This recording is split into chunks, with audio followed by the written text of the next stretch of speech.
tower. 3 groups merged inside the palace. Xavier looked at a wounded Clive and revealed a smile. "Well done, Mr. Clive. We have one last target remaining. Jarvis told me about the Emperor's arrangement, and a backdoor to manipulate the robots before he died." Clive wasn't smiling. His expression had a trace of loneliness. "He could have killed me, I didn't expect him to back off so suddenly at the end. He's so pitiful. Everything was caused by the Empire. We're here to correct that mistake." Crowley and Bobby came over, looking resolute. "We don't have much time. The tree of life is over there." They could already see a white beam rising from within the palace, connecting with the skies to release a shocking glow of light. Snakebite Fist, Ultimate Snakebite. Black energy roared forth from Xavier's fist, the terrifying destructive energy it contained even surpassing laser weapons. The robots blocking their road were sent flying and broke apart in midair. "Mr. Leylin made me this strong with a few pointers." Xavier ran inside the palace, the occasional robot blocking him turned into scrap metal. He'd finally understood just how terrifying Leylin was. Just the fact that he could be beside the Snake Dowager was sufficient to show his status. Hiss. Scram. Although Xavier's strength was already shocking, he was quite lacking in comparison to Crowley. That one low roar of his caused a gigantic beast made of a few hundred phantom snakes to surface, black air condensing to turn it real. Rumble, rumble, the chimera crushed a wave of robots into pieces, the corrosive liquid coming from the snakes causing the entire palace to collapse.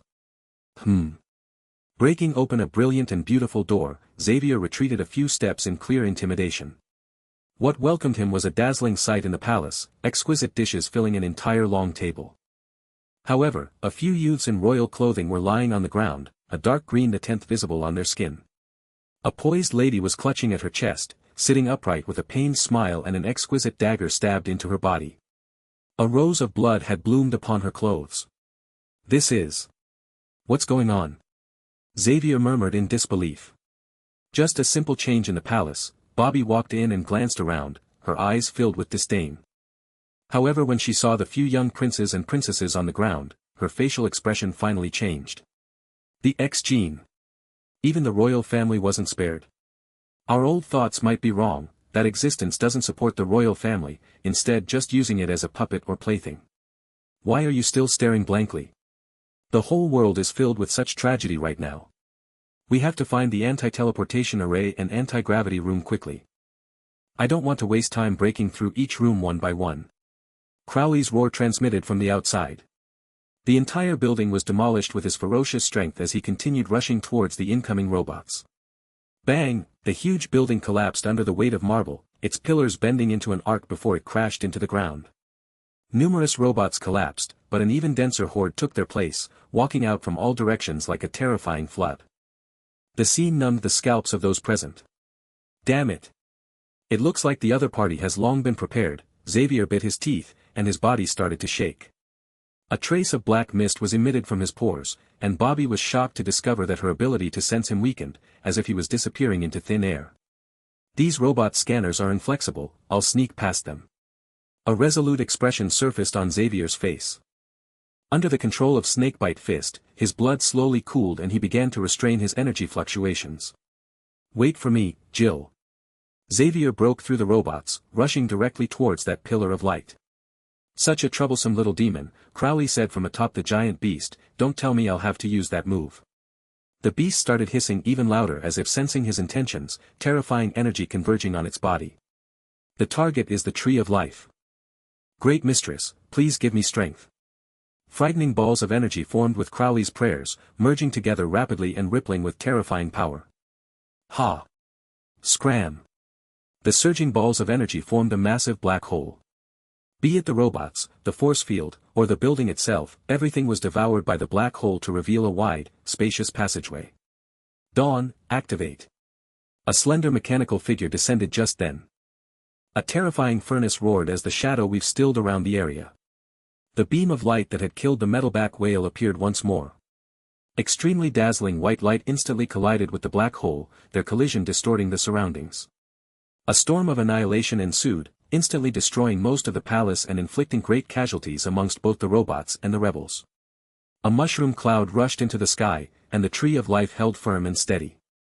A strange mechanical armor stood in front of Crowley, forming its last line of defense. The armor was smooth yet slender, its back attached to a skeletal wing and a hooked tail. It looked like an angel revealing its dark side. "Scram, or you'll end up dead." An increasingly murderous look appeared in Crowley's eyes. Regardless of who it was, being interrupted in a moment before success in life would cause one to fly into a rage. "I'm sorry, I can't that." A female voice was transmitted from the glowing armor. Ling was staring at the screen from within the control room, the man standing on the gigantic beast drawing all her attention. An attack surpassing the Empire's energy limit. "If I hadn't taken Dawn from the submarine, I'm afraid I wouldn't have been able to block that attack." Ling's face revealed a bitter smile. "Dawn is the pinnacle of the Empire's technology, built to the limit of our energy. It's our last trump card, our final defense." Ling turned and looked at the direction of the Imperial Garden. "Father. This is all I can do for you. Attack, kill them all and get rid of the Empire." Crowley did not stop just because the other party was a girl. Such a thing would be extravagant for the rebel army. In a critical moment of life and death, any who blocked him would only be torn apart. "For the Empire." Ling shouted, and the radiant armor activated as a light sword with the power to cut through space appeared in its hands. The robot collided with the giant snake. "Old man. The final moment is here." The shadows flashed, and two old men on the verge of collapse appeared. "Yeah. It's been a long time since we fought alongside each other, Night Devil." Sword Saint wiped the handle of his broken iron sword, sighing suddenly. "The last glory of the Empire, shall be protected by us." Night Devil suddenly roared, he and Sword Saint forming streams of light that rushed towards the rebels with the robot army. "Kill." Bobby made eye contact with the other higher-ups, deciding to fight. Both sides were fighting for their goals and beliefs, there was no possibility of turning back. Outside the Imperial Garden, the rebel army and last resistance of the Empire collided. The overflowing energy scattered and caused a terrifying fluctuation. "Emperor. To govern everything. God." Emperor Aragon's eyes were filled with eagerness as he stepped onto the central metal platform. A flash of light verified him as he moved towards the top of the Tree of Life, towards its crown. The surroundings of the platform were absolutely empty, with but an isolated metal seat present. The resistance of hundreds of generations, thousands of years of unwillingness. "Dear ancestors, please bless and protect me." A trace of resoluteness appeared on Emperor Aragon's face, and he took a box out of his bosom. Inside was a pair of shriveled eyes and some mermaid scales. "Bring it on." Madness flashed in Aragon's eyes as he directly swallowed these items. "I am the world." Immediately after, a horrifying change emerged on his body. Tumors spread out along his body, with scales and humanoid faces on them. Aragon struggled to sit on the metal throne. Asterisk Kacha. Kacha. Asterisk many channels opened up around the tower, revealing needles attached to tubes. The tubes seemed to possess their own lives, encircling the Emperor. Asterisk Poo. Poo. Poo, asterisk AH. Soon after, hundreds of thousands of these tiny needles pierced into Aragon's body, stimulating all his nerves. The pain he felt exceeded the limits of human ability, able to cause a normal person to perish instantly. Even he couldn't help but release a bestial roar. Numerous tubes wriggled amidst this terrifying roar, seemingly trying to draw something in as Aragon's body shrunk rapidly. He turned into a near corpse. Growth. The hundreds of thousands of tubes sucked Emperor Aragon dry in just a moment, devouring all his nutrients until he seemed less than a corpse. His body suddenly trembled, the fire in his eyes dying out. However, a heated soul broke through the boundary of illusory and real before the moment of his death, moving through the tubes to reach the bottom of the tower instantly. Subsequently, a mind-blowing light beam suddenly soared into the sky. "This is," Xavier involuntarily exited stealth, a frightening expression on his face. Just a glance had sent terror into his heart, as if an inescapable crisis was approaching him. Project Tree of Life. I must stop it. Jill. Xavier shouted as he suddenly saw Jill's silhouette within one of the 12 pearls. His little sister was sadly unconscious, not able to respond. "I'm coming right away, I'll save you. You have to persist." Black scales instantly covered Xavier's hands, and he released a strong power. "Open for me." Xavier attacked the defensive force field repeatedly with his fists, but his snakebite fist could not cause it to even tremble. How can it be? Why is this so? Xavier was about to fall apart, the black shadows converging on his hands repeatedly smashing the light. However, this was the core of the Empire's defense, using the most advanced technology and resources. It stood unmoving as a mountain, firmly rooted to the ground. Buzz, a soul emerged from within the pillar of light at this moment, near the crown of the metal tower. It seemed to bellow out as it emitted a light that stirred the hearts of the people. The shadow weave materialized on top of the tower, covering the entire world. The light beam crackled as it separated from the metal tower, connecting instead to the shadow weave. Branches continued to spread out, and within a few moments a primordial tree made of light was formed in mid-air, its many branches tightly linked to the shadow weave. The Tree of Life. It's begun. All the survivors in the Empire looked up at this moment, seeing the massive tree. Damn it! Damn it! Xavier brandished his fists constantly. Even his scales shattered to the force of his blows, blood spilling onto the membrane of light. Snake Dowager, or Lei Lin. Either one of you, please give me strength. Falling into despair, Xavier couldn't bear it anymore as he prayed. Within the palace, Lei Lin and All Snake were in the middle of their chess match. It looks like those bloodline carriers are experiencing difficulties. What do you think? All Snake twirled a piece in her hand, a smile on her face. It was as if everything had happened in front of her. Regardless of what they do, the Empire. No, the royal family is destined to fail. A trace of disdain could be seen in Leyland's smile. Even we can sense this easily, how could it escape Shar? I'm afraid she's letting them continue these small tricks, waiting for the right time to harvest the rewards. But what should we do about it?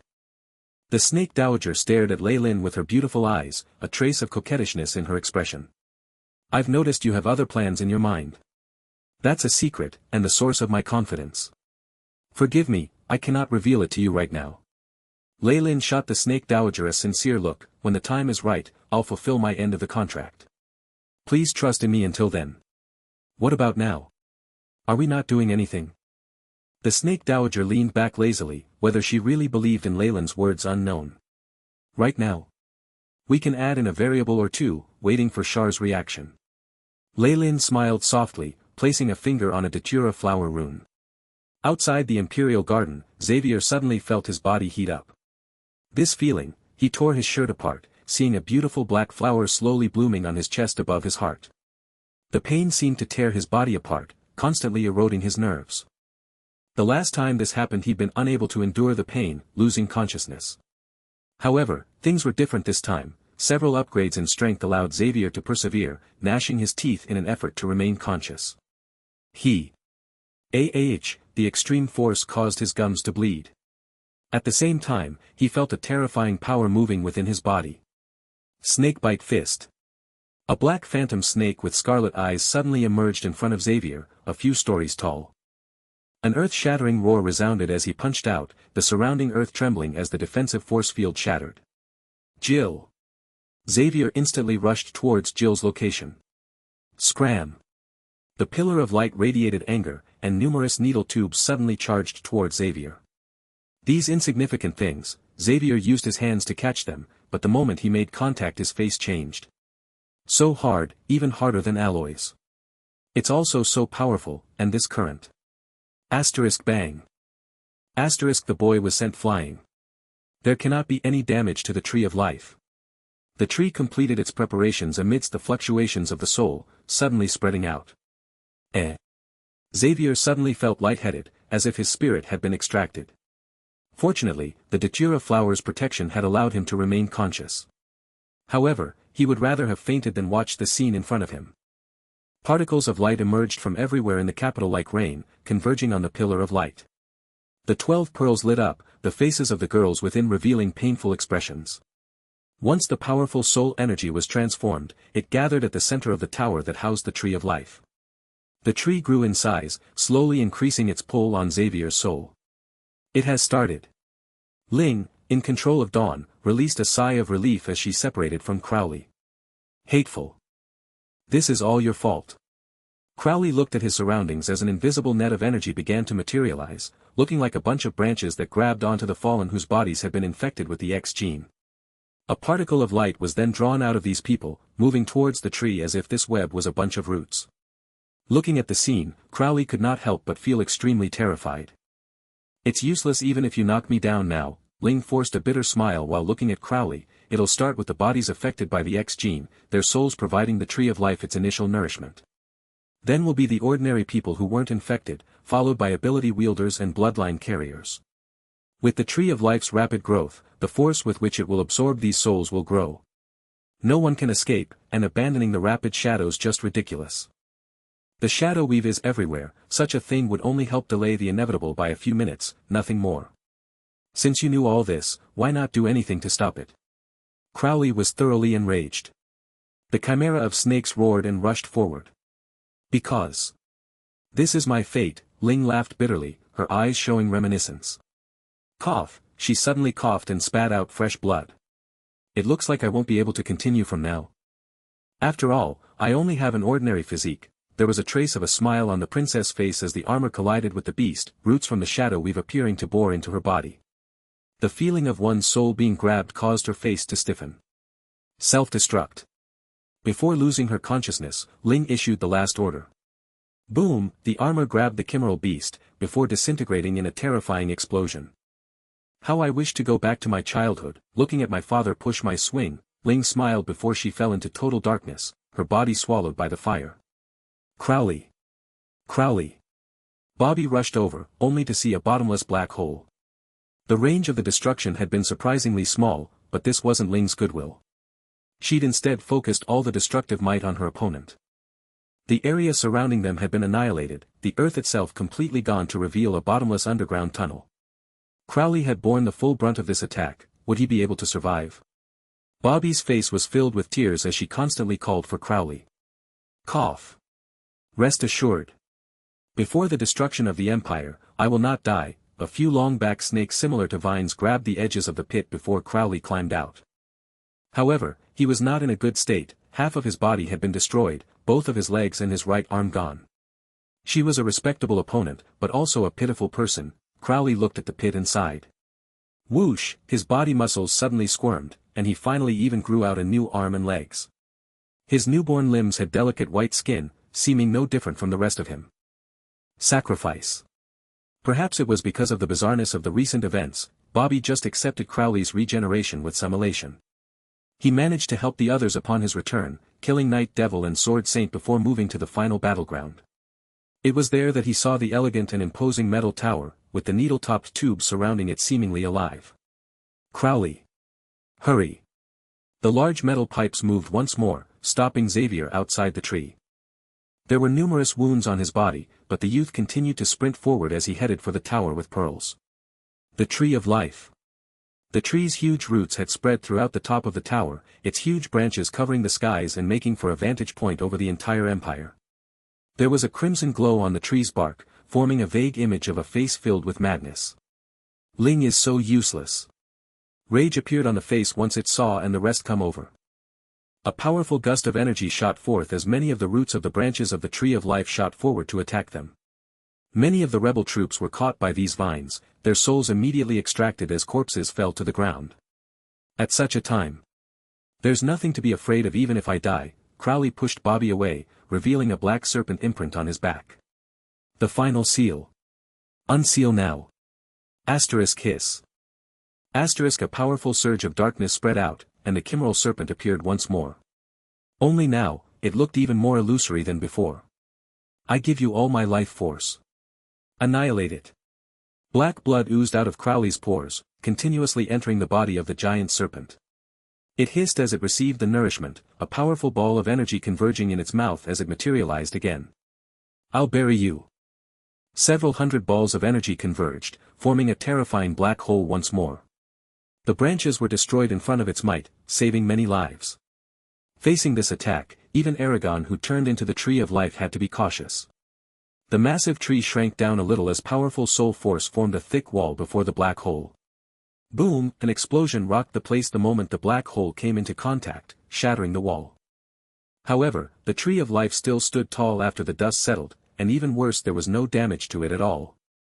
I've already become one with the Tree of Life.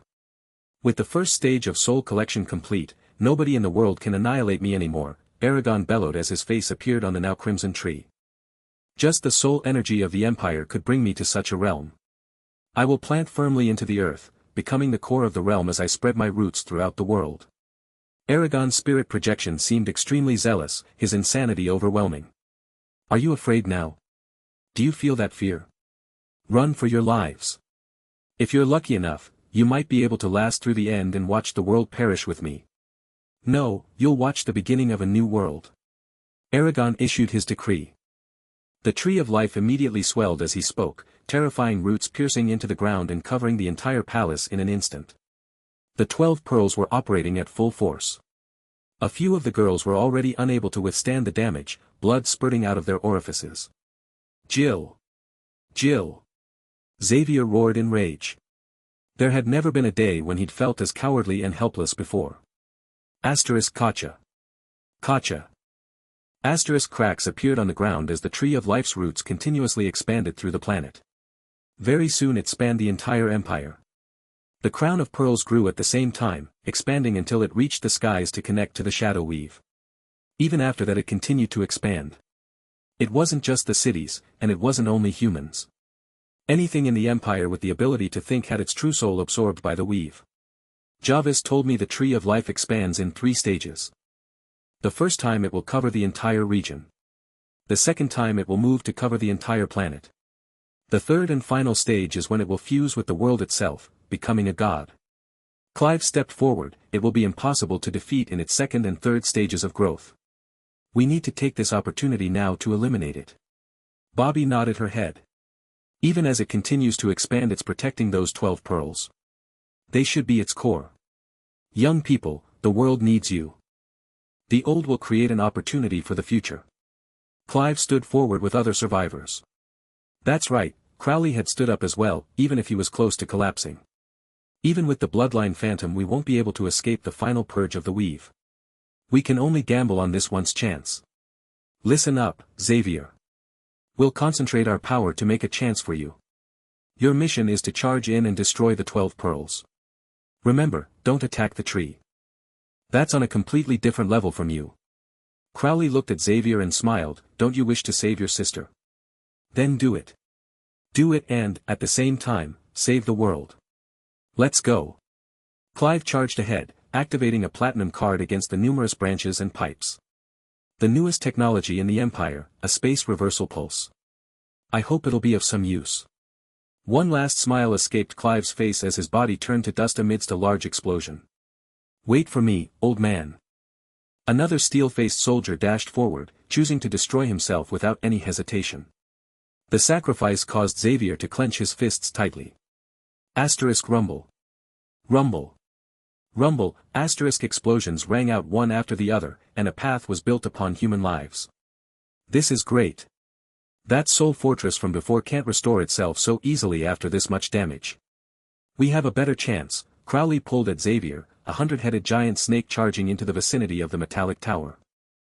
Whoosh, numerous terrifying needles shot towards them like enraged beasts, the tree of life up above howling in anger. On the other hand, the powerful bloodline carriers dashed out in silence, using their lives to open up the path to victory. Chi. Chi, great numbers of thin needles pricked into the 100-headed beast, the terrifying incisions causing the huge beast's torso to shrivel up. It soon turned into a bag of skin and bones, and Crowley seemed to have lost all blood in his face. No. Why is this happening? Hot tears blurred Xavier's sight. Kid, did you think we're doing this for you? No, this is for the world. The continuous sacrifices brought them ever closer to the platform. 20 meters. 10 meters. 5 meters. Aragon was infuriated by the time they reached the place, the terrifying soul attacks of those branches surging violently in their direction. I'll marry you, Crowley. Bobby stood up from the snake at this moment, her back turned to Crowley. She then jumped off the giant beast, a pair of dark green butterfly wings extending from her back in mid-air. It looked dazzling and beautiful. A dark green luster appeared around the wings, and although it seemed weak it managed to withstand the onslaught of attacks. The Tree of Life's attack was like the palm of the Devil King. However, a frail butterfly still managed to dance under the might of this devil, shining brilliantly with the last bit of life it had. Bobby's sacrifice finally brought Xavier and Crowley to the 12 pearls. The former could see Jill within one of them, able to tell apart every pore on her body. Xavier. You can only count on yourself in life.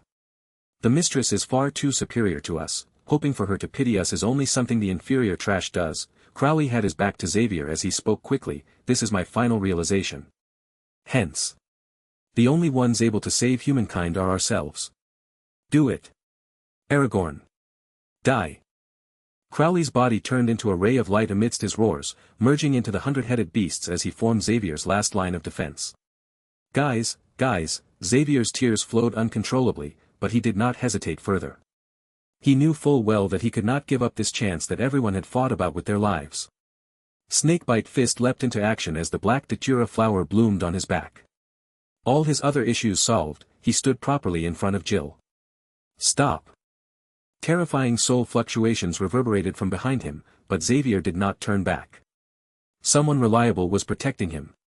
This bullshit empire.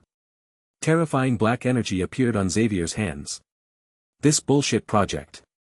A beam of light from the datura flower engulfed Xavier's body, allowing his strength to reach its peak. You bullshit Aragorn. Die, he bellowed, unleashing his strongest punch ever. Revival. As he threw this punch, Xavier was exceptionally certain that he'd reached the peak of his power. All his power, his hot-bloodedness, his emotions, everything had been gathered into this one punch, containing the hopes of Crowley, Bobby, Clive, and all the rest. Crowley would have had a better chance at breaking these pearls. However, Xavier knew very well that he himself wasn't powerful enough to stop the Tree of Life. If they switched places, he wouldn't even have a chance to raise his fist. The Tree of Life would eliminate him instantly, and Crowley would lose his chance to attack. This was why Crowley and the rest had placed their hopes for the world on him, and Xavier understood this enough to throw his everything into the punch. He was confident that even a fort made entirely of steel would be destroyed by this one blow. Asterisk clang. Asterisk his fist collided with the outer wall of the pearl, but there was no damage at all. NOO. Xavier bellowed, and raised his fist once more. Unfortunately, he was not given a second chance. A terrifying energy attacked his back, causing him to go limp. No. Everyone's sacrifice and hard work. Is the world done for just like this? He felt complete despair. He looked at his little sister within the pearl, seemingly in a deep sleep, as he prayed in his heart, lay, Snake Dowager. I know you can hear me, so please make a move. I'm willing to pay any price. Unfortunately, he soon felt himself being enveloped by a terrifying web, his soul taken captive. His thoughts grew stagnant. Before entering complete darkness, he raised his head and looked at Jill within the pearl. I'm sorry. The girl in the pearl had been asleep, but all of a sudden her eyebrows twitched as she awoke, her black eyes meeting Xavier's own. This is great, Xavier's lips curved into a slight smile before he sank into complete darkness. Unfortunately, he hadn't noticed that the girl's eyes lacked all emotion, as if she was just looking at a stranger. Kiki, those meddling ants are now finally dead, the Tree of Life continued to mature, and the blood-red tumor on it continued to grow in size as Emperor Aragorn chuckled in a carefree manner. How could my blood and sweat be destroyed so easily? He seems to be related to you, little lady, he worked really hard in his effort to save your life.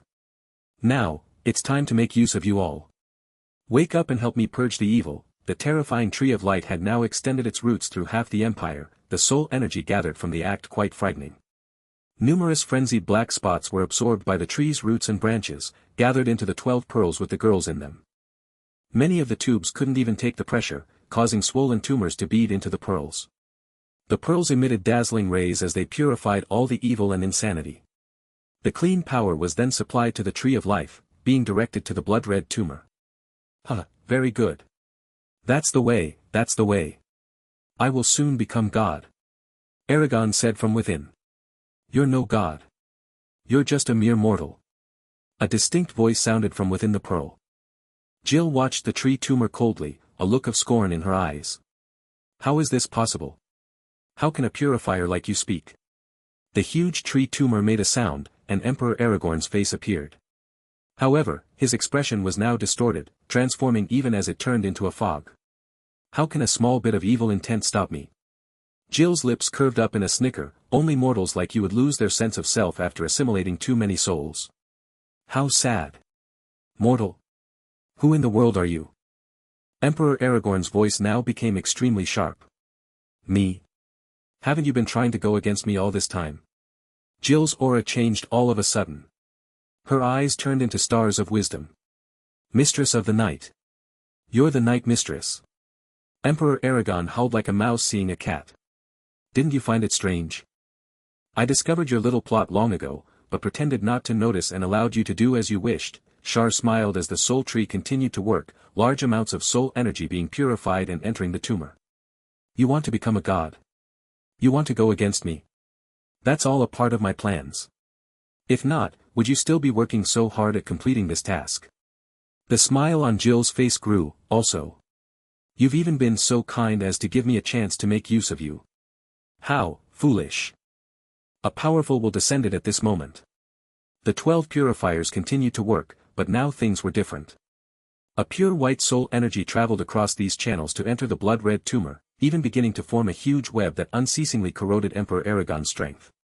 The girls within the 11 other pearls opened their eyes as well, smiles of ridicule on their faces. I will be the one controlling the final body, not me.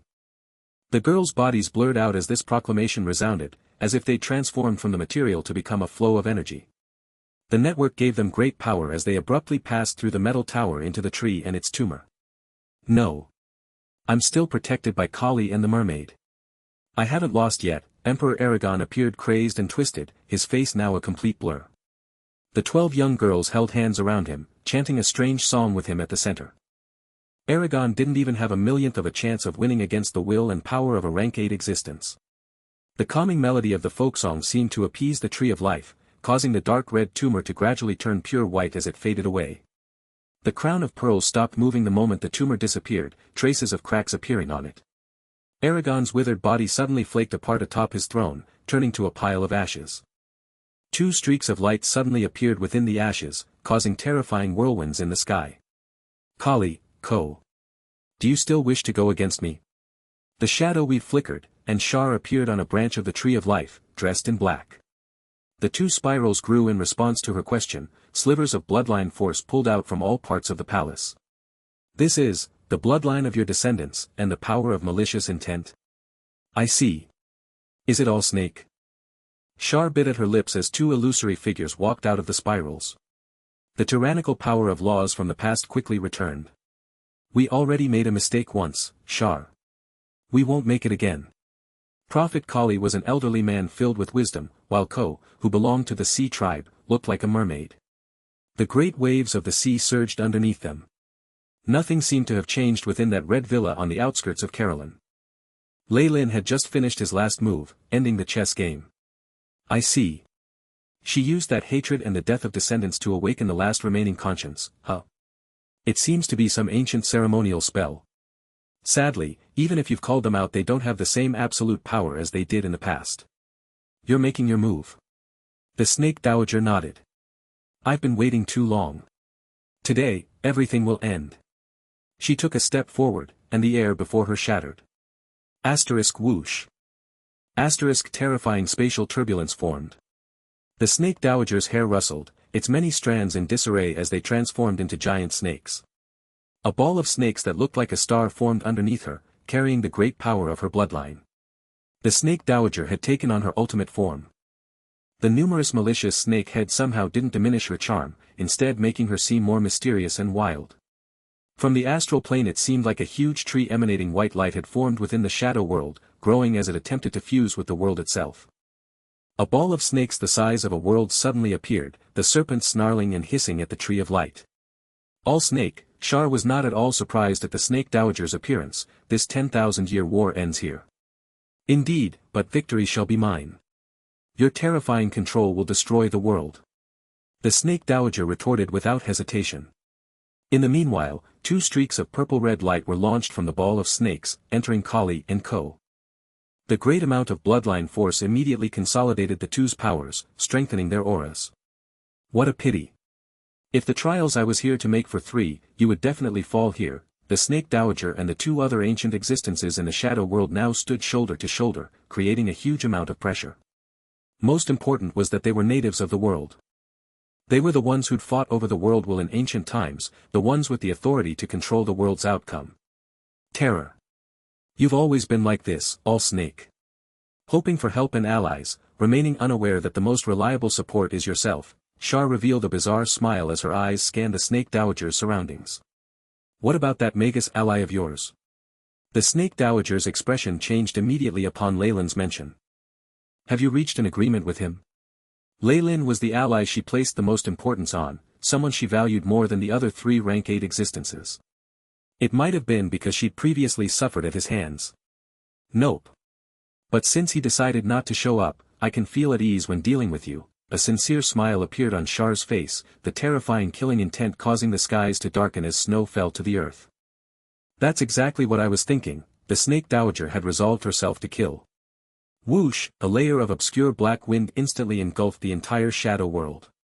The Snake Dowager spat out a frightening black storm from her mouth that seemed to sweep everything away. This was an attack covering the entire shadow world. Since the Mistress of the Night had chosen to take control of everything, she would instead destroy the planet. The destruction would lead everything back to primal chaos, akin to resetting the world. The Snake Dowager had thought this through, working up the determination and courage to do so.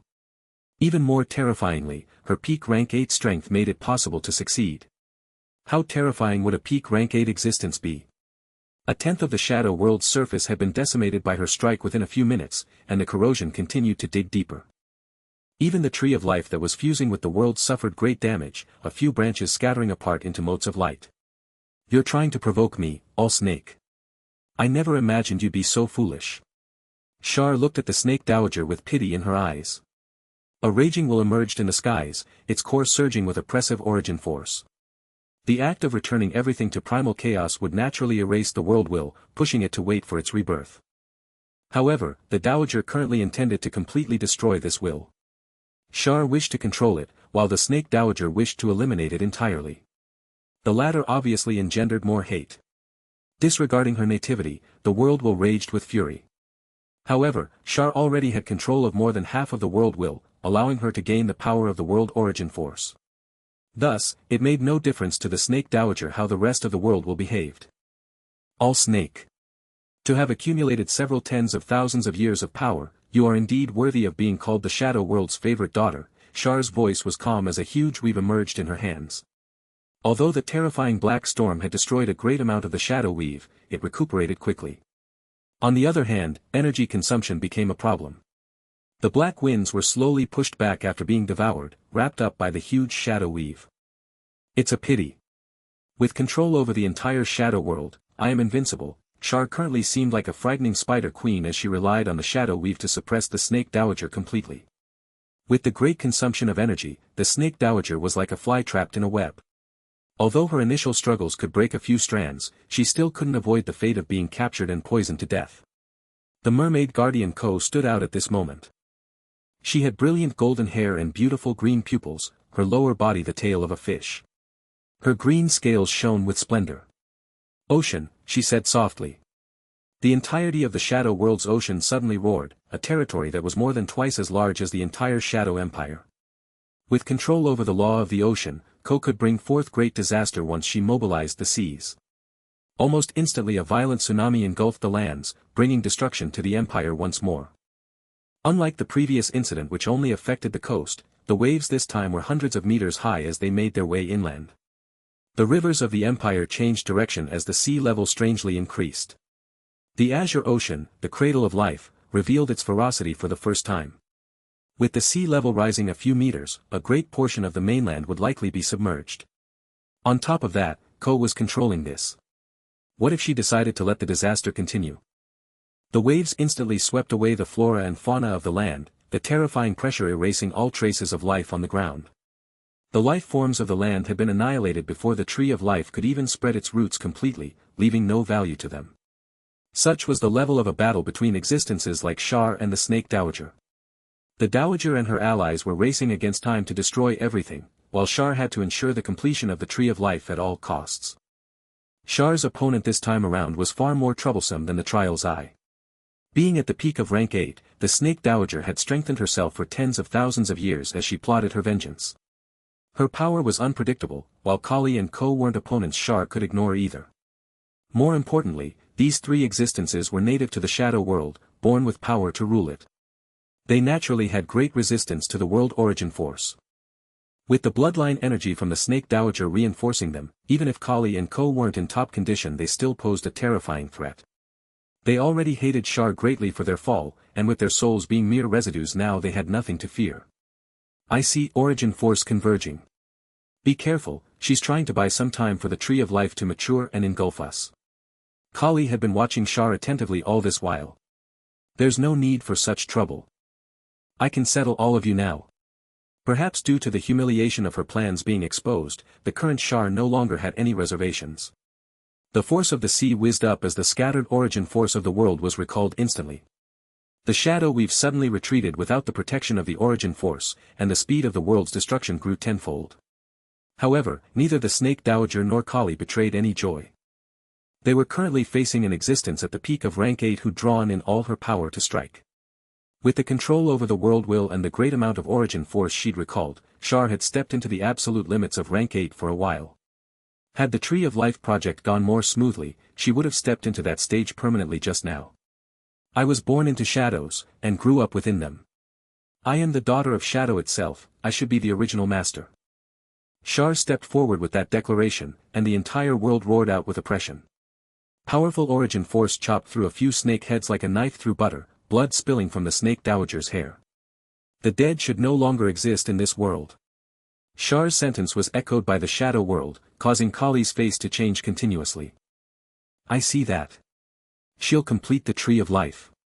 Kali's eyes changed colors, but before he could finish his prophecy a hand filled with origin force pressed down on his head. Ashes to ashes, dust to dust. The eternal astral abyss shall be your final destination. Kali's body sizzled as it melted under dazzling light. Char's power of laws managed to reduce the prophet to ashes even if he had the Snake Dowager's help. After all, only a part of his soul had managed to revive, and he was far from his prime. He was weak compared to Char who was at her peak. Once Kali's body dissolved completely, a bunch of lights similar to star fragments dissipated from Char's hands. These fragments were the remnants of his will, representing the failure of his resurrection. Kali's true soul had been sent to the astral plane, where he would have to wait a really long time before he could move into rebirth. It would take tens, maybe hundreds of thousands of years. Char's actions had revealed her terrifying strength. All snake. Do you really think I didn't realize those two soul residues were acting? Char abruptly raised her head, coldness hiding in her clever smile. A complete world will doesn't just include thoughts of creatures, the earth, the seas, and the sky. Beings of laws are included as well. Only when everything is conquered would the world will form a true body. She spoke softly. Ko, you'll be next. The Snake Dowager's face changed suddenly. The world will certainly comprise the thoughts of all life forms. This obviously included beings of law, and what's more they took up a disproportionate portion of the world will. An ordinary person wouldn't comprise a millionth of a percentage point of the world will, but any being of laws would take up at least 100th of the world. This was what had allowed the Snake Dowager to escape after her prior fight. A being of laws was the darling of the world, and they also held a portion of its essence. You're wrong. Every step Char took spanned 1,000 miles as she came face to face with the huge star-like ball of snakes.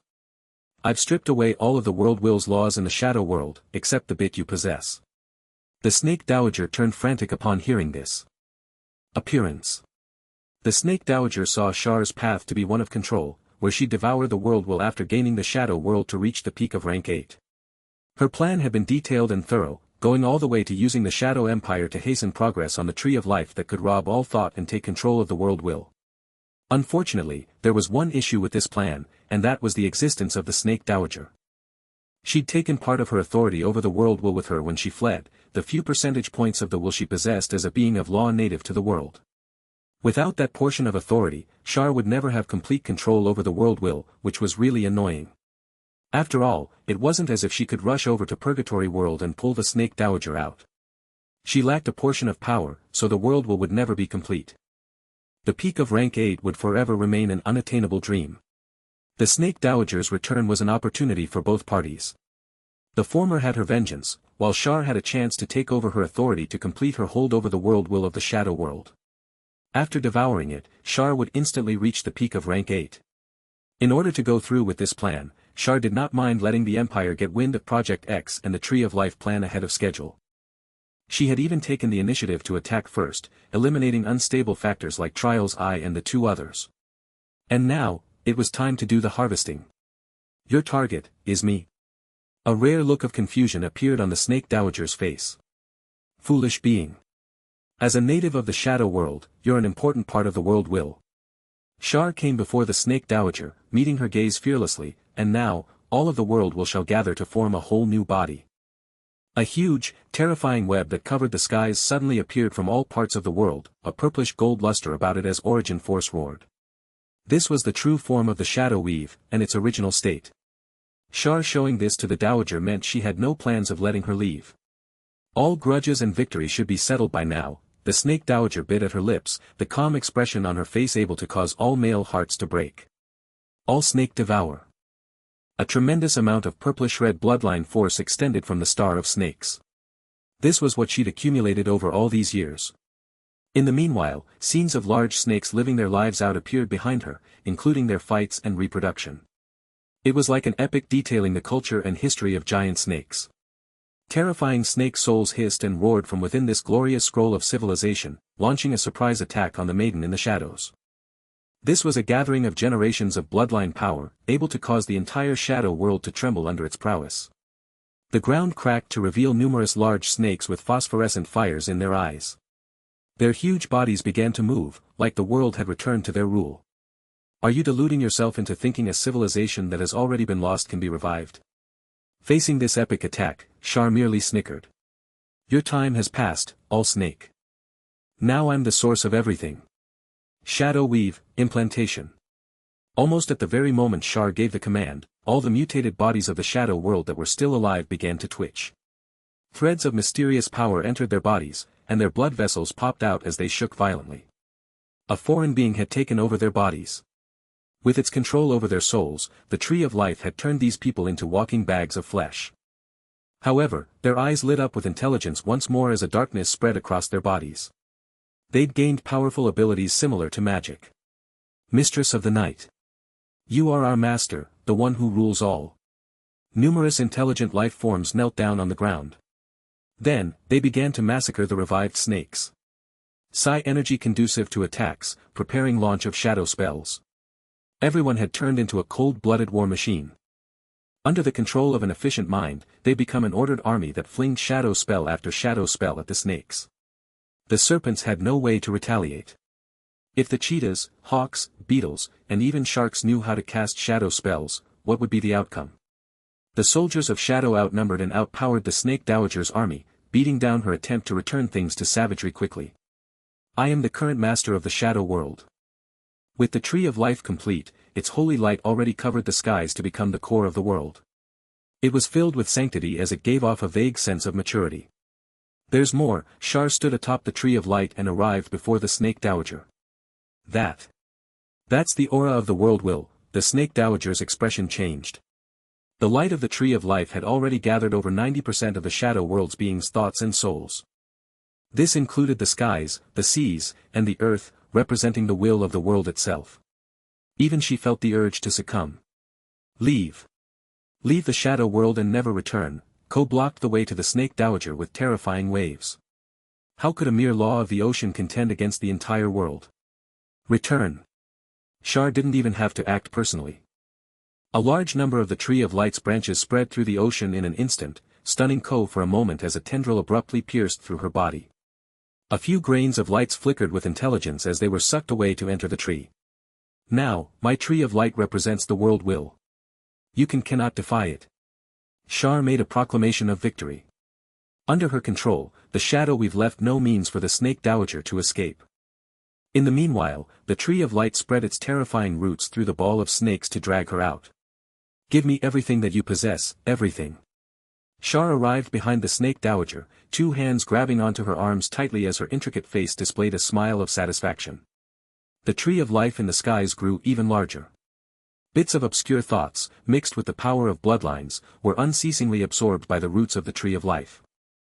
Numerous snakes shriveled up powerlessly, representing the continuous weakening of the mother of all snakes. At this critical moment, a fierce look appeared on the Snake Dowager's face. Boom, Her body that was like a star suddenly exploded, and the surging bloodline force lost the control of a master, beginning to destroy everything in the vicinity. Layers of the shadow weave shrouded Shar. She looked at the lifeless body in her hands and frowned, using some shadow flames to burn them to ashes. Boom, the head of a snake exploded elsewhere, revealing the figure of the snake dowager. Without the ball of snakes and its accumulated bloodline force, the beautiful lady seemed extremely weak. "You've taken what's mine from me," she hissed, like a gambler who had lost everything.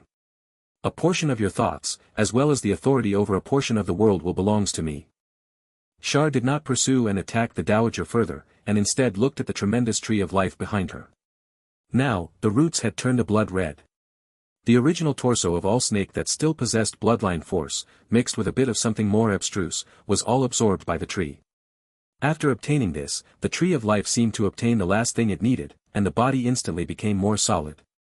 The rays of light vanished and allowed it to gain a hint of life. It's the rumored world tree that will only appear when a world is established from primal chaos. The snake dowager was immediately stunned by the scene in front of her. Yes, the source of all life is the source of the world will. Shar approached the snake dowager. "Your failure is set in stone, I'm the only victor." "Failed," the snake dowager muttered hatefully, but confidence appeared in her eyes once more. "True, but I don't admit my loss yet. My descendants shall defeat you." "Is that so? But he doesn't seem to have made a move, and he's been watching you suffer a crushing defeat all this time," Shar chuckled. "That's because you don't know him. Out of all my experiences across the worlds, his patience is the greatest." The all-snake looked at the giant world tree, her eyes dazed. "I had no idea what he wanted, but now it's extremely obvious." Asterisk whoosh. Whoosh. Asterisk a gust of origin wind blew past the area, and the world tree's branches and leaves broke up to show a mysterious fruit on the main branch. The main body of the world will. A real, solidified world will, able to fuse the scattered thoughts of the world and return to the origin. "Shar, your plan is truly admirable." Leyland's figure appeared under the world tree. He sighed as he gazed at the beautiful fruit glimmering with light. "Lord Leyland, so you still chose to come and be my enemy." Shar now looked helpless as she sighed, the sight enough to cause heartbreak for onlookers. Despite her fear of Leyland, she tried to bargain with him. "My previous promises still hold. Once I become the ruler of the shadow world, everything here is yours." Unfortunately, Leyland was unmoved by this sort of temptation. It was far too dangerous to make deals with someone at the peak of rank 8, and besides, he much preferred getting what he wanted with his own abilities. Reversal. Leyland gazed at the world tree, his face filled with awe. Rumor had it that this was the source of all life. Only once life formed in a world would all thoughts gather to form its will.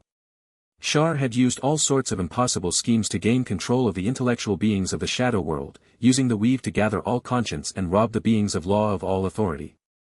She'd managed to reverse origin, purifying the world will and giving it form. Leyland didn't think he'd be able to do it better himself. This world fruit undoubtedly represented a complete world will, and the moment Shar ate it she would instantly reach the peak of rank 8 and sweep through everything. This was directly against Leyland's interests.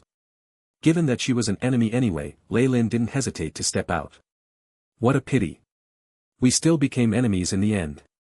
I thought you would make the more rational decision." Shar was obviously disappointed. "My apologies." Leyland's expression did not change as he walked to stand by the snake dowager. "Then I'm sorry, but you'll have to fall here." Shar's expression instantly turned cold as she aimed a finger at Leyland. Rumble, terrifying. Vast. Seemingly limitless origin force crashed down on Leyland with the weight of the world, nearly crushing him to powder in an instant. Shar didn't spare him another glance as he arrived before the world tree that was radiating life. The fruit was already mature, about to fall any moment. Shar knew very well that obtaining the complete world will was the most important part of her plan.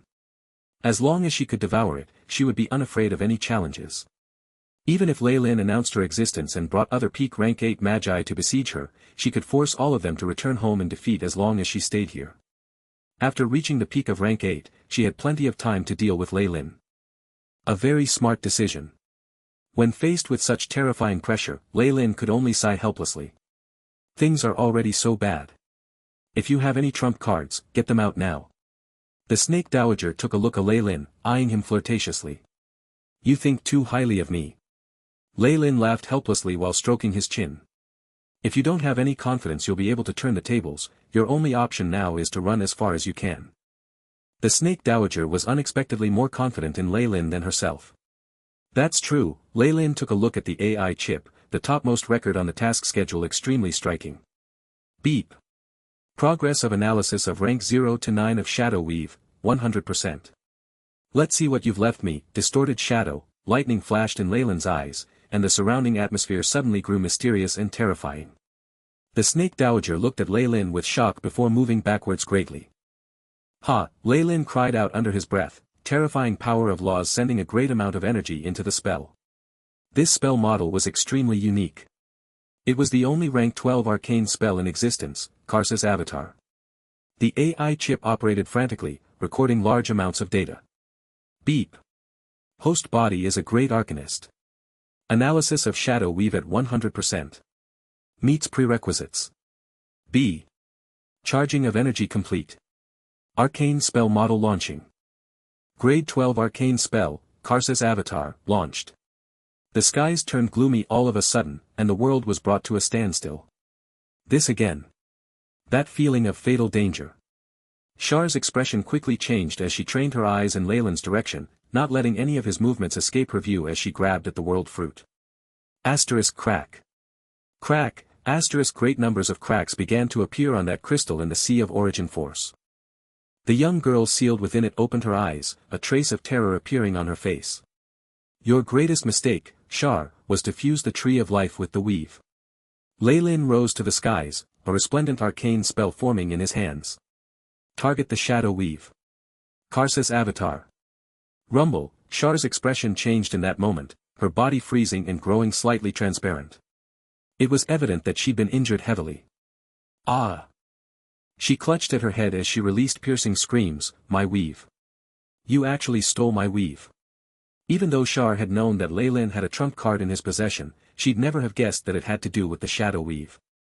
The ability to strip her of her control was far too shocking. Whatever her feelings may be, the shadow weave that Char had put painstaking effort into creating had been stolen by an outsider just like that. Even the snake dowager was stupefied. Char would already have fallen if she was Mistra. However, she was lucky that she'd changed her own origin, shifting onto the path of the Magi. Still, losing the weave caused her immense and unimaginable harm. If Char was in this situation, Lei Lin had it even worse. Rank 8. This Karsa's avatar is definitely a rank 8 Magus spell. Lei Lin's face was flushed. The AI chip sped up further as it accepted more information about the shadow weave, large amounts of data flashing across his mind. If not for his body of laws and experience in the area, the only possible result of this spell would be an explosion of his brain. Distorted shadow definitely had malicious intent. Lei Lin was now certain about this. There was nothing wrong with the arcane spell itself, but the problem was who would take over control of the weave. After breaking away from Char's control, the shadow weave immediately went berserk, giving Lei Lin the impression that it was like a high-voltage electrical network. And now, he actually would have to use his own two hands and placate this power grid. Nobody but the weave's original controller can take control of it in an instant. Be it a great arcanist or a being of laws, forcing control would only cause them to die alongside it. It isn't even possible to stop and save your skin.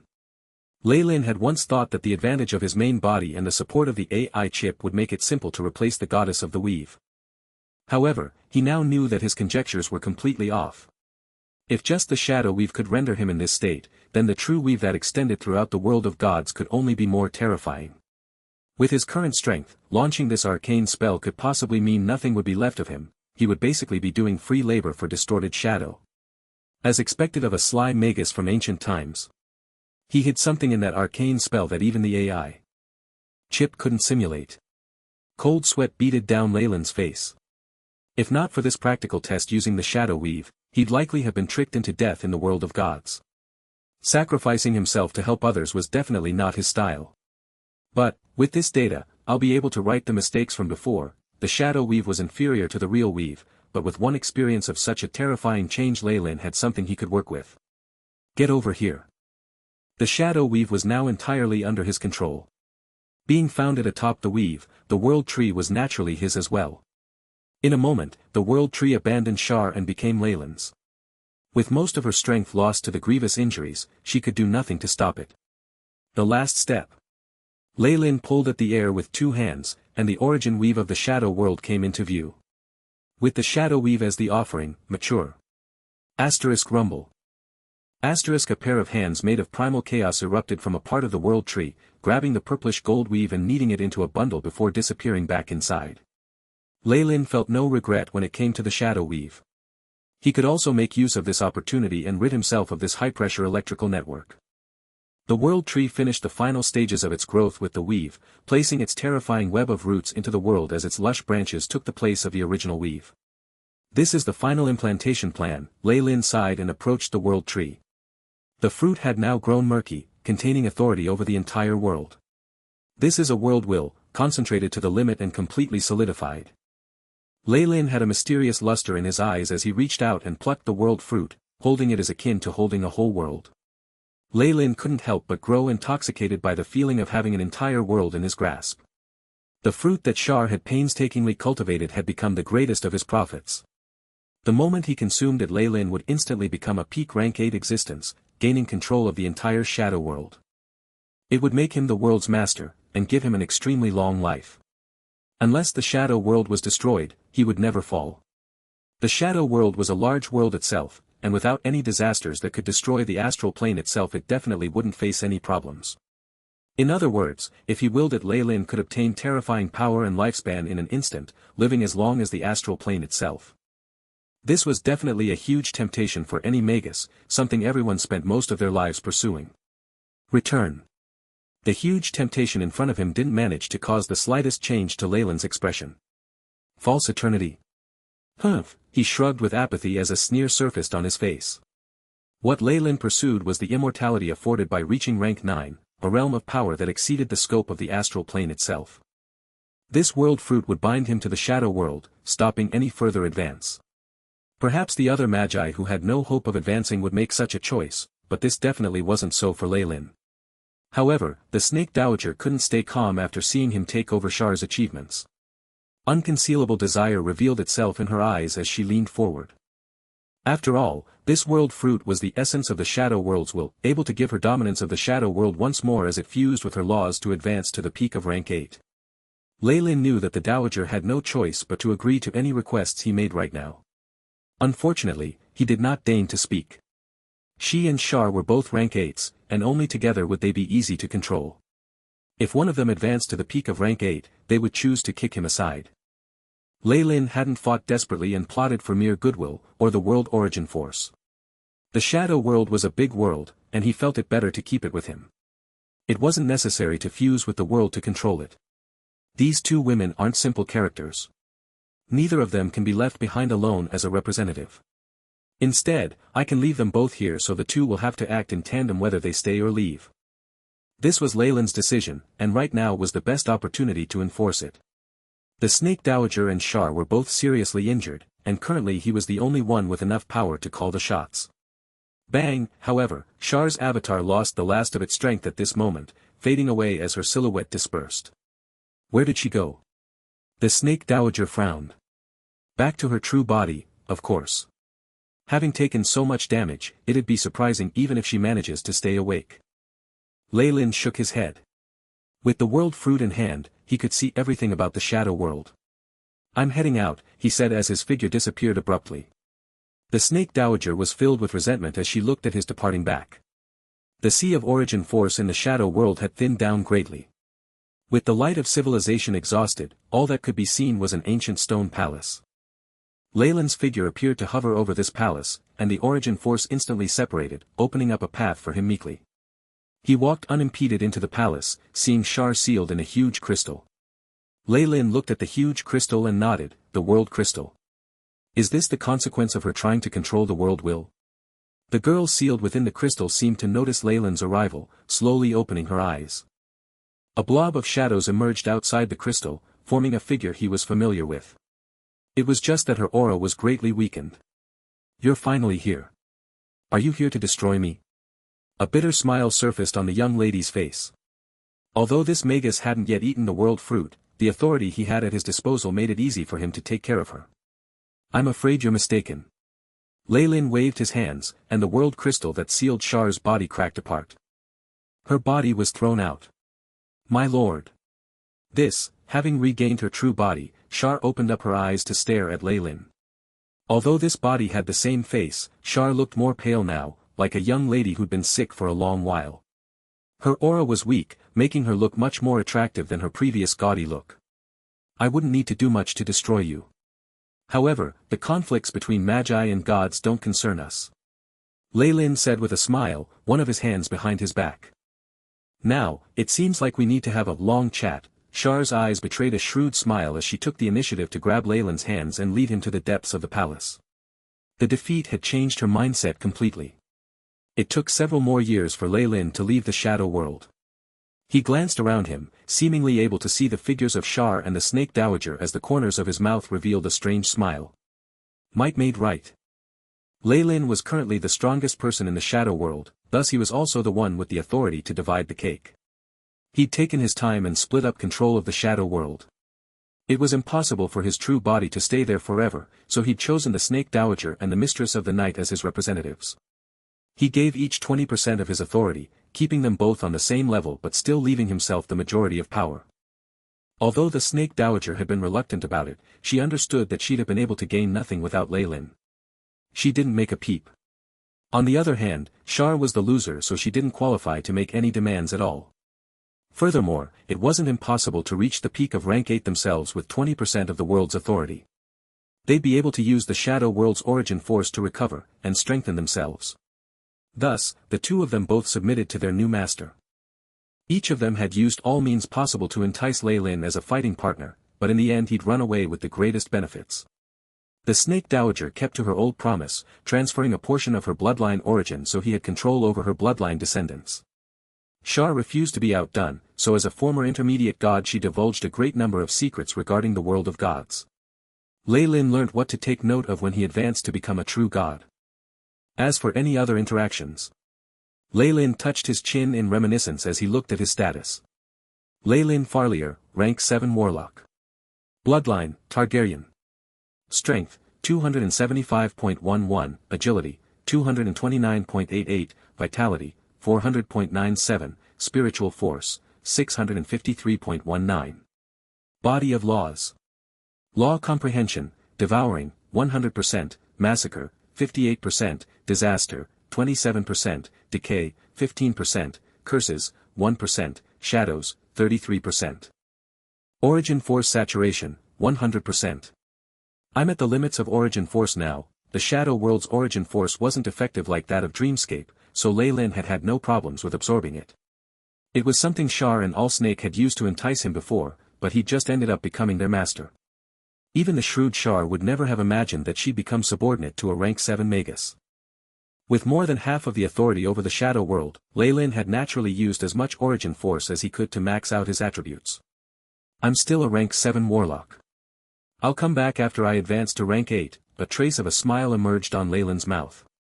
So what if the Magus world's origin force was controlled by Mother Core and Dreamscapes was flawed? With the support of the shadow world, he could still advance by leaps and bounds. He couldn't feel great enough for becoming the master of a world. Shar and Allsnake went overboard this time. The shadow world needs time to recover. If not, it would have given me much greater benefits. Lei Lin was currently the master and judge of the shadow world, and he tasked the snake dowager and the mistress of the night to restore the world to its former glory. Ah, the contract's been taken care of. Lei Lin continued on his journey without hesitation, light constantly flickering in his eyes. There's only 2 things I have to do in the Magus world now. First is to talk to the other beings like Mother Core. After all, I can't take out the entire world of gods myself. Lei Lin was aware of his limits. His attempt to control the shadow world had nearly cost him everything, and if not for the arcane spell that was his trump card, the results would probably have been greatly different. The world of gods would be far more dangerous. The enemies there were tens of thousands of times more powerful, and on top of that there were cunning and wicked magi like distorted shadow waiting there with traps at the ready. Lei Lin intended to surround himself with allies, bringing the entire Magus world along as he used absolute power to crush everything. As long as he revealed some information about the world of gods, he didn't have to worry about powerful magi not taking the bait. As for the other, I need to take care of the Lords of Calamity in Dreamscape. The nightmare-absorbing physique, Lei Lin sighed deeply. The nightmare-absorbing physique was a gift from Dreamscape, but it was also the dagger the world used to eliminate its thugs. It was intended to destroy locusts like the Lords of Calamity. However, Lei Lin didn't think so simply. Proverbs said that the hunting dogs would be destroyed once the rabbits were killed, and even if he wasn't afraid of such a thing he had to take precautionary measures. The nightmare-absorbing physique was intended to restrain the Lords of Calamity. If Lei Lin revealed his might to eliminate all the Lords of Calamity, what would Dreamscape's world will do then? Would it leave him in control of such power? Lei Lin felt like he had to let the Lords of Calamity survive, because this would bring him great benefits. Maybe I can do the same thing I did here, punishing the Lords of Calamity like a judge after I spark infighting among them. Lei Lin didn't want to be someone else's weapon. Such people didn't face good ends. Instead, he wanted to be the one in charge, the person making the rules. Since Dreamscape was weakening itself because the Lords of Calamity were taking too much of the world origin force, he would restrict the amount they used. That way he would be able to please both sides, at the same time manage to preserve himself. Pouring in.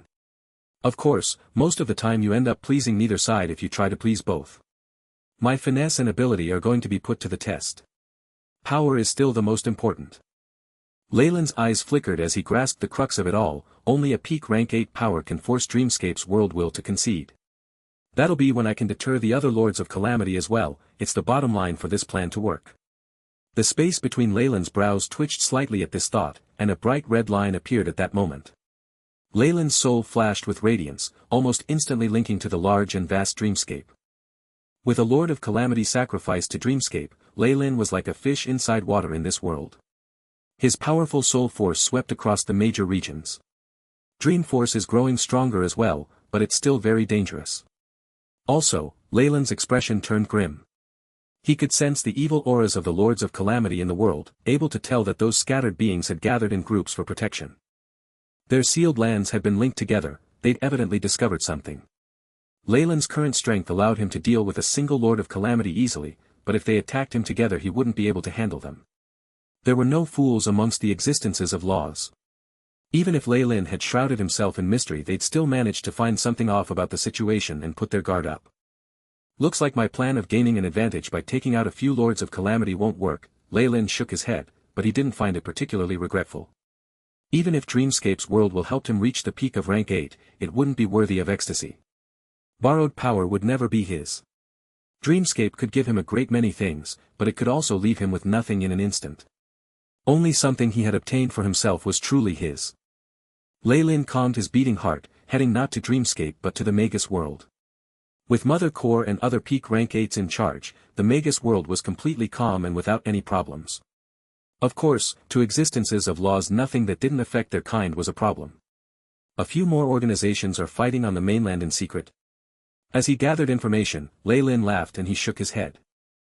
While the surface of the Magus world was under his jurisdiction, he couldn't be bothered with ants fighting amongst themselves. No matter how powerful their geniuses are, as long as they don't grasp laws these organizations will remain useless. They were born in the wrong era. Lei Lin sighed at this conclusion, a trace of pity in his eyes. Once the final war resumed, these geniuses would not meet good fortune. It wouldn't be possible for them to reach rank 7 so quickly, and even though they'd crawled their way up to becoming morning stars that only qualified them to be cannon fodder. Was there anything more unlucky than that? Of course, there would be special cases of people who grew with battle, even peeking into the realm of laws. However, the chances of this were so low it was pitiful. Targaryen Castle. Flames from the fiery world raged in the extraplanar laboratory, gigantic spell formations flickering with boiling heat. A thick layer of world origin force had been condensed into a pond at the core, showing the true form of the origin force weapon Lei Lin had poured his blood and sweat into for centuries. A kingly aura seemed to radiate from the hazy fog, as if a terrifying primordial monster had awakened from its slumber. Rainbow lights flashed as an absolutely lethal weapon showed its appearance. This weapon had all forms. It was a sword, a blade, a hammer, a lance, it was every weapon used in war. Every edge and corner was extremely sharp, making it seem like an assembly of all lethal weapons from ancient times to the present. This weapon didn't even need to be waved around to cause damage, the sharpness of its aura alone could cause the surrounding space to fragment. Noticing Lei Lin's arrival, the weapon began to emit sharp sounds that gripped the heart and soul. Even rank 2 or 3 magi would probably have their souls destroyed under this illusory attack. You can't wait to be born. Lei Lin smiled as he looked at the results, a satisfied smile appearing on his face. It still isn't time yet. With a wave of his hand, a surge of world origin force as terrifying as rivers and lakes in the world suddenly poured in, filling the world pond in an instant. Everything seemed to be in a surplus compared to before. The origin force weapon cheered, and greedily began to devour this origin force. Lei Lin watched on while deep in thought. With the supply from the shadow world, it will probably surpass all divine weapons in the future and delight in consuming the fresh blood of the gods. The Magus world was obviously the most abundant in its origin force, followed by Dreamscape and the shadow world. However, he could only pick up scraps in the Magus world, forced to share equally with a large number of beings of laws. Dreamscape treated Lei Lin like its child, and as for the shadow world, Lei Lin was its owner, possessing a terrifying amount of authority over it. Thus, he would be able to gather the most origin force from the shadow world, followed by Dreamscape and the Magus world. This was the benefit of having a world to himself. That wasn't all, Lei Lin had something else prepared as well. He would shape this origin force weapon into a lethal weapon that would shake the astral plane. AI chip. Beep. Preparation for stripping of laws is now complete. Beginning infusion. Laws being stripped off: calamity, 27%, decay, 15%, curse, 1%, shadow, 33%. The AI chip loyally carried out Lei Lin's orders. The laws Lei Lin had devoured weren't of much use to him, and they would only contaminate his path. It was necessary for him to remove them. With the help of the AI chip, he could isolate his understanding completely and pass it on as a present, or sell it. It was similar to divine force and divinity in the world of gods. Of course, beings of law would pay an astronomical price for this comprehension.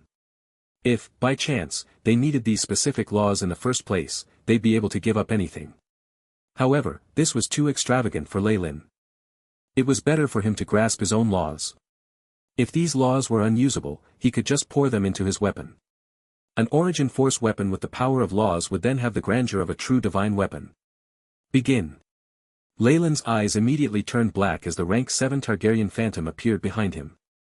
With devilish wings, a single horn, vertical pupils and 2 claws, the winged serpent widened its huge mouth and spat out threads of darkness that fell into the pond, containing the laws of disaster, decay, and other powers that he'd comprehended. The pool began to boil, and the origin force weapon at the center roared out. Runic patterns crawled onto its body, physical proof that the laws were getting to work. Pouring the power of laws inside the weapon was not something that could be done in a day or two. Lei Lin spent a total of 3 years emptying his useless laws into it, so much so that his true soul seemed to weaken. But it's all worth it. Lei Lin took a look at the dark figure in the pool. The origin weapon had already lost its fierce aura, no longer showing off its power. Its splendor had been restrained, which only made it even more horrifying. Lei Lin Farlier. Rank 7 Warlock, Bloodline, Targaryen, Rank 7. Strength, 275.11, Agility, 229.88, Vitality, 400.97, Spiritual Force, 653.19. State of Soul, Law Comprehension, Devouring, 100%, Massacre, 58%. Status, Origin Force Saturated, Unable to increase. The true soul may grow weaker with the elimination of the extra laws, but it's also sharper now. After getting rid of the laws that would contaminate his path, Lei Lin felt that his true soul had now become more clear and sensitive, as if thirsting for more along its path. This is shown before rank 8. Does that mean I'm at the peak of rank 7? Understanding arose in Lei Lin's eyes. Rank 8 involved understanding multiple laws, later forming their own path based on these laws. He wasn't confused about it anymore. The path of a Magus cannot be altered once it's set. Any extra laws will only corrupt the true soul. All my confusion has been removed, and I can now see my path clearly. Everything else, my path to eternity, is in the world of gods. Soon. Soon. Bright light flashed in Lei Lin's eyes as he clenched his fists. Lei Lin's figure appeared in the 7th level of the subterranean world, and he sent a powerful surge of soul force out, Mother Core. Asterisk talk. Talk, asterisk dark red light appeared in the darkness, pulsing with power. If one looked closer, they could see that this was a crimson gem made of lava, seeming like a vertical eye sitting at the core atop numerous vein. This was another form of Mother Core, different from before. Lord Lei Lin, you're finally here. Mother Core proclaimed loudly, not the least bit surprised at Lei Lin's arrival. Yes. And I come with sincerity. The final war is about to erupt once more, and I wish for your help. Lei Lin spoke exceptionally sincerely. The final war never ended. However, a few new variables have entered the scenario, about to make it more fierce. Mother Core spoke as if making a prophecy. And opportunities arrived. I have a way to breach the crystal sphere, Lei Lin admitted bluntly. Prosperity. What? Your Excellency Lei Lin, do you know what you're saying? Ignox's figure appeared in the abyss, a ring of darkness. Other conscients moved out as well, showing their interest in the matter. Lei Lin inhaled a deep breath. Of course I do. I have a way to get past the crystal sphere, and can already send those with power up to the breaking dawn realm past it. Transferring beings of laws is a problem, but I'm looking into it. Interesting. Interesting. Lei Lin felt several malicious intents descend on him immediately, wanting to pry open his mind. Get lost. He grinned malevolently, bright red light from dreamscape shining as a vertical eye appeared between his brows. The evil conscience wailed in anguishing instantly, retreating in haste. It's the symbol of the Nightmare King. No wonder he's growing strong so fast, he isn't beneath us rank 8 existences anymore. The many conscients were alarmed. Only until now did these powerful existences regard Lei Lin properly. Equal power was a basis for communication, and Lei Lin had never doubted that fact. If he didn't reveal strength rivaling rank 8, these magi would snatch away all his achievements. I've said this before. Lei Lin became one of us after he signed the contract. Boom, an immense explosion resounded, showing Mother Core's determination. A peak rank 8 that wished to try prying on Lei Lin stopped immediately. Legend has it that Mother Core comes from the center of the Magus world and has tens of millions of clones, each in different form. Looks like that's all true. Lei Lin nodded his head as light flashed in his eyes. The fruits of your research will be protected. The massive body that represented Mother Core moved up and down, indicating her will. Thank you, my lady. However, I wish to share the results of my research with the rest. Lei Lin smiled and tossed a bait that the other existences could not refuse, in exchange for a small price of equal value. A flurry of discussion later, shocking news traveled out from the Magus world. A rank 7 Magus had actually discovered a way to break through the world of God's crystal sphere, and this had been confirmed by Mother Core. This news caused a huge wave of controversy. After all, the war between the Magus world and the world of gods had never stopped. With the world of gods unable to turtle up anymore, it would most likely resume in full force. And now, it seemed like that epic war was upon them once more. It was worth mentioning that the crystal sphere blocked all communication into and out of the world of gods. The divine beings there did not learn of this news at all. They continued to feel that, with the protection of their crystal sphere, the Magus infiltration was extremely far away. The person at the root of all this commotion was actually quite calm. Having displayed power equivalent to rank 8s, nobody in the astral plane except existences on par with Mother Core could touch him. Even if such a person appeared, he could always escape to Dreamscape or the Shadow World, leaving those existences unable to do anything about him. With these trump cards in hand, Lei Lin's true body would not be affected by the trials and hardships he'd have to face. Lei Lin had only passed down methods to have creatures at or below breaking dawn enter the world of gods, leaving the methods for beings of law to himself.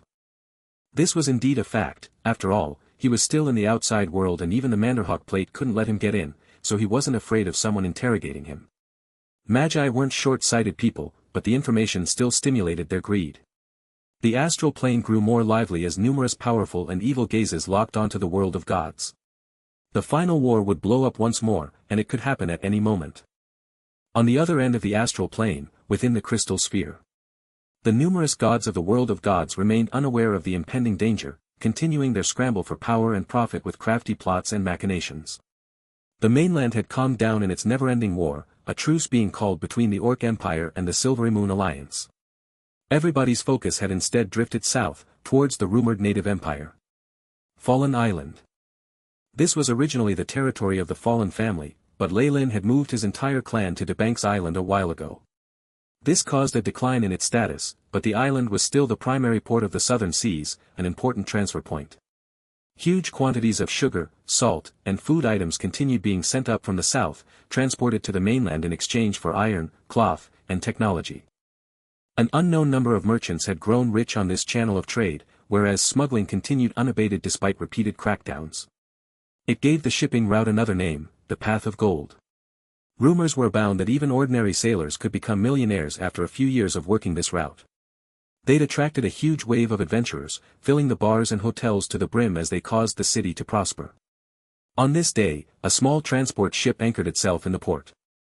Unlike the others that were anxious to fill every nook and corner with goods, this one seemed to be comfortable as every passenger had ample space. It was a favorite of many aristocrats and businessmen. Escorted by an old butler and knight, a youngster whose face was covered by a white veil walked down the deck. So this is Port Venus, the rumored land of wealth and hope. The youngster took a look at the huge beams and mechanical arms in the harbor. Huge tools could be seen everywhere in the two piers, nimbly dancing around with a life of their own as they transported massive wooden crates down enormous ships from distant lands. The crates were wheeled outside the pier along a long track. There were numerous sailors waiting here, their exposed torsos showing their strong muscles. The youth's attention was drawn to the fact that humans weren't the only ones here. There were black and yellow-skinned southern natives, fishmen with obvious traits of the ocean, beast-men with dense fur, dwarves, and halflings abound, as if they'd found a place that belonged to them. Such a strange device. Normal beams are far less flexible, unable to sustain such great weight. The youth took a look at the huge network of beams and merchandise that covered the entire area like black clouds. Yes, it looks like a veritable mountain. In fact, even if a mountain was placed here, I have no doubt that they can move it away in a short period of time. This equipment shows their lord's astonishing attainments in engineering. The old butler wiped his spectacles. Such a magical place, but this isn't our destination. You should go in and rest, young master. Yes. This place isn't where I should be. The youngster's voice grew gloomy as he left the pier with his knight. However, he hadn't noticed that his temporary stop had attracted the attention of others. Outside Port Venus, within the wizard tower atop the hill. Ernest had just raised his glasses, his head already covered with white hair as he looked extremely old and weak. Lei had left him in charge of Fallen Island's defense, giving him a majority of the control over the wizard tower. An interesting little fellow. It's a pity I have no energy to play with you. Ernest sighed from his wheelchair, a thick blanket spread across his lap with spirit-crafted ceramic teapots and cups beside him. Tower Spirit, send this information to the giant serpent church. The matter won't be our problem anymore. Ernest waved his hands, then closed his eyes slowly with graze. It seemed like he didn't want to waste the slightest bit of energy. Oh, time, you are so ruthless and cunning, having stolen my memories yesterday but suddenly placing them in front of me today, he whispered softly, as if recalling something. His mind's eye showed him the appearance of his greatest disciple, the pride of his life. That young genius had advanced, becoming the youngest high-ranked wizard and legendary wizard as he broke the prejudice of the world against wizards. The rest of the world saw in him how a true genius rose to power, and now his student had already started to peek into the realm of the divine. Oh, Agma, God of knowledge. I pray sincerely to you, hoping to receive enough time to witness his moment of glory. Ernest took out an emblem from his chest and started praying. Most wizards held weak faith, and Ernest himself had previously worshipped the goddess of the weave. Due to some unspeakable reasons, although he'd ended up changing his faith, he hadn't joined the giant serpent church. He instead turned towards the god of knowledge, Agma. After all, knowledge was power, wasn't it?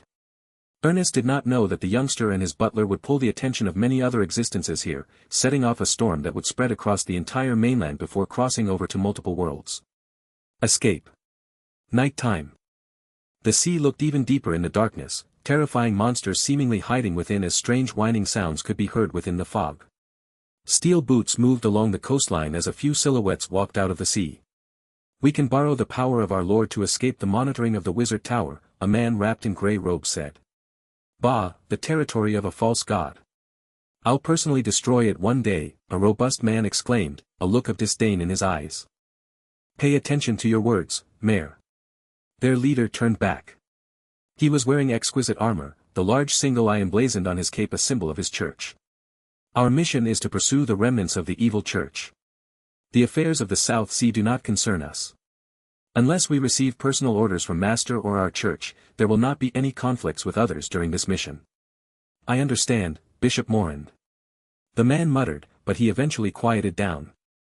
Is everyone clear on the mission? Bishop Morand looked at his own subordinates and could not help being prudent. Our target is the descendant of an evil god. If the church survives, it could assist in his resurrection, so it needs to be cleaned up. My intelligence says they intend to escape to DeBanks Island. We must not let them succeed. DeBanks Island. The land of the giant serpent, a hell on earth with unending death and fear. Soft murmurs circulated within the group, and Morin's face grew unsightly. Leylin was a false god who'd managed to resist the suppression of Helm's church, even killing a large number of clergymen. He'd been on the Church of Protection's list for a long time. Unfortunately, this fellow had holed up in Debanks Island, controlling what was once the Sicardi's empire. He also had numerous subordinates, including another demigod. Although they'd sent several squads with high hopes, none of them had managed to survive Leyland's countermeasures. A few attempts later, Debanks Island had been marked as forbidden grounds for Helm's church, even mentioning it garnering the hostility of its paladins. Let's set off. We swear to crush the demigod. Bishop Morin's face held an unswerving determination as he led his subordinates into the night. My lord, you are like the stars up in heaven, your wings of healing protecting the world in their embrace. Massacre is your sharp sword, and your eyes are brighter than the sun. A bishop was leading the prayer within a concealed room on Fallen Island, dressed in robes embroidered with a giant snake. Leylin had yet to become a true god, so his church was not recognized by the other gods on the mainland. If they revealed themselves in public, they would be attacked, so the church held its prayers in a secret area. Once the daily prayers were completed, the bishop entered an office where a few valiant believers were waiting, a few natives in particular amongst them. Although the natives were slightly shorter than the rest, the violence in their eyes and their ice-cold killing intent put a faint pressure on the rest. Good day, everyone. We have all gathered here today under the gaze of the winged serpent Kukulkan. The bishop nodded towards the rest. Under the gaze of our god. Everyone immediately prayed in unison, fanaticism noticeable in their eyes. Regardless of personal power or faith, these natives had proven themselves. The bishop did not reveal any disdain. The bishop suddenly remembered, word has spread that a large number of natives have joined the church's headquarters in Debanks Island, and there's a high chance that the next pope will be a native saintess. He then gripped the emblem on his chest and started repenting in his heart. Everything is the will of our only Lord. Please forgive me for my wavering faith.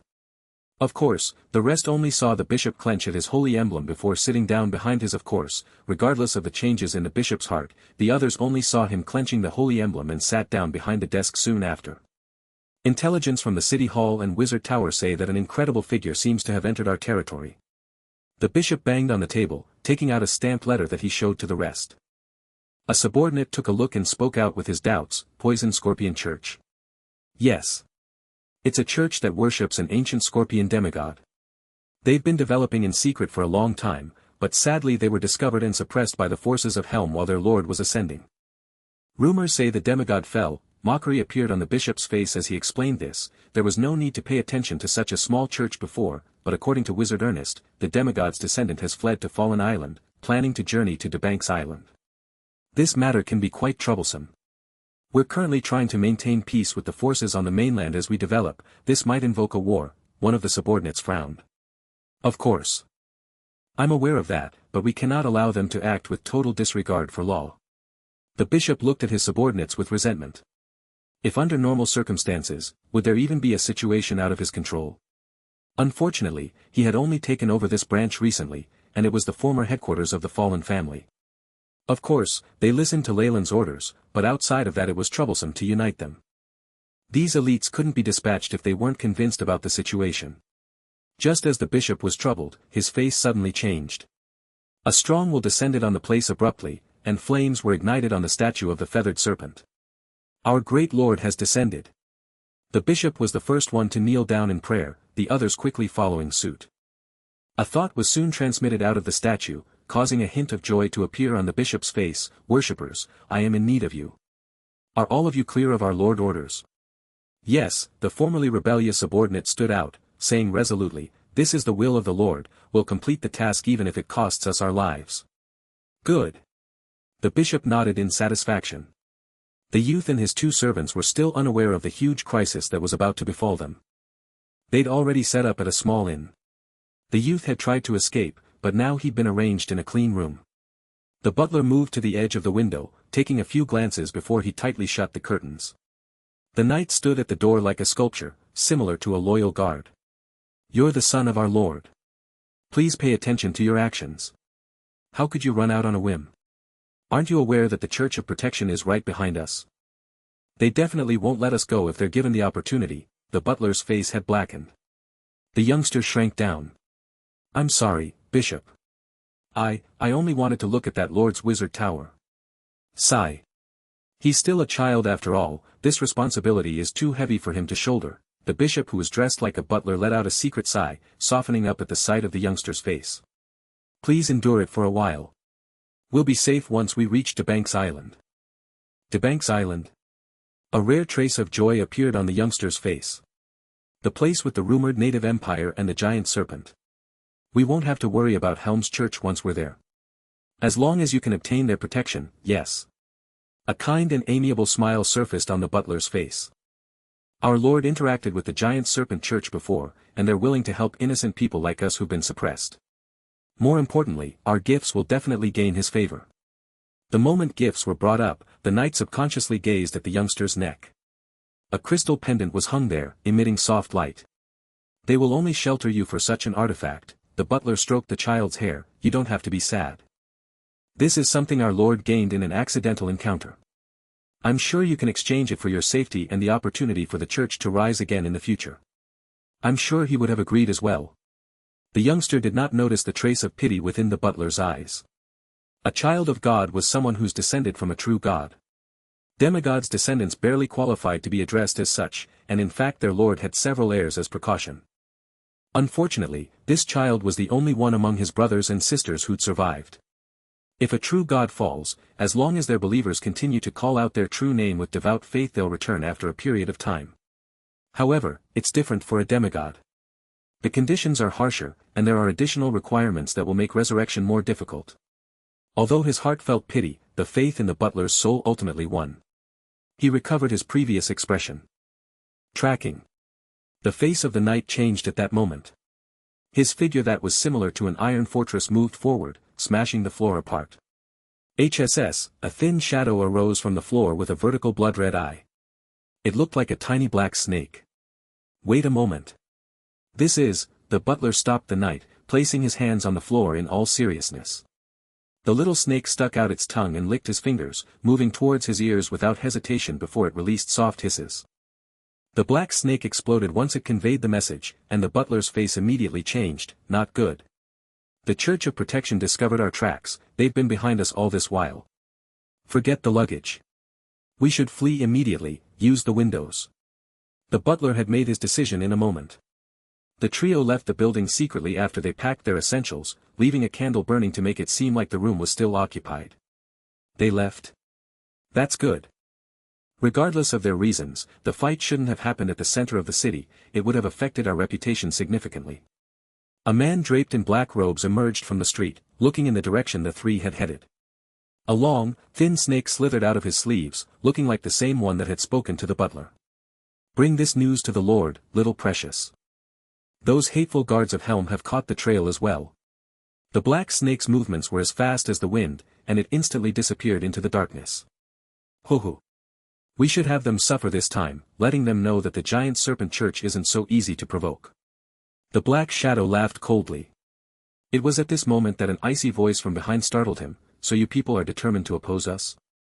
A hint of ice-cold killing intent pervaded the place, shortly followed by a dagger being pierced through the robed man's chest. Despicable thing, trash like you belongs in the 9 hells and the abyss. When the man in black turned around, he saw a thief standing there with a cold expression. There was a condescending look in his eyes, Helm's logo on his armor abnormally prominent. Huh. Just as the thief was about to pull his dagger back, his expression suddenly changed. There's something wrong. The resistance. Boom, the man in black exploded, numerous black snakes scattering as they quickly spread themselves through the street. Ho. Helm's assassin. Just wait as my precious little snakes devour you. A voice similar to an owl echoed from all directions, causing the assassin to turn grim. His figure disappeared into the darkness, only to reappear in front of Bishop Morand. I've failed, my lord. It isn't your fault. The bishop seemed quite forgiving. The giant serpent church chose to get involved, and our men have found traces of the false god's descendant. Your orders have changed. In the name of the Lord, eliminate the spawn of the vile demigod. In the name of the Lord. Everyone quietly prayed, even the assassin. Fervor seemed to radiate from their eyes. Asterisk whoosh. Asterisk a massive number of black shadows encircled the fleeing trio as Helm's church chased after them. Wah! A youngster's cries echoed through the desolate beach. The butler had decided to use this route since there weren't any people here even in the day because of frightening whirlpools, but people from Helm's church were still on their heels. This was a sufficient display of the church's abilities. By the time the youngster came around, the knight was already on the floor, cut in two.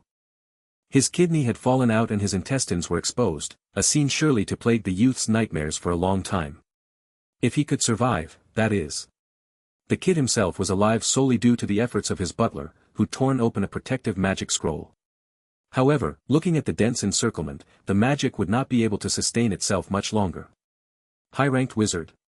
The Knights of Helm opened up a path for Bishop Morin to walk through, and he did so without hurry. He looked at the butler's face, a trace of pity in his gaze. I didn't expect the Poison Scorpion Church would have a high-ranked wizard remaining. You're pretty good, to have survived the fall of that vile false god. The demise of their god was a fatal blow to any church. It wasn't just a problem of conviction, the priests of the church would be greatly weakened, instantly revoked of their status. An average body would be unable to bear the pain that followed. In other words, a pure priest without any other profession would receive a fatal blow once their god died. The same held true for the lower-ranked members of the clergy as well. Only warriors, wizards, or other professionals at high ranks would be able to survive that loss of power, even then on the condition that they were young and strong in terms of the soul. Basically, for a pure bishop without another profession, the high-ranked bishop would receive a fatal blow that results in his death upon a god's demise. This butler in front of Bishop Morin was one such person. The damage done to the bishops of a demigod when it fell was lower, and on top of that he himself was a tenacious high-ranked wizard. He managed to endure the backlash, allowing him to escape while their pope and a considerable number of other bishops had died. The man had taken on the responsibility of protecting his god's child. The Poison Scorpion Lord is a real god, I will not tolerate your blasphemy. The butler maintained a solemn face, his dignified temperament not betraying a hint of anger. All devout worshippers held unyielding faith in their gods, making such fervent followers much more frightening than the rest. This butler was naturally one such man, or a high-ranked wizard would never join a demigod's church. I can still give you a fair trial. Surrender, and hand over that spawn of the devil. Bishop Morin spoke with a compassionate tone, and a giant eye appeared behind his back as he looked at the old butler. Don't even think of using teleportation or a random portal. Our Lord has locked down the surrounding space. You shall be burnt at the stake. The youngster looked around him. The Knights of Helm had taken out golden crossbows from their backs, the weapons incredibly frightening at close range. Forget teleportation, even if they tried to flee on land or in air they'd be unable to escape the attacks. Watch over me, my lord. Disguised as a high-ranked wizard, the butler's face was solemn as he spread a few tiny scorpions on the ground. Enslave. Greater transformation. Asterisk roar. Asterisk the tiny scorpions roared as they grew in size, becoming 5-meter-long 2-meter-high monsters, acting like tanks in front of the wizard. Young master. I'll make an opening for you a while later, take the chance to escape. Bring that pendant to the giant serpent church or the fallen family, and plead for their help.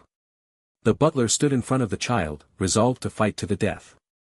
It was already a significant feat for a youngster of 13 or 14 years of age who'd never experienced suffering to stay conscious so long. Sigh, the butler could only helplessly sigh, turning around to face his opponents once more. Asterisk bang. Ka-cha, asterisk the giant scorpions were dismembered rapidly under the knight's attacks.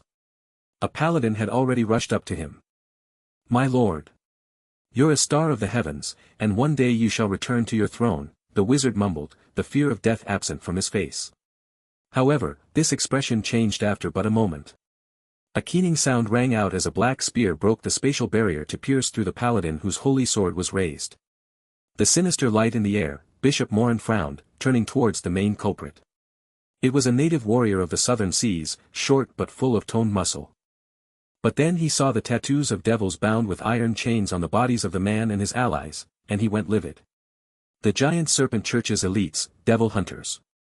They're high-ranked devil hunters who've sealed real devils. Morin didn't even send out any orders. His subordinates were already shrieking. These devil hunters evidently had an unsavory reputation in the South Sea. Devils themselves were known to be cunning and secretive, with vile powers. How much more powerful did devil hunters have to be to defeat these devils? Even if they were aligned neutrally, devil hunters used the powers of the devils they captured. It caused people to associate them with the devils as well, something the hunters did not care to explain. Their bad reputation had accumulated, and stories of them caused children to cry at night. Morand wasn't as ignorant as the commoners though, and he had a clear understanding of his opponent's abilities. Devil hunters are very powerful. They need to be high-ranked professionals to seal devils in the first place, and some of them are even legendary. He quickly glanced at the many shadows hidden in the darkness, making the wise decision to reveal his identity. I am Bishop Morand of the Church of Protection.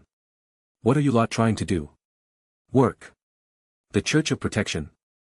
The leader of the devil hunters sneered. His muffled voice and thick accent couldn't cover up the ridicule in his tone. How dare you ridicule our God? Rage could be seen on Morand's face. No bishop would lie down and take an attack on their God. No, no. How would I dare ridicule a true God? The devil hunter was dressed in the distinctive garb of the southern seas. He had yellow skin and thick lips, his brown hair styled with several small pigtails. It's just. We have the opportunity to punish those who attack the faithful, as well as impostors. Impostors? Cold sweat beaded down Morand's forehead, and he had an extremely bad premonition. Follow the Lord's orders, check for devils. This diminutive leader did not give him the chance to do anything, shouting out all of a sudden as holy light flowed to reveal a few detect devil spells were already cast.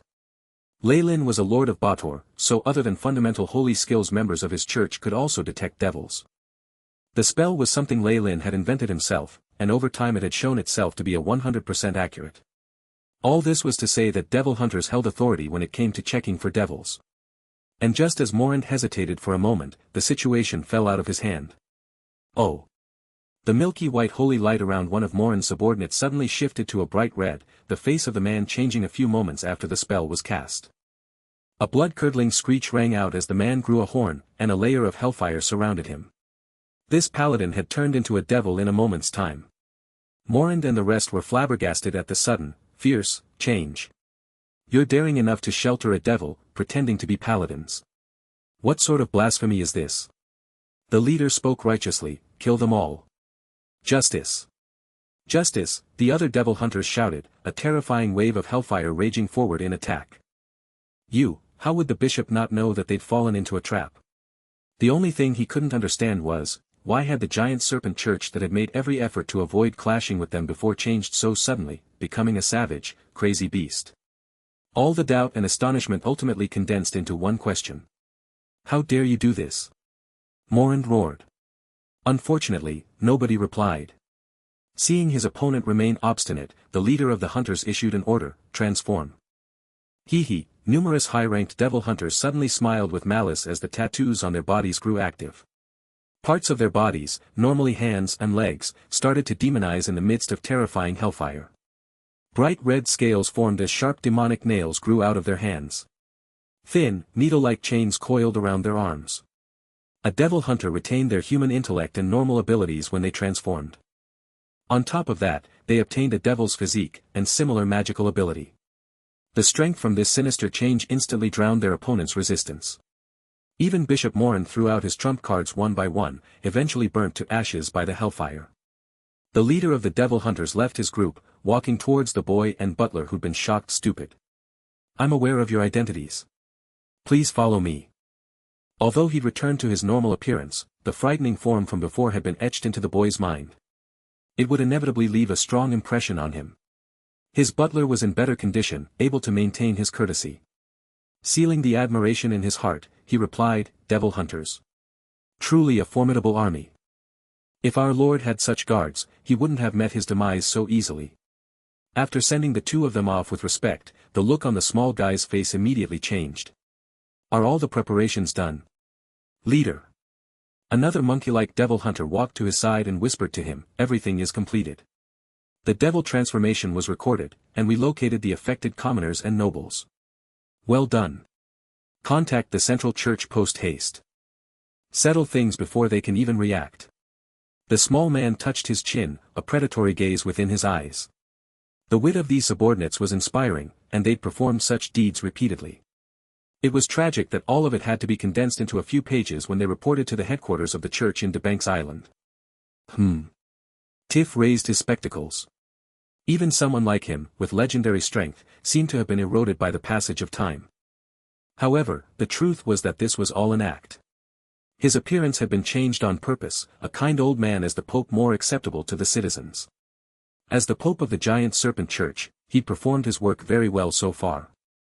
What was once the Socrates Empire had slowly recovered over this long time, and was flourishing once more. In fact, the fallen empire was even more prosperous than Socrates at its peak. More land had been put to use as they acquired technology from the mainland, and the number of goods sold on the streets had grown in number as well. Most importantly, crafts had been introduced to the natives, bringing them from the Dark Ages to the Iron Age. Tiff had a feeling of glory as he looked down from the mountain atop which the giant serpent church stood to gaze at the capital. The Pope massaged the spot between his brows until his eyes felt better, starting to read the report from his subordinates. The issue in Fallen Island was dealt with pretty well. The Church of Protection suffered losses, even. The person in charge is called Tabank. Pass down the order, have him transferred to headquarters. A transfer order stamped by the Pope was sent out quickly, causing the surrounding clergymen to grow envious. The man would obviously be promoted. However, Tabank had gotten this by fighting on the front lines. They had nothing to say about it. The Poison Scorpion Church's child has secretly set sail, on his way here alongside a high-ranked wizard. They'll be here in 10 days. Flipping over to the next document, a rarely seen expression surfaced on Tiff's face. I need the Lord's guidance. Tiff stood up and tidied himself up before heading to the rear of the church. This place was forbidden grounds within the church, even guards few and far between. The lack of people gave it an atmosphere of seclusion. The original marble palace had been worn down by time, its luster changing to one of archaic charm. There was an enormous shrine behind the headquarters of the giant serpent church. A statue of the feathered serpent god Kukulkan lay within, built atop 99 marble pillars as it emanated a trace of sacred brilliance. Master. You are the stars in the sky, with the authority of massacres. All commoners crawl under the protection of your wings, Tiff started praying. The thread of faith connected itself to the statue, and the feathered serpent buzzed as a youth emerged from the golden radiance. Tiff lowered his body further, his master had arrived. Tiff. Leylin was wearing a loose white robe, every inch of his body flawless as a result of his god fire. Golden light flashed in his eyes as he looked at Tiff.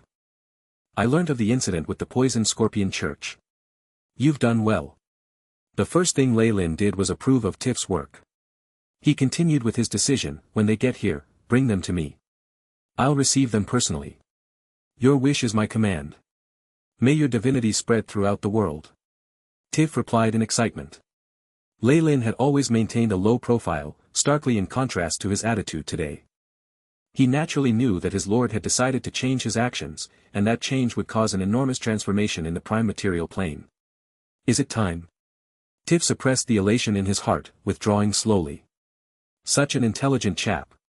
The golden gleam in Leylin's eyes grew even more dazzling as he looked at Tiff's back. 100 years had passed in the astral plane, and the world of gods had experienced an even longer span of time. His preparations for ascension had finally been completed. Leylin can't help but to take a look at his own status. Leylin fallen. Race, human, demigod, rank 27 arcanist, legendary. Strength, 21. Agility, 21.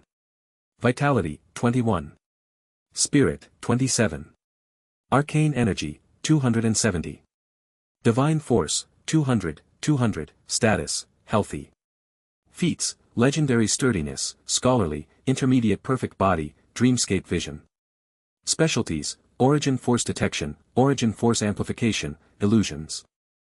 My divine force has finally manifested. He seemed to be happy. The island's population has increased as well, and is sufficient to support a god of massacres. Everything's ready. Plan. Becoming a god was the lifelong goal of every being in the world of gods, something they all longed for. And now, Leylin was standing at the threshold to becoming a god. Ascension held even greater meaning for him than most. Only a divine soul would allow him to open the crystal sphere from the inside, allowing his main body to enter the world of gods. To be blunt, the moment he successfully became a god, there would be little time left until the final war resumed. This was why Leylin took godhood very seriously. Besides, meeting the requirements did not mean one would successfully become a god. In the history of the world of gods, there were plenty of examples of people falling during their ascension, or being ambushed by the enemy right after. He obviously did not want to be one of those poor gods. Mailer and Sirik will definitely sense my ascension, our roles clash. They wouldn't let me off. This is something decided by natural circumstances, just like how there can only be one male in a pride of lions. This is an unchangeable fact. Lei Lin stroked his chin, looking grim. Then there's Mistra, Tyr, and Helm. They already plotted to kill me once. I'm afraid they won't let me off. The moment my divine realm is prepped, they'll attack me immediately. My body will have grown divine, so I won't be protected by the prime material plane anymore. Lei Lin was currently relying on the fact that he was only a demigod. He'd hold himself up on Debank's island, and the other gods could only glare at him without being able to do anything. With true gods unable to descend, their avatars and clones were basically a free meal for him. On top of that, Lei Lin was protected by his church and empire, rendering battle tactics on land and sea useless. For this reason, he was able to do as he wished up to this point, rather than being pursued and killed. However, after becoming a god, everything would change. The prime material plane would reject his body and expel him to the outer world. When that happened, things would get fun. Outside the prime material plane, Mistra and his other enemies would definitely be furious and ready to take revenge at any time. What was more terrifying was that they, in the outer world, no longer had restrictions that they would have had in the prime material plane, and could wield their powerful might as greater gods. Greater gods were equivalent to peak rank 8 magi. With a possibility of attack from their true forms, Lei Lin could already feel the fear rising in him. Without the time to establish his divine realm, it would be impossible to block these malicious beings. When the time came, he would be in danger. Falling right after becoming a god. Lei Lin felt like he would become the greatest joke in the world of gods if such a thing happened. Also, I should worry about Bator, Lei Lin sighed. He had successfully robbed Beelzebub's authority and become the master of Dis, hiding his true identity. But who was Asmodeus? This sly devil had also made use of a series of schemes to obtain most of the power in hell, and he'd now placed his attentions on Lei Lin. Lei Lin had never been interested in working with the devils. After all, while they did trust each other to an extent, they wouldn't hesitate to trick outsiders. He wouldn't accept any offering of peace, instead gunning to become their master. This was why Lei Lin had created the Devil Hunters, powerful professionals that only the giant serpent church could create. It was partly for empowering his subordinates, but also because he wished to crack down on devil worshippers in the prime material plane as he lay out a path for himself to walk. Evidently, the devils that were loyal to Lei Lin could evade devil detection spells without paying any price. The rest, however, were not as lucky. The remaining archdevils were growing increasingly dissatisfied with Lei Lin, and he could already guess that some of them were already talking to the gods for a chance to overthrow him. At the same time, Asmodeus' sly hand was reaching for Dis. He didn't seem satisfied with using his daughter as a substitute for the hag countess to give him authority over Malbolge. Rather, he seemed greedy for more, wanting to unify the 9 hells and become the true master of Bator. Who would be a better target than Lei Lin, who had appeared midway? Lei Lin had no doubt about it. As long as there was an opportunity, Asmodeus would definitely put all of his resources into gobbling him up and taking control of Dis. Hee. Come at me with your schemes. I just hope you won't break your teeth in the end, Lei Lin snickered inside. It wasn't as if he didn't have any cards up his sleeve. Thultanther was waiting silently in his semi-plane, the flying city seemingly impatient to drink the blood of the gods. A great arcanist with a flying city had been able to intimidate even the gods of ancient times. At the same time, there was a Magus of laws waiting outside the crystal sphere, greedily eyeing the world of gods. Those that were preparing to attack Lei Lin would soon be shocked to find that the rabbit in their hands was actually an evil primordial dragon. Putting this aside, Lei Lin took a look at the AI chip's records. AI chip. Show me the revised version of the grade 12 arcane spell, Karsus Avatar. Beep. Karsus Avatar is being revised. Estimated time, 677 hours 23 minutes and 13 seconds, the AI chip intoned loyally. This was a terrifying card in Lei Lin's hands. It could let him dispose of Mistra in an instant, at the same time releasing numerous ancient magi from the core of the weave. With his experiment in the shadow world, Lei Lin now knew the power of this arcane spell model. Of course, the backlash was immense. However, with the AI chip and his test data, it would be a breeze to fix the issue. Lei Lin was sure that regardless of what other tricks Distorted Shadow had planned, it would have to do with this arcane spell. However, he had taken measures to deal with this and was amending the arcane spell model. This meant Distorted Shadow could only watch on helplessly. So if I think about it, I do have quite a few cards. Leyland stroked his chin, but I still need a few people to lead the way. A pair of master and servant shivered somewhere in the southern seas. They assumed it was because of the sea winds, heading into the hold of their ship. Who knew what the future held? At the thought of the child of a god, Leyland immediately recalled the true master of the Poison Scorpion Church, who was a demigod. With how much of a moron Poison Scorpion is, it's natural that he was disposed of. It would be strange if he wasn't. Poison Scorpion had dealt with his giant serpent church before. Rankings were very strict on the continent. Everyone had their own rank, and since Leyland was neither a god nor a high-ranked legend but a demigod, he naturally wouldn't mix with beings of other statuses. The only ones able to speak on equal terms with him were other false gods and demigods.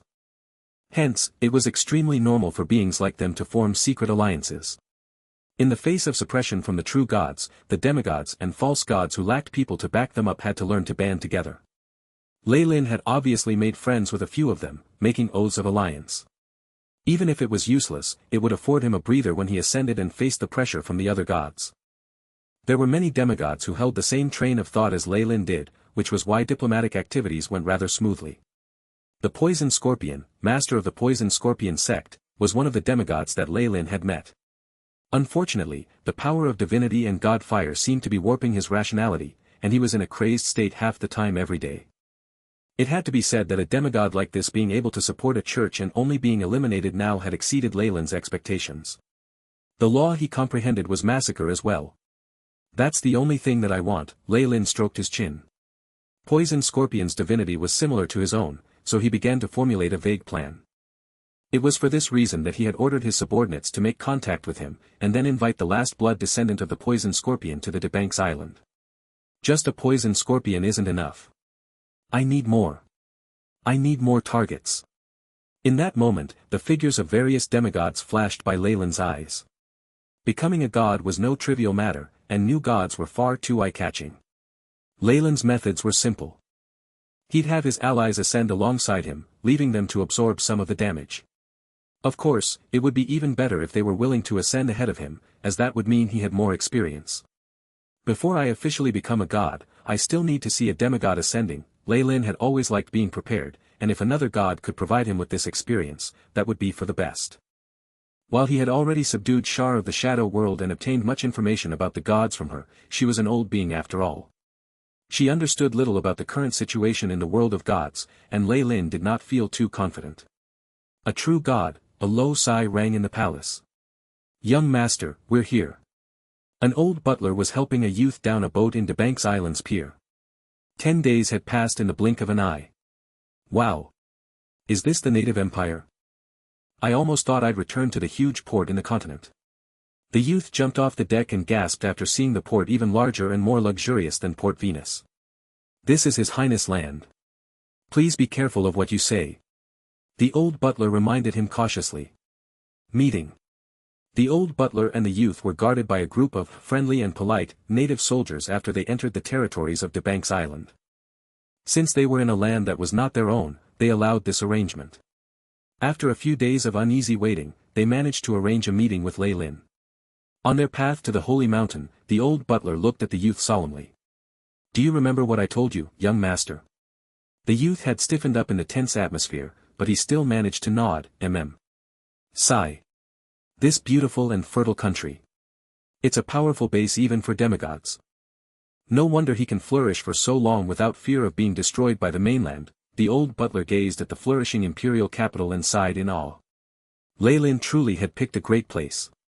Not only was there a large population to provide faith for him, the mainland had little influence here. However, thoughts were just thoughts in the end. Few were as bold as Leyland, aiming to take over the natives' empire. With the defect in the native souls, the gods avoided them like the plague. With all sorts of factors, Leyland somehow managed to get the best parts of everything.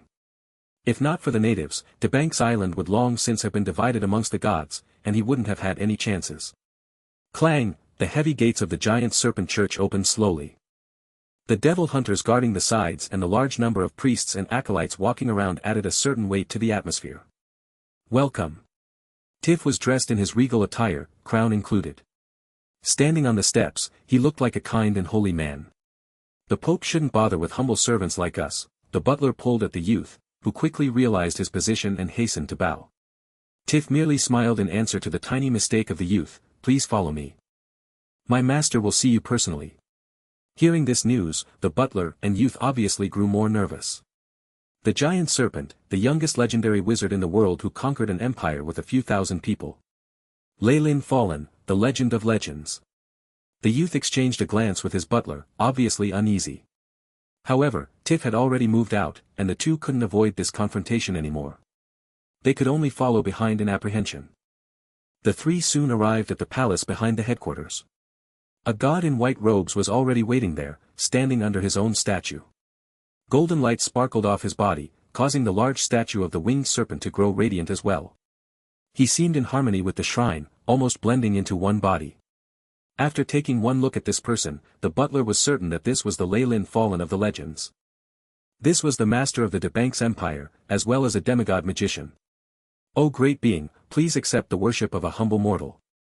The butler bowed down and knelt, and the youth followed soon after. "High-rank magician, Daybreak Hand Schliff, your loyalty is worthy of praise." Lei Lin did not speak loudly, but it still reverberated throughout the shrine. The tone of the voice showed that it was unquestionable. The giant serpent church had long since revealed all of this high-ranked wizard's secrets. His true thoughts couldn't be hidden in front of Lei Lin. Is this the poison scorpion's son? The god's gaze moved past Schliff, focusing onto the youth. "R.A. Rake greets his highness," the youth stuttered out. He could sense that Lei Lin's imposing aura was even more powerful than that of his demigod father, who had once been the master of his church. Yes. Rake inherited the master's bloodline and glory, and will surely become a saint in the future. At the mention of his faith, Schliff just had to speak, "Your Highness, please help us on account of the goodwill from our master in the past." In answer to this mortal's humble request, Lei Lin did not comment. Rather, there was a look of pity in his eyes as he watched Rake. "As the child of a god, do you know what your destiny is?" "Destiny?" Rake's eyes showed his confusion and bewilderment. "As the descendant of our master, he has no other choice." Schliff answered loudly, obviously trying to hide things for a while longer. "Heh." Lei Lin merely shook his head and smiled, but did not reveal the truth. True gods only needed faith to revive themselves, but things were wildly different for demigods. The master of the Poison Scorpion Church hadn't accumulated any divine force, and now that he'd fallen, even if he obtained enough faith in the future, he lacked the most important thing for revival, a vessel. The vessel needed to be powerful enough to take on the power of a god. Most importantly, this person had to have the same blood as the god. This Rake was evidently Poison Scorpion's vessel, and someday in the future his father would break into his body and revive within to appear in the world once more. It was not just demigods.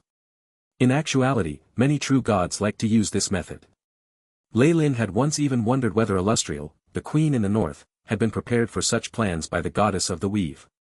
"There's a contract between Poison Scorpion and I, to give each other all the help we can. Promises at our level cannot be broken." Lei Lin answered in the affirmative. "Many thanks, Your Highness." Schliff bowed in excitement. Even he had not expected things to go so smoothly.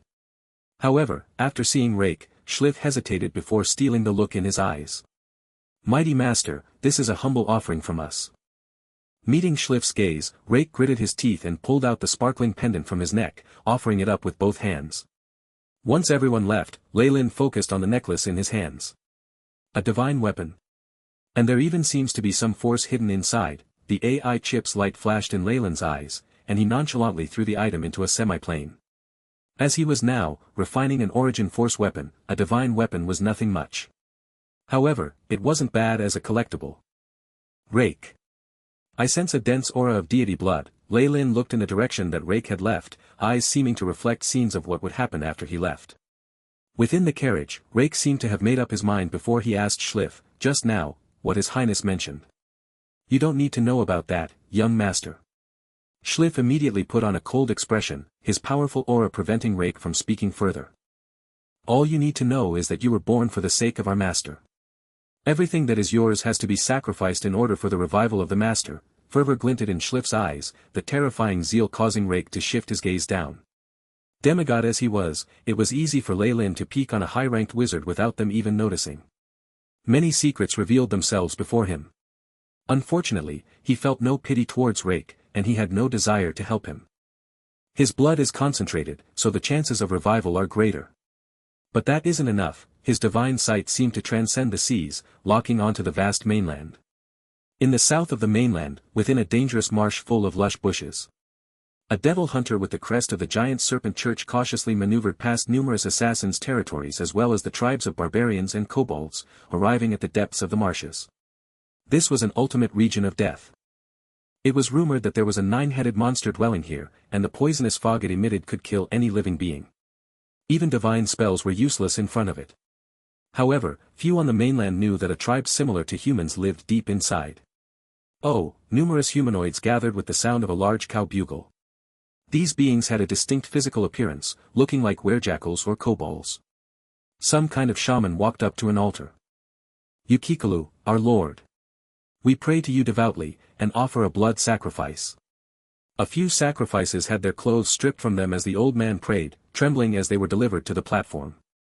His eyes bloodshot, he picked up an obsidian dagger and kissed it once in devotion before standing in front of the slaves. It looked like he was watching some lambs to be slaughtered. The shaman dismembered the sacrifices easily, a technique passed down through centuries allowing him to keep them alive until he made the final cut. Only such a thing would please Yukikalu enough to grant them his favor. Demigods, devils, and demons who were false gods were different from true gods. They could do anything for the sake of faith and power, seeking out new followers with greed. Most of the time, Leyland believed that it was because there were people like these who were so short-sighted that the reputation of demigods was tarnished so badly. It made it such that his giant serpent church could not operate well on the continent. However, he was merely blabbering on. Without blood sacrifices, demigods would long since have died out with the bit of faith they obtained from their followers. Only Ley-Lin, who took control over the Debanks Island and had nobody vying for faith with him, could treat his followers so generously and give them more benefits. In the long run, this was the best method, but it was difficult for everyone to do this considering the circumstances. As the shaman proceeded with his ceremony, the other worshippers quickly knelt in prayer. Blood poured everywhere, as if nurturing some horrifying force. Alliance. A large number of guards had been moved to watch over the ceremony. The lax guard allowed the devil hunter to sneak inside easily. When he saw the sacrifices on the altar, a disturbed look appeared in his eyes. Blood sacrifice? Poor followers. Only our Lord truly cherishes us, even if we worshippers make mistakes he kindly gives us his guidance. A sense of superiority surfaced in the hunter's mind as he compared himself to these people. Comparing this sacrifice with the methods of the giant serpent church, his devotion actually grew a bit. His faith stat would have grown by a few points if such a thing existed. Whoa, the sacrificial ceremony reached its peak at that moment, the heart of the altar pooling with blood. An indistinct silhouette walked out of the boiling blood, with a human head but the body of a lion. Yukikalu. The mighty Yukikalu has descended. The old shaman bowed in agitation as he started chanting prayers, followed by the other worshippers. Yukikalu lowered his head, looking at the shaman as he spoke in an unknown language. It caused the shaman's expression to change immediately. "The Lord says there is a spy here." "Guards." The guards that looked like ravenous wolves immediately howled out. "Not good, I've been found." The devil hunter squatting in the grove felt his heart freeze, and he prepared to break out and escape. Ugh. However, bright light burst forth from the giant snake emblem on his body at this moment. He soon lost consciousness, his body taken over by a great will. Lord of Debanks Island, the giant serpent sitting upon the throne. "Welcome, your majesty Ley-Lin." The human-headed lion hovered in the air, releasing a few howls. The old shaman retreated alongside his guards, leaving the place to the two. Long time no see, your highness Yukikalu." Ley-Lin found it sluggish to move around in this body, like a huge elephant who'd been squeezed into human armor. However, that didn't matter much. His conscience was only borrowing this body, so even if it perished he'd only lose a vessel and some divine force. It wouldn't be much. The demigod in front of him was a part of Leyland's alliance. Legendaries had their own circle in the prime material plane, and the same naturally held true for demigods. Unfortunately, numerous demigods were placed in an awkward position. Not only did they have lacked gods willing to protect and promote them, the divinity within their bodies clashed with specific other gods that caused delays in their ascension. They'd formed cliques of their own to help each other for this very reason. Poison Scorpion was one such god, and so was Yukikalu. "If you've come to the marshes yourself you must have important matters to discuss," Yukikalu said as he sharpened his claws. He was quite envious of Leyland's following and his distance from the mainland. Even more importantly, this person had begun preparing for ascension before even becoming a legendary. His schemes were shocking. Have you heard about Poison Scorpion? Leyland directly revealed the purpose of his trip. The Church of Protection. Those lunatics. Yukikalu's face grew unsightly at the mention of the topic. Helm's Church was clearly the nemesis of all false gods, just its mention would be such a powerful deterrent. Poison Scorpion has already fallen. Either of us could be the next target. Leyland's soft words caused Yukikalu's face to darken. Between the two of them, he was both an easier target and a closer one. Looking at the other party becoming restless, Leyland revealed a confident smile. We have to come up with countermeasures. It'll be easier to have Helm fall than have him abandon his duty, and both are impossible. Yukikalu was clearly aware of his own position. But he's only bound to slay false gods. What about true gods with their own divine kingdoms? Leyland revealed the primary purpose of his trip. True God. You plan to ascend? Earth-shattering shock rippled out from Yukikalu's body of blood. Of course, there's no demigod who doesn't want to. Leyland didn't cover his intentions up in the slightest. Ascending was indeed the best solution against Helm's Church. Pity. I haven't accumulated enough faith to ascend. If I try now I'll only face the backlash of the World Origin Force, falling immediately. Yukikalu was indeed tempted, but he ultimately shook his head. Of course, if your Majesty Leyland has such intentions, would definitely fully support you. On the other hand, Leyland didn't trust such verbal promises.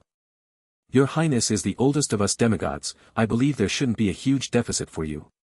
Would this be enough to bridge the gap? Leyland seemed to see in Yukikalu a fish that wouldn't bite without bait. He smiled in secret as he revealed a diamond emitting golden light, having it float towards the other. This divine force suiting my role, and experiences of ascension. Why do you have this, and why are you willing to give it to me? Yukikalu was obviously frightened by Leyland's present. Your Highness doesn't have to worry much about the source. However, I'm sure your chances of ascension will increase significantly with this. Leyland's secretive smile caused Yukikalu to think that a true god was supporting him. After all, a demigod couldn't get a hold of such items. However, this was enough for a demigod. As expected, Leyland saw greed and ambition rising within Yukikalu's gaze. No demigod would be able to reject such temptation, even if they knew a trap lay in wait. Yukikalu had been a demigod for a long time. If he didn't advance soon, he would share the fate of Poison Scorpion. The Church of Protection wouldn't ever let him off as long as he was a demigod. Numerous expressions flashed past that face of blood, but ultimately Yukikalu still absorbed the diamond into his body. I shall accept your Majesty's presents. What price do you require for them? A simple agreement, and no matter which of us manages the last laugh we have to assist the other demigods. Leyland faintly smiled. I'm going to the Sea of Death and the Dark Grasslands after this. They've been demigods too long as well. You want us to advance together to reduce the attention? Yukikalu wasn't stupid, and he managed to catch Leyland's intentions quickly. It was of benefit to him as well, so he naturally didn't object. That's right. We can also aid Poison Scorpion before that. After all, he's one of us. Unknowingly, Yukikalu suddenly felt an extreme chill in his heart after seeing Leyland smile. Within a city on the mainland, inside the huge church of Tyr.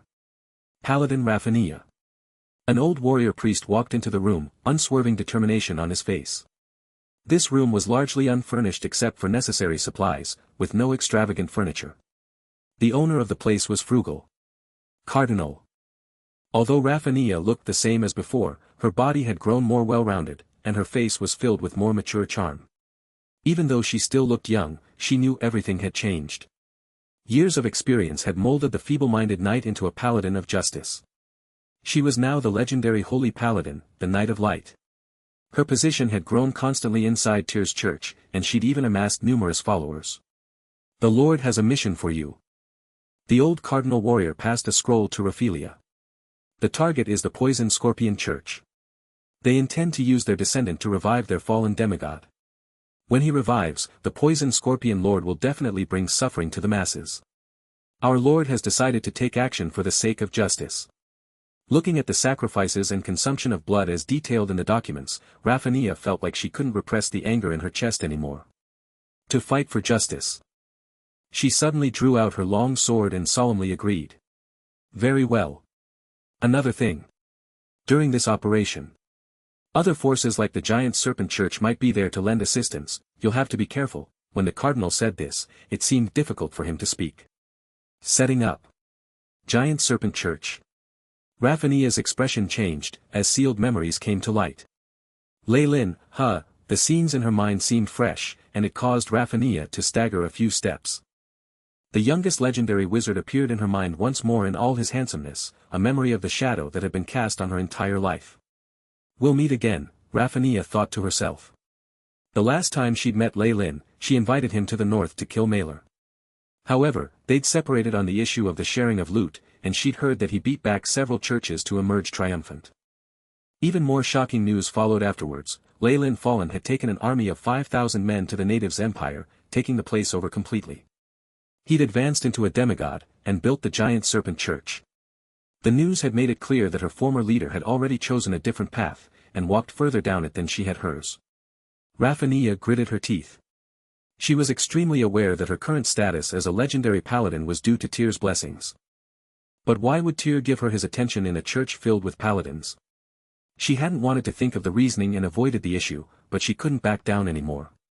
I must believe in justice, and fight for what's right. Raffinia said out loudly, as if reaffirming her thoughts. Very well. Our Lord is watching you. Having received the reply he wanted, the cardinal left. However, Raffinia clenched her fists tightly. Demigods, blood sacrifices, and filthy transactions. Lei Lin. If you're there, I won't hesitate to pull you out and punish you in the name of justice. With Helm's support, the Church of Justice traveled extremely fast. It had only taken them 3 days to confirm the location of the Poison Scorpion Church. The two lawful churches gathered their warriors outside a small city. This is Cardinal Romies, of the Church of Protection. He'll be in charge of this operation. We're to assist him. A priest on Raffinia's side pointed out. Romies' eyes brightened after he took a look at Raffinia. Lady Raffinia, the star of hope for the commoners. Please accept our greatest respect for your love and protection. Raffinia was an absolute beauty, and she possessed an aura of purity and holiness as a paladin. Your participation in this mission gives us more confidence. Cardinal Romies expressed his heartfelt welcome to Raffinia's participation. This was extremely normal, as no one would reject the help of a legendary. Let's skip the small talk. I will definitely comply with orders. I hope you don't bear any grudges. Eliminating evil is the foremost priority. Raffinia spoke icily and meticulously. However, this attitude caused Romies to appreciate her even more. He waved his hand, and a priest moved forward to present her with a map written on parchment. Our intelligence says the Poison Scorpion Church is performing a blood sacrifice, using the bloodline and strength of a deity to revive their false god. The other false gods are supporting them, including the lion-headed golem, the Lord of Murky Darkness, and the giant serpent of the southern seas. Romies spoke briefly of the current situation, causing the expressions of those listening to turn solemn. Demigods were extremely powerful beings that had the blood of many on their hands. Many of their order had fallen to these opponents. It was a pretty simple affair. Any demigod that was easy to deal with had already been executed by the lawful churches. If they could survive for so long, these false gods weren't ordinary, possessing great strength and cunning. This is the place they chose for the sacrifice. The Tree Castle. The cardinal pointed to a red circle on the map, the wording extremely clear. The Baron in the Tree Castle has been brainwashed by the Poison Scorpion Church, so the troops and civilians there are already under their control. We've obtained the decree of the royal family. All heretics in the area are to be executed immediately. No one objected to Romies' words. Cultists weren't human to those on the holy mission, only a group of creatures that had lost their sanity. They had to be purged. The garrison troops and the paladins will cooperate with us. Our target this time is the blood descendant of that false god, and the upper echelons of the Poison Scorpion Church. Romies distributed portraits of Rake and Schliff. The drawing was extremely lifelike, and nobody would make a mistake. This is the descendant of the false god, the crux of their blood sacrifice. His name is Rake, and he's our primary target. This wizard is known as Schliff, and he's one of the church's core bishops. He's a high-ranked wizard, not legendary in any domain. He excels at instant teleportation and portals. Our mission is simple. If there aren't any false gods lending a hand, we can take care of it on our own, Raphania concluded after Romi's brief. However, they knew that demigods were possibly here, so nobody dared to let down their guard. Does everyone understand now? Set off immediately. Romis got on his warhorse, and the tall, sturdy horse neighed loudly. Thud. Thud. The warhorses bristled with energy as this small group of elites from the churches set off in the direction of the tree castle. The tree castle had turned into another wasteland. Black mist covered the area like a creature's maw, gobbling up the entire region. A large eye floated in midair. Romis seemed to obtain some information from his god, and he said with certainty, "This is the might of a false god. Their blood sacrifice is at its critical point. May the Lord lead our way." The other clerics prayed fervently, as a weak white glow appeared on their bodies. The black mist was soon dispelled, revealing a concealed path. "Let's go." Romis took the lead, with Raphania following closely behind. The scenes she saw had caused her to tighten her grip on the reins. The crops in the area had already withered, and the farms were left empty and in a mess. It was as if the farmers were removed forcibly from the area. "The castle is there." Romis turned around and headed towards another direction. The faint traces of blood told of the merciless situation that had unfolded in the area. Raphania gritted her teeth and made an oath, "Vile gods, I'll never let you go." Castles often represented a long history, providing absolute protection to the inheritance that nobles were so proud of. However, the Baron of the Tree Castle now stood at the corners of a wall, and his gaze was extremely strange yet fervent. The pride and reservedness that a noble was supposed to have, and most importantly the intelligence, had disappeared from his body. 20,000 civilians, and aristocrats and nobles as well. "I hope the Lord is satisfied with my offerings." The look of zealotry on the Baron's face was reserved for only the most pious of believers. "The poison scorpion Lord will definitely feel your sincerity." Schliff was carrying a large tome of the church, dressed up in papal attire inclusive of a crown. "Enemy troops will be here soon. I hope you'll be able to fight to the very end, all the troops of the church are yours to command." Schliff handed a golden scepter with scorpion carvings on it to the Baron. "All for our Lord." The Baron swore as he received the scepter in a stately manner. "Very good." Schliff did not hesitate to leave the castle walls. Why would he fear entrusting this task to such a zealous apostle? Many of the poison scorpion church apostles remained within the castle. There were many bodies of young ladies and masters of nobility that were strewn across the floor. The reception hall of the castle had already experienced a huge change. Many items of the core infrastructure had been removed, replaced with a towering altar stacked with dead bodies and flowing with blood. At the top of the altar was a throne made of white bones that also resembled a cage, locking a youth within it. Seeing Schliff, the youth's eyes brightened. "Schliff, save me. I don't wish to die." "Nonsense." The malevolence in Schliff's voice as he berated the boy called Rake to grow breathless, "You're the seed of the Lord. The purpose of your existence is to be sacrificed for his sake." Schliff's icy speech broke every delusion the boy had had. But Rake's face turned pale immediately. "There's no buts. The Lord will definitely be reborn from your flesh. That will be great glory for you." Schliff walked up to the pedestal which had many waiting apostles. "Brothers and sisters. Our Lord hasn't fallen, only left temporarily." Schliff opened his arms and decreed, "Now, as long as we chant the name of our Lord piously, he will gather enough energy to change the world and appear before us, leading us into bouts of victories ahead. Lord, oh Lord. You are everything, my flesh, my blood, my soul." The apostles here were the craziest of the lot. They began to chant immediately, and even though there weren't many of them the power of their faith had already converged onto the altar. Resurrection. Gods could not die. Even if they fell, as long as their worshippers chanted their true names day and night they would one day rise up from the astral plane, returning to their former glory. Now, under the fervent chanting of the poison scorpion church, the altar seemed to light up with a strange flame. Flesh and blood began to fuse together, revealing faces warped with pain. "Almighty Lord, the God of scorpions, Chester Potter. Chester Potter. Chester Potter." The worshippers recited the name again and again, soon joined by the warped faces on the altar. Some mysterious force seemed to attract a conscience here, having it descend upon the place. "Oh, Lord. Arise from your slumber." Schliff's hands and legs began to tremble with excitement. "The false god ceremony has already started. Stop them." The elites of the two churches had already reached the castle under Romi's lead, a large number of soldiers following behind them. A fallen demigod has no need to revive. Romi's unsheathed an icy blue sword at his waist, and an icy gale began to stir. All high-ranked professionals follow me, the rest of you focus on the attack on the castle.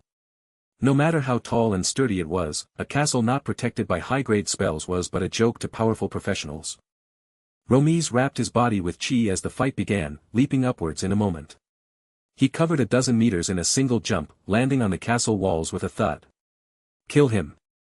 An exasperated voice sounded out, and many warriors with black armor began to surround him. Know your place. Romi's harumphed, and snow began to dance around his body. An icy gale instantly turned the apostles of the demigod into frozen statues, and they crashed down to the ground. Are you the baron of this castle? Romi's leapt again, flying past all obstacles to arrive before a man dressed in noble clothing. There was a scepter in his hand, imprinted with a scorpion. You vile watchdog. Flames seemed to spew forth from the baron's eyes as he rushed forward with the scepter. No traces of psychic spells or intelligence reduction. Romi shook his head. You are a true sinner, the apostle of a false god. Face your judgment. Blue light flashed, and the sword pierced through the baron's chest. The man moaned painfully, looking at his chest in disbelief. HNG. You think the identity of a noble is your amulet? How naive, Romi said indifferently. However, as he looked towards the center of the castle where the hall was, his brows furrowed. A terrifying evil spirit had converged in that area, forming a powerful whirlpool. Chester Potter. Chester Potter. You are the Lord of Slaughter. In your left hand, you wield the hammer of annihilation, and in your right the book of judgment. Any enemies will turn into a quagmire of flesh and blood before your presence. You are the home for our souls, I am willing to. The power of worship of the apostles and faces combined formed a crimson glow that converged atop the altar, landing on the throne of bones. The crimson energy engulfed Rake, entering him through his skin pores as the boy howled without end. Rake's aura continually grew stronger and stronger, until eventually the energy beneath his skin began to surge and contort his body. It was like something was about to burst through his skin from the inside. And still the boy's body seemed like a bottomless pit, absorbing all the energy that came. The conscient couldn't enter the body. There aren't enough apostles, Schliff muttered as he looked towards the castle walls. Even with the sacrificial formation and 20,000 souls we cannot revive our Lord. Have they been breached already? They probably have some legendaries helping them. Time had grown short. It seems like there's no choice but to use this. Schliff took out a golden crystal, shaped like a rhomboid. It was a gift from the giant serpent church, but he didn't want to use it unless all else failed. That giant serpent was not a simple person. There was definitely something concealed within everything he'd given them. However, the current circumstances left Schliff with no other choice. Lord! Please guide me and show the way. He prayed for one last time, and his eyes filled with resolve. He then threw the crystal onto the floor. Bang! The altar had a violent reaction to the golden crystal. A terrifying amount of power of faith and divine force was released, causing the whirlpool to spin a dozen times, no, 100 times faster. The crimson ball atop the altar suddenly blazed, melting off all the flesh and blood in the area to form layers of rippling energy. Arg! Rake's screams rose a few octaves within the cage, and his body began to bloat. Lord Chester Potter. Revive now. Schliff roared in malevolence. Asterisk rumble. Asterisk the ground trembled, and the altar turned into a huge furnace as all the energy began to enter the throne of bones. Bang! The cage above the white bones burst open to reveal Rake's figure. His body had grown a few times over, crimson energy filling every ounce of it. It suddenly seemed to light up on fire, as if something within had destroyed all of him. My lord! Schliff was happy beyond tears. During the explosion, he had sensed an extremely familiar conscient overcome the obstacles of the astral plane to descend into the hall. The crimson light ripped Rake's body apart, and a middle-aged man walked out from within. My divine name is Chester Potter. I am the Lord of Scorpions, the ruler of slaughter. Chester Potter waved his hands, and a surge of black gas formed robes that covered him.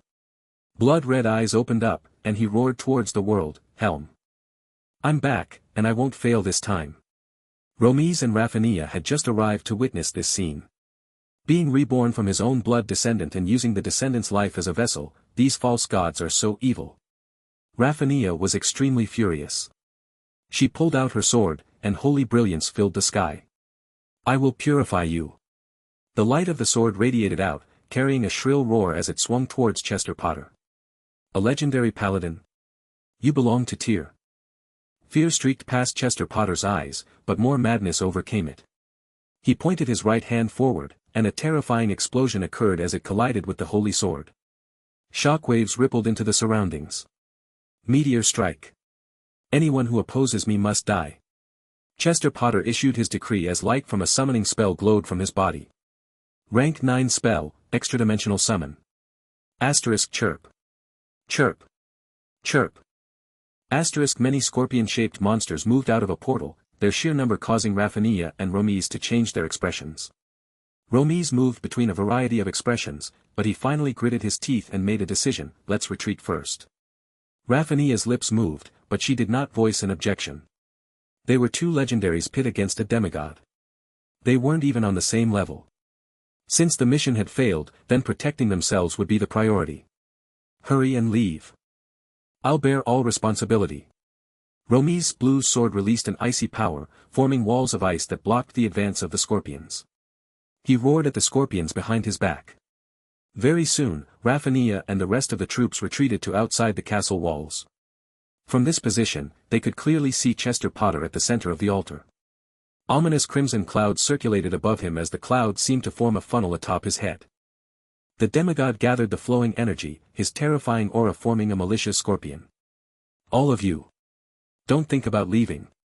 The malicious-looking scorpion chased after them, and the other summoned scorpions roared as they surged forth as well.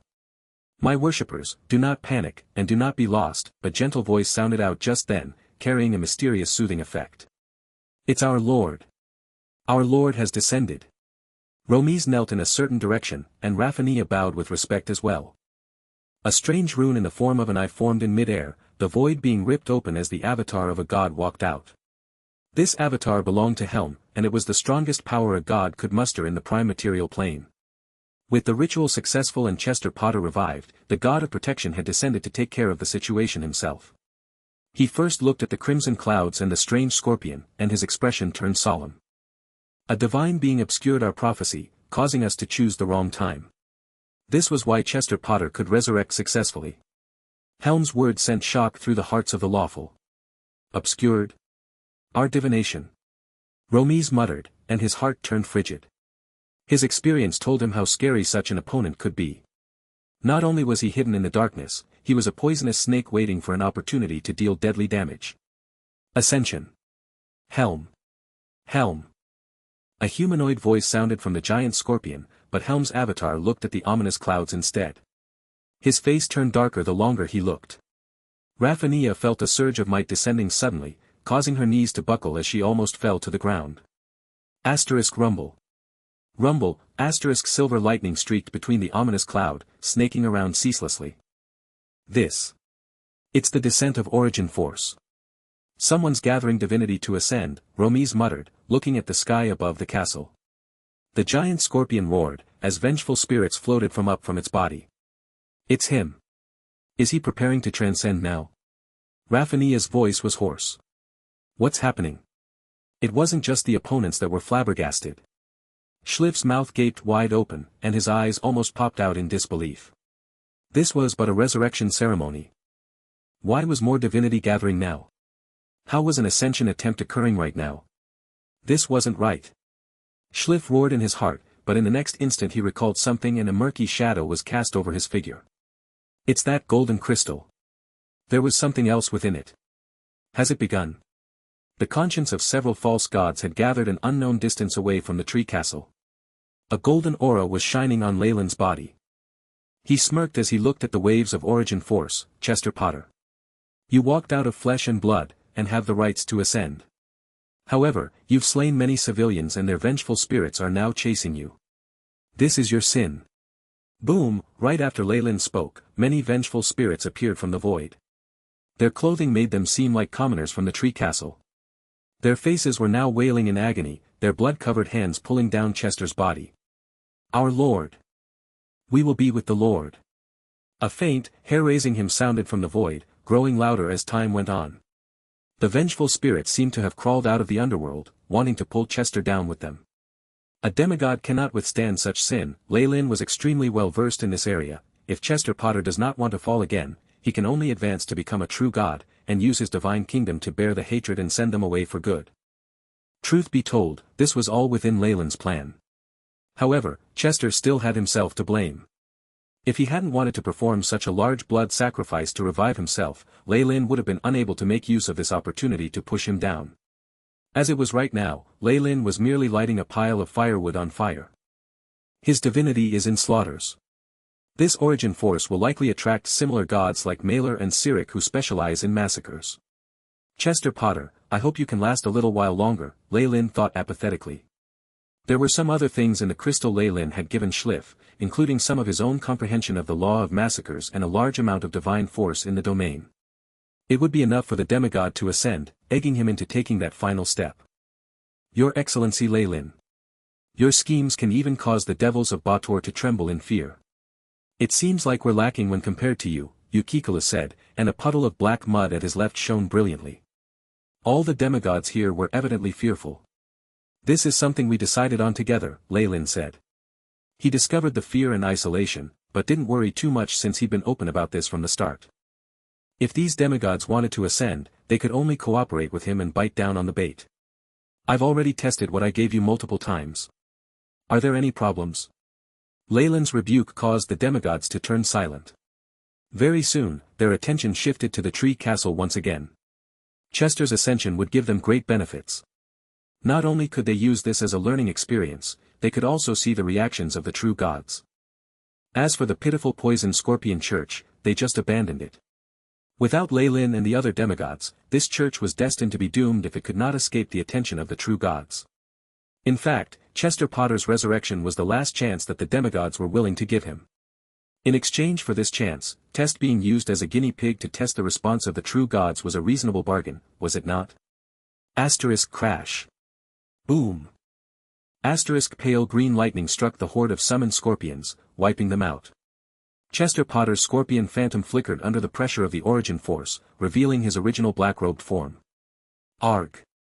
I am the Lord of Scorpions. I control the law of slaughter, and I will become a true god. Chester Potter waved his arms, and a dark gold flame blazed from his body to fuse with his comprehension of laws. This was his divine spark as a demigod, the quintessence of his form. Threads of the law of slaughter converged on the divine spark, runes spinning around it in a sphere as they nurtured it. Chester had given his everything into ascension. Our Lord Chester Potter. You are a star in the skies, wielding the law of slaughter. The fear of humans shall become your strength. Our Lord Chester Potter. You will sit on the throne of your divine kingdom, where our souls will nest. Our Lord Chester Potter. I am willing to give up everything I have, and carry out my mission on this earth. I earnestly pray for your glory amongst the gods, and pray that you last forever. Schliff prayed fervently, and with utmost sincerity. The other worshippers followed his lead. The high-ranked wizard knew quite clearly that the poison scorpion lord could not overpower the remaining demigods, and had been caught up in their conspiracy. He was left without any choice but to transcend. His other worshippers had also realized this point. Right now, the only chance they had to live was to pray and aid Chester Potter in his transcendence. The worshippers of this false god were thus literally praying for their lives. A surge of faith converged around Chester Potter, absorbed by his divine spark and nurtured into power in his domain. Chester's personal comprehension of the law of slaughter wasn't great, and he lacked enough worshippers to ascend on his own. Even amongst demigods he wasn't the strongest.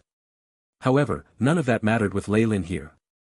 Chester's law of slaughter that had piqued Leyland's interest was quite close to his own law of massacre. Converting between the two had been extremely easy. With Leyland's aid from the dark, giving Chester some of his own comprehension of massacres, Chester had immediately met this requirement. He tried to smart, wanting to avoid Leyland's comprehension and the enmity of the massacre gods that it entailed, but his efforts didn't pay off. With the power of the lightning and origin force, and the prayers within, this event was made known to the entirety of the prime material plane. Any existence that had crossed into the legendary realm fixed their gazes upon the area. They could see that a demigod was beginning to break through and become a true god. The sacrificial runes there told everyone of his identity. The poison scorpion's true name was Chester Potter. No matter what the mortals had named him, once his ascension succeeded, this name would forever be attached to him. He would even be able to sense some of what was said whenever his name was mentioned. His worshippers would also gain strength from his true name. By just whispering and chanting his name, they would be able to connect to their god. Chester had seemed to choose slaughter as his divine domain. The sacrificial runes floating around him read, "The fear of mortals will become your strength," a clear indication that he was of the evil alignment. Just this fact was enough for all good gods to oppose him. Roar! Right at that moment, a portal opened in mid-air. A giant golden ape came tumbling out, straightening to stand up in the void. Its blood-red eyes were locked onto the demigod in the lightning, as if looking at prey. The god of hunt, Malor. As expected. Anyone who tries to ascend into a divine position related to massacres will face the hostility of the gods who wield it. Leyland shook his head, but doubt and confusion filled his mind. What about Cyric? He's the god of murder, and he's even more closely attuned to slaughter. At this moment, within the headquarters of the Church of Murder. Blasphemy. That false god is committing blasphemy against our Lord. The Pope roared at the surrounding slaves and clerics that knelt in a circle before him. Send out the orders, all legendaries are to cease their missions right now and move to attack the Poison Scorpion Church. Behead them on sight, I want to see the heads of every one of their priests before me. The Pope's face was filled with malevolence as he issued his order. Once everyone left, the Pope knelt before Cyric's statue, his quiet prayers tinged with helplessness.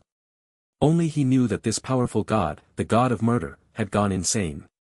He'd even issued orders for internal conflict, and the upper hierarchy of the Church of Murder had already fallen into disarray. Annihilation. There were many rumors surrounding Cyric, but the most popular one was that he was originally a mortal like them. He stumbled upon the inheritance of a fallen god by chance, soaring to godhood. It caused many mortals to worship him fervently. However, many of those worshippers wanted the inheritance for themselves. If the chance befell them, they would gladly steal his luck. Since Cyric was a mere mortal before he ascended, the huge leap of power, alongside his divinity and the power of his domain, had side effects. He grew selfish, prejudiced, and slightly crazy. Exactly because of this, Cyric would definitely have reacted to a demigod ascending into his domain in the past. However, now he'd gone completely insane. The Pope looked at the statue that was wrapped up in a dark red energy, and the worry on his face grew heavier. It took a while for him to finally make up his mind. Merrick. The Lord is in a state of confusion, I think it's due to the influence from the Book of Cyric. The bishop's voice was extremely raspy and hoarse. He had also sealed the church before speaking. Merrick kneeled the moment he heard this news, cold sweat enveloping his body. He thought the Pope was going to silence him. After all, to blaspheme a god was utter disrespect and would be punished. However, luck was on Merrick's side today. The Pope had not planned to kill him, and continued talking on his own. Our Lord might have read the Book of Cyric recently, which is why he isn't responding to our prayers. Holy decrees haven't been issued either. Merrick nodded his head in agreement, he'd actually been suspecting as much for a while. The Book of Cyric was a divine weapon that Cyric had created himself, containing the power to confuse even gods themselves. Any being that set their eyes on the Book of Cyric would believe the lies within, that Cyric was the one and only true god in the world. The late god of thieves was the former owner of this book. He'd succumbed to it and perished pitifully, allowing Cyric to steal most of his divinity and divine force. However, the power of the lies in the book was so great that even Cyric himself had fallen into a daze after reading it. All this was just an assumption, but at the same time it was quite logical, assuming there was no information that he had not been privy to. The Pope now thought he understood the truth of the situation. Can I trust you, Merrick? Of course. I am willing to give up my life for the Lord, my everything. A fervent expression appeared on Merrick's face. He was definitely a zealot. Very good. I'm handing you a mission.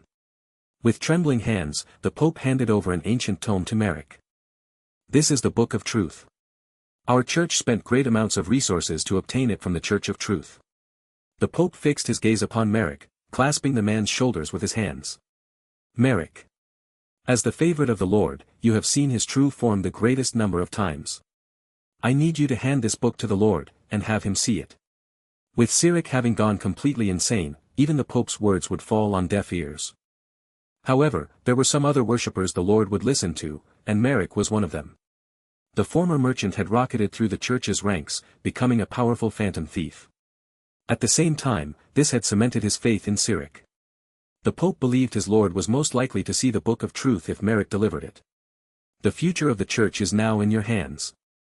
The Pope patted Merrick's shoulders in encouragement. Once our Lord reawakens, these thieving false gods will forever stay in the fallen river of the underworld, and wail for eternity.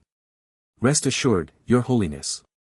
Even if I have to sacrifice my life I will complete this mission. Merrick guaranteed.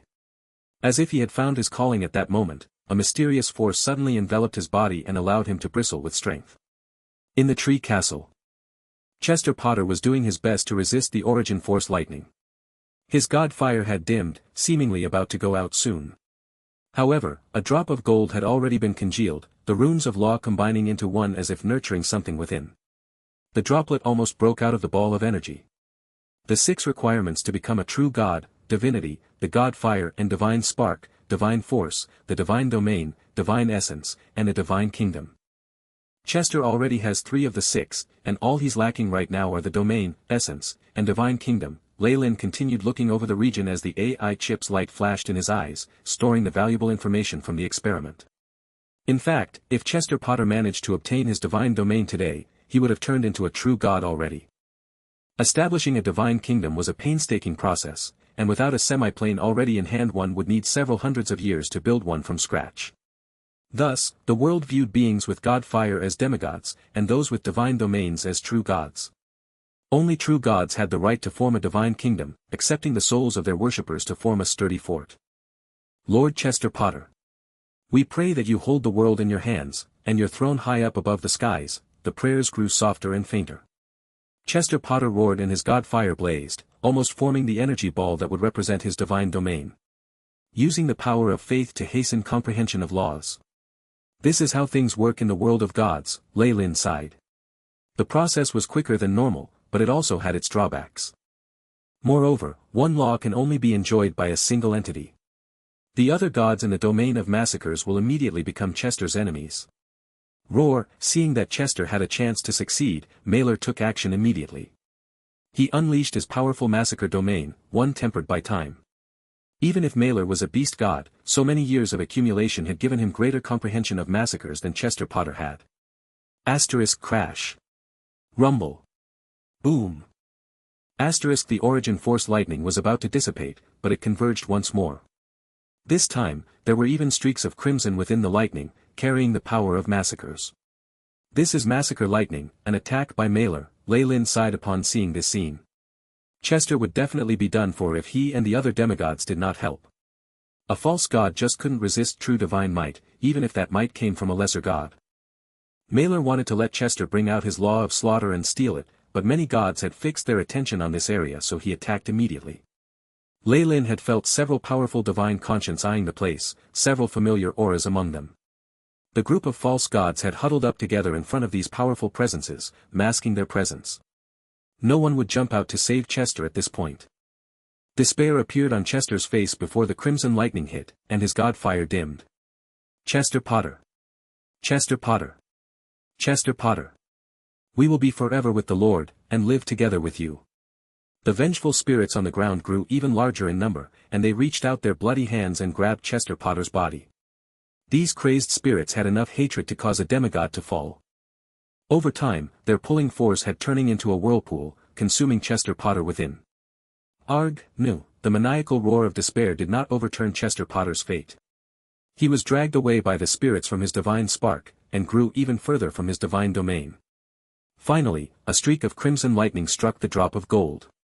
Rumble, the lightning wreaked destruction, and the golden barrier that protected the divine spark dissipated to reveal the content within. A dark golden flame within flickered out. Rumble, Chester Potter who had lost his silhouette, and his true body was exposed to the lightning. The vengeful spirits around him were turned to dust as it struck. Chester Potter. Come with us. Come with us. Even if they had been destroyed by the lightning, there were no pain seen on these vengeful spirits' faces. Instead, glee had filled their expressions.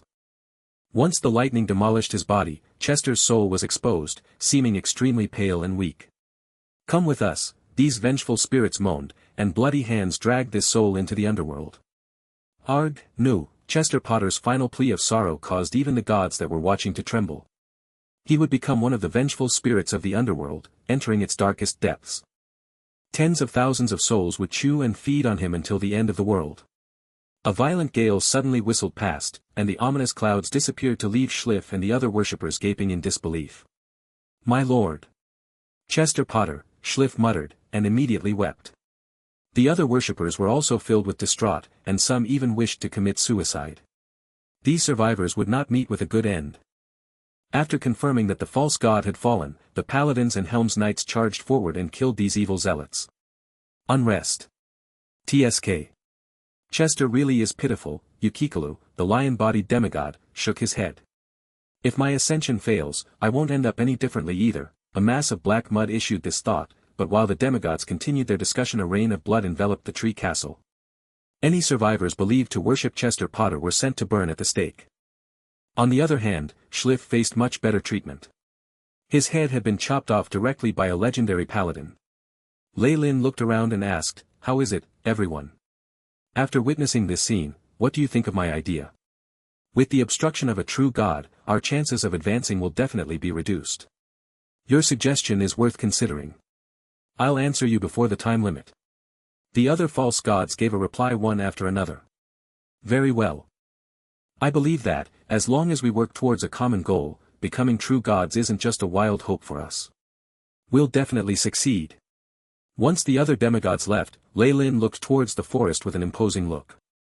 Vengeful spirits will arise during ascension, causing a tide of pollution. Although Chester Potter's situation was a unique case, Lei Lin did not completely overrule the possibility of the same happening to himself.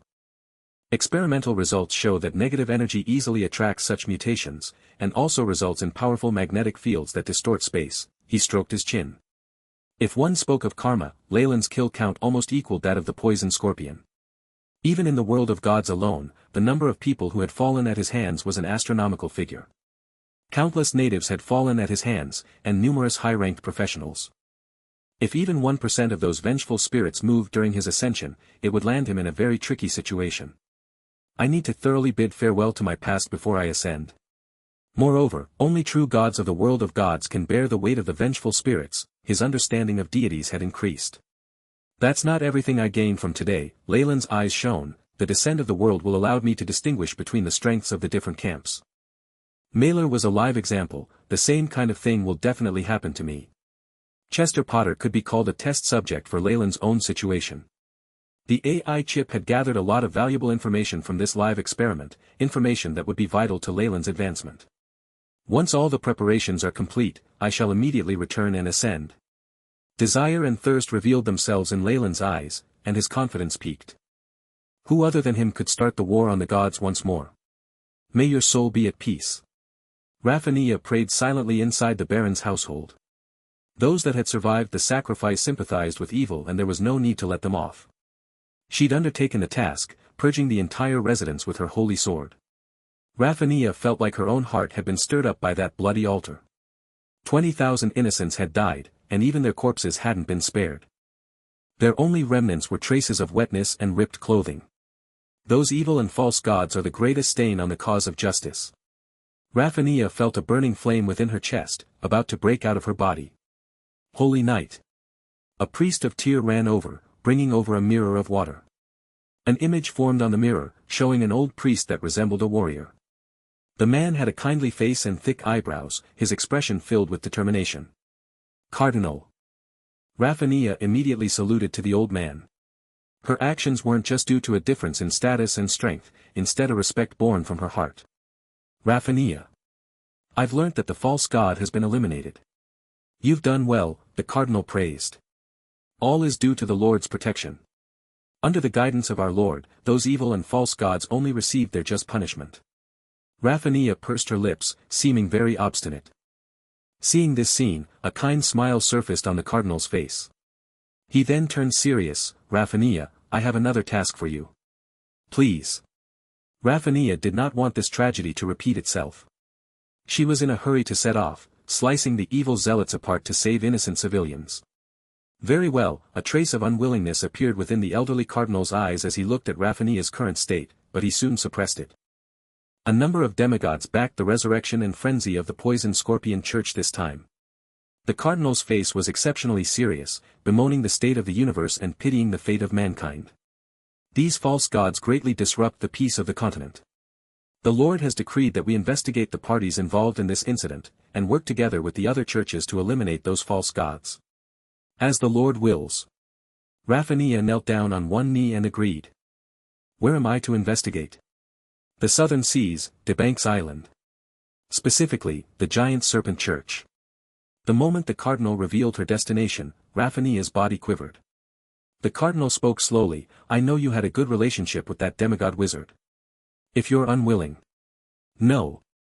I accept this task. The holy knight looked up, incomparable resolution on her face. It is true that Lei Lin and I were friends. However, he's threatening the peace of the continent. It's my duty as his friend to pull him off the wrong path. What if he exceeds his limits? The cardinal asked indifferently. In that case, I shall end his mistakes once and for all. Raphania's body radiated justice with her reply. Very well. The Lord has seen your determination. The cardinal nodded in satisfaction, stopping communications. Holy Knight Raphania. The cardinal commanded us to follow you. A team of powerful paladins and priests approached Raphania. This was only the investigation team. Once she sent confirmation, high-ranked legendaries and even gods' avatars would be dispatched there. I didn't expect us to end up like this, Lei Lin. Raphania looked towards the setting sun, faint regret in her eyes. She seemed to recall their first meeting, a time when both of them were of similar strength. Lei Lin had shaken her off quickly, becoming a high-ranked wizard, then a legendary and ultimately a demigod. She could only watch his distant back, unable to even shadow him. I'm so stupid. Really, with his thirst for power and his attitude of safety over principles, it should have been clear from the start that we'd end up on opposite sides. Raphania withdrew her sword, the regret replaced with resolution. You have your path, and I shall insist on mine. From this day forth, we are enemies. The Holy Knight pointed her long sword towards the south, setting into an unshakable determination. Let's set off. Our target is in Debanks Island, the giant serpent church. A large number of mounted troops filed out of the tree castle, leaving dust on the road. Romies. Helm's avatar called out to his own cardinal in another camp. My lord. You are the guardian and defender of the true gods. Romies knelt down, his face full of sincerity. Although we won this time, things won't remain so simple. The avatar's eyes shone with foresight. Head towards the south, and assist the troops of justice in eliminating the giant serpent church entirely. Helm decreed, the church will exert pressure as needed on the coastal nation, having them form a sea expedition. I understand. Your will is my command. Romies respectfully agreed, but great shock entered his heart. Not hesitating to gather secular forces in an expedition. This breaks custom. Has our opponent reached such a terrifying level? The church and state had certain tacit understanding.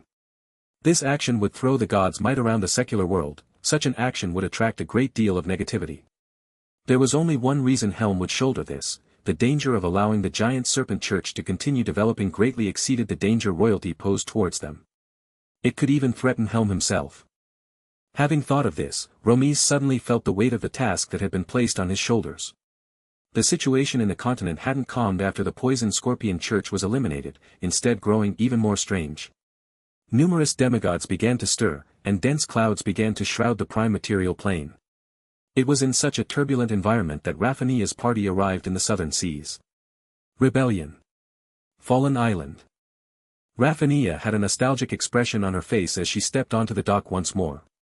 The last time she'd come here, it was to congratulate Lei Lin on advancing to the legendary realm. She'd then entreated him to take part in the operations of the Silvery Moon Alliance in the north. It seemed like that had happened just yesterday. However, Raphania clearly knew that nothing was the same as before. There's news, my lady. All transport to Debanks Island has stopped. A paladin arrived by Raphania's side. I've seen them. Raphania looked at Port Venus. The originally flourishing port had now become rather desolate. With the loss of the hugely important Debanks Island, a majority of the ships had left. There were only 2 or 3 boats here, a rather pitiful scene. They've pulled back their forces. Did they discover something? Raphania gritted her teeth. Even if we have to find our own ships, we must hurry onwards to Debanks Island. Asterisk bang. Just at this moment, the earth suddenly shook beneath them. The skies rippled with a powerful aura and turned dark. What's happening? Help! The port was in an uproar. Rafinha looked in the direction of Debank's island with an experienced gaze. Strong origin force undulations were spreading from that location, and faint sounds of prayer could be heard even here. Her expression grew grave. Too late. In the next moment, origin force from ascension spread towards them. It wasn't only from the southern seas, God seemed to be ascending everywhere. Rafinha's face paled instantly in response. Within the swamp, many natives had come together and knelt in prayer. Yukikalu. Almighty Yukikalu, you are our master. The power of faith converged into a sweeping tide, completely enveloping the Sphinx. A clump of murky mud suddenly spread across the grasslands, expanding to the size of several cities as sparks of golden flame began to seep out from its body. Rumble, the tremor of origin force spread across the multiverse in a moment. Many gods turned their gazes to the prime material plane, shock clear in their eyes. So many demigods are ascending, this is a conspiracy. Many divine wills flowed together in the void. News of this activity even spread to the demons and devils. Many leading existences of the world of gods focused their attention on the prime material plane, hoping to preserve themselves or gain something from this occasion. In the outer planes, Mistra's avatar arrived outside a divine kingdom filled with divine light. Mistra, I've waited a long time for you to come. Origin force roared outside the divine kingdom, congealing into an elderly warrior who had lost both his eyes. We have another slip-up in our plans. Elminster had stayed in hiding and not acted all this time, but now he has already begun his ascension to become a true god. Mistra was very gloomy, and with that demigod's ascension, great changes have occurred in the path of fate. You still care about that prophecy? Tyr straightened his back. In this world, only justice and fairness can be eternal. The snake that will destroy the world. Mistra's wry smile soon grew serious again. I have never before felt as I do now, that his footsteps are imminently drawing closer and closer. Tyr could not overlook the powerful premonitions of so great a god. He grew silent, and the divine kingdom nearby seemed to grow suffocated as well. It's not so easy to ascend to godhood. Since that person is ascending in the domain of massacre, he'll suffer great hostility from Malor and Cyric. Let's wait and see. My premonition is far from reassuring. Mistra looked into the distance. Her star-like eyes seemed to cut through everything, and see directly into the future. The 9th level of hell, Nessus. Father. The current ruler of Malbolge, the Iranese Queen Glagia who possessed unimaginable charm, bowed in front of an old devil. Having entered the realm of laws herself, Glagia could sense the incomprehensibly formidable power that Asmodeus possessed. In spite of the primordial contract in his hands giving him natural authority over Bator, the other archdevils had been resisting his rule. However, his innate control could not be changed. I sensed the undulations of Bator's origin force. Asmodeus took the form of a mountainous devil, his black goat horn slightly pointed and his eyes filled with immeasurably profound evil. A lord of Bator is currently trying to ascend to godhood. Asmodeus' words made Glagia cry out in shock. Ascension? Who? Which devil dares to renounce? Don't tell me it's the Lord of Dis. Glagia's thoughts seemed to turn very quickly to the ruler of Dis. Leyland was still a mystery to her. Of course, after many years of investigations, Leyland's true identity was not a secret to the lords of Bator. They had even formed a unanimous pact and set plans to invade and overturn Dis in motion. Had Leyland not left Bator to reside permanently in the prime material plane, he would perhaps have been ambushed and killed already, his authority divided up among the other lords. Bator was never his goal. He pursues only the everlasting radiance of godhood, Asmodeus said with great accuracy. Asmodeus had to thank Leyland.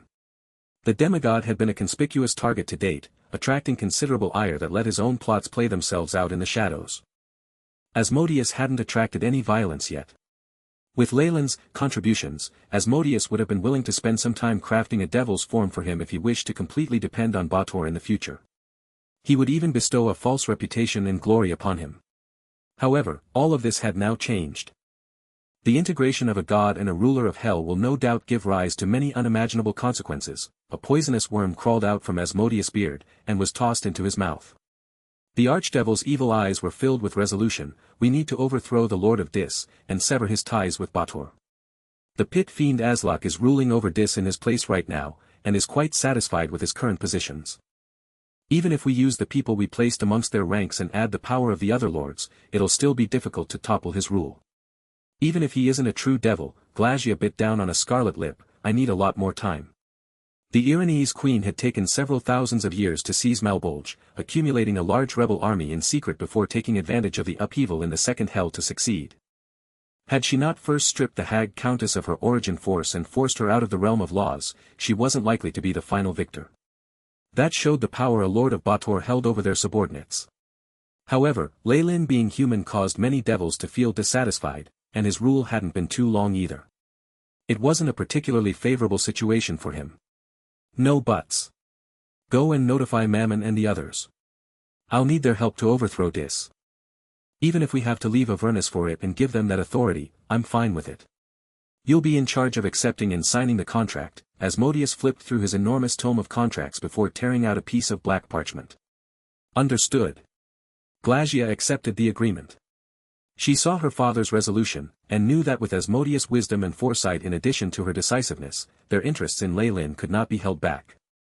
An existence which my father is willing to sacrifice profit to defeat, what sort of schemer is he? I really look forward to this.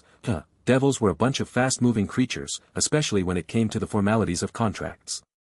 In order to save time, Asmodeus had even directly opened up the network of authority, allowing several lords of Bator to contact their moles in Dis. The entirety of Dis was soon embroiled in war. Powerful explosions resounded, as armies of armed devils rushed forth to burn the Iron City. Their primary target was the official residence of the highest-ranking devils, the core of the city's rule, the Iron Tower. At this moment, Pit Fiend Aslak was surveying the scene of the city with taunting eyes. Mediclo and Hesses, all of you betrayed us. Looking at his city falling into enemy hands, Aslak's expression did not hold the slightest trace of regret and or rage. He looked at these devil rebel armies as if he was looking at a bunch of clowns. You lot have never tasted our master Kukulkan's power. Aslak turned and moved to a conference hall, where the old devil that Leylin had subdued appeared. All the preparations are complete. We have our people guarding all the nodes, the devil hunters are all in position. Bork cackled, radiating primordial evil. His power caused even Aslak's heart to skip a beat. Only Leylin with his superior power and plots could subdue such a creature. Very good, let's go out and receive them. I'm impatient to see the despair on those traitors' faces.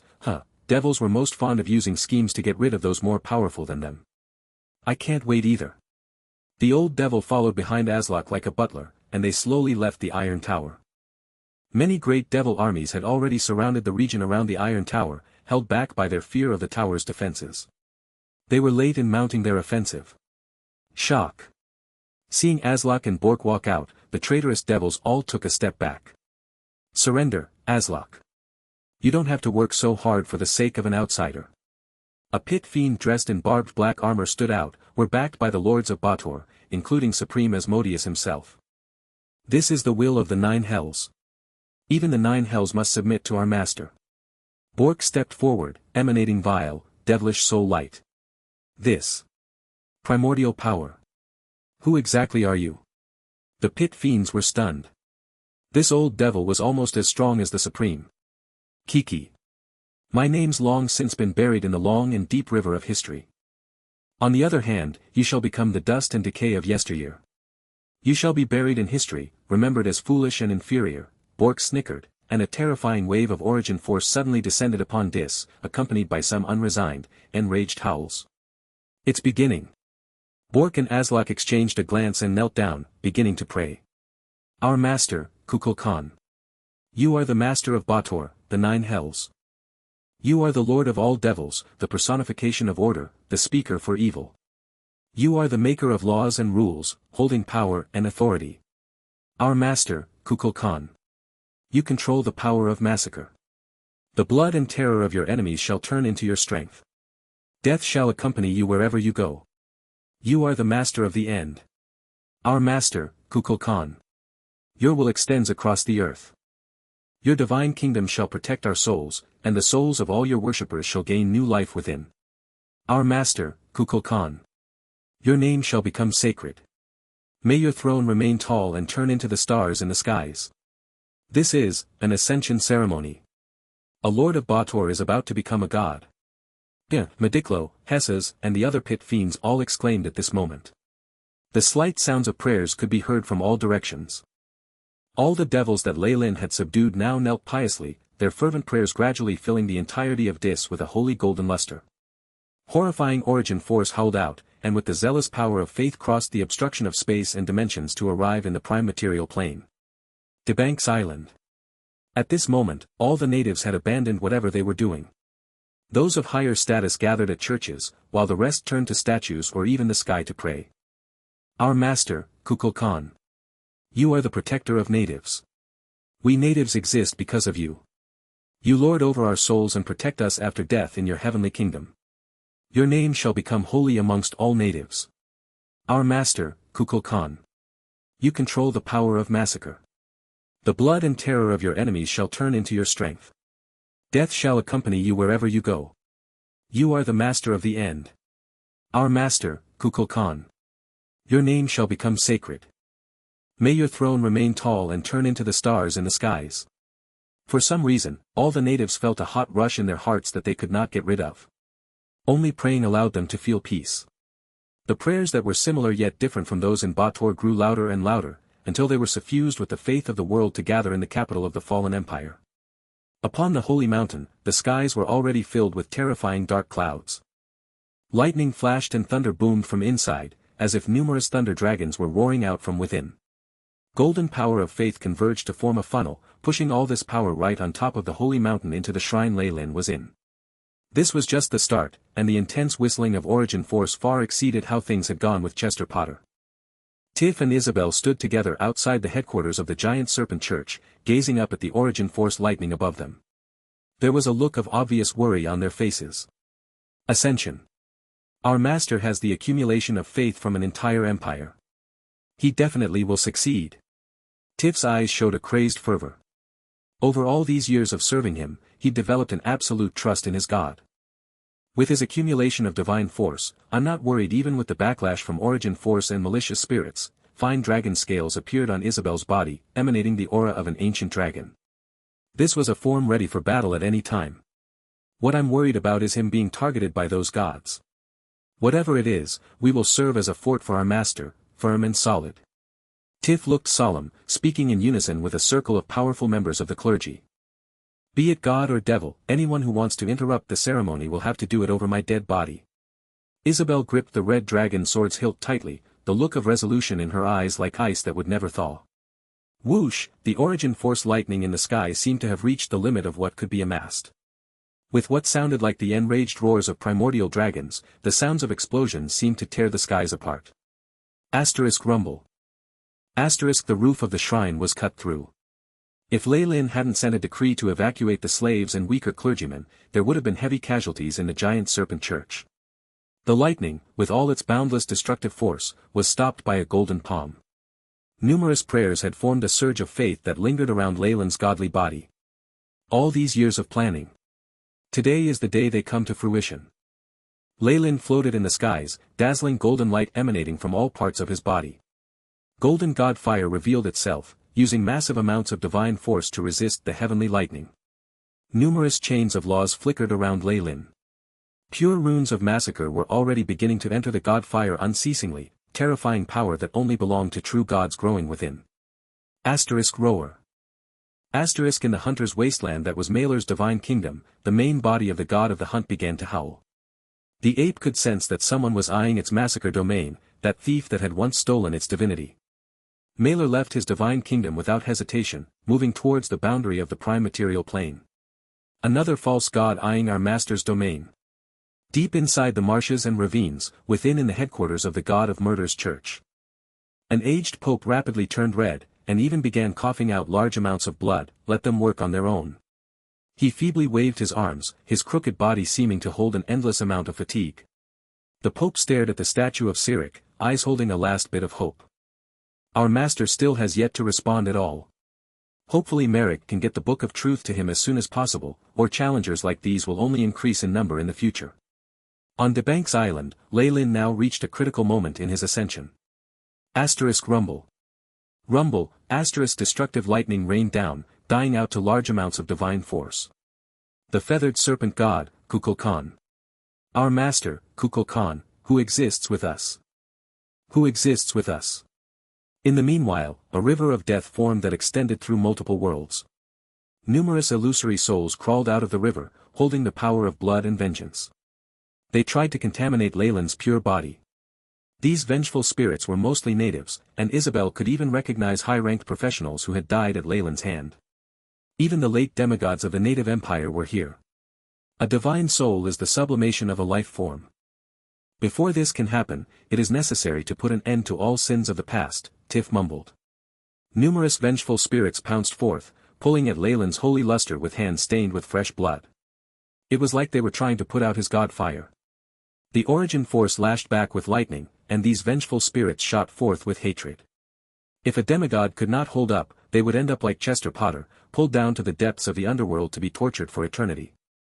With the number of lives Leyland had taken, the backlash and hatred were abnormally terrifying, exceeding the destruction wrought on the average demigod significantly.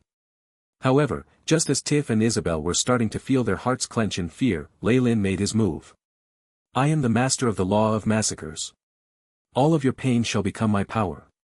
He suddenly took a step forward, his powerful massacre domain quickly spreading out.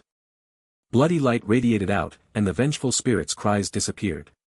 Hundreds of thousands had been absorbed instantly, forming Leyland's strength. Even if enemies that have died can be revived, none can escape the fate of death once more. Leyland seemed to be chanting a prayer, at the same time making a prediction. Even the spirits of the demigods paled with terror, and they were immediately annihilated alongside all the other powerful enemies Leyland had killed in the world of gods. Lightning dissipated in the skies, and the vengeful spirits of the Styx seemed to lose all their strength in front of their master.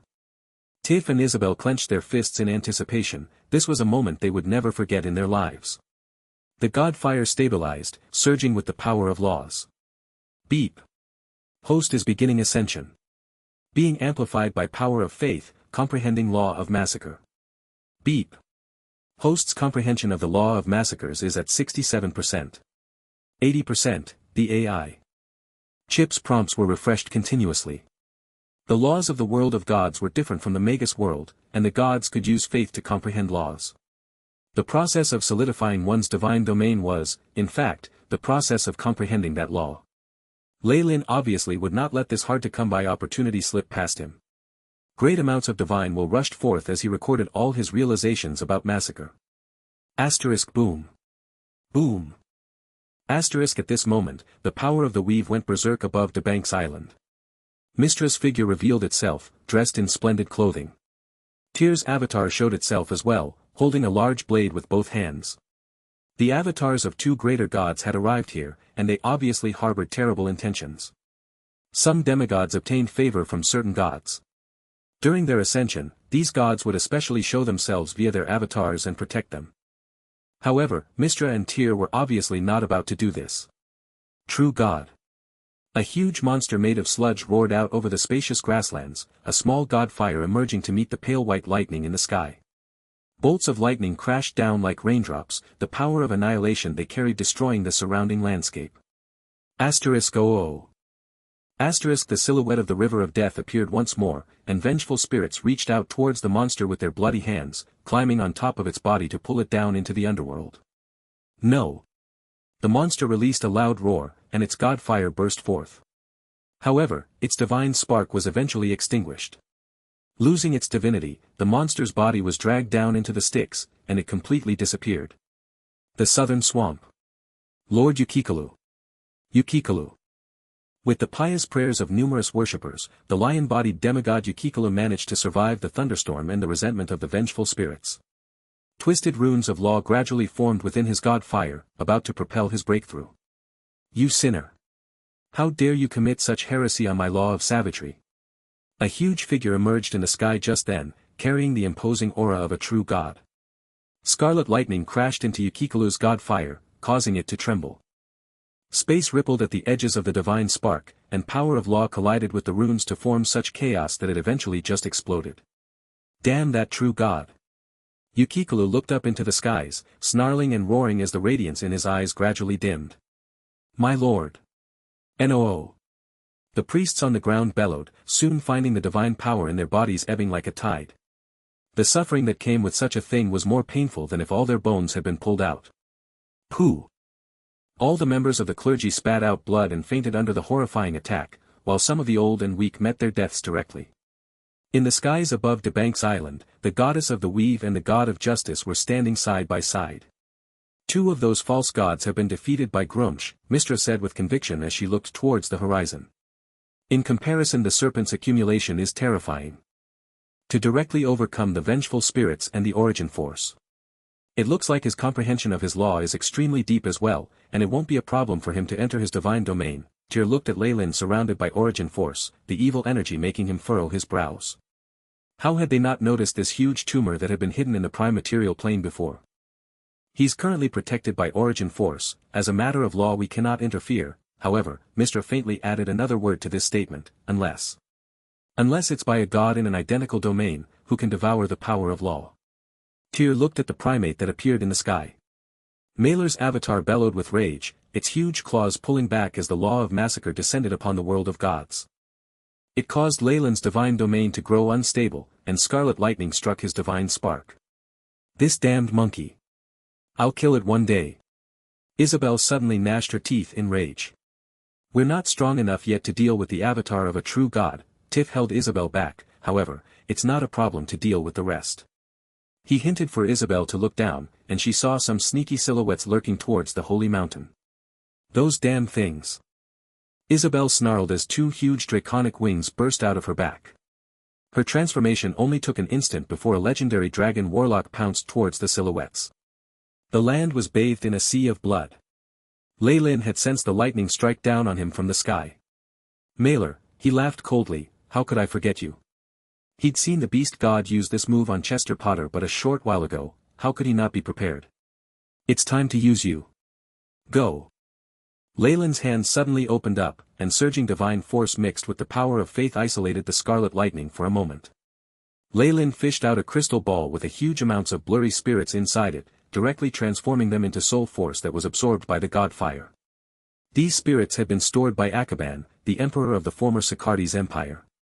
A small number of them had been used for tests in Bator, but now Lei Lin had cast most of them out. His god fire rumbled as it absorbed so many spirits, its power skyrocketing as a sparkling translucent crystal emerged, the depiction of his divine domain. This crystal was flawless, a hint of blood to its color indicating that it belonged exclusively to a god of massacre. Such a pity. Mailer is only a lesser god in the end. If Cyric was here, this demigod could only fall. Mistra's face was full of doubt. Why exactly is Cyric sitting back and watching others take over his domain? There's no use guessing right now. Tyr shouted from beside her, his huge sword in hand. All we can do now is wait. The power of laws and the prime material plane will stop protecting him once he ascends, and he'll be thrown out. A lesser god has nowhere to run facing my true body. As a greater god, Tyr was confident in himself. That's the only way, Mistra sighed. Her heart was filled with anxiety, but she had no other choices. Lei Lin currently wasn't in the mood to care about the outside world. Once the crystal appeared in his god fire, it commanded the entirety of his focus. Buzz, the crystal radiated the power of laws, trembling as it fused together with the god fire back into Lei Lin's divine body. It seemed tailor-made for him, no longer able to be split apart. At the same time, Lei Lin saw a vision. A powerful god was screaming from within dark shadows, holding his head as a force instantly tore a crack into his throne of massacre. The image faded quickly, replaced by the AI chip's prompt. Beep. Host has obtained the divine domain of massacres. Comprehension of the law of massacres has reached 100%. All conditions have been met, host is now ascending, the host comprehension of massacre rule, 100%. All the conditions have been met. Advancing true god. Beep. Host has automatically been classified as a legendary priest. All spells unlocked. All of Leyland's followers seemed to sense something at this moment, their eyes brimming with tears of excitement as they started praying. Kukulkan, my lord, you are the lord of our souls. You shall shelter us in your kingdom after death, for you are the ruler of all. Kukulkan, my lord, you wield the power of massacres. The death of your enemies shall bring you power, and you are the end of everything. Kukulkan, my lord, your will shall shape the earth. We wish for your throne to join the stars in the skies. Devout prayer spread across the prime material plane, followed by Bator, the abyss, the heavens, and even the entire astral plane. Those of legendary might, devils, demons, they all shifted their attention to this location. A true god had been born, recognized by the world to stand at its peak.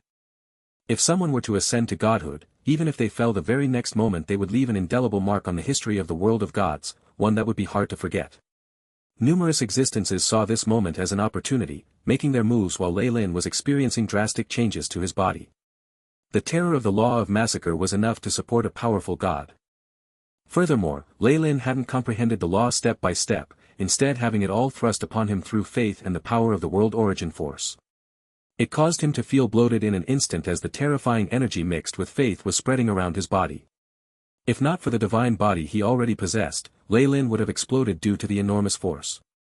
With such terrifying energy, his god fire and divine force seemed to fuse with his divine domain, ultimately forming a true god's body. In that split second, Lei Lin Fallen had entered the realms of rank 7 and become a true god. Buzz, the whole world started to roar, and the space around Lei Lin began to shatter. The world was beginning to suppress him, the prime material plane unable to accommodate the body of a true god. It was urging him on, to move into the endless void and establish his divine kingdom. Establish a divine kingdom? I'm not that stupid. With his ascension, Lei Lin had an understanding of the process of establishing his divine kingdom that was almost second nature. It was so much so that, with the favor of the origin force, the construction of his divine kingdom would far surpass normal domains and save a great amount of divine force. However, two greater gods were waiting to ambush him the moment he left the protection of the prime material plane. Only a fool would choose to do so. Ha! Mistra, Tyr, I'm sorry to disappoint, Lei Lin laughed wildly. This was only the tip of the iceberg. A divine kingdom? My choice is, here. Lei Lin floated up into the sky, suddenly pointing towards Debank's island. Golden divine force whizzed out, instantly surrounding the entire island and changing the laws of space and time within. The sea origin force attracted during his advancement had yet to disperse, giving Lei Lin a large reserve of energy that allowed him to cause drastic changes to the large island. Rumble, earthquakes and tsunamis rocked Debank's island, but all of Lei Lin's worshippers were sheltered by golden divine force. Large traces of divine power caused many natives to start kowtowing in a frenzy. Divine kingdom. Has he gone crazy? He actually wants to build his divine kingdom in the prime material plane. Mistra was flabbergasted. We can think about that later. Let's leave now. Tyr retreated very quickly, moving above the oceans in an instant.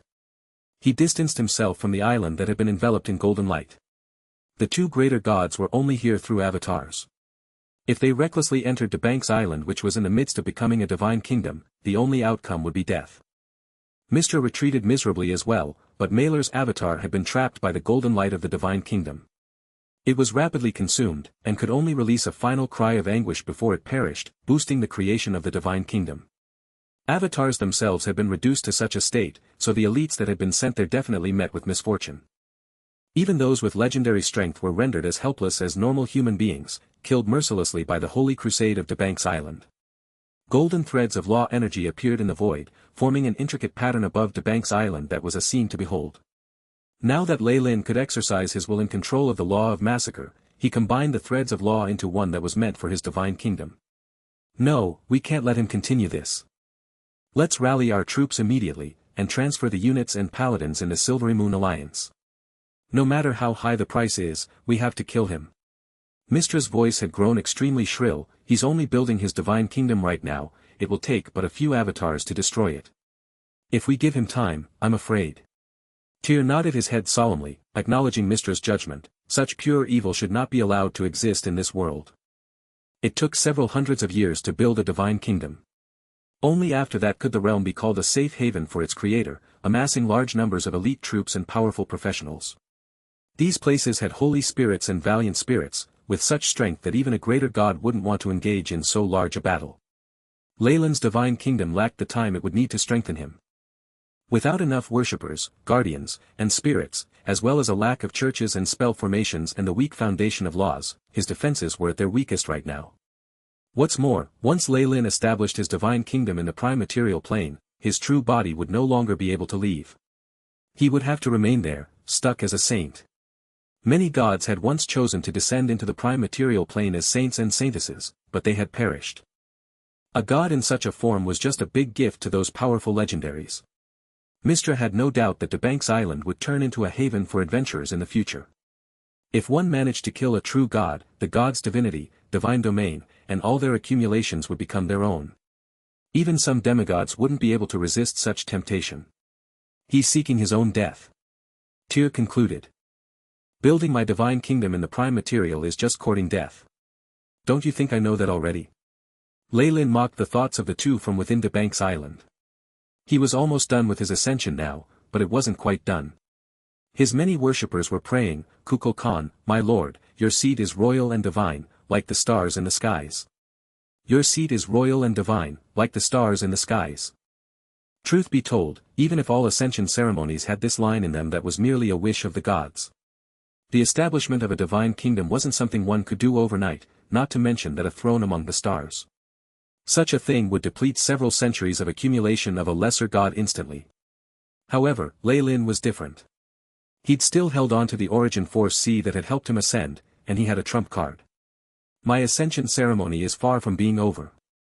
Leyland exclaimed loudly, and the entirety of Debank's Island began to tremble.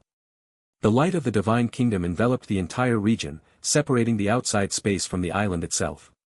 The ocean separated from the land, and Debank's Island had turned into a semi-plane in an instant. A royal seat? How? Mistra felt like all her knowledge and expertise with the divine had vanished today. She was unable to comprehend Leyland no matter how much she tried. Even if he still has the origin force from his ascension, it's definitely not enough. The world origin force began to surge wildly. The entirety of the southern seas roared as the miniature continent that was Debank's Island was removed from it. This was an extremely big chunk of the world being taken off the map, so the repercussions of such an act were unimaginable. Of course, Leyland did not give a hoot about such things. If not for his limited divine powers, he would gladly remove the entire southern seas from the prime material plane. After all, the size of a divine kingdom was directly related to the power of its god. At this moment, all intelligent creatures in the prime material plane noticed a brand new star shining atop the southern seas.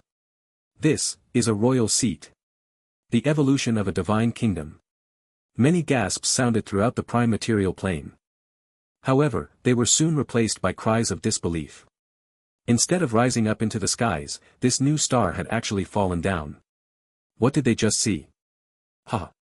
Why would I want to evolve it and enter the higher planes? I can do the same in the lower planes.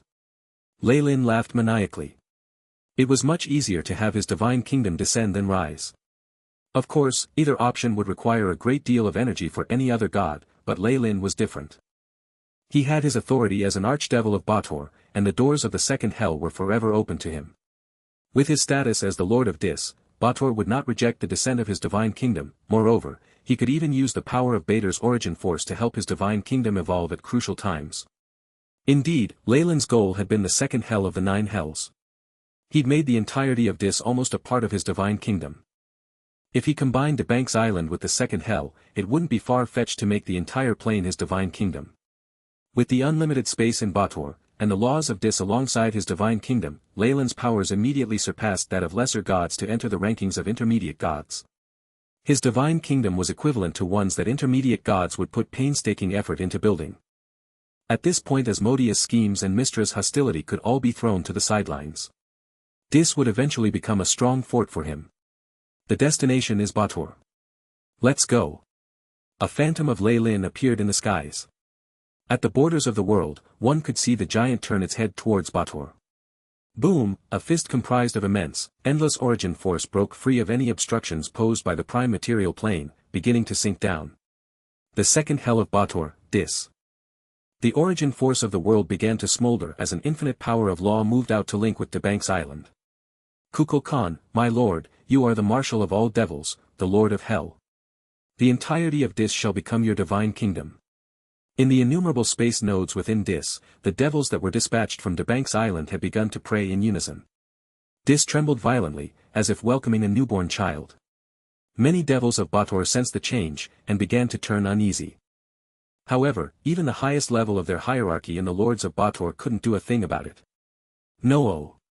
An extremely unwilling roar rang out from the 9th hell. The deep valley of Nessus was split open to reveal the massive body of a devil. This was the true body of Asmodeus, the supreme of Bator. It had been recuperating from serious injuries all this while, leaving all matters to be taken care of by a clone. Right now, however, Asmodeus could no longer tolerate Leyland's actions.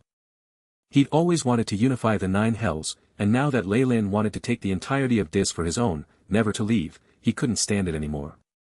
A primordial contract appeared in Asmodeus' hands, causing the origin force of Bator to whistle in rage. His body expanded to nearly cover all of Bator, blocking the arrival of Leyland and his divine kingdom. I hereby invoke the primordial contract, exercising my right as the sole party allowed to collect souls. I have the authority to unify all of Bator. You, get lost. As Asmodeus roared in rage, a massive wave of hell's energy surged towards Leyland.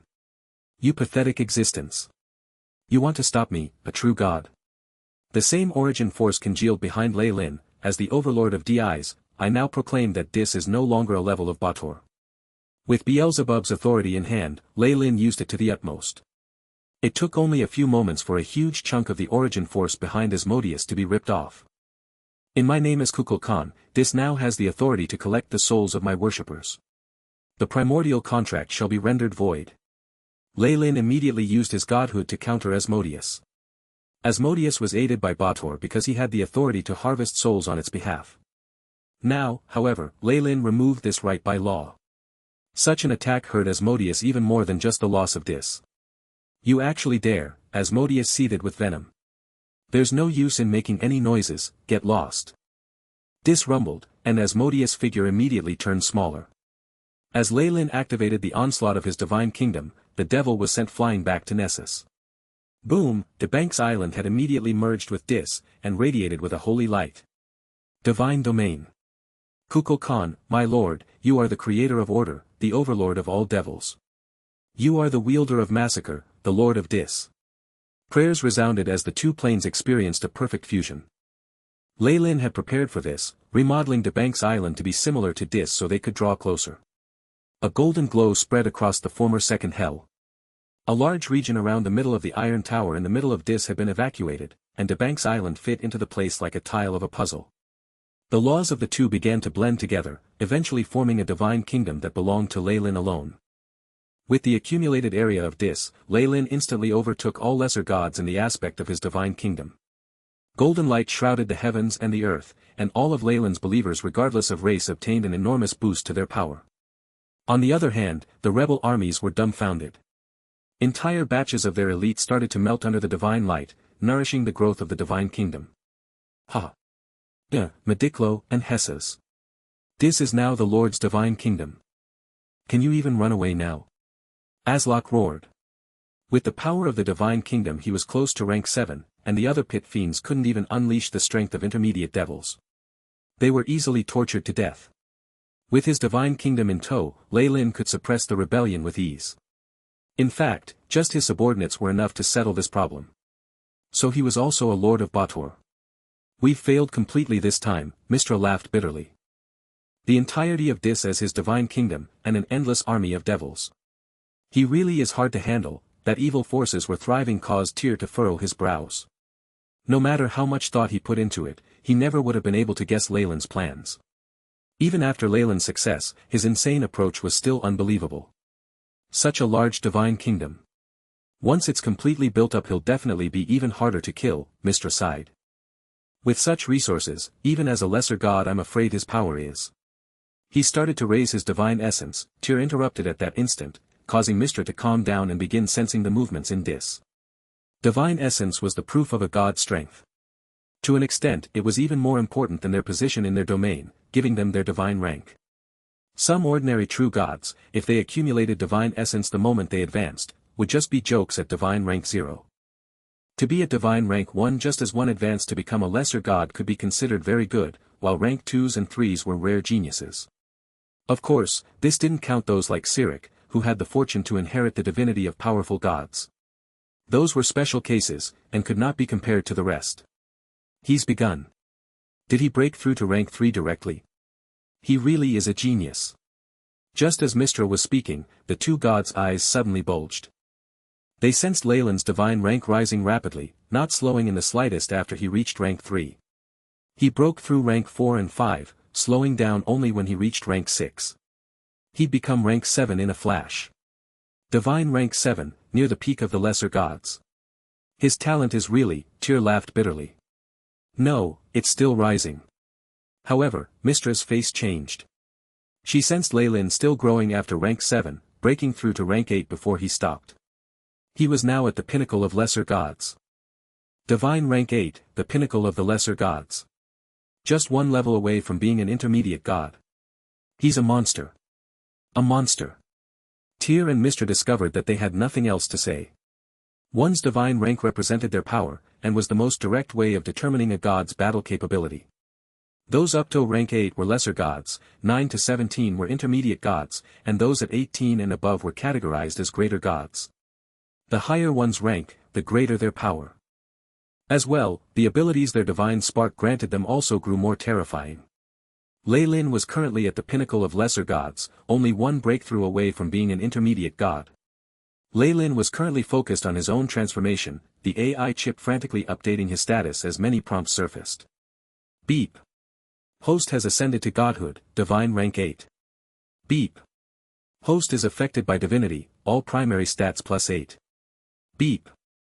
Arcanist rank has been supplemented by divine rank, level plus 8. Host is currently a rank 35 Arcanist. Beep. Host has obtained the divine abilities, Warp Reality, Epic Massacre. Lei Lin instantly felt his own power evolve greatly. Unlike the rest of the astral plane, even one stat point in the world of gods caused a drastic change. Even those with powerful divine force only had their stats floating around the 50s. No wonder demigods can't contend with true gods. So advancing causes such terrifying changes, Lei Lin muttered. Host attributes have changed, refreshing status. The AI chip soon projected the new statistics to Lei Lin. His status had experienced a heaven-rending change, and the new additions due to his godhood attracted his attention. Lei Lin fallen.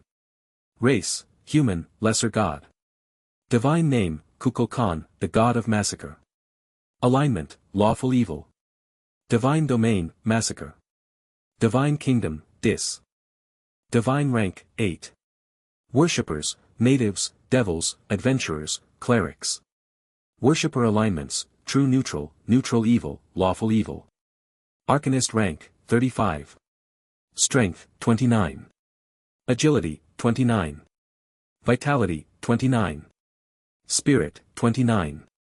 Arcane energy, 350. Divine force, 800. Status, healthy. Feats, Herculean strength, master of knowledge, dreamscape vision, epic adaptability.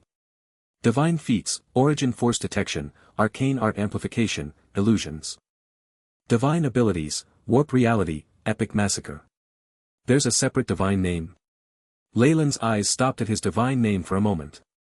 He'd chosen that instead of his original name because of some plans for the future. Skimming through his new status, Lei Lin's attention fell to the abilities granted by his divine spark. The AI chip showed him the explanations of the two. Warp reality, anything can be changed in the presence of a god. Host can consume divine force to change the laws in the material planes, hell, heaven, the abyss, and even hostile divine kingdoms. Range is limited by divine rank. Epic massacre, host can obtain divine force by conducting massacres. Any gods killed by the host's true body will have their divine spirits thoroughly exterminated. Although the explanations were simple, they caused Lei Lin to suck in a cold breath. Such formidable powers of massacre, this is what true gods rely on. Even though he'd skipped right to the peak of lesser godhood, Lei Lin didn't have the slightest amount of doubt. After all, a god's strength was directly connected to their divine kingdom. Take Avernus for example, the first hell. There were two gods within it, the god of Kobold's Kurtlemak and the god of the Sawajan Sokola. Still, a vast region of it remained unoccupied. Lei Lin, on the other hand, had swallowed the entirety of the second hell, the lands he possessed far surpassing the two combined. Moreover, he had built a perfect divine kingdom without having to waste the slightest amount of divine force, and this in spite of only being a lesser god.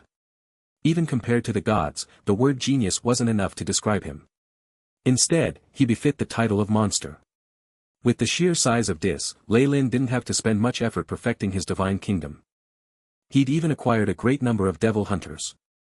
Besides, he himself had advanced to the peak of lesser gods, with abundant divine force.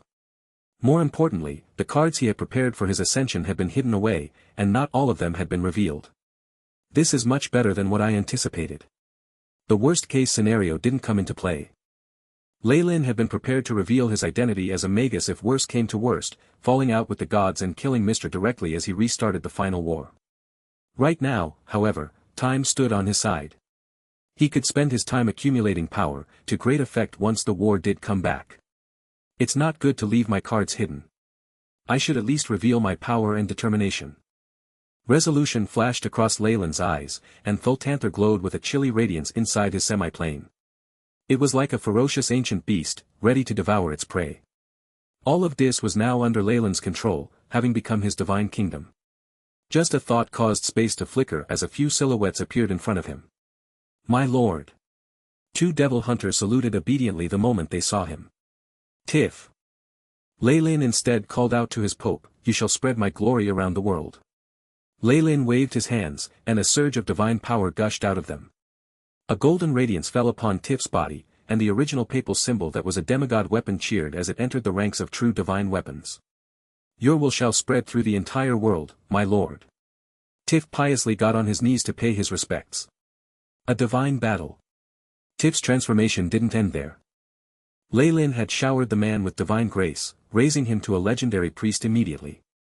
This ability was unique to true gods. Demigods could only give their priests rank 0 to rank 5 divine spells, while true gods could go all the way up to rank 9, even legendary divine spells like Revive that only existed in rumors. This was also the basis of the influence of true gods' churches. In the past, Lei Lin was limited to guarding his worshippers on DeBank's Island, but now he could move outside and attack like any other god. Tiff knew this, and it naturally caused him to be flooded with emotion. He was on the verge of tears. Return and placate the worshippers on DeBank's Island. Their lives will remain like they were on the prime material plane, maybe even better.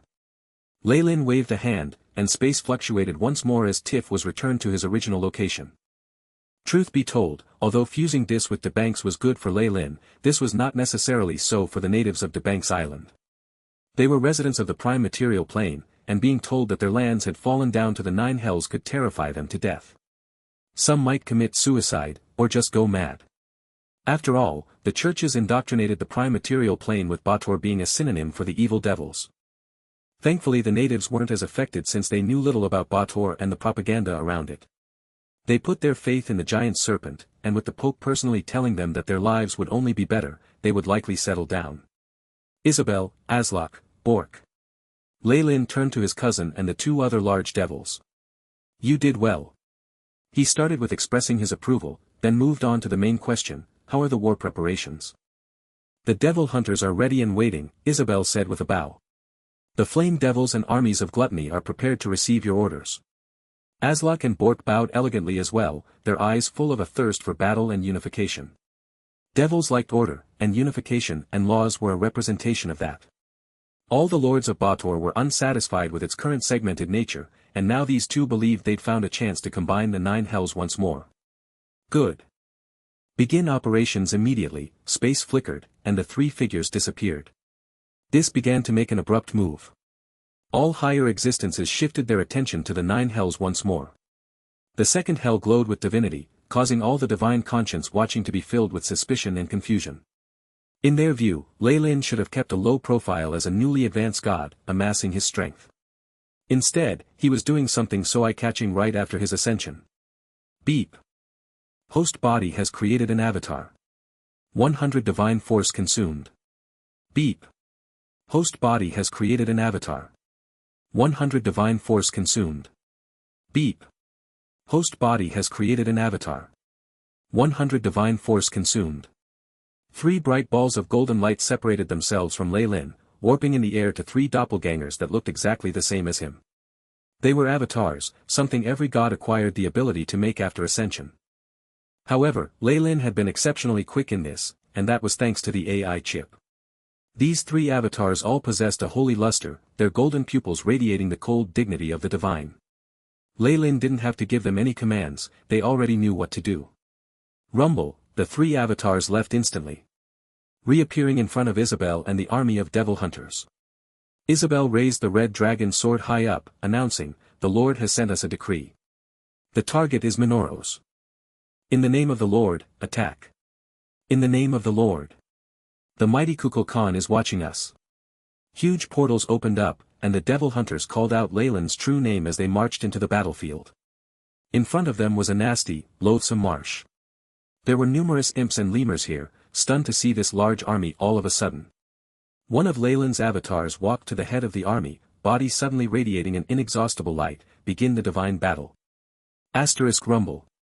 Asterisk dis began to emanate bright light that corroded Minoros unceasingly, fusing with the light from Leyland's avatar. Divine light shone to quickly neutralize Minoros, and what had been a filthy marsh dried up, congealing into solid ground. Go! The devil hunters charged forward, a great battle was about to begin.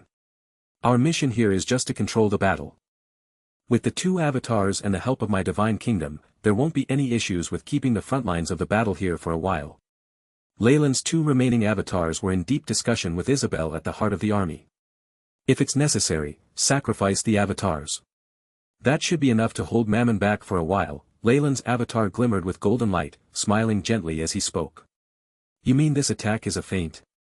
Then your true motive. Isabel's eyes went wide. This place is one of my targets as well. But before that, Leyland chuckled. The earth rumbled, as even greater power radiated than before. Divine light filled the first hell, and in that moment the laws of Leyland's divine kingdom fused with the original laws of hell to begin remodeling everything. Those gazing upon Bator from the outside would see an extremely interesting scene.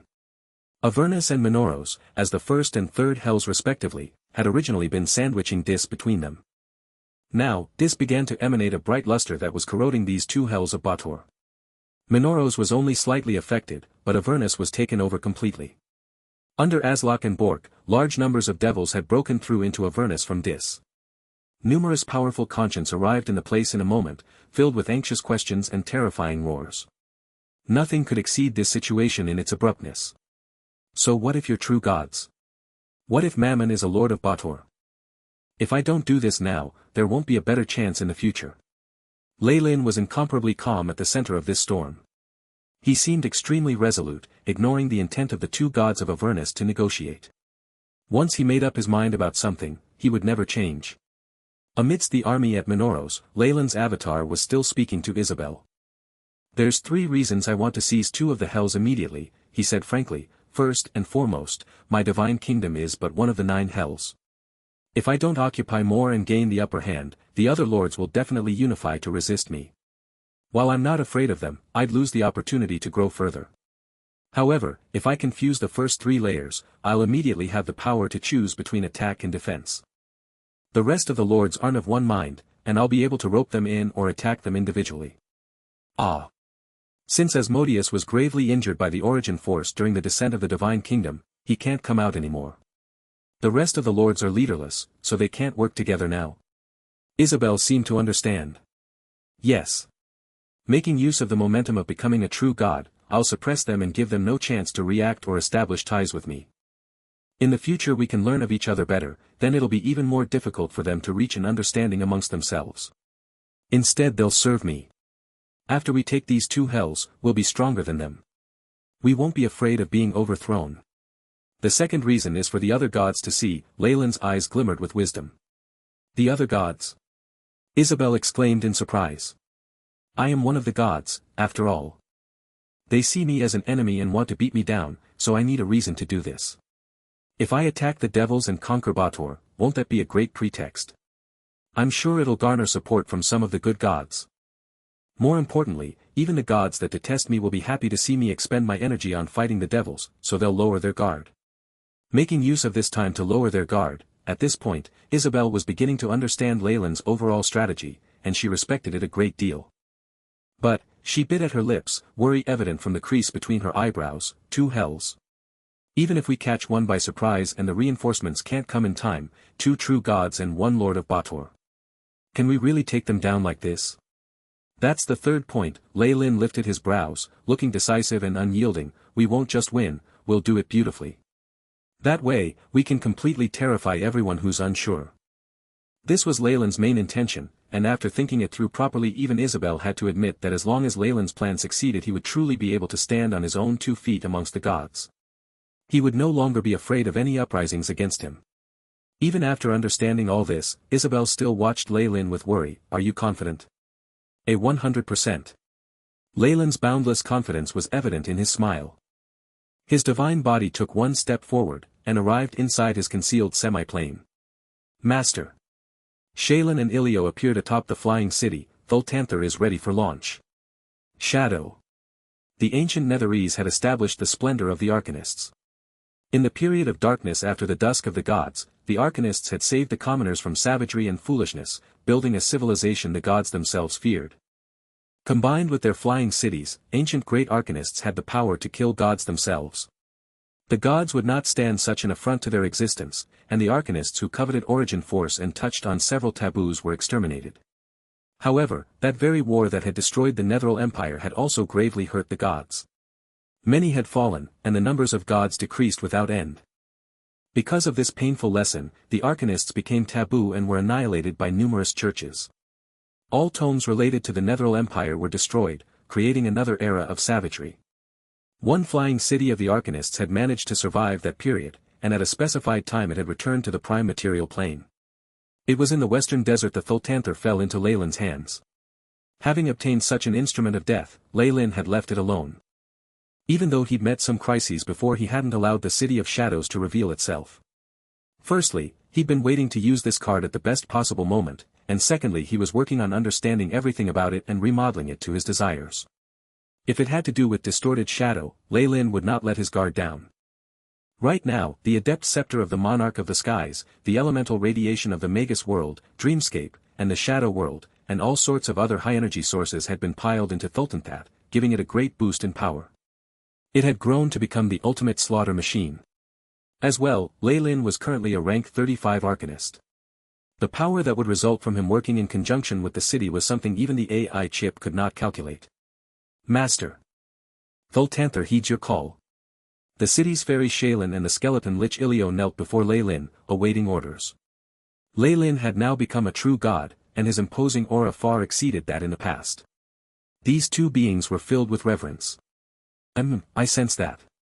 Lei Lin had now been in possession of Thultanther for a long time, and was naturally attuned to its changes. It was no exaggeration to say that the City of Shadows had experienced a complete transformation, the city's primary material becoming silvery gray metal. The primary cannons had been restored completely, and the diamond golems were fully armored, awaiting orders. What Lei Lin found most satisfying was the addition of the shadow weave.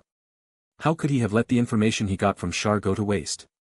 He'd obviously used it to immediately remodel Shadow City. Beep. Connected to Thultanther's core authority. Shadow weave construction at 100%. Overall performance estimated to have been raised by 37%. The AI chip loyally sent information regarding the City of Shadows. As long as the AI chip was around, Lei Lin had no need to fear betrayal by Shaylin and Ilio, even at the same time. With the shadow we've built, not only can I obtain power from the outer weave directly, I'm immune to all offensive magic from rank 0 to rank 9. Most importantly, I don't need to care about Mystra's interference. This was easy to comprehend.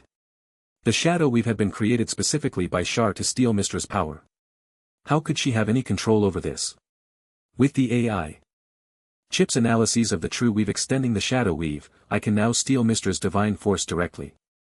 Of course, that can only be used as a way to kill her. Lei Lin's figure instantly appeared in the control room of Shadow City, where he sat at the throne high up and above.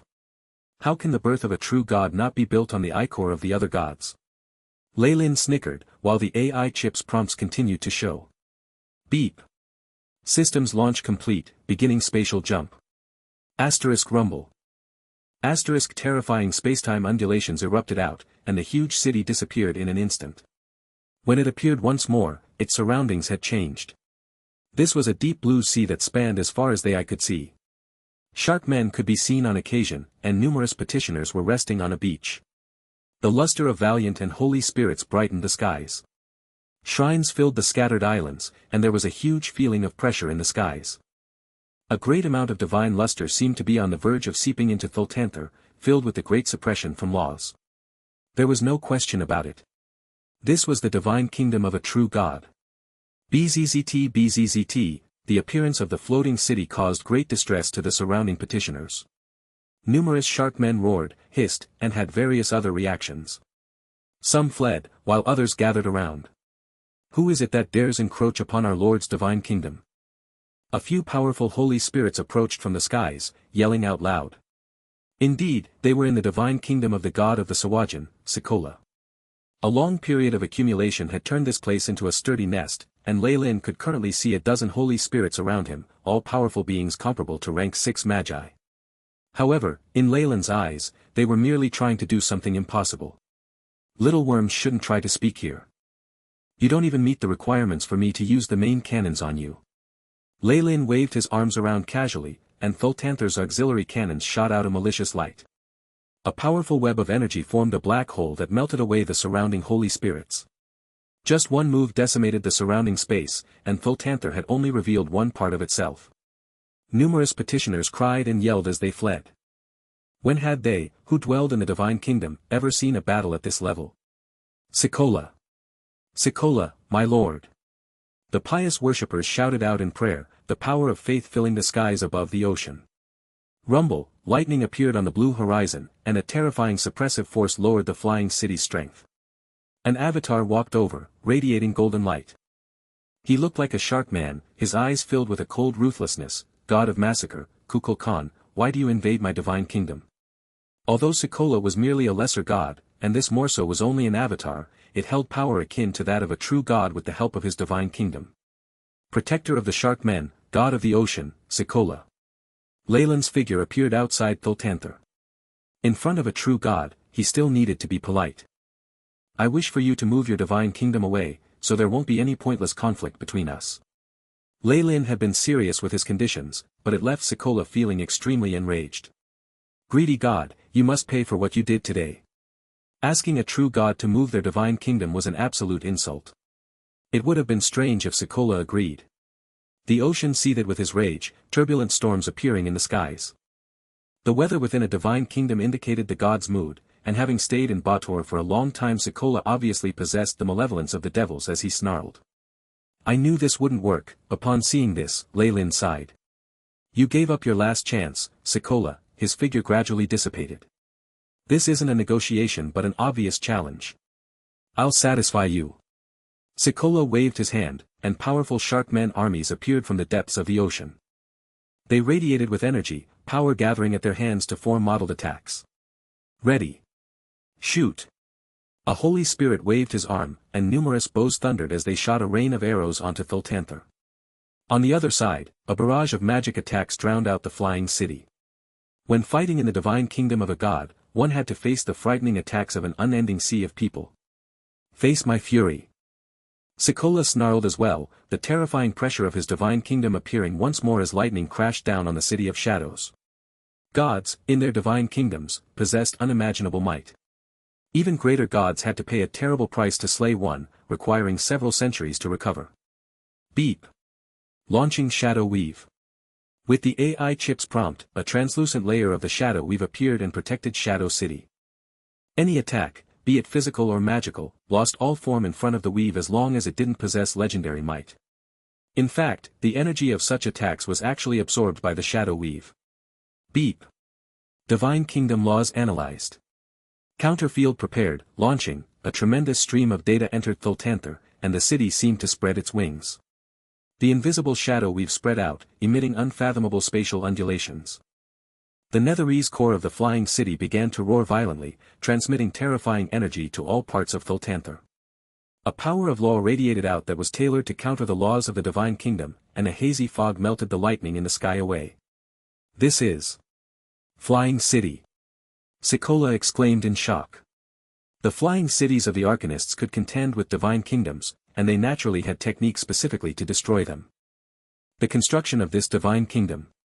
I can see how the Magi from then failed, Lei Lin sighed, appearing in front of the netherese core in an instant. Let me see the power of the Arcanists to kill gods. Heat radiated from Lei Lin's eyes.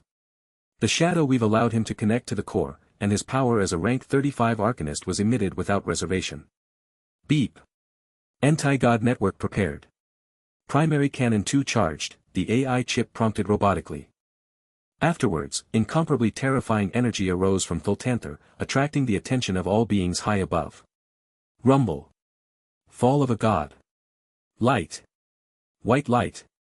A scorching, dazzling brilliance that seemed to come from multiple worlds radiated origin force as it was launched from Thultanther's primary cannon. This was a fusion of a great arcanist and a flying city, possessing the power to kill gods. Such might showed itself once more in this world, causing many existences to cry out in alarm. Rumble, space shattered in the divine kingdom, and the avatar melted away under the white light. The light cut a path of destruction through the ocean, eliminating anything in its way. Shrines, holy spirits, or obstacles, they were all reduced to dust under the light, before even that dust was reduced to nothingness. Boom, the white light finally burst through the divine kingdom, breaking through the confines of the first hell to disappear into the endless void. Aya. Sikola's divine kingdom had received a massive amount of damage. Numerous petitioners perished in an instant, and many more valiant and holy spirits cried out in pain. Beep. True body discovered, sniping down.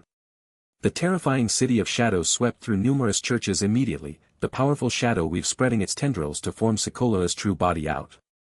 The true body of the Sawajan god was much larger than his avatar. He looked to be made of gold, but he'd already lost an arm, the area around him horrifyingly translucent. This is evidently due to the main cannon firing just now. Wait. I'll admit defeat and leave Bator. Sikola yelled loudly. Too late. I need the fall of a true god to pave my path to victory. This will intimidate the other gods as well. Leylin expressionlessly sent down the order. And the terrifying cannon rumbled once more. On the prime material plane, in a hidden church in the ocean. Sikola, my lord, please protect us and ensure our victory in battle. Guided by a priest, a group of Sharkmen piously knelt down before a statue of the Sharkman god. As the lord of the Sawajan, Sikola was the protector of the entire race. Without him, they would instantly lose 90% of their territory in the ocean. Sikola, my lord. You are the lord of the ocean, the protector of the Sawajan, devout power of faith gathered in front of the statue, glimmering with traces of light. Kacha, however, at this very moment, slight shattering sounds could be heard from the statue. The Sharkmen below exchanged glances. Finally, someone gathered the courage against the danger of profaning a god and looked up. Afterwards the poor man gaped, his mind going blank. The statue, the other Sharkmen looked up, but were alarmed to find that the glimmer on the statue was dimming without end. Finally, with a loud crack, the holy light of the statue disintegrated. The entire statue began to fragment, and turned into little piles of dust. Priest, the Sharkmen desperately looked for their priest, but found that he was now lying on the ground, the holy light leaving his body. He was twitching uncontrollably, a look of pain on his face as he lay unconscious. All the Sharkmen cried and yelled, feeling that the mighty existence had completely cut off all contact with them and left them feeling empty inside. Our god. Our god, Sikola, an elderly Sharkman knelt on the ground, large drops of tears flowing from his eyes and turned into beads of pearls that fell to the surface of the ground, producing crisp sounds. God, our true god has fallen, the rest of the Sharkmen cried out, moving around helplessly like headless flies. The fall of their god was a calamity. Without Sikola's protection, the Sharkmen would lose all their priests, met with challenges that could wipe out the entire race. Mournful wails sounded as a bugle horn resounded in the seas. The Sawajan emperor had sent down an order. The entire race began to grieve, while remaining on their guard. Unlike the prime material plane, the changes in the divine kingdom were far more terrifying. Layer after layer of chains undid themselves, and terrifying destructive storms poured in from the outer world, causing great disasters. The petitioners and valiant spirits fell without the ability to resist, while the other beings and holy spirits didn't fare much better. Wide expanses of space crumbled. If nothing went wrong, the laws of Bator would enter and remodel the place once more, restoring it to the wasteland of bloody streams that was Avernus. *BZZT BZZT. Thultanther rumbled violently as it moved about the divine kingdom, bringing ruin and destruction everywhere it went. The city steamrolled all resistance. Beep. Treasure trove discovered, energy undulations at grade C. A dazzling shrine opened up, revealing a treasure trove filled with gems and other precious materials that contained energy. This was something Sikola had accumulated after he ascended, but the City of Shadows took it all without reservation. As a time-space fort, Thultanther was essentially merged with the semi-plane it was created in. It had near-endless space, and it would be no problem for it to store hundreds of such treasure troves. Lei Lin was currently standing atop Thultanther, allowing Shaylin to sweep through Sikola's divine kingdom in her excitement. He was paying attention to the greatest harvest of the battle. Beep. Law of Devouring has been activated, 80% of the target's divine force has been absorbed. Obtain Divine Domain, Sawajin. Comprehension of the Law of the Ocean now at 17%. As expected of a god of the world of gods. Just killing one can give a Magus so many benefits. Lei Lin looked at the golden crystal in his hand and sighed. One could gain less than 10% of the accumulation of the opponent in a battle between Magi of Laws, but that number rose to above 60% in a battle between a Magus and a god. With his Law of Devouring, Lei Lin could even go as high as 80%. It was no wonder that the gods and Magi were so envious of each other, and the final war was without end. But Sharkmen and the Ocean. It looks like Sikola is only the god of the Sawajin, only understanding a little about the ocean. Who knows, he might not even have a minor domain in the ocean. But then again, there's the goddess of the ocean and the master of storms who are both more powerful than him. How would he dare to dip his finger into the laws of the ocean? This bit of comprehension was likely because of natural accumulation as the god of a marine species. Lei Lin shook his head. He had no interest in the law of the ocean, much less the narrower domain of Sawajin. Being the god of such a race was worthless to him, and it didn't even qualify to be branded into his origin force weapon. I'm afraid I can only gift or trade. Lei Lin stowed the crystal away. The ocean gods should have a bit of interest in the faith of those Sharkmen. More importantly, they're aligned to chaos and evil, so it doesn't go against my interests. They wouldn't see me as an enemy. Since he'd chosen to side with evil, Lei Lin naturally wouldn't help the good gods. He could still find a few allies amongst them. Whoosh. Currently, the destructive storm had swept through the divine kingdom and eliminated all traces of Sikola. Few even survived. In contrast, Thultanther stood tall in the heart of the storm, the object of everyone's terrified gazes. This move had allowed Lei Lin to show the terror brought about by an arcanist using his flying city to the higher existences. They couldn't help but recall the brutal memories of their war with the Netheril Empire. Rumble. Just at that time, violent tremors swept through the 9 hells. One could see a divine kingdom glimmering with gold as it left Avernus, moving towards the boundless void. The god of Cobalt slowly appeared behind the translucent divine kingdom. Seeing Sikola's fate, Kurtlemak had wisely chosen to escape. After all, his strength was about the same, so if Lei Lin could kill Sikola he would face no trouble in killing him. Moving one's divine kingdom wasn't similar to the situation after Lei Lin ascended to godhood. At that point in time, Lei Lin had the support of the origin forces of the prime material plane in Dis, reducing the energy required for movement. It was different for a realm that had already settled down. If it moved again, it wouldn't just use up a lot of divine force but also cause great turmoil within the realm itself. In spite of all this, Kurtlemak chose to leave. This meant only one thing: he was afraid, terrified of Lei Lin. If a true god took the first step to withdraw, Lei Lin's reputation would definitely spread through the worlds. With Kurtlemak gone, nobody could stop Lei Lin from expanding into Avernus anymore. Under Bork and Aslak, the army of flame devils purged all resistance. With the descent of the floating city, the bronze citadel was taken over without any issues. The pit fiends who had been guarding the area had their heads thrown off the city walls. The brilliance of Lei Lin's divine kingdom finally spread all over Avernus, and the 2 planes slowly began to fuse. Damn it! He's remodeling his divine kingdom too quickly. Is this because of the momentum from his ascension, or because he's a lord of Bator? Glagia watched Thultanther from outside Avernus. Seeing the city that looked like a heavenly country, she gritted her teeth before leaving, choosing not to attack. Glagia had no confidence of victory in front of a true god's divine kingdom. More importantly, her father's main body was grievously injured, and their allies had become unreliable. She did not have the energy to waste here. The laws of the devils were much more cruel than those in the mortal world. Asmodeus, who was seriously injured, had become prey to many of the archdevils. This included even her, a lord who had risen from his shadow. Expansion. It wasn't just the archdevils watching the changes in Bator. High up in the skies, Mistra looked away. What a pity, if the archdevils of hell were more united, this would definitely cause a huge blow to the god of massacre. Wanting those sly devils to work together is like wanting them to abide by the rules. The god of justice Tyr spoke up at the side. Due to the nature of his domain, he felt no goodwill towards these evil beings. That's true. Mistra laughed wryly. She obviously knew what the devils were like. Every second was spent hating on their superiors, as well as scheming to obtain greater status. Things would have been alright if Asmodeus wasn't injured, and with his prestige he would have been able to construct a joint army. However, he'd been smashed back into the depths of Nessus when he was trying to stop the Divine Kingdom from descending. This injury arose from going against a Sea of Origin force, and even Asmodeus would have to spend a long time recovering. Would Lei Lin let a chance like this slip by? Worry was evident in Mistra's eyes. "He's now unstoppable," Tyr stated. His voice was full of helplessness, and he seemed to see how troubled Mistra was.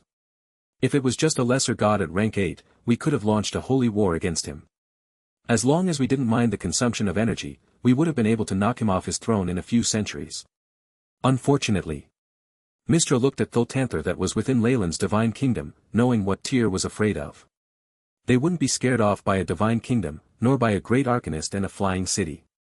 However, if the two were to be fused together, the power boost wasn't just additive. A flying city supported by a divine kingdom? Even the great arcanists of Netheril hadn't considered such a thing. On top of that, Leyland's arcanist ranking was 35. Even in the Netheril era he would have been at an unstoppable peak. He was in existence able to kill gods. Such a high-ranked arcanist and a flying city was a nightmare to all the gods. Divine beings had enormous calculative abilities, and Mistra understood the price that had to be paid to wipe Lei Lin out. Even a greater god will face destruction of their divine kingdom, and their divine force will be weakened to the limit. They'll enter a coma, and who knows how many tens of thousands of years it will take to recover. For the gods, a greater god on the verge of falling was the tastiest prey. So here came the question. Which greater god would be so selfless as to give up their lives in order to exterminate Lei Lin? Gods were all selfish. As long as they predicted any loss, they would immediately give up. This was why Tyr felt that Lei Lin was now unstoppable. Thankfully, much of his power is caught up in Bator. With Asmodeus and the archdevils around, he'll be stuck in a standoff for a long while. It wouldn't be a wonder if it took thousands or tens of thousands of years. Clearly deluding herself, Mistra could only let things go according to Leyland's plans and lie low. In this time, we'll definitely find a way to stop him. Tyr expressed his approval of this plan. The battles of gods were always very long, and there was nothing strange about them taking millennia. Third Hell, Minoros. The intense battle had been going on for a long time. The devil hunters of the giant serpent church had easily suppressed the devils, but the devils in turn possessed astounding numbers and numerous powerful beings. The battle was at a standstill. The city of Jangling Hitter that hung above the marsh with chains had now been ruined. Countless chiton and devil hunter bodies were strewn all over the lands, quickly being devoured by the swamps. The commander of the chiton legions, Lord Mammon's most trusted subordinate Kamas, had already had his head cut off by Isabel, a prize of war for the devil hunters. Unfortunately, even with the help of a dragon warlock and a god's avatars, their advance had been stonewalled. That was because the Lord of Greed himself had descended in front of them, his serpentine lower half resting above the devil armies. Terrifying poison radiated from the trident in his hand, obstructing the path of the devil hunters. If not for the holy light from Leyland's avatar protecting the army, all the devil hunters would be dead by now, contaminated by toxins. The fires of greed shall burn you, and your souls shall fall into the marshes of corrosion. Mammon waved the trident around, speaking a fatal curse. There's too much nonsense from you. Leyland's avatar floated in mid-air, and a portal appeared just then. Rumble, space-time fluctuated, and Thultanther cast a massive shadow as it appeared overhead Minoros. HSS. Master of Gluttony, God of Massacre. Leave, or you shall be punished by the lords of Bator. Mammon stuck out his forked tongue, obviously frightened by the flying city and Lei Lin himself. Devil whose eyes are deceived by greed, have you not noticed yet? Lei Lin descended from the flying city to look down on Mammon. The reason I only come now is because I've reached an agreement with the remaining lords. You are to be abandoned.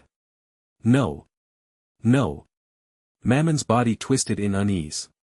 Evidently, as those lords had yet to send reinforcements after all this time, a great amount of psychological pressure and discouraging thoughts were already in his mind. Now that Lei Lin had uncovered them, the anxiety in his mind became more apparent. The flying city extended the shadow weave, counteracting Mammon's authority as an archdevil. Divine light invaded the area. We're now on equal terms, with our main bodies against each other. The winner gets everything, while the loser shall turn into sludge. Leyland's main body walked down from above the flying city, looking like he had a cloak of golden light around him. A Targaryen appeared in his eyes, hissing at Mammon. Its pupils betrayed a terrifying intent to devour its target, as if it had found prey it had been hung up on for a long time. Rumble, not long after, the entirety of Bator was met with a horrifying change.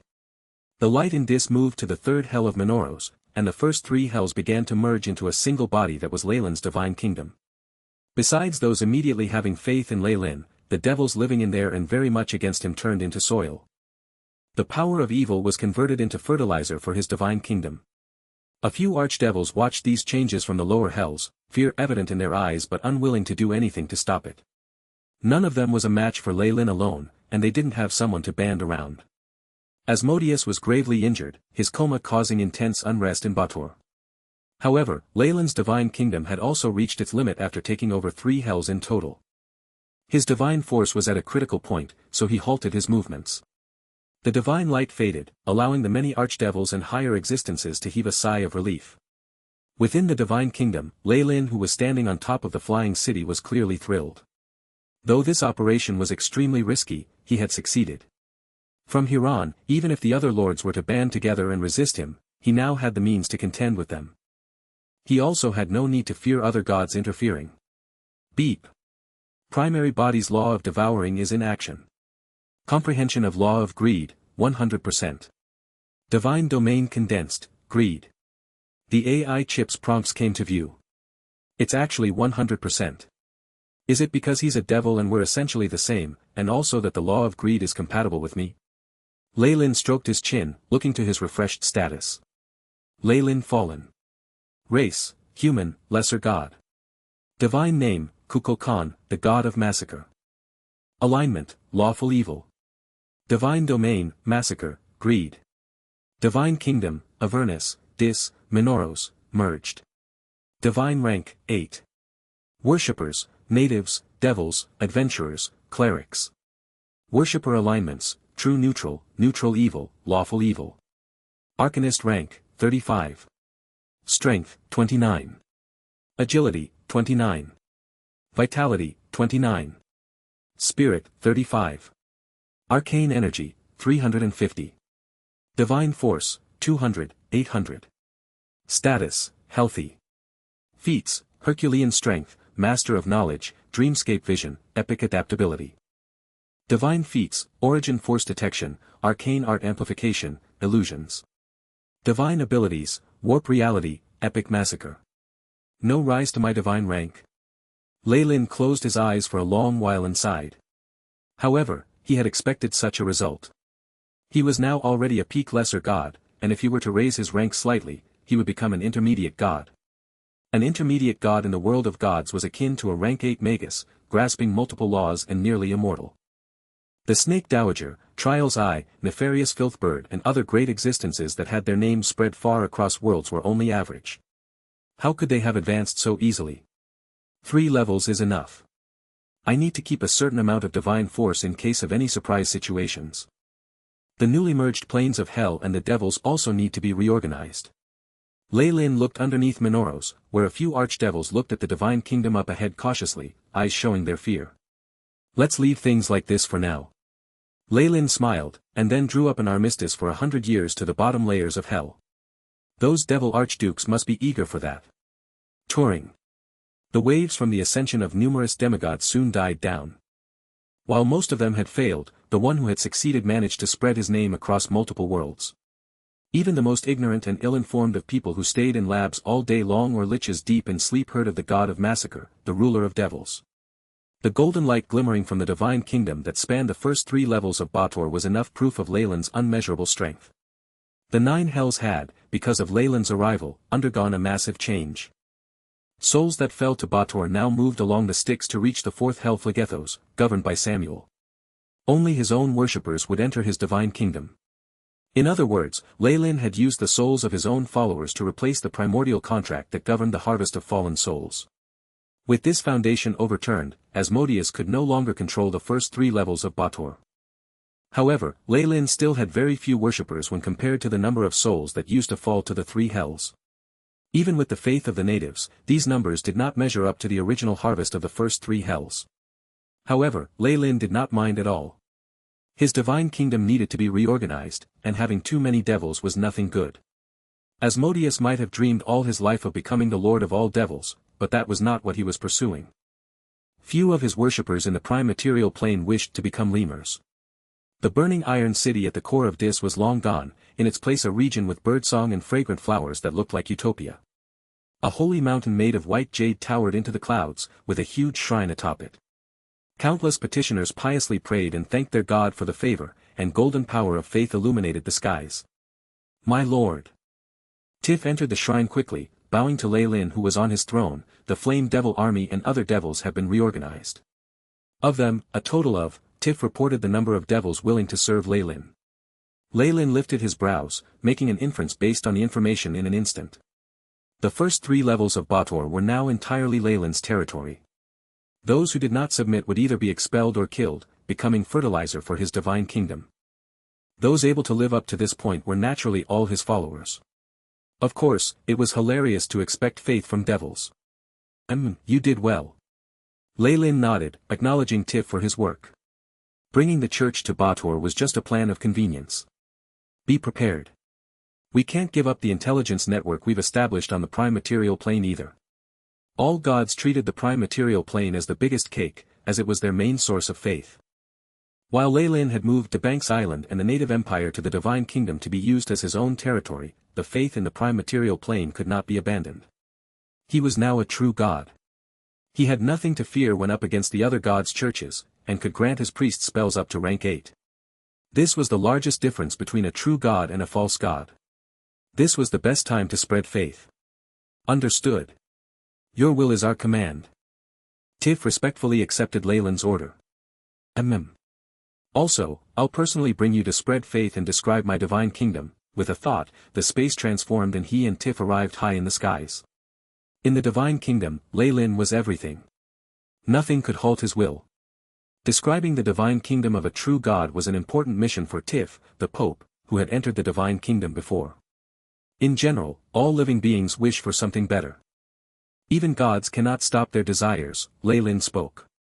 Tiff looked around. The treacherous environment of Dis had turned to grasslands, with bright green shrubs everywhere giving it some vitality. Avernus and Minoros were undergoing the same changes, the soil becoming more fertile as regions of danger were wiped out.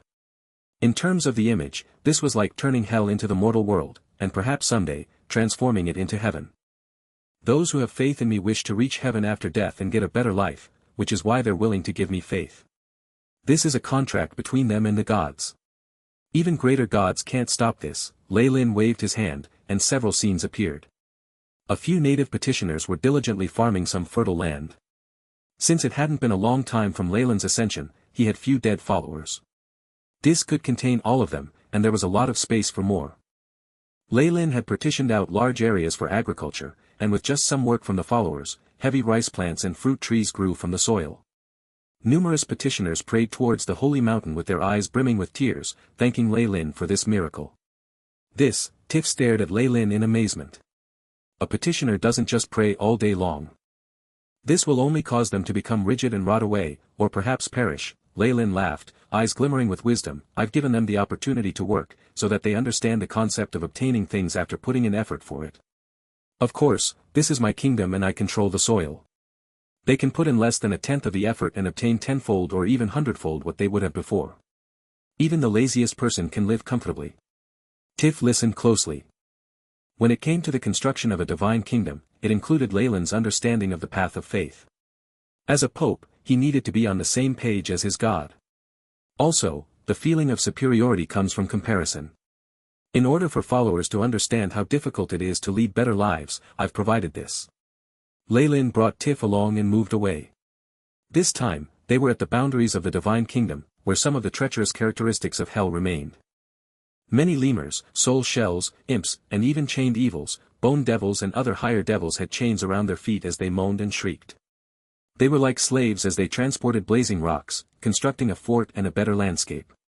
These are the devils who went against me. I've especially kept a few of them here. At this moment, an imp cried out and fell down after being burned. The supervising devil hunter moved forward expressionlessly, lashing out with a whip filled with holy power. Hack, the cleansing force from the whip was a punishment even more terrifying than barbs and poisonous hooks. Blood and flesh flew everywhere from the imp who had been hit, and it began to cry out. This caused the surrounding devils to tremble in fear. These devil slaves are in charge of the basic infrastructure in the divine kingdom. They don't have much power. Every time a new follower's soul comes to the divine kingdom, you can bring them here to take a look. A barely detectable smile appeared at the corner of Leyland's lips. In the divine kingdoms of other gods, all worshippers were treated equally, gaining eternal life. They did nothing, not living up to their true potential. However, things were different here. With these lower devil slaves as a comparison, the followers would realize that the place they were living in was indeed heaven, which would give them motivation and increase the power of faith. That would be a huge profit for Leyland. When it came to the suppression of these beings, Leyland and Tiff were expressionless, as if they had seen nothing. They were all unwavering people, and had seen more than their fair share of these happenings. As long as it was useful to them, they would never withdraw. I've prepared 2 choices for the new followers' souls. Leyland brought Tiff back to the shrine atop the holy mountain, beginning to state his plans. The common idea is to live in the divine kingdom as a petitioner, becoming immortal as I am. On the other hand, they can turn into devils if they wish to, entering the army. Then they'll follow the laws of Bator. This is very simple. Also, I wish for the original devils to be dealt with this way. With a wave of his hands, Aslak, who had been a pit fiend, appeared, causing Tiff to exclaim.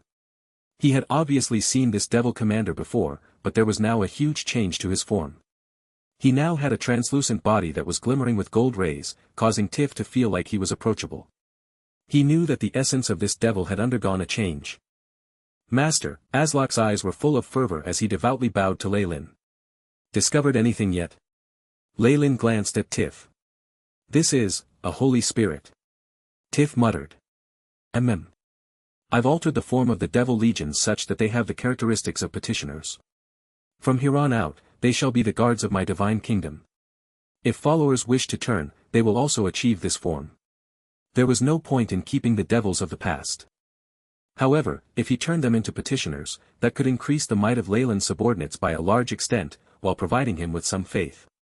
Leyland, who had 3 forms as an archdevil, true god, and Magus of laws, could make use of his own knowledge and the help from the AI chip to transform devils into devil petitioners. This way, he could adequately make use of his resources. There was also no issue of estrangement between the 2 groups now. Hence, after coming to the divine kingdom, followers will still be in the form of petitioners. These devils are a personification of strength, akin to the emissaries of heaven. Tiff's eyes brightened as he quickly thought up a line. Let's do as you deem fit. Leyland waved his hand and let Tiff be on his way. Paying a visit. Telling him about the essentials of his divine kingdom and worshippers, Leyland left the responsibility of allocating duties to Tiff. The Pope made preparations to take some people back to the prime material plane. Leyland paid little attention to all that, instead shifting his attention to the spoils of war. He had taken 3 of the 9 hells in one move, alongside a chunk of the prime material plane. It had given him great profits, and the resources, treasures and the like couldn't escape Leyland's checks after Avernus and Minoros had been converted to his divine kingdom. Unsurprisingly, the greatest profits were from the Sawajan god Sikola. He was after all a true god, and his accumulations over tens of thousands of years were definitely something.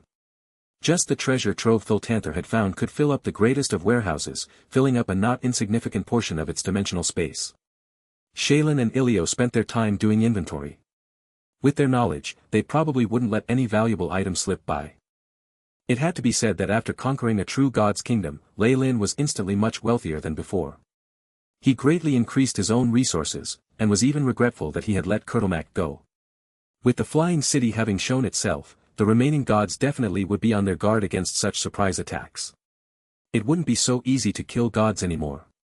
But, the greatest harvest is this. Leyland turned his palm over, and a golden crystal appeared. It undulated with powerful laws, and just its presence caused small streams to appear in the surroundings. The sound of the ocean rang forth from the crystal, and the figures of numerous Sawajan, the shark men, could be seen living within. Sikola's divine domain was that of the Sawajan, and this was Leyland's greatest harvest from killing him. It represented a complete law, able to cause other magi of laws to go crazy. Even the gods that were interested in the faith of the Sawajan, those related to the ocean, would be willing to pay a huge price to make an exchange with Leyland. It really isn't very useful. Leyland had no interest in a domain pertaining to a specific race. No god or demigod not related to the seas would be interested in it. However, if he could condense the divine domain of the ocean instead, probably all of the gods would be in a hurry to obtain it.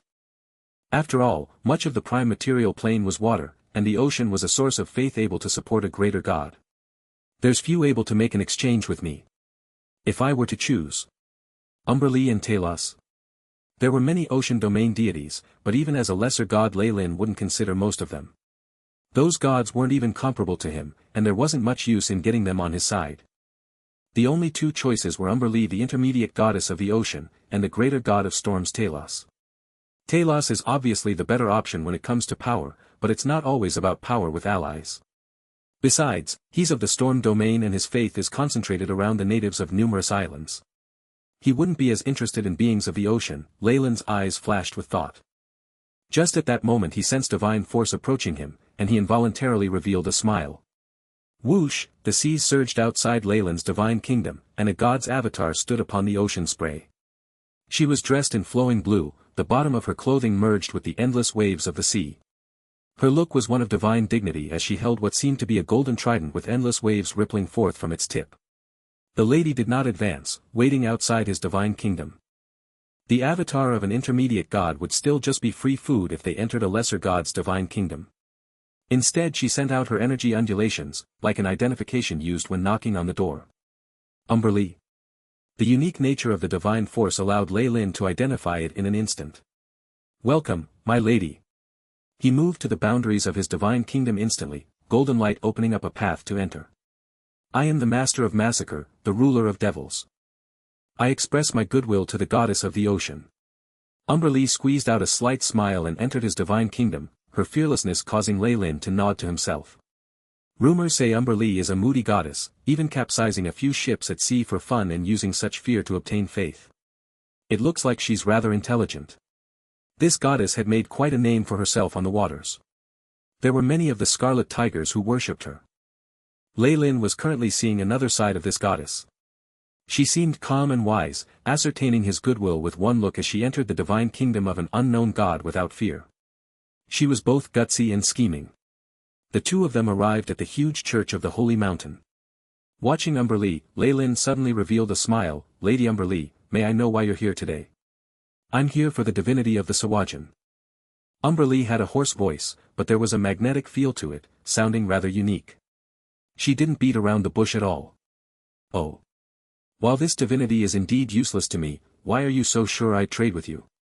The smile about Lei Lin's lips widened. I have more than just one choice. There's Talos as well, the god of storms would probably want the faith of an ocean race. After all, the shark men are quite large in number. Talos would just kill you and take all your divinities away. Umberlee fiddled with the golden trident in her hands, but I'm different. We're close to each other in power, and without any conflict of interest we'd make for strong allies. Haha, well said. Lei Lin applauded, throwing the golden crystal over. Umberlee seemed slightly confused, evidently not expecting Lei Lin to be so generous. The crystal buzzed with excitement the moment it reached her hand, glowing water rippling around it as proof of the compatibility. Fusing with it wouldn't require much effort. Aren't you afraid I'll just leave? Umberlee looked at Lei Lin, as if trying to see through him. I believe in your reputation, my lady, you treat another god with respect. Lei Lin was very confident, not the least bit worried that she would not pay him back. Such self-confidence obviously came from his own strength, which caused a myriad of emotions to flash in her eyes. I came here for a trade. However, it seems I can't quite satisfy you. Audrey laughed wryly, a similar golden crystal appearing in her hands. The faint sounds of blades clashing sounded from the crystal, full of the taste of blood and murder. Divinity in weaponry. While it's incomplete, it's more compatible with your massacre domain.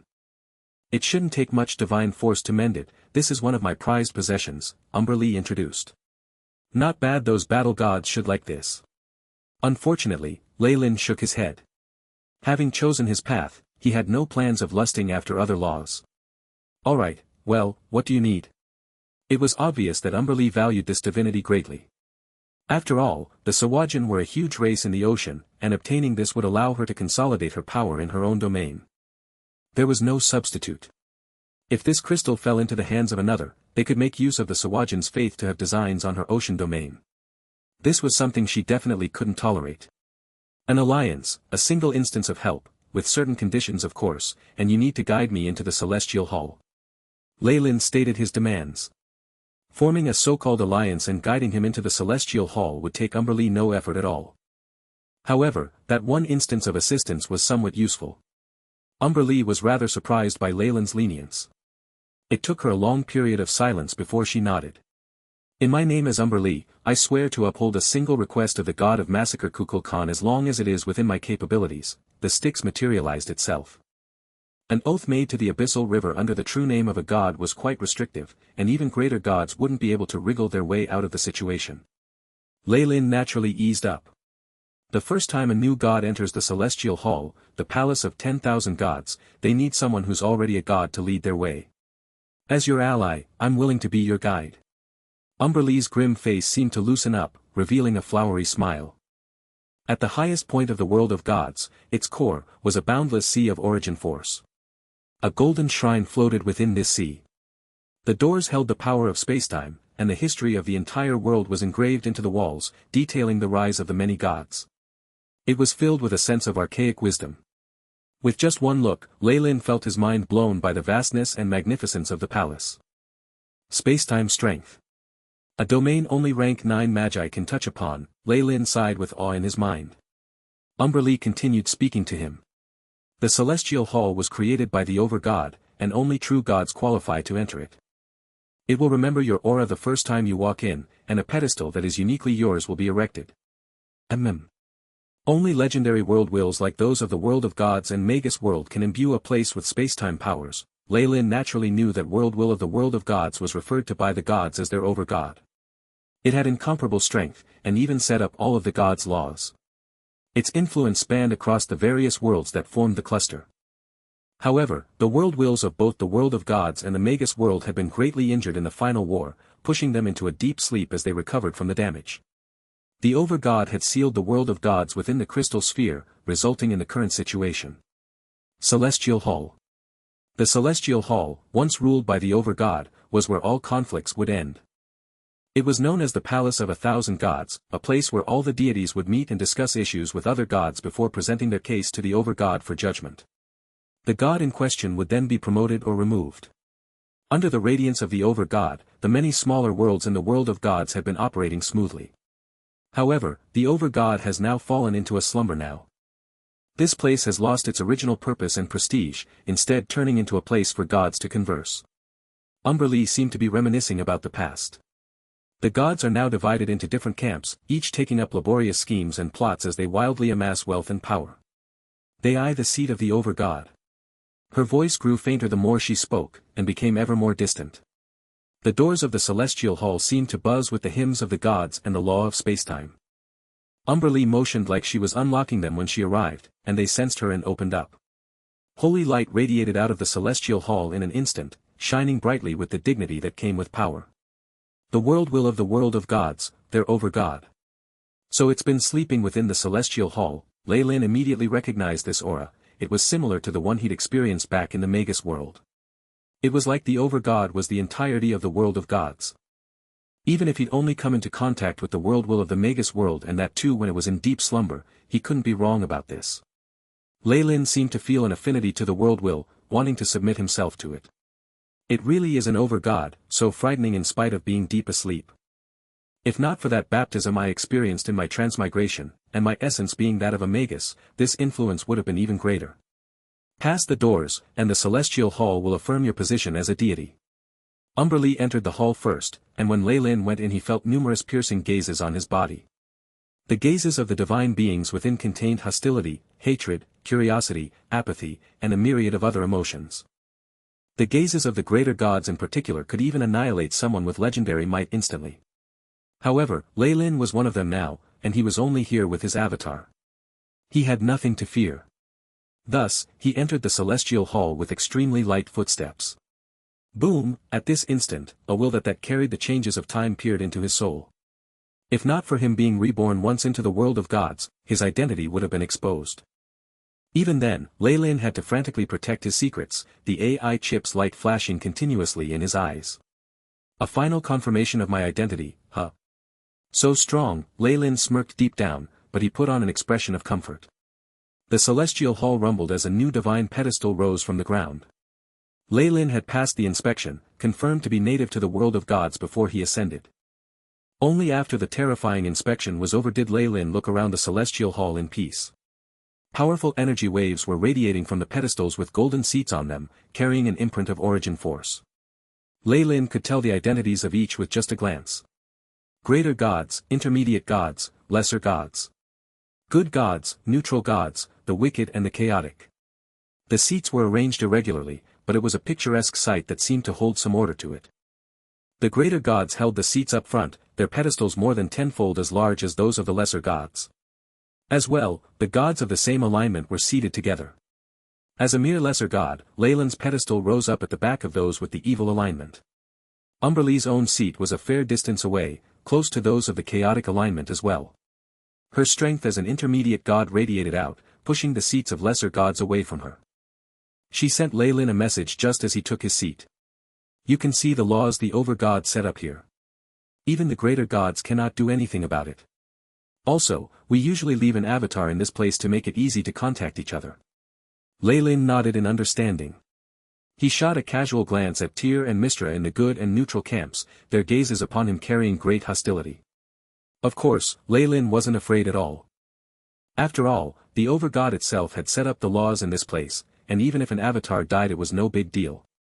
So the celestial hall lost its original purpose once the over-god entered its slumber, turning into a place for conversation and arguments. Lei Lin stroked his chin, as he felt the obvious glances of the gods around him. Most of the gods in the evil alignment looked at him gleefully, as if they were dying to know what would become of Lei Lin after facing the wrath of two greater gods. It was basic instinct for them to plot and scheme against each other, and they were giving Lei Lin some respect by not participating in the battle. It was extremely normal for them to look at him in schadenfreude. There was a gaze of fear amongst the many that contained mockery, and it was especially familiar to Lei Lin. He turned to the source of this gaze, finding the avatar of Kurtulmak the kobold god. His divine radiance seemed rather dim, likely the after effects of having to move his divine kingdom. With both of them in the same camp, Kurtulmak was seated close to Lei Lin. However, his seat was behind Lei Lin's own, seemingly because his divine rank was lower than his. Lei Lin smiled as he met the respectful and fawning gaze of this kobold god, but deep down he was contemptuous.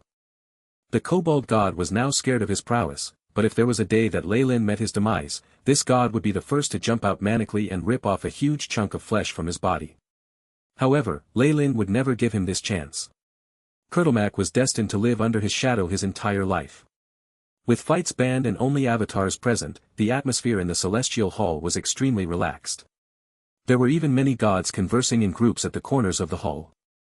It is indeed a good place to talk. Lei Lin's gaze swept past the gods, and he immediately noticed the center of the hall. A massive throne was erected in that place, to be used by the leader of the gods. It seemed to unify all the deities, as if it was the core of the world. Lei Lin's astuteness told him that a powerful being was currently deep in slumber on that throne. The radiation of laws from the place was evident, similar to what happened in the Magus world. There was a layer of origin force crystals sealed around the throne of the over-god, forming a mountain of origin force.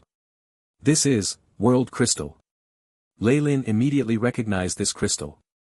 However, it seemed even more useful than in Shar's case, able to protect and not just seal. The throne was sealed within the World Crystal, and the over-god was within, deep in slumber. World crystals were tens of thousands of times more powerful than origin force, and even the greater gods would not be able to break it apart even if they joined forces. It was this layer of protection that allowed the over-god to unify the gods, and remained safe up to this day. However, Lei Lin looked at the seats of the greater gods in front, his face filled with ridicule. The world will obviously sealed itself to protect itself from these greater gods. It seems like it already detected that it was at a disadvantage when it entered its sleep. This was a matter of course. Now that the greater gods stood at the apex of the world of gods, a few would definitely want to take that last step to become the new over-god. This desire would only be amplified by the world will's current slumber. The only reasons the over-god had survived to this day were that the world crystal was protecting it, and the greater gods were being suppressed by each other. In fact, the world wills of the world of gods and Magus world were the most powerful in the final war. Looking at the setup here, it seems like the world wills were either completely in the realm of rank 9 or quite nearby, incomparably close to immortality. Even with his divine gaze, Lei Lin could only see a shroud of light within the world crystal, unable to view the original appearance of the overgod. The laws around the crystal seemed to be greatly beneficial to all deities, so they would leave their avatars here. It was just like Magi observing the laws in the origin force sea. The affinity the gods had for origin force would increase in the celestial hall, making it easier for them to generate more divine force. Lei Lin saw several avatars sitting quietly in the area, some even turned to stone. They were apparently in the middle of comprehending some laws, and were possibly only a step away from ranking up. I should think of a way to launch a devastating attack on it before the final war commences. Lei Lin looked at the overgod's royal seat, his eyes seemingly filled with reverence. Even greater gods who excelled in prophecies would never discover his true intentions. I should probably use the ambitions of these greater gods. It won't be such a bad idea. Lei Lin's thoughts were as fast as lightning, and he immediately came up with a plan that was likely to succeed. The greater gods wanted the throne for themselves, so he could just fan the flames at the side and reap the greatest benefits with minimum effort. Pitting the gods against each other before the final war was the best way to wear them down. No matter how high and mighty you are, when the overgod returns, what will you guys become? One that does not become eternal is just an ant. Lei Lin's eyes held a chilly apathy as his gaze swept across the celestial hall. When the final war resumed, how many of these deities would fall? With just a thought, Lei Lin's interest was piqued. He left his avatar in the celestial hall, shifting most of his attention to his main body in his divine kingdom. Dark clouds. With their calculative nature, a god wouldn't easily leave their divine kingdom once it was created. The kingdom served as the best of defenses for their true bodies. Even if any avatars they sent out were killed, they could be made up for with time, but the death of their main bodies would be a true death. Naturally, Lei Lin had learnt of this method as well, stationing his true body in his divine kingdom as he started on the endless task of developing it and his resources.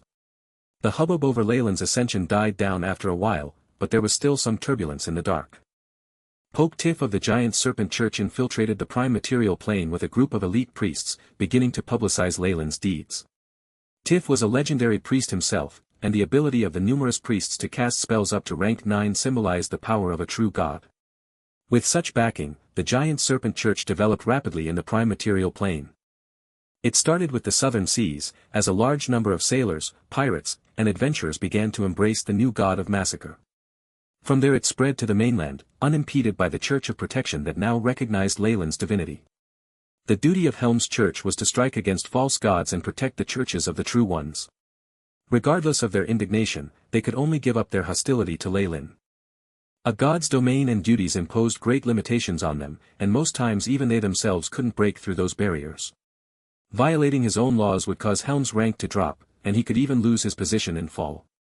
Of course, the god of protection not hindering them didn't mean other gods weren't either. Tyr decreed that Lei Lin was a lord of Bator, stating that it would be his mission to bring down the evil god of massacre. Mystra did the same, and to much greater effect. With the power of the weave in hand, she had a great amount of influence over wizards that caused the Giant Serpent Church to be unable to obtain any powerful ones. This trend would definitely continue. Luckily, devil hunters had magical abilities themselves, allowing the church to move along for the time being. If any problem did arise, their clerics could still play the role of magicians.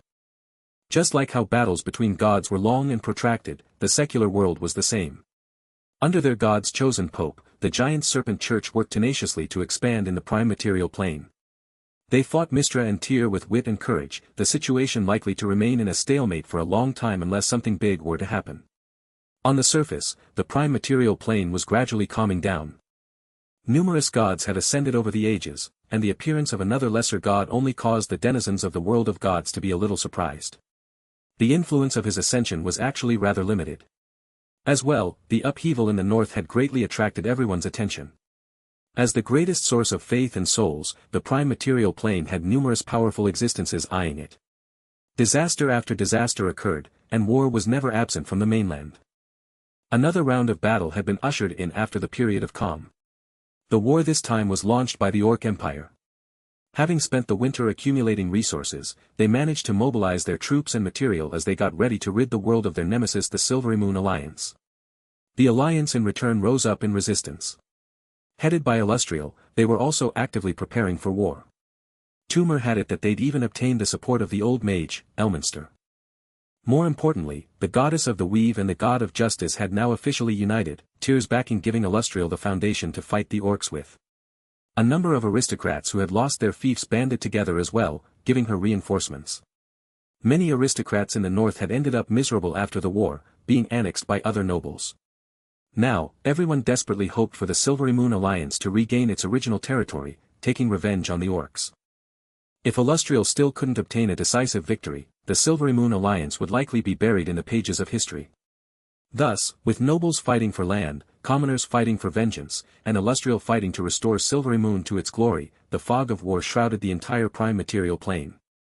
With divine strengths being pit against each other in the north, the incident of Leyland's ascension was further suppressed. The new Silvery Moon was the core of the alliance. With its neat, spacious streets and the magical lights on either side of the road, the place seemed to be just like the one in the past.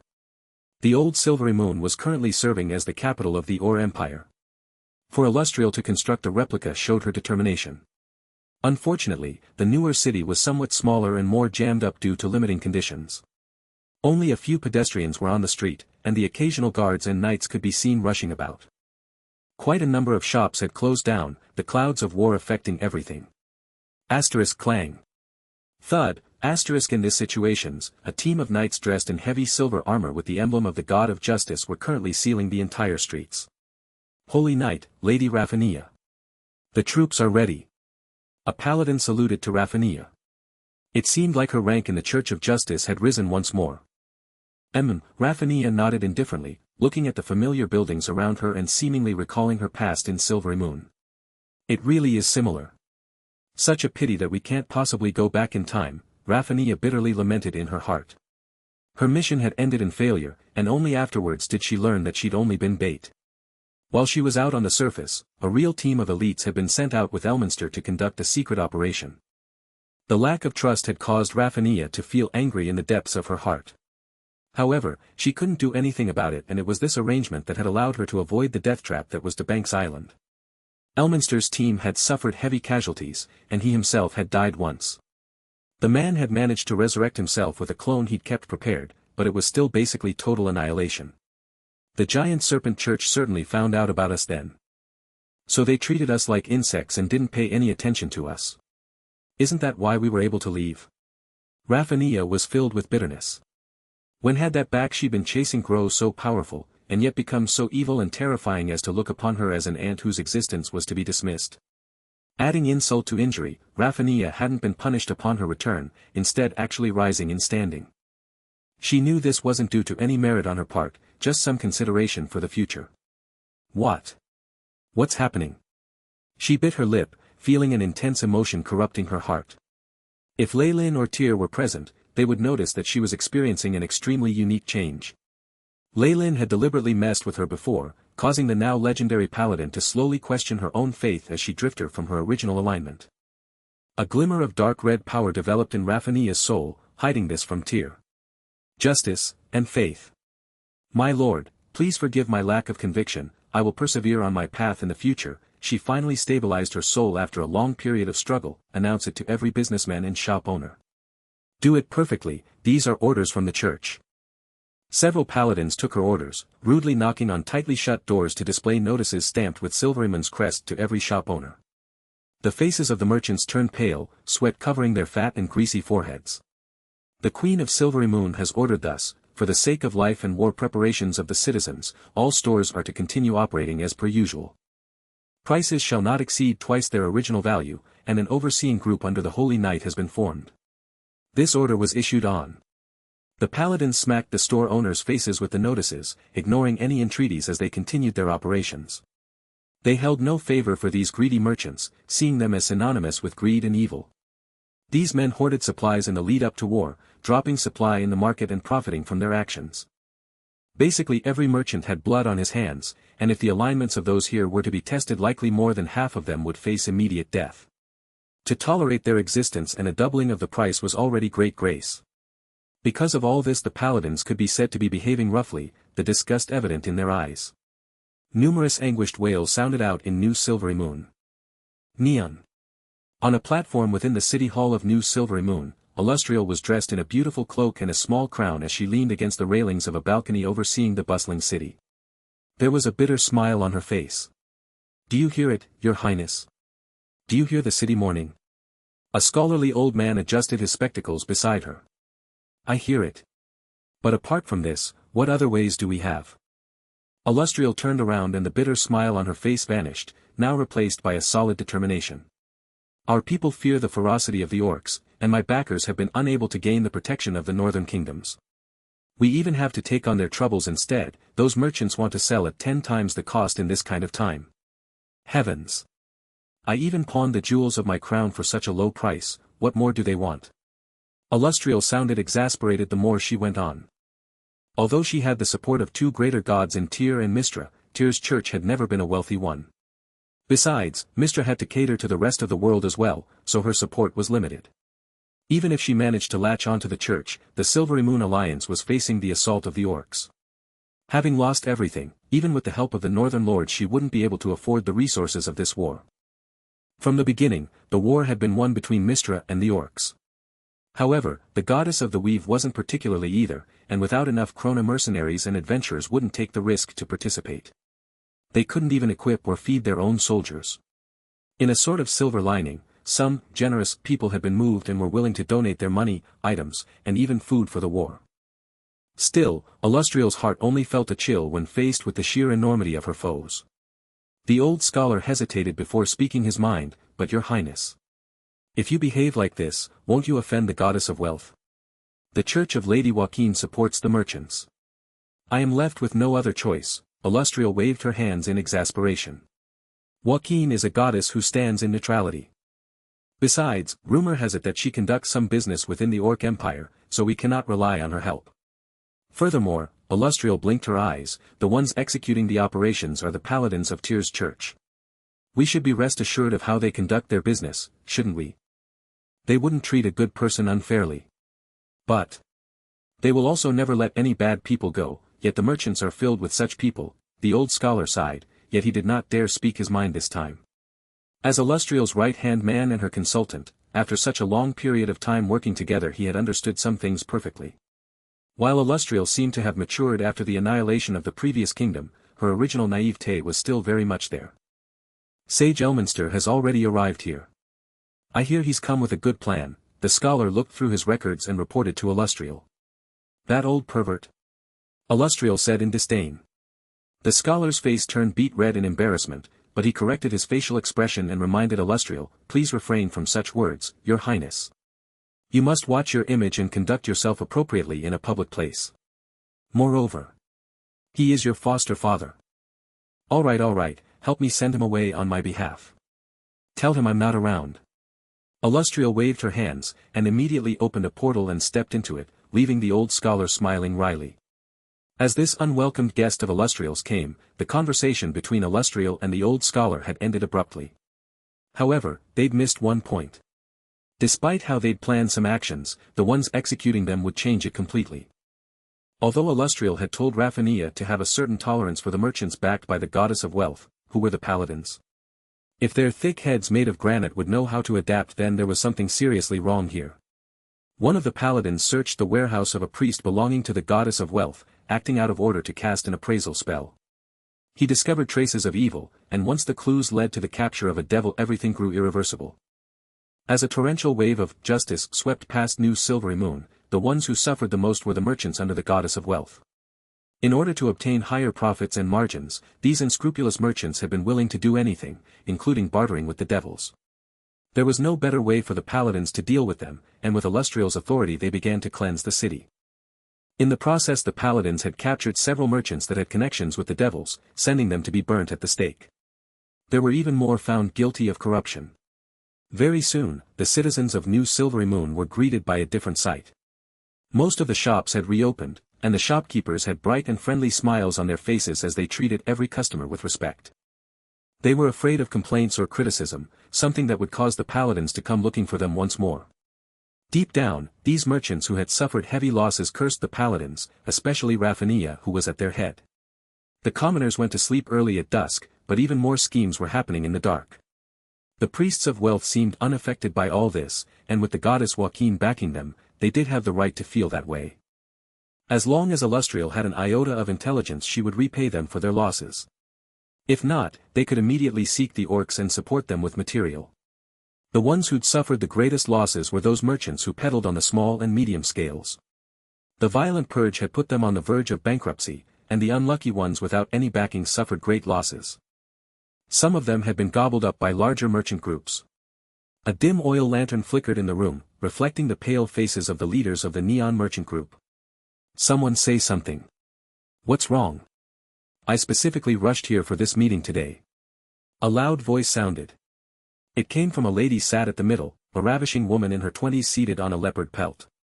The leaders' bodies shuddered, and they did not dare to lift their eyes to meet her gaze. It was as if a threatening beast or poisonous centipede was in front of them. A leader gritted his teeth before speaking. Those paladins want us to keep to the same prices as before. We already lost about 1,500 gold from the frenzied buying, and the losses will only rise. This loss was extremely alarming for a medium-sized merchant group like theirs. Moreover, once the paladins discover out dealings in the dark, another leader's teeth clattered, before he collapsed to the ground. Big miss. We beg of you to let us leave first. Dream on. Do you think you can still run away? Once our deals are discovered, we won't be able to escape those paladins at all. It might even bring your families to harm. The harsh truth was spoken in an icy tone, condemning these people to damnation. Relax, it's not like I don't have my own preparations. The family dispatched its elites, and as long as you hide well and take the chance to send the next batch of goods, you'll be able to leave. If we succeed, the profits will be large enough for you to buy a huge villa in the south, and even marry the daughter of a noble. Who knows, you might be able to start a noble family of your own after a few generations. With such guarantees and temptations, the leaders' faces grew better as the look of suffering went away. However, a shadow appeared on the lady's face when they'd left. After waiting a while and confirming that nobody had remained, she went to the corner of the warehouse and fumbled around for a hidden mechanism. A wall opened in the corner to reveal an underground passage, and she took up an oil lantern and walked into a narrow basement. There wasn't much stored in the basement, and in fact there was steam rising from the ground that caused the lady's clothes to grow damp. There was a spell formation at the center, shining with mysterious light. Inserting 2 powerful energy crystals into the spell nodes, the woman took out a silver mirror and placed it in the middle of the spell formation. TSS, light flashed, and a middle-aged man dressed in silver robes appeared in the mirror. Anya, the white-haired man began, how's the situation there? Thanks to the Lord, our deals haven't been discovered yet. We only incurred some superficial losses. Anya frowned. I've put the leaders at ease, so we won't be discovered for the time being. However, there isn't much time left, Father. This situation is far worse than we had imagined. The middle-aged man's face turned dark. Blake isn't giving us any more updates. He's likely met with mishap. He had a lot of information on hand, and we could be exposed at any time. The god of justice and the goddess of the weave definitely won't let us go if we're found out. The orcs can't be trusted, nor can the Black Blood tribe. Are we going to become a common enemy? The resolute front that the lady had put on was broken.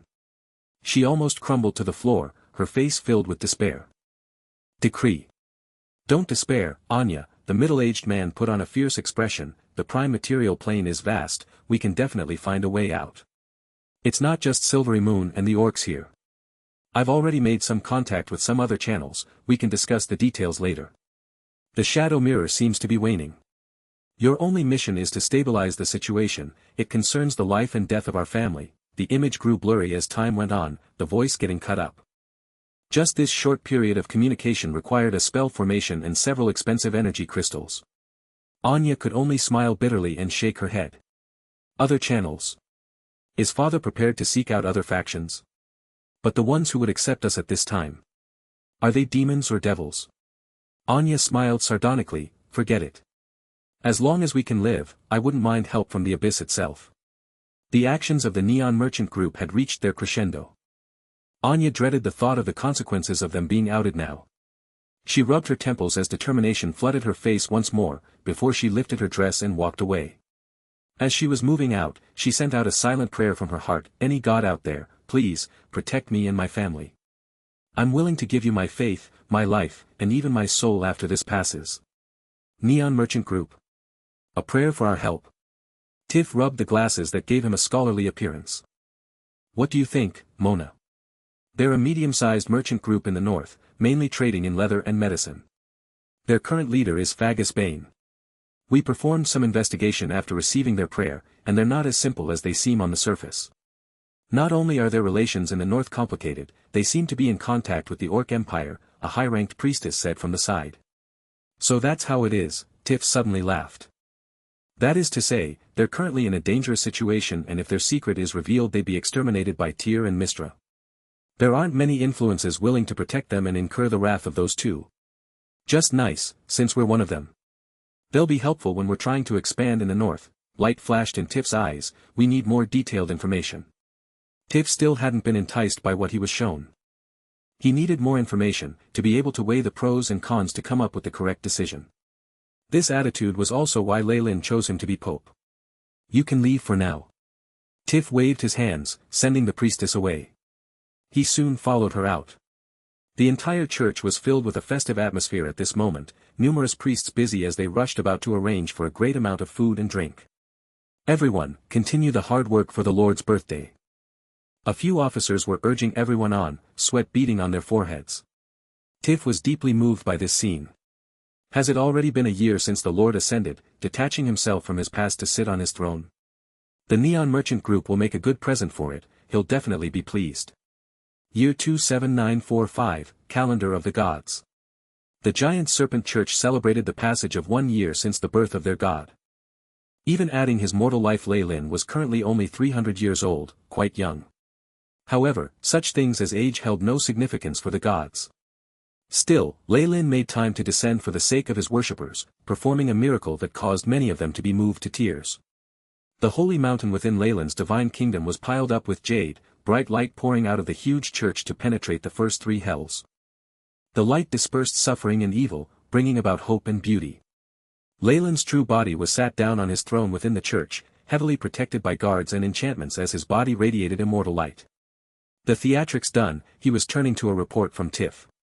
An endless stream of prayers came to Leilin every day, originating from his divine kingdom, the prime material plane, and even devils from the depths of Bator.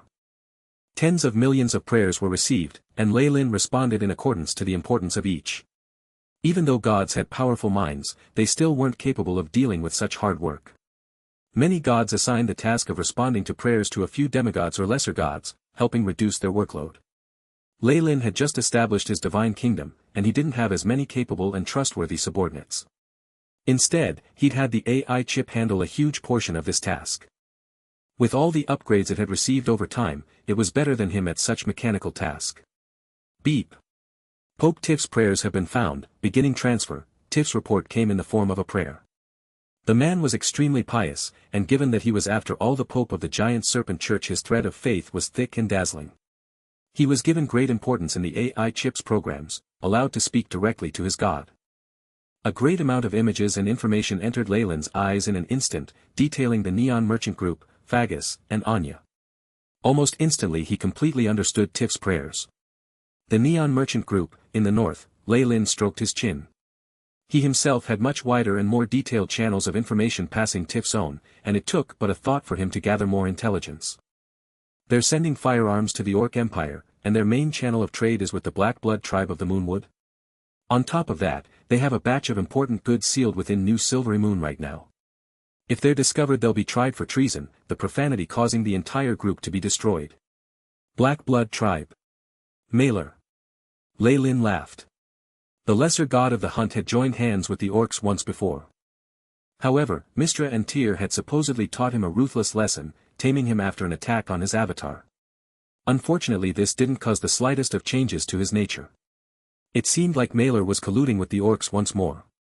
Within the prime material plane, the Giant Serpent Church was a sea of celebration. There was unlimited food and drink, and for many worshippers it served as an opportunity to gain trust and make a favorable impression. Churches that provided the material comforts and positivity would always be far more popular than the churches of evil. Even if Leilin was a true god of massacre, he was actually gaining faith, unlike Cyric, who just liked to scheme, plot, and conduct sacrifices. At the core of the church, Tiff was currently praying to a statue of Leilin. He'd reported on the Neon Merchant Group, his lord being aware of everything even more thoroughly than him by the time he was done. A golden light descended upon the statue, and Leilin's imposing voice sounded out, "Tiff. My lord. Tif was the pope of the giant serpent church, and his prayers were treated with great priority with them still being developing. It was quite common for the Lord to descend for important affairs, and this was just a conscience. He wasn't in the slightest bit surprised. Of course, this was still the conscience of a true God. Even he didn't dare be negligent as he saluted in accordance with teaching. Kukulkan, my lord. You are like the stars in heaven, wielding the power of massacres, the ruler of devils. The prime material plane has been developing well, and the celebrations went well. The dignity of a deity was transmitted with this thought. The glory is mine, and the land belongs to you. Tif's eyes couldn't help but shine when he heard this, but he still didn't dare to reveal a trace of carelessness. The birthday celebrations left a deep impact on Leyland's worshippers. However, they only knew to enjoy the shelter and glory of their lord, not realizing that a team of high-ranked devil hunters had secretly left the headquarters to head north. They weren't just going to assist the Neon Merchant Group. The north. Numerous horses neighed as a caravan with completely covered carriages slowly left New Silvery Moon. We're finally out. It was only after they moved their path until New Silvery Moon's outline disappeared that Anya loosened up and relaxed. At the same time, she almost felt depressed enough to puke blood. She'd paid a lot for this permit to live, transferring all the profits of her merchant group and even having to pretend to compromise with those paladins that had rocks for brains. It had caused her to be neurotic for a long time. Whatever.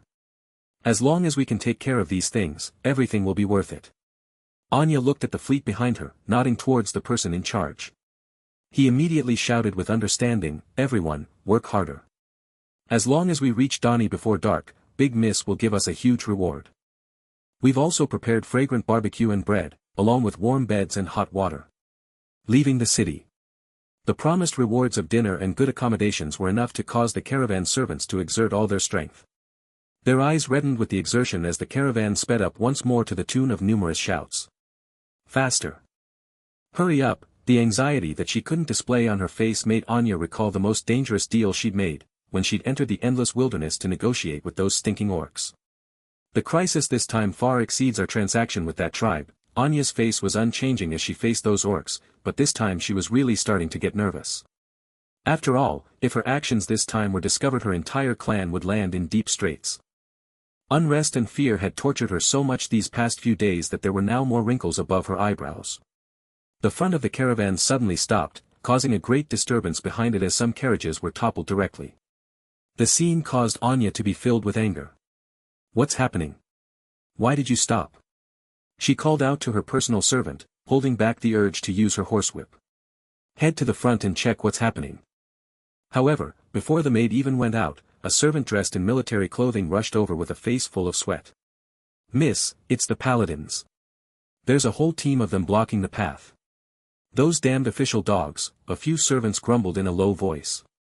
In their point of view, the paladins had taken most of the profits from the Bane family, leaving them with little of the profit. Even when they risked leaving New Silvery Moon in the middle of the war, they still chased after the caravan. Those paladins really were extremely hateful. However, the news only brought terror to Anya when she heard it. Did they find out? She felt her heart fall, feeling a chill like she had been dropped into an icy cave. Sadly, her subordinates were here. Anya had no choice but to put on a bold front and hurry forward. She soon saw a team of paladins dressed in silvery armor standing ahead of the caravan, dazzling emblems of the god of justice on their chests. The determination radiating from their eyes caused her unrest to intensify to the limit. Captain Elric, she said as she stepped forward, barely forcing a smile as she found a familiar face among the paladins. The Neon Merchant Group has always abided by the law. We even sold 80% of our goods in New Silvery Moon, and you granted us the clearance to leave. Anya was speaking in a thick nasal voice, the trace of coquettishness in her tone a habit learned from her line of work. It was unfortunate that this approach had no effect on the paladins, and Captain Elric's eyes were instead filled with disgust. However, he didn't say anything. He stood down respectfully, giving way to a female paladin standing behind. The Holy Knight.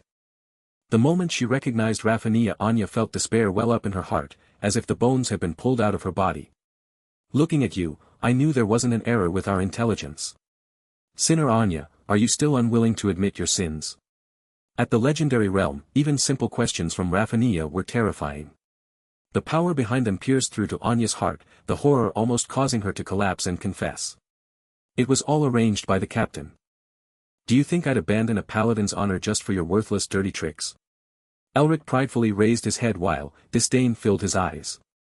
Exterminating you within the city would be too conspicuous. However, it is different here. Surrender obediently, and you shall receive a fair trial. We never let villains go, but at the same time we won't treat any good person unjustly. Elric was naturally confident in his team. They were composed of multiple high-ranked paladins, and their leader was the legendary Holy Knight. They could clear away all evil. In the name of Her Majesty, I request to search the caravan. Raphania declared loudly. With Raphania and the paladins representing both Tyr and Illustrial, a majority of the people in the caravan started wavering. Many of them had been kept in the dark, and even the expensive mercenaries seldom knew the truth. Standing against the Silvery Moon Alliance and a greater God's Church, Anya was skeptical of who would be willing to stand along her regardless of how much she offered. Captain Raphania, you have always been my idol. I believe in your personal integrity, but I am sure that there is some sort of misunderstanding. Anya dismounted and gave Raphania a lady's greeting. Afterwards, she walked to an overturned carriage and tore the tightly wrapped oilcloth off. Please take a look. These are all common leather and majority are empty boxes. Anya tried to show Raphania her transported goods. Everything here is approved goods, there's no contraband.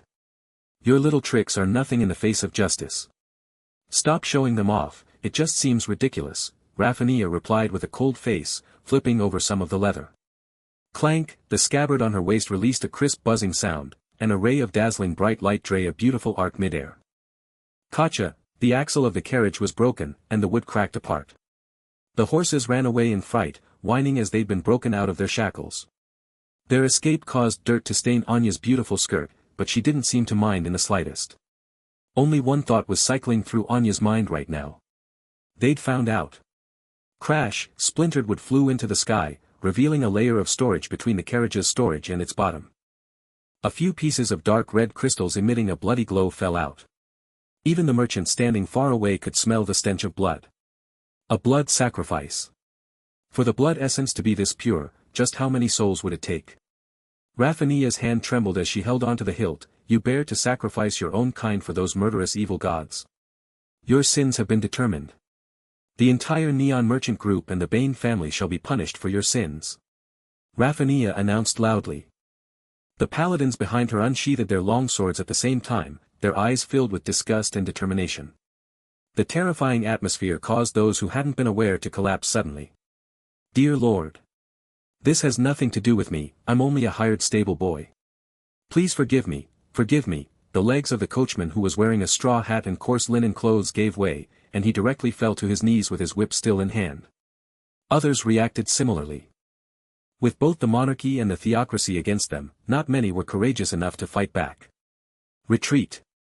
The mercenaries employed by the caravans were more quick-witted than ordinary people. Sensing a bad situation, their leader immediately shouted as he fiercely whipped his horse. They intended to fall back. The mercenary leader obviously knew the severity of this incident. Even if he was unaware of it and was innocent, the church would rather kill the victims than let a sinner go. He wouldn't be able to prove his innocence. And with high-ranked paladins on the opposing side, there was no way for them to win the fight. Fleeing was the only choice. A vain attempt to escape punishment. Fools. Raphania evaluated indifferently. Even without her acting personally, two of the paladins beside her rushed out. Summoning light flickered as several celestial horses emerged, the devoted comrades of pure paladins. With the paladins being so strong, how could mercenaries on ordinary warhorses escape? Wait. I can testify. I didn't. The mercenary leader did not manage to escape far before he was caught. His face was in despair, and he went out screaming. Unfortunately, the cold-looking paladin did not utter any superfluous words and directly pierced his heart with a longsword. Numerous paladins riding on their celestial horses surrounded the caravan, and sealed off all possible escape routes. Everyone was left trembling on their knees. Sinners! How much harm is done to the world because of your greed and evil? Looking at Anya's pretty face, Raphania's flushed red with anger. A source of evil like you, should not exist in this world. In the name of justice, I shall judge you. Milky white light condensed on Raphania's longsword, and Anya sent a meaningful glance to a trusted aide that was preparing to dash forward. These servants are innocent and unaware, please bestow them mercy and forgiveness. She said at the end. Cunning evil sinner, are you still trying to display your hypocritical kindness? A callous murderous spirit could be seen within Raphinia's eyes. Letting go. The world rumbled as a purifying sword of light crashed down, but it futilely swept through the air. Someone who could penetrate my ability to lock spacetime. Is that a legendary wizard or sorcerer? Raphinia turned very serious, looking at the uninvited guest. Priestess of the god of massacre, Barbara, greets the Lady of Hope. This person is a follower of our master, so please hold back. A native maiden wearing the robes of a priest appeared in front of Raphinia, the holy light from a legendary priest exceptionally obvious as it emanated from her. Beside her was a devil hunter with thick chains wound around his arms. The man with a dark aura had already caught Anya's arm, he was the one who'd saved her from Raphinia.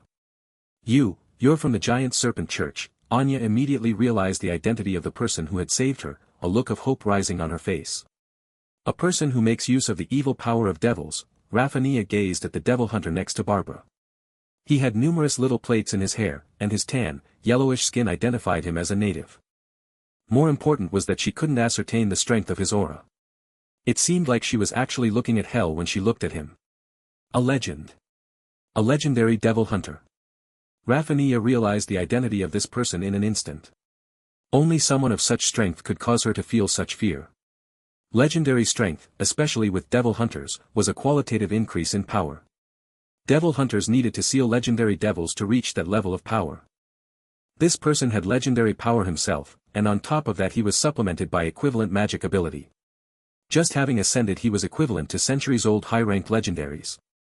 Such devil hunters were new to Leyland's armies, having appeared after he took over 3 of the 9 hells. Leyland had grabbed a bunch of devils who'd opposed him, using them to have a large number of devil hunters on the verge advance. The only issue was that there were few devil hunters qualified to reach such strength right now. The person in Raphinia's way now was someone with such strength, and he was accompanied by a legendary priestess. Giant Serpent Church. Do you wish to help evil and go against justice? Raphinia looked serious as holy silver light appeared on the surface of her armor. She made a few secret hand signs to the paladins behind her. Don't even try to contact New Silvery Moon. Did you think we wouldn't prepare for that? Barbara spoke the language used in the mainland in a very articulate manner. Knowledge of all languages was an essential ability for priests. I've already altered the space here. Forget signals for help, even the power of faith will be slowed down. The paladin's expressions quickly changed, as if to accentuate her words. One of them pulled Raphinia aside, whispering something to her that caused this legendary paladin to turn grim. Hellfire. Claws of confinement. Large numbers of dark figures emerged from the surrounding forest, terrifying devil spells being launched from them. Even the celestial horses didn't dare to touch the blazing hellfire, and the paladins who'd originally had the upper hand were now constantly being forced away. So many high-ranked professionals. Raphinia's expression was very dark as she brought up a great screen of light that prevented many devil hunters from attacking. She knew full well that the only reason she could persist to this point was that the other party didn't want to take things too far. If not for that, she wouldn't last long against that legendary devil hunter. Are you declaring war on our church? Raphinia questioned loudly. Hee. An accusation like that is rather terrifying, Barbara sneered, not the least bit afraid. Raphinia. I remember you. The priestess suddenly gazed at Raphinia's face. You were the knight who once followed our master in the north. While his sacred and holy being has cut off all connections with his mortal self, you did serve him at one point. For that reason, you may leave. Barbara's words surprised Raphinia greatly, especially when she mentioned letting them off. Damn it, are you insulting us? A young blonde paladin's face flushed red, and his neck seemed to bulge as he grabbed the hilt of his sword in preparations for a charge. Wait. Raphinia easily knocked this young and impulsive kid unconscious, and had an older paladin nearby grab him. This was a mistake in my plans. There's no need for more pointless casualties. I brought you out of the city, and I shall bring you back. Raphinia took a deep breath. Let us go. Even the most zealous of paladins had learned to compromise. That was a price Tyr had to learn to pay in the mortal world. I won't see you off. Barbara saluted her with a gentle smile, while the devil hunter nearby sneered. Why didn't you keep them here?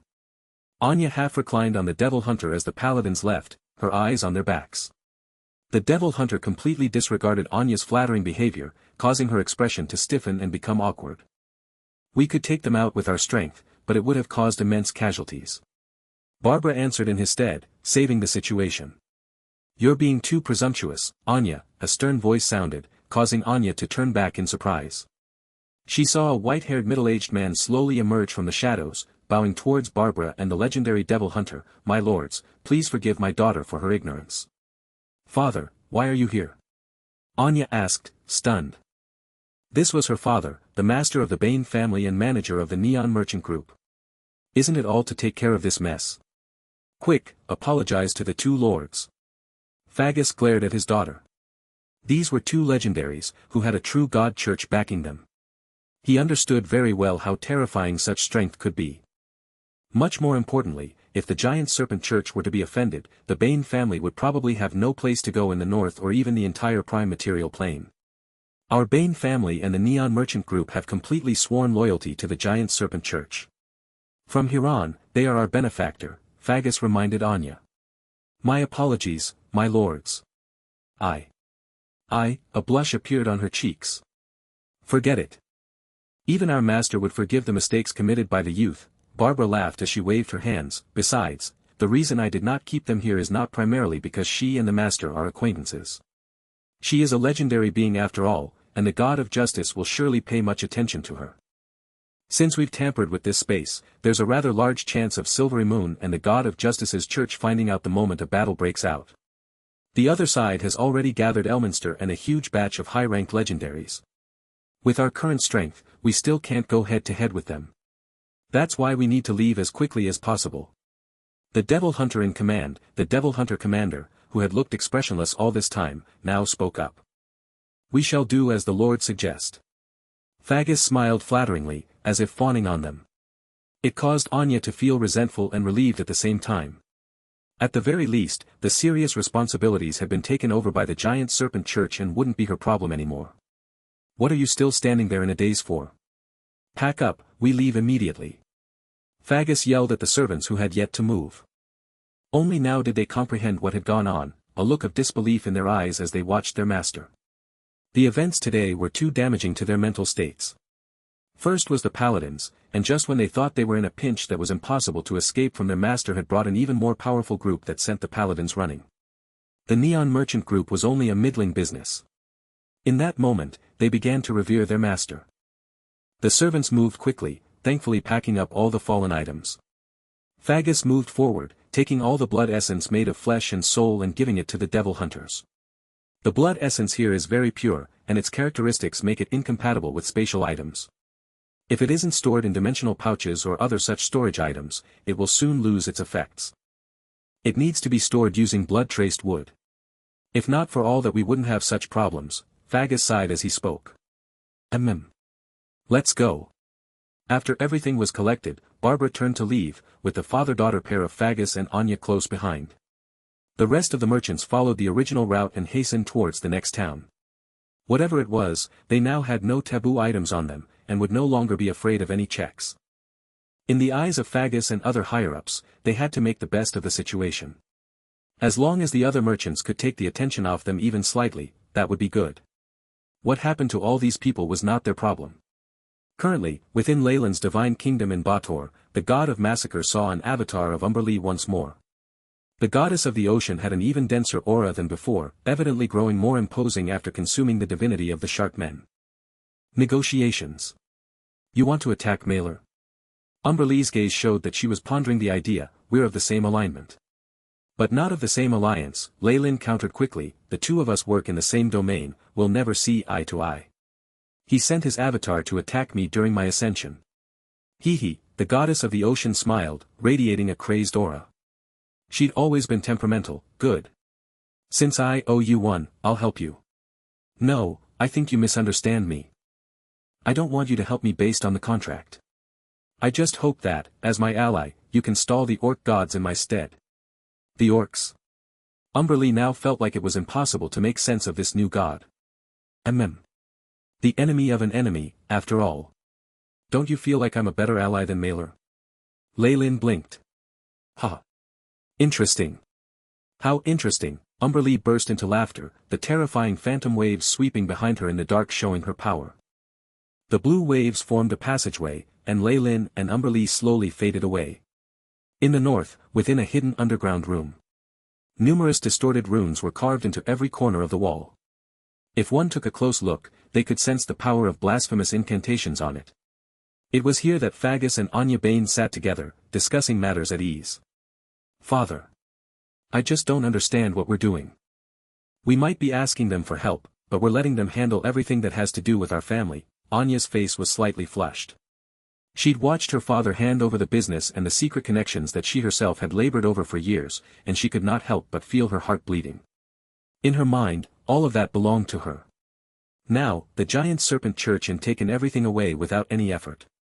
With just one thought, they could easily destroy the Neon Merchant Group and the Bain family. "You need to see the facts, Anya.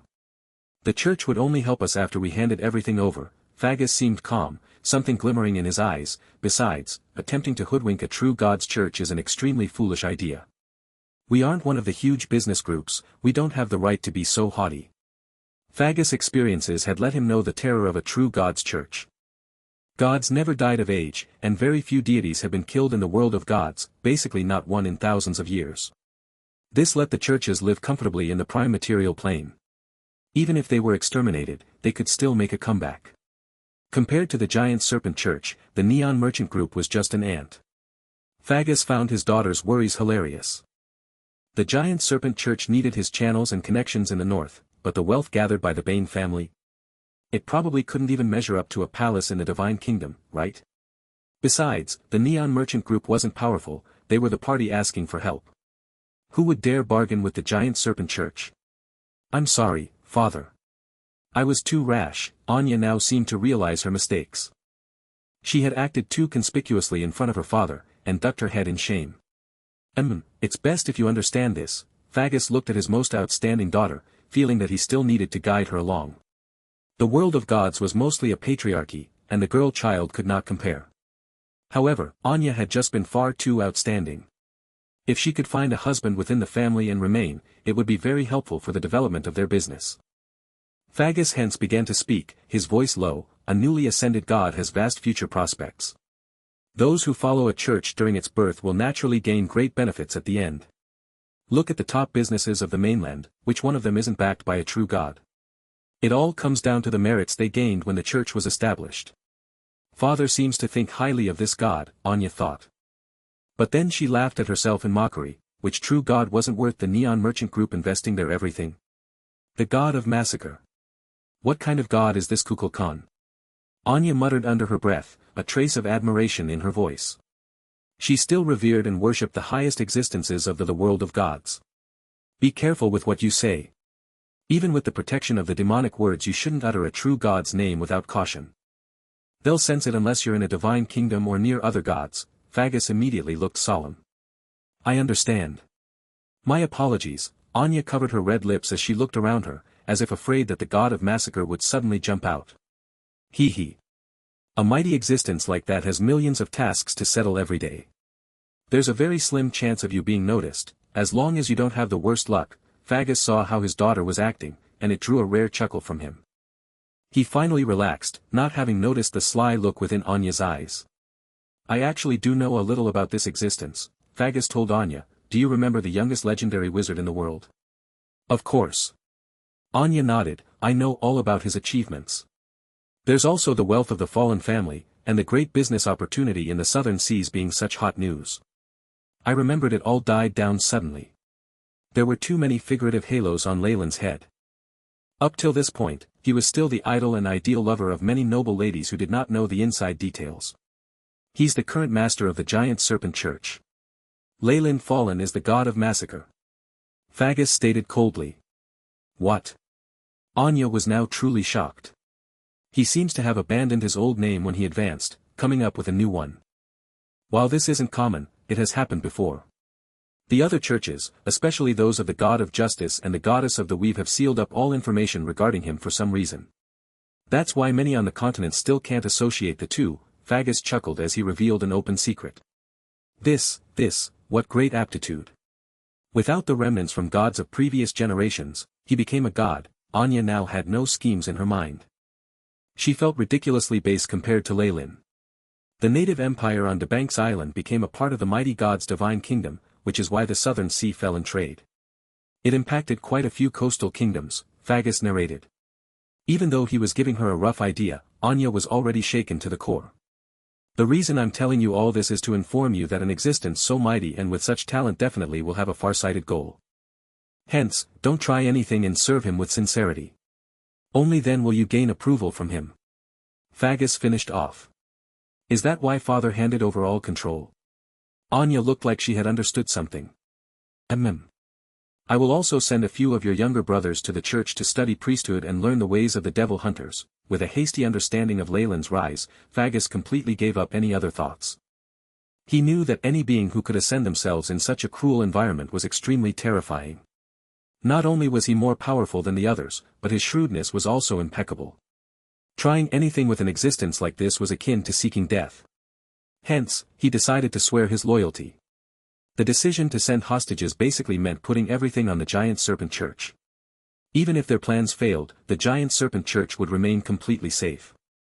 At most, they would lose a few external powers. However, the Bane family would be wiped out completely. On the other hand, the profits coming from success would definitely surpass Magus' own imagination. What should I do, father? Anya looked at her father, feeling that she still had much to learn.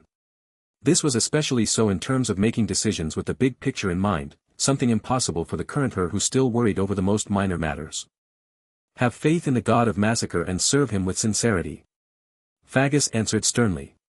Of course, you'll need some help. I've used my connections to have you stay by a saintess. You'll have to perform well. Saintess, would that be Barbara? Anya's eyes flashed. Yes. She's a saintess that the god of massacre himself chose, and has a very high position in the giant serpent sect. It's even said that she's more powerful than the other saintesses, and is second only to the Pope. Magus glanced at Anya, implying something. You mean? I have to do anything, regardless of the cost, to gain her favor? Anya nodded, expressing her understanding of the situation as well as her determination to follow through. Proclamation. The next time Anya saw Barbara, the saintess was casting a heel on an old servant. They were in a hidden stronghold in the north that belonged to the Bane family. There were a few powers here who provided servants and slaves to their master, Magus Bane, and this old man was obviously one of those servants. His back was humped with all the work he'd been subject to, and his clothes tattered. There was a disgusting stench coming from him, one that almost caused Anya to crinkle her brows and escape. She could swear that even sewage smelled better than him, and on top of that the old man had a few disgusting lacerations on his pus-filled hands that almost caused her to vomit. The world of gods wasn't very advanced medically, and most priests only cast divine spells on nobles or high-ranked professionals. Commoners had to power through sickness, while the wealthy looked for potioneers. But even the potioneers could only brew some useless anesthetics, or they just used some bat shit mixed with canvas ash to cheat others. With this old man's lowly status, it'd normally be impossible for him to be healed. He was looking at Barbara with imploring eyes. This is from half a month ago. I accidentally cut myself with a stone knife while working, and it turned out this way. Don't worry, the Lord loves us mortals. He won't let you suffer this torture for eternity. Barbara maintained her kindly smile even while facing such a person, not seeming at all bothered by the smell. Bright divine light was emanating from her hands as a healing spell caressed the wound. The swelling disappeared quickly, and much of the pus was cleaned up before bright red flesh began to emerge. All done. However, you still have to keep this arm clean. Don't do anything too vigorous the next few days, Barbara cautioned him. Oh. So kind. Thank you, kind-hearted priestess. May I know which god you serve? The old man asked somewhat incoherently. The Lord is the master of massacres and healing. He is the god of massacre, with feet in both life and death, Kukulkan. Barbara answered seriously, turning solemn at the very mention of Leylin. God of massacre, Kukulkan. The old man was slightly confused, obviously not having heard of this name before. However, he soon regained his senses. Only a very benevolent god would have a priestess like you. Please allow me to donate to him. The old man trembled as he took a few coppers from his pocket. However, the coins fell to the ground the moment he spotted Anya from the corner of his eyes, and he trembled slightly. Revered Mistress Anya. The old man did not care for the rolling coppers on the ground, kneeling down immediately. Anya answered reservedly. When it came to a servant who could only spend their whole life in this stronghold and serve her family, even a slight answer was a great favor. However, she quickly caught herself and looked at Barbara. My apologies, Saintess. The attitude of nobles toward servants is just. Barbara shook her head, crouching down to pick up the fallen coppers. The Lord sees your offerings, she said as she stowed the insignificant wealth away. She held the old man's hands. The faith coming from the bottom of our hearts is what the Lord wishes for. Wealth means nothing, all beings are equal in terms of soul.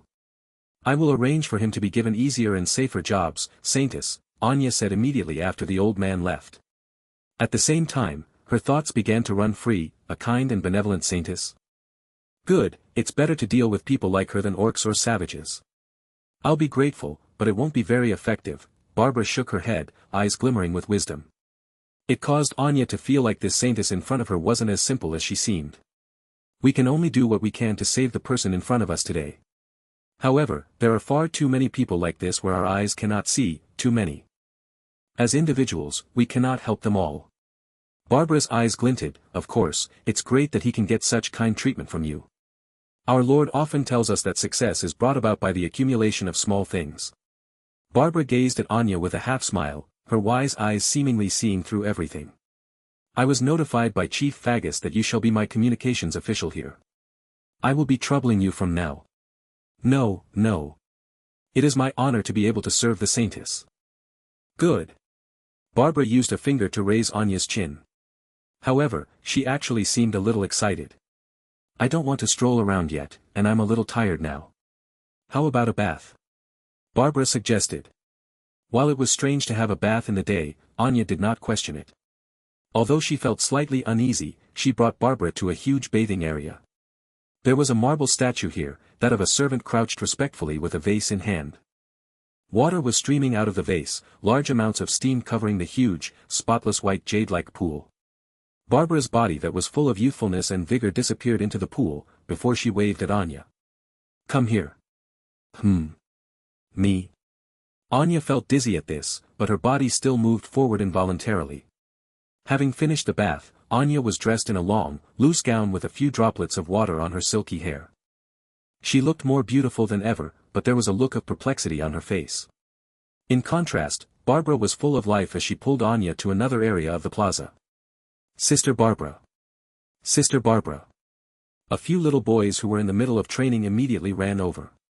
At this point, Barbara's aura changed once more, and she was now like a gentle big sister living nearby as she greeted them kindly. The huge difference caused Anya to feel like she was still in a dream, leaving her slightly confused. These are, she inquired robotically. Lost sheep that the Lord's warriors found along the way. Barbara caressed the head of a little boy, looking towards a devil hunter who was guiding them. How is their homework? They're doing rather well. These kids can take hardships. Vegeta, in particular, is the most outstanding in terms of his understanding of battle techniques and learning how to read. Upon hearing this, a trace of pride appeared on the face of the boy who Barbara was caressing. You did well. Barbara's smile grew even more tender. But, the instructor seemed hesitant to speak. What is it? Go on. Barbara frowned, but it did not seem to mar her beauty. It instead seemed to complement her, making her seem more delicate. However, the instructor trembled, as if afraid of something. There's a child, who doesn't understand the lessons at all, and has a poor physique. Anya understood the situation from the side. The giant serpent church was taking in orphans, nurturing them into manpower in various areas. A child without any real talent would probably be useless in the future. What's his name? Barbara followed the instructor's gaze, and found a petite figure crouched in a corner. It seemed like he hoped to disappear into the shadows. Lance. I think. That should be his name, the instructor answered uncertainly. How can you treat someone you're so unsatisfied with this way? Barbara glanced at the instructor. Have Amic come over, your position is being changed. The instructor didn't dare resist the enraged Saintess. He bowed and left without another word. Lance. That's your name, isn't it? Barbara asked as she walked towards the little boy. Why, yes, my lady. When Lance looked up, it was like he saw a being of light. The holy rays emanating from her made her appear elegant and warm. I believe you have exceptional talent. Don't mourn for a moment's failure, Barbara kindly patted Lance's cheeks, causing the flush on his face to extend to his neck. But, Lance sounded ready to cry. If you still can't handle this, then pray. The Lord will give you courage. Lance gritted his teeth hard. Only by doing so could he stop the tears of shame that were about to surge out of his eyes. To Anya and the rest, it seemed like Barbara was the perfect saintess. She reached out to Lance with a glowing hand of redemption, pulling him out of the shadows. The self-abasing boy seemed to grow brighter, with the courage to take on the entire world. So strange. Why do I suddenly think that way? Anya wiped at her cheeks, suddenly coming to a realization, this power of influence. You've given me an extremely terrifying and difficult task, Father. Hound. Walking on a cobblestone path, Barbara suddenly turned back to look at Anya. What's wrong, Saintess? Anya, who was still astonished at Barbara's display, suddenly felt her heart drop as if she had been seen through. Do you know who those children are? Barbara's black eyes carried the traits of the natives, but that didn't matter. It actually left Anya wanting to get closer to her. They should be the refugees and fleeing slaves from the north, right? It's become common in the past few decades. Saintess Barbara taking them in is an act of kindness. Anya naturally knew where these children had come from. Refugees and fleeing slaves who couldn't stand the orcs' harsh treatment were everywhere ever since chaos erupted in the north. Unfortunately, even here they would not be guaranteed a better life. Freezing or starving to death was so common that there were mountains of skeletons at the sides of every road and in the plains. With the situation being so bad for adults, children were even worse for the wear. If not for Barbara's help, those little imps would probably die from the hunger or cold in the near future. There was nothing wrong with calling her actions kind. Yes, an act of kindness. Anya reiterated. Anya. Did you know that the Lord took in a batch of refugees and children from the north when the unrest began? He nurtured them, making priests and scholars out of those orphans. Now, as the grandchildren of these priests return to the mainland, they find their homes still ravaged by war. Things seem even worse than before. Larger families, merchants, and churches would take in a certain number of children before, but now, the market is full. Lance and the rest have nowhere else to go, and they can only starve to death. While this was but a simple statement, Anya could see the glint in the saintess' eyes brighten. Anya! Barbara suddenly yelled. Yes. Anya went forward apprehensively. Are you willing to change the north with me? She wants to break away from the chaos of war and help the commoners recover. Anya was shocked, not expecting these desires from the saintess. But another thought occurred to her right after, leaving her shocked. Wait, with her status, it could very well be an order from the Lord. Maybe. Is a divine battle more terrifying than that of the mortal realm about to descend upon us? Anya's heart filled with fear in that moment, but she still managed a stiff nod. Good. I believe in the loyalty of the Bain family, as well as your faith in the Lord. Barbara nodded in satisfaction. Saintess, may I know how the church intends to end this war? Anya asked cautiously. First we focus on the trade of sacrifice blood between your family and the Black Blood tribe. That batch of blood essence will be dealt with. Barbara glanced over at Anya. Does the church know everything already? Anya's voice showed her uneasiness. After all, not all churches could tolerate such things. Massacring commoners, buying slaves to be killed, and pandering to evil gods of other races. Barbara counted with her fingers as large beads of cold sweat fell from Anya's face. Any one of those sins is enough for your family to be consigned to eternal damnation. However, thankfully, the Bain family is still of some use to our master. The threat in her voice was obvious. Yes. Anya guaranteed, the family will adhere to the church's instructions. Good. Barbara smiled slightly, though Anya had no right to resist. Continue the trade with the Black Blood tribe. I just need our people to take over. It shall be as you say. But, there was a rare hint of hesitance in Anya's voice. Speak. Is there any issue? The smile on Barbara's face did not lessen, but Anya could sense the atmosphere chilling in an instant. Well. Our family is only in charge of the collection and processing of the blood essence. The main power still lies with a large business.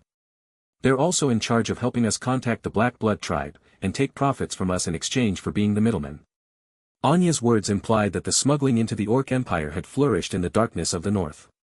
It was such a joke that even the higher-ups of the Silvery Moon Alliance were in on the action. rumors abound that old Mage Elminster had shares in the operation and priests of wealth were acting as guarantors.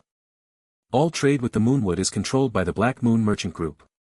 We're only wandering merchants. Anya's lips curved in a wry smile. Black Moon Merchant Group. It doesn't seem to be all that powerful in the north, though. Confusion shone in Barbara's eyes. It's a large business group set up in secret, formed in the black market by offshoots of the other large-scale businesses. It controls over 60% of the trade in the north. Anya's eyes reflected an obvious mockery. How gutsy. The Queen of Silvery Moon really is quite pitiful. Barbara shook her head. Although she hadn't met such situations in her life on DeBank's Island, she still had enough experience to understand a great deal. Then, who exactly is it that stands in our way? Barbara asked. Anya took a deep breath before spitting out the name, the master of the Black Moon Merchant Group, Shadowhound Gloff. Shadowhound? What an interesting nickname. Barbara began to laugh. He's always hidden in the shadows, like a hungry wolf not letting go of even rotten meat. Even the savages fear his greed and violence. Anya's shoulders trembled, as if she had thought up something terrifying. How interesting. The smile on Barbara's face grew. Help me make an appointment with him. Dark businesses like the Neon Merchant Group and the Black Moon Merchant Group had channels to transmit information in secret despite the surface ban on the Bain family. It didn't take long for Anya to receive news that Gloff had agreed to meet. The venue for the meeting was an underground bar. The owner was an intelligent person, and they'd avoided using a place where paladins could find them here. The smell of cheap wine permeated the place, mixing with tobacco and cheap perfume to cause Anya to cringe. Once they saw Gloff's true appearance, however, even Barbara looked slightly surprised. Anya just cried out in shock. The Shadowhound just looked far too powerful. Canines protruded from his mount, and he had a spotted black nose that complemented red, bestial eyes. His skin was bunched together and wrinkly, full of fat and flesh. A mixed blood with a Shar-Pei. It's a rare combination too, Anya thought to herself. Such beings were normally exterminated at birth, and those who even survived were rare, let alone someone growing to such heights of power. There was perhaps less than 1 in 10,000 who could do so. Please sit, beauties. The rumbling voice coming from Gloff's throat made it seem like he was speaking with his tongue stuck out. Anya needed to spend a great amount of effort to understand what he was saying. Many thanks, she said as she bowed sincerely, but as she sat down she soon felt a disgusting gaze scanning across her. The feeling of greed and lust immediately caused goosebumps to rise on her skin. Shadowhound, the king of rotting meat.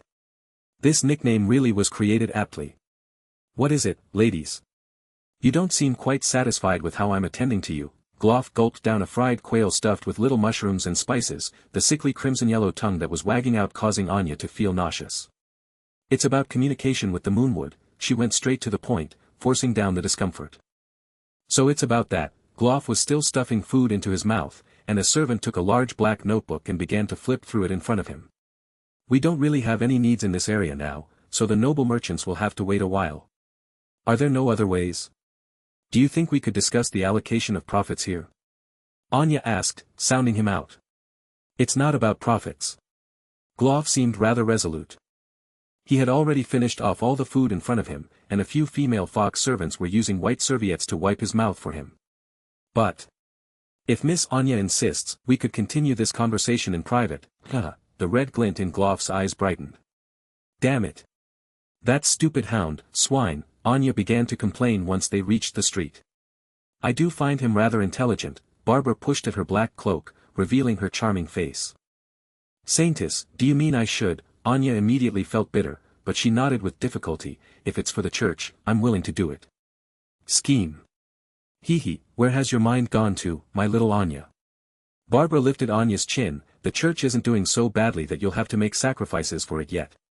Anya heaved a sigh of relief after hearing those words. Although she didn't mind such things, it also depended on who the other party was. What does the Saintess mean? Though I didn't state my position, doesn't the fact that he didn't seem to care enough to ask say something? Barbara gazed at Anya with a half-smile. News of the Bain family siding with the giant serpent church surely must have spread throughout the north, and he must be unwilling to enter such muddy waters. Besides, their thought process is far more complicated than you'd think. I even suspect that. Anya immediately turned solemn. Only now did she realize that, even in terms of the refined war of business, Barbara was no less competent than her. Within the hidden meeting room in the underground bar, the shadow hound stood up respectfully to bow to a figure in the shadows. "Things are as you instructed, my lord, I've let them know it isn't possible and had them leave." A young noble walked out of the darkness. He was dressed in tailcoat and tie, with not even a strand of fiber out of place. He had silver hair and dark green pupils, the arrogance, reservation, and slyness that only nobles possessed shining forth from his eyes. "You did well. Even if it isn't enough to fool them, we've clarified our stance." Every movement of the youth was filled with grace, as if he was hosting an important wine reception. "They have dealings with the church. It's not quite appropriate for us to get involved in this," Gloff began, but an explosive sound rang out as a cane hit Gloff's forehead. The man began to bleed profusely. What a disgrace. The youth's expression had changed. The smile was gone, replaced by a brewing storm. "I was wrong, master. Please forgive me." How was Gloff anything like the shadow hound he was said to be? All he could do was shake his tail and look pitiful while kneeling in front of his master. "Do not forget your position, you're just a lowly mixed-blood slave. How would you have the right to suggest something to me, the noble Eric?" The youth's expression was full of malice, but he quickly concealed it. Still, Gloff could only crawl in front of him in fear, his body trembling. "Just remember. Your power, your status, your everything, it all comes from me. I gave you the world, but I can also destroy everything in an instant." Eric patted Gloff's head in reminder, a noble smile surfacing on his face. "I will remember it well, master. You are my everything." The only thing Gloff wasn't doing to express his loyalty was wagging a tail. "The Neon Merchant Group is far from enough to fill my appetite. However, what do you think about that saintess? She isn't too bad." The young man's eyes flashed wildly, and he burst into laughter. His shadow in the wall swayed around, like a demon dancing freely. After following Barbara back to the residence, Anya perked up. "Here's the information you wanted, saintess." She saw the legendary devil hunter that had left such a deep impression on her arrive. He stood respectfully at the side, hellfire sparking atop the surface of the chains in his hands to give him a unique, blazing aura. Barbara nodded as she took a gold crystal from him. Her brows suddenly wrinkled. "You had to attack someone just now. A few high-ranked shadow thieves who were fearless enough to spy on us."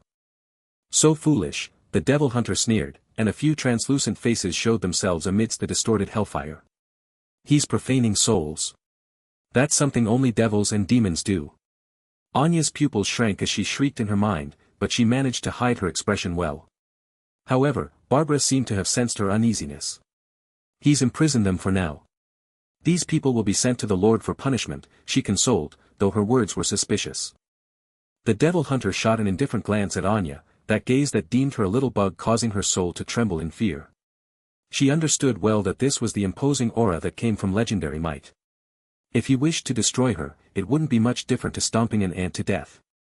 Only now did Anya realize how amazing Barbara's kindness was. "Take note of your own actions. You frightened my communications officer." Barbara frowned. "My apologies, saintess. I'll be on my way then." Space rippled, and the devil hunter's figure disappeared. He'd served the purpose of demonstrating his strength, making it fully clear to Anya that her family was just paper in front of legendary might. "If this place was found out and there's people watching us, should we?" Anya cautiously asked Barbara. "There's no need to move. After all, finding another stronghold will be difficult. With him around, everything will be taken care of." Barbara's tone displayed her absolute confidence. All too casually, she passed the information she'd received to Anya. "This is information on the Black Moon Merchant Group." Anya's pupils shrunk, feeling like the papers in her hands suddenly weighed a ton. It implied that the giant serpent church had a huge information network. Uneasiness rose in Anya's heart, fear that her family would lose its use. If that happened, there wouldn't be much time left before they were destroyed. "Take a look," the saintess commanded, and Anya read through everything. Her shock only grew as she read on. "The person in control of the Black Moon Merchant Group is Earl Eric. He's the grandson of the consul that Queen Illustrial trusts the most." The news left Anya speechless. Although she knew that the nobility was dirty, the content of this report still exceeded her expectations. Such is the nobility. They can betray their own ilk for profit. Barbara smiled in mockery. "That's not all. He seems rather interested in taking over the Neon Merchant Group. And me." Although Barbara maintained a smile as she spoke, Anya still felt a chill down her spine. She recalled the shadow thieves the devil hunter had just eliminated. He's the one who sent them. He. Foolish mortal, my body, soul, and everything belong to the supreme god, Kukulkan. Those who dare covet his belongings will definitely be punished, their souls crying. A sick flush appeared on Barbara's face, causing Anya to shudder. All of a sudden, Barbara pointed at Anya, "Come, accompany me in a bath." All right." Anya stammered as she agreed, the trepidation rising in her heart mixed with a tinge of anticipation. New Silvery Moon, Church of Tyr. Captain Raphania. The large, dusty doors of the church opened up, revealing the face of an old priest. He spoke slowly, "Your wisdom allowed you to protect numerous budding paladins. The Lord does not blame you." The dim light revealed that Raphania's clothing was lined with spikes, and she was kneeling to atone for her sins. She seemed to be punishing herself. "I have not forgiven myself. I let evil escape my grasp, and the innocent commoners will suffer for it. I have sinned." Raphania looked extremely pale, her eyes sunken with dark lines. The torture had to have been for quite a while. "The Lord needs you now. New Silvery Moon needs you, and the commoners of the north need you more." The old priest naturally knew what to do to affect her. The war is about to begin, and the city is in turmoil. The innocent are still suffering, so what are you waiting for? Look at the city, it needs you. Besides, shouldn't you correct your mistakes? The old priest opened the doors, producing a barely audible sound that gave rise to a sense of urgency. "I've never denied that." Raphania picked up her longsword, and her aura surged with power. Even in the garb of sinners, the captain of the paladins had returned. "I'll uproot the Neon Merchant Group, and the Bane family. The Giant Serpent Church as well. They'll pay the price, I swear on it." Raphania solemnly guaranteed. "Very good." The old priest left in satisfaction, not noticing a dark luster becoming more distinct at Raphania's back. Meanwhile, in a certain grand residence in New Silvery Moon. "The captain of the paladins is coming out." "Haha, good. Leak the location of the Bane family's stronghold to them." Eric began to laugh crazily. "They dared take the shadow thieves I nurture with so much effort. They must pay the price." Arrival. "Young master, this will harm our reputation," an old butler spoke, his words staggered. "We're a mighty noble family, our glory eternal. All this filthy business is the work of those under us. Got it?" Eric looked towards the butler with a gaze full of meaning.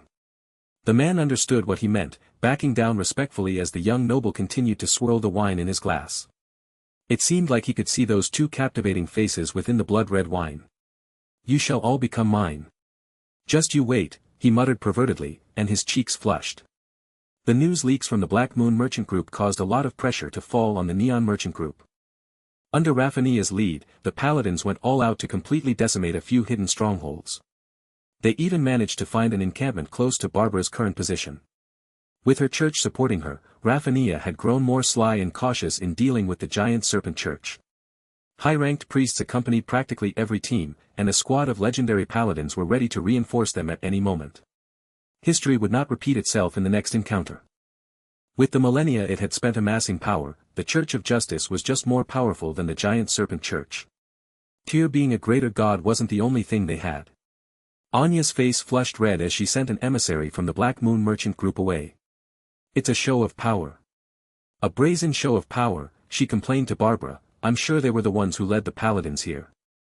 Anya paced around uneasily in the drawing room. "Our location being leaked was just a warning. If we don't agree to their requests, they'll definitely hit us with something more powerful." Hee, what foolish and ignorant people. They're walking further and further along the path to death. Barbara put the letter in her hand down, smiling with confidence. "They want to take over the Neon Merchant Group and work together with our church, and they want you to go personally as a show of sincerity. Will I have to go in the future as well?" "Saintess," Anya looked hesitant, feeling apprehensive. "Of course we'll fight back, and we'll fight back strong." Barbara sounded resolute. "That's right. Any sinners who have the guts to go against our saintess must be punished with hellfire." The legendary devil hunter entered the drawing room, accompanied by Magus. But the Black Moon Merchant Guild has complicated relationships underground, and Earl Eric is someone of high status. His family can be ranked amongst the top 3 of the Silvery Moon Alliance. A trace of fear appeared in Anya's eyes. The Bain family as it was right now did not have the means to duke it out even with the Black Moon Merchant Group, leave alone the Duke backing it. Without the giant serpent church assisting them in their fight, they would be like little ants. That's not all. Eric's father, the Duke in office, is a high-ranked legendary, Fagus mumbled seriously. He turned towards the Devil Hunter. How confident are you in your chances, my lord? It was apparent that Fagus was good at public relations. Even this prideful Devil Hunter pondered over this seriously, before answering stiffly in the mainland's language. I'm confident I can kill him, but only if there's no interference. That's pretty much impossible in New Silvery Moon. Exactly, Fagus sighed. Queen Illustrial and Old Mage Elminster are present there, both peak legendary beings with the power of divinity. Silvery Moon was known to be the place with the most advanced spells in the continent, a sacred land for all wizards. Countless high-ranked spells had been created there, and even many legends had improved their craft. It even included the likes of Lei Lin. In the minds of many normal beings, the ascension of the young wizard was largely thanks to the great accumulations of Silvery Moon. The power the wizards had accumulated over time caused the Silvery Moon Alliance to grow into a terrifying existence. Its numerous high-ranked and legendary wizards allowed it to stand the test of time, being able to hold on in the wars against the Orc Empire. Most of New Silvery Moon was filled with high-ranked wizards, their combined strength letting them contend even with the avatars of gods. In this light, planning an ambush or assassination was a poor decision. Besides, there's no use killing Eric and the Duke. Their family is huge, and has organizations all over the continent. It'll only give us more enemies, Fagus sighed once more. The Duke's family was truly enormous, with numerous hidden branches and powerful beings in their ranks. They were scattered all over the prime material plane. Even if their chief and his successor were killed, they would never give up. Unless they could eliminate the entire family at once, trying to take it on would only result in an endless amount of trouble. The Duke's family was leagues beyond the scope of the Bain family. But that was only to be expected. After all, the Bains wouldn't be so troubled by the Church of Justice if they had such power in the first place. They would have instead been higher up the ladder in Silvery Moon, able to live comfortably. You don't need to worry about this issue at all. Barbara stood up, solemn and dignified. A hazy layer of divine light descended upon her, and a mighty existence's conscience began to converse with the saintess. A golden luster flashed in her eyes, and she turned certain. She delivered a decree with complete seriousness. The Black Moon Merchant Group and the family of that Eric are marching to their deaths. The Lord will completely exterminate them. The very moment Barbara stood up, the Devil Hunter had knelt down to pray like a devout follower. Anya and Fagus were crouched on the ground, their bodies still trembling.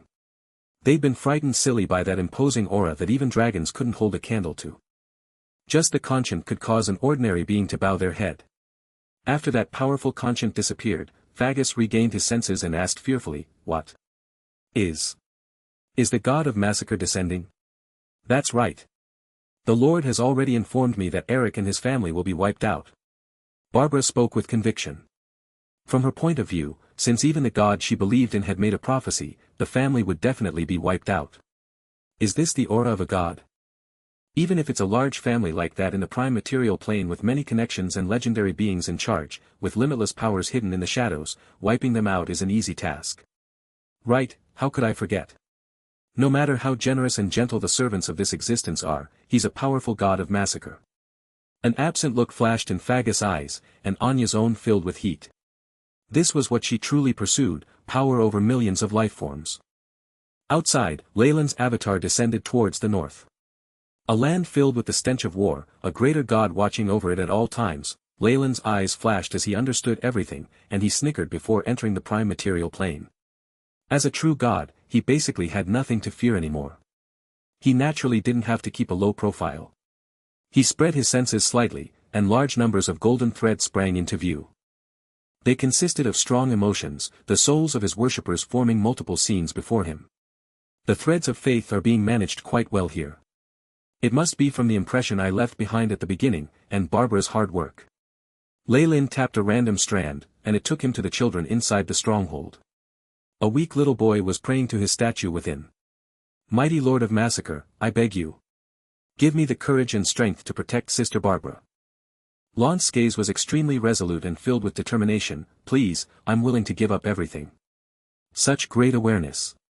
His faith is bordering zealotry already. Such people were the best of seedlings for a god, ones that had to be nurtured properly. With the emphasis deities placed on faith and piety, every zealot was a treasure. Let's see, Leylin sent his conscience down, scanning through the boy's memories without him even noticing. So he's related to Black Moon as well. Eric rendered him a homeless orphan, and now he's a refugee. Seeing these dark memories, Leylin poured a trace of his conscience into the golden thread. Lance, who'd been praying all this while, suddenly felt himself being flooded with energy. I am the god of massacre, the ruler of devils and setter of laws, Kukulkan. Speak, pious child, what do you need of me? The dignity and intimacy in the voice let Lance affirm that this was the god he worshipped. Realizing that a prayer from even the lowly him had been gifted an instantaneous response, hot tears filled the rims of his eyes. I see the future. Eric shall wail in the fires of hell in the future, while you will obtain strength to protect hope. Rebuke. The gods possessed the strength to turn the heavens and the earth upside down. Leylin's divine ability, warp reality, made a joke of things such as innate talent or aptitude. Even as the boy was stupefied, some changes manifested on Lance's body. Before the youth even had the time to express his gratitude, Leylin's prophetic words ended and he fainted immediately. The incident caused a stir all around them. The priest saw the imprint Leylin left behind on the boy, and knew what to do next. I'll most likely get another zealot once news of Eric's end reaches his ears, Leylin stroked his chin. Gods had a myriad of complex tasks to accomplish every day, and from one point of view Leylin's actions just now were a net loss. However, his worshippers needed a boost in morale from time to time. Since Eric and his family were being destroyed anyway, he chose to reveal his divine presence. Let's use their demise to announce my arrival. A freezing radiance was emitted from Leylin's eyes.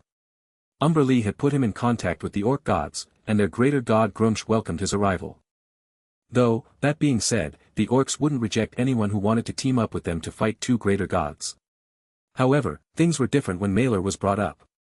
Grumsh had an ambiguous attitude at best, expressing helplessness in Leylin's conflict with the god of the hunt. The most he could do was remain neutral. However, his reactions made Leylin feel like Malor's relationship with the orc gods was closer than his. However, that was quite easy to understand. The orc and beast gods were of the same faction, and there was an intrinsic foundation for their cooperation.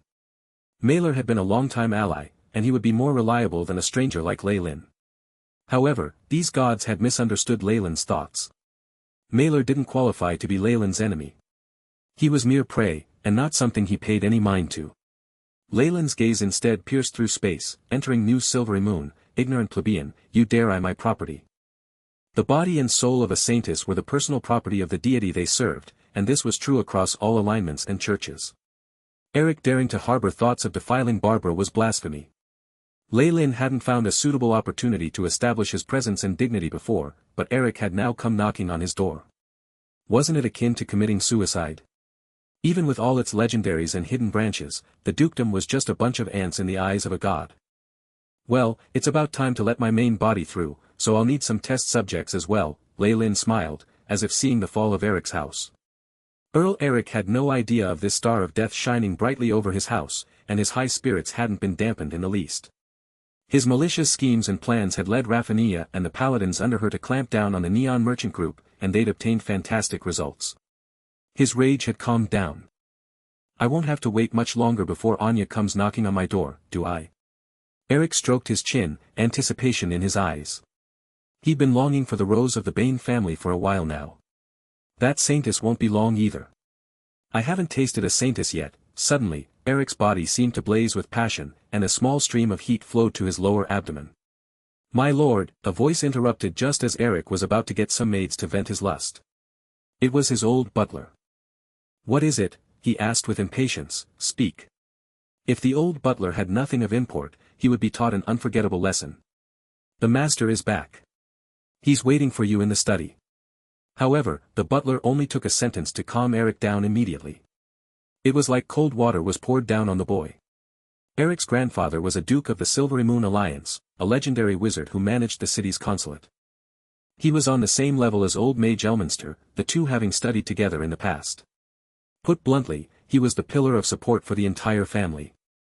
Eric seemed very powerful as he flaunted his authority, but he was nothing before his grandfather. Just a word from the man would strip him of all authority. I'm on my way. Eric straightened out his clothes in a hurry, the Duke never liked his descendants being tardy or messy.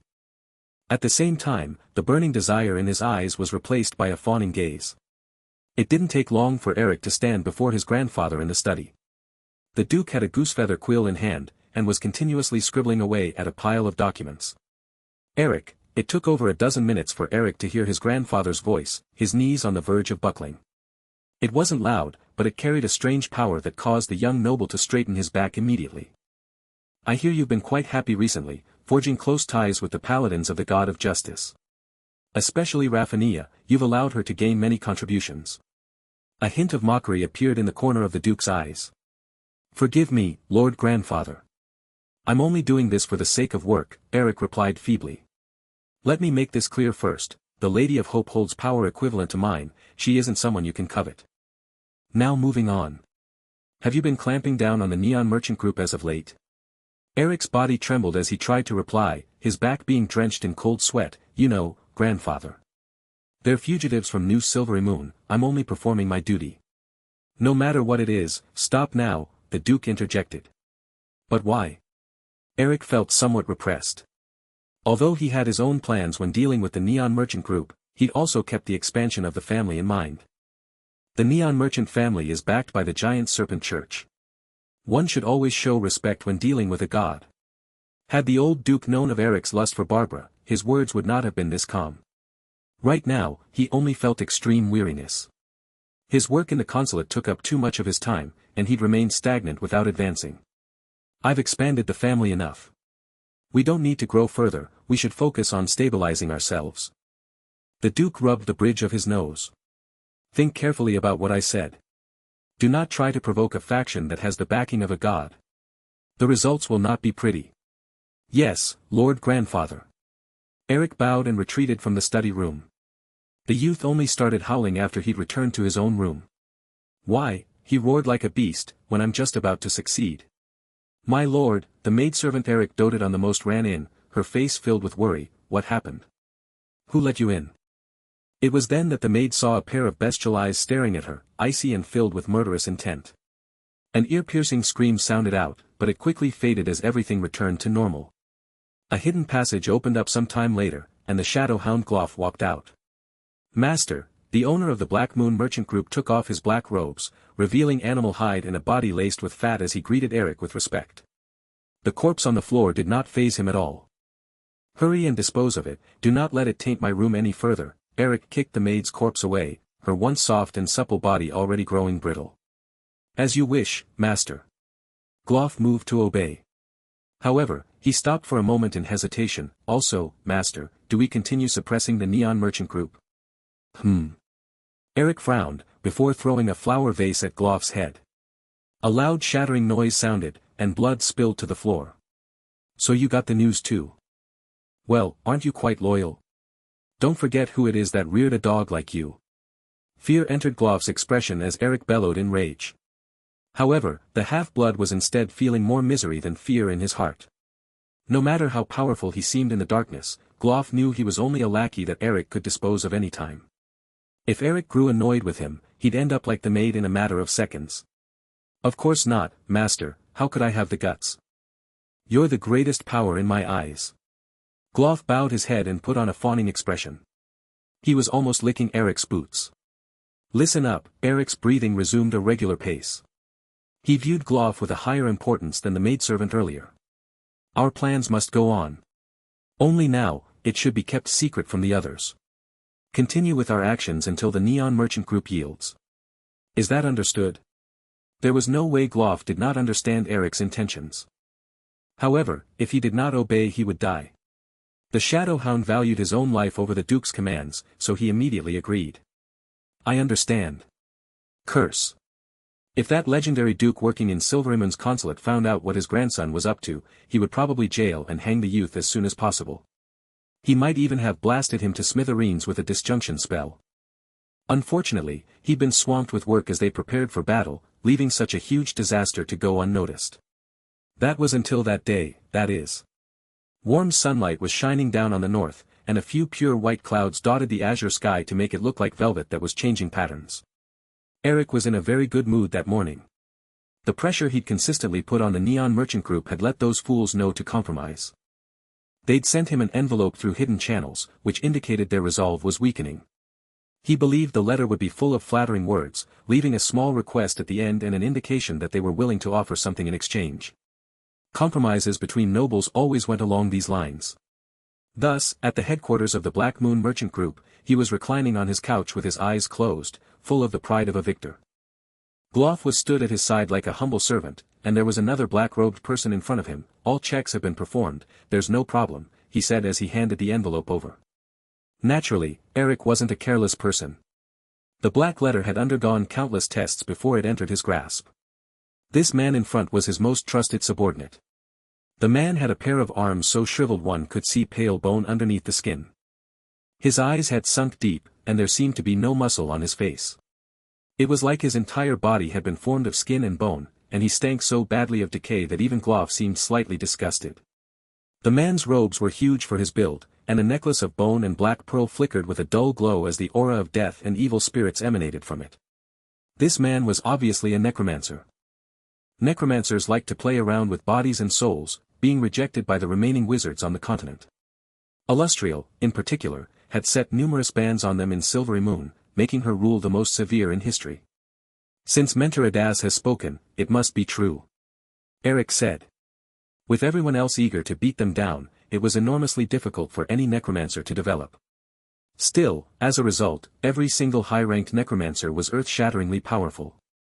Even if Adas wasn't a skeleton lich yet, he was almost at the legendary realm and his proficiency in curses and spirits left no fear of threat behind. Eric chuckled as he took the envelope from his mentor, tearing it open. This was the moment he was waiting for. The pleas of the defeated always gave him immeasurable delight. This, however, his expression soon changed.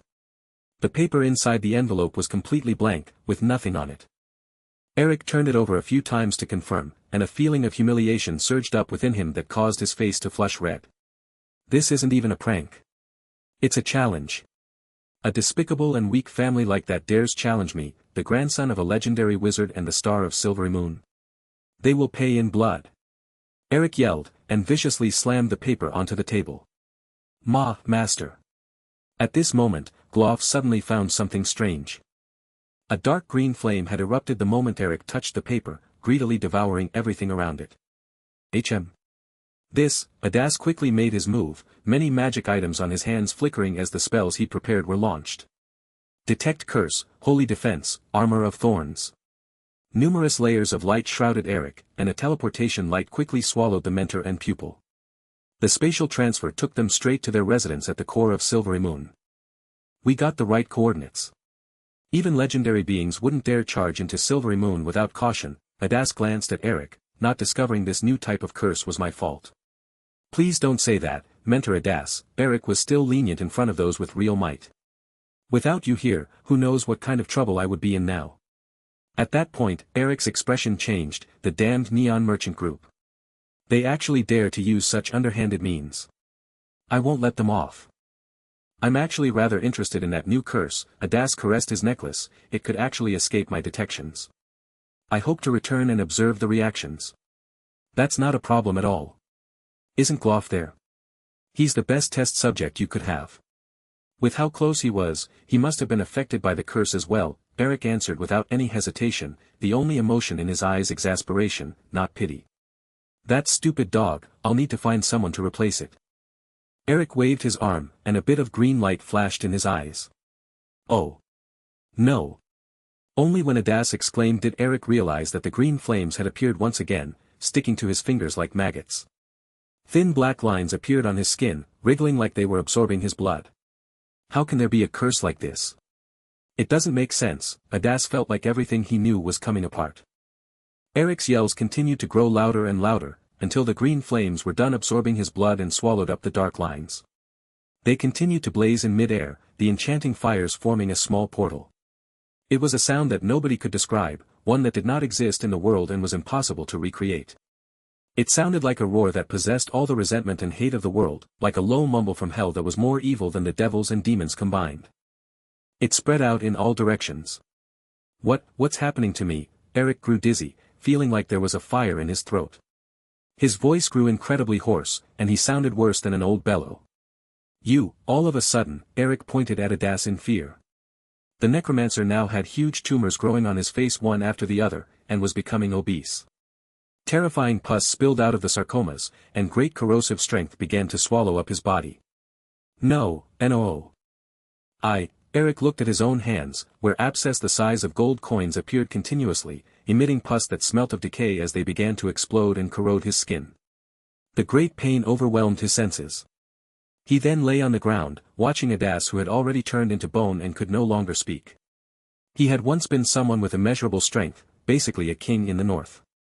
Now, however, he couldn't even cry for help, much less decide life or death.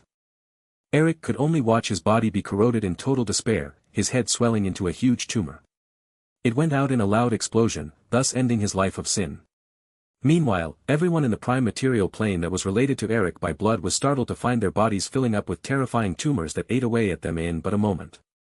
Within New Silverymoon's castle, Queen Illustrial was gazing at the legendary Duke as he made a report. These are the logistics of the Nojo defensive line, my queen. There were other legendary figures in the hall beside the two, including Old Mage Elminster. They were evidently discussing something extremely important. The Duke looked poised and was about to say something, when his expression changed. His skin turned a terrifying green as a tumor began to grow underneath. It was like a little mouse running around as it scurried around his body. Curse! Elminster was the first to stand up and throw a dispel out. The wizards present here were amongst the best and most powerful in the world, and there were even legendary priests present. Everyone cast spell after spell, as even the Duke himself tried all methods to save his life.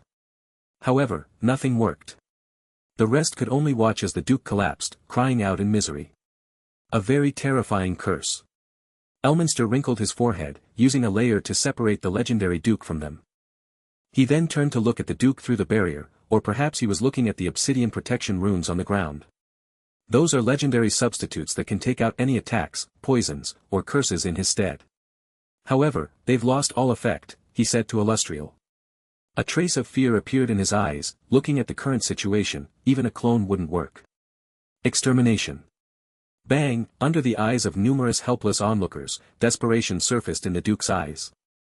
However, their legendary might was all for naught as his body suddenly exploded, flesh and blood scattering as the corrosive pus covering the barrier almost caused Illustrial and the rest to puke. To kill a Duke right in front of us.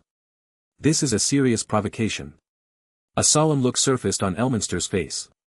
He was disappointed that he hadn't been able to identify the enemy from the Duke's eyes, and soon that solemnity was replaced by infinite fear. The Duke was a legendary wizard himself, and he was killed so easily.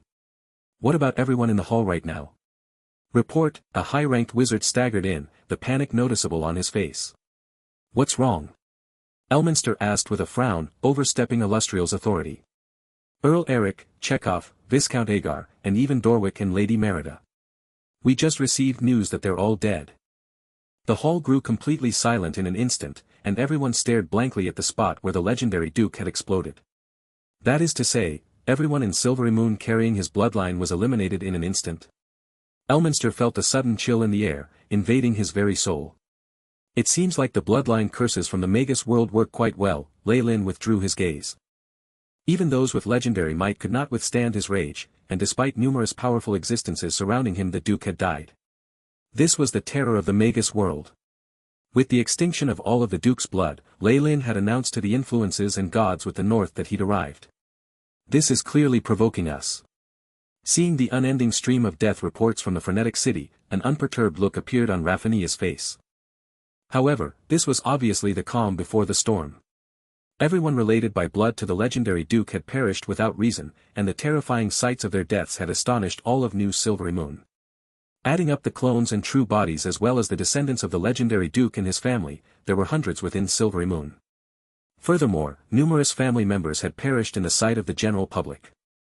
The disturbance caused by event allowed other villains and adventurers with ulterior motives to take advantage of the situation, causing the chaos to intensify. To Raffinia, who'd been entrusted with maintaining public order, this was an insult to her job, a shame that could never be removed. Dispatch the paladins to assist the garrison in stabilizing the situation. Numerous solemn paladins rushed out of the church, causing all wild schemes to fall apart in an instant. However, the vague moans of lament within the gradually recovering city caused Raphinia's expression to grow even more heavy. A curse with hundreds of victims. If we can't capture the culprit, I won't be able to account to the queen and other citizens who trusted me. Raphinia swiftly started to speculate about the true mastermind. Was the culprit an enemy of the Duke? A wizard trying to collect souls, or an evil god trying to spread fear? Raphinia knew fully well that if this incident was related to a god it would become an extremely huge problem. However, the ideal of justice in her heart would not allow her to back down. Raphinia. A cardinal said as he walked towards her, his face drooping with gloom. We just received word that another family at the Ironsward Castle met its end, the symptoms the exact same as the Duke's family. Could it be? Raphinia's brows twitched. Yes. It's a branch of the Duke's family that separated 100 years ago and settled down at Ironsward Castle. Even the branches passed away when the Duke died, and the old and young weren't spared even if they were in a church at that moment. A faint trace of foreboding emerged within the cardinal's eyes. The church gave us the same news. The branch in the Central Kingdoms perished as well. A curse that can affect the entire continent, Raphinia muttered. Not just that, there were a few cases of other aristocrats in Silvery Moon, and even a few stable lads and gardeners. There's a lot of panic thinking it's spreading, but we know why they died, the cardinal continued. Those licentious idiots, having numerous illegitimate children and causing a huge problem now. Raphinia was secretly elated. She'd been irked by the luxurious and messy lifestyles of the higher nobility.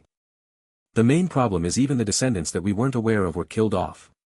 This is the power of a god. An evil god has declared his arrival.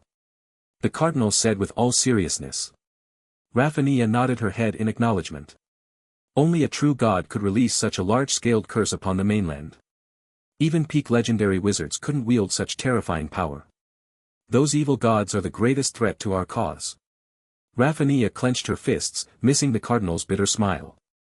There aren't many evil gods capable of killing off descendants 1,000 miles away, and they're all terrifying existences, the cardinal sighed in secret. With his understanding of gods, he naturally knew the terror of the one behind this event. Still, his expression returned to normal soon enough. Paladin Raphinia. Your mission is to assist Queen Illustrial in maintaining peace and stability within New Silvery Moon City. Do you intend to shirk your duties? Raphinia's face instantly blackened after the cardinal left, and she drew her longsword to a terrifying keen.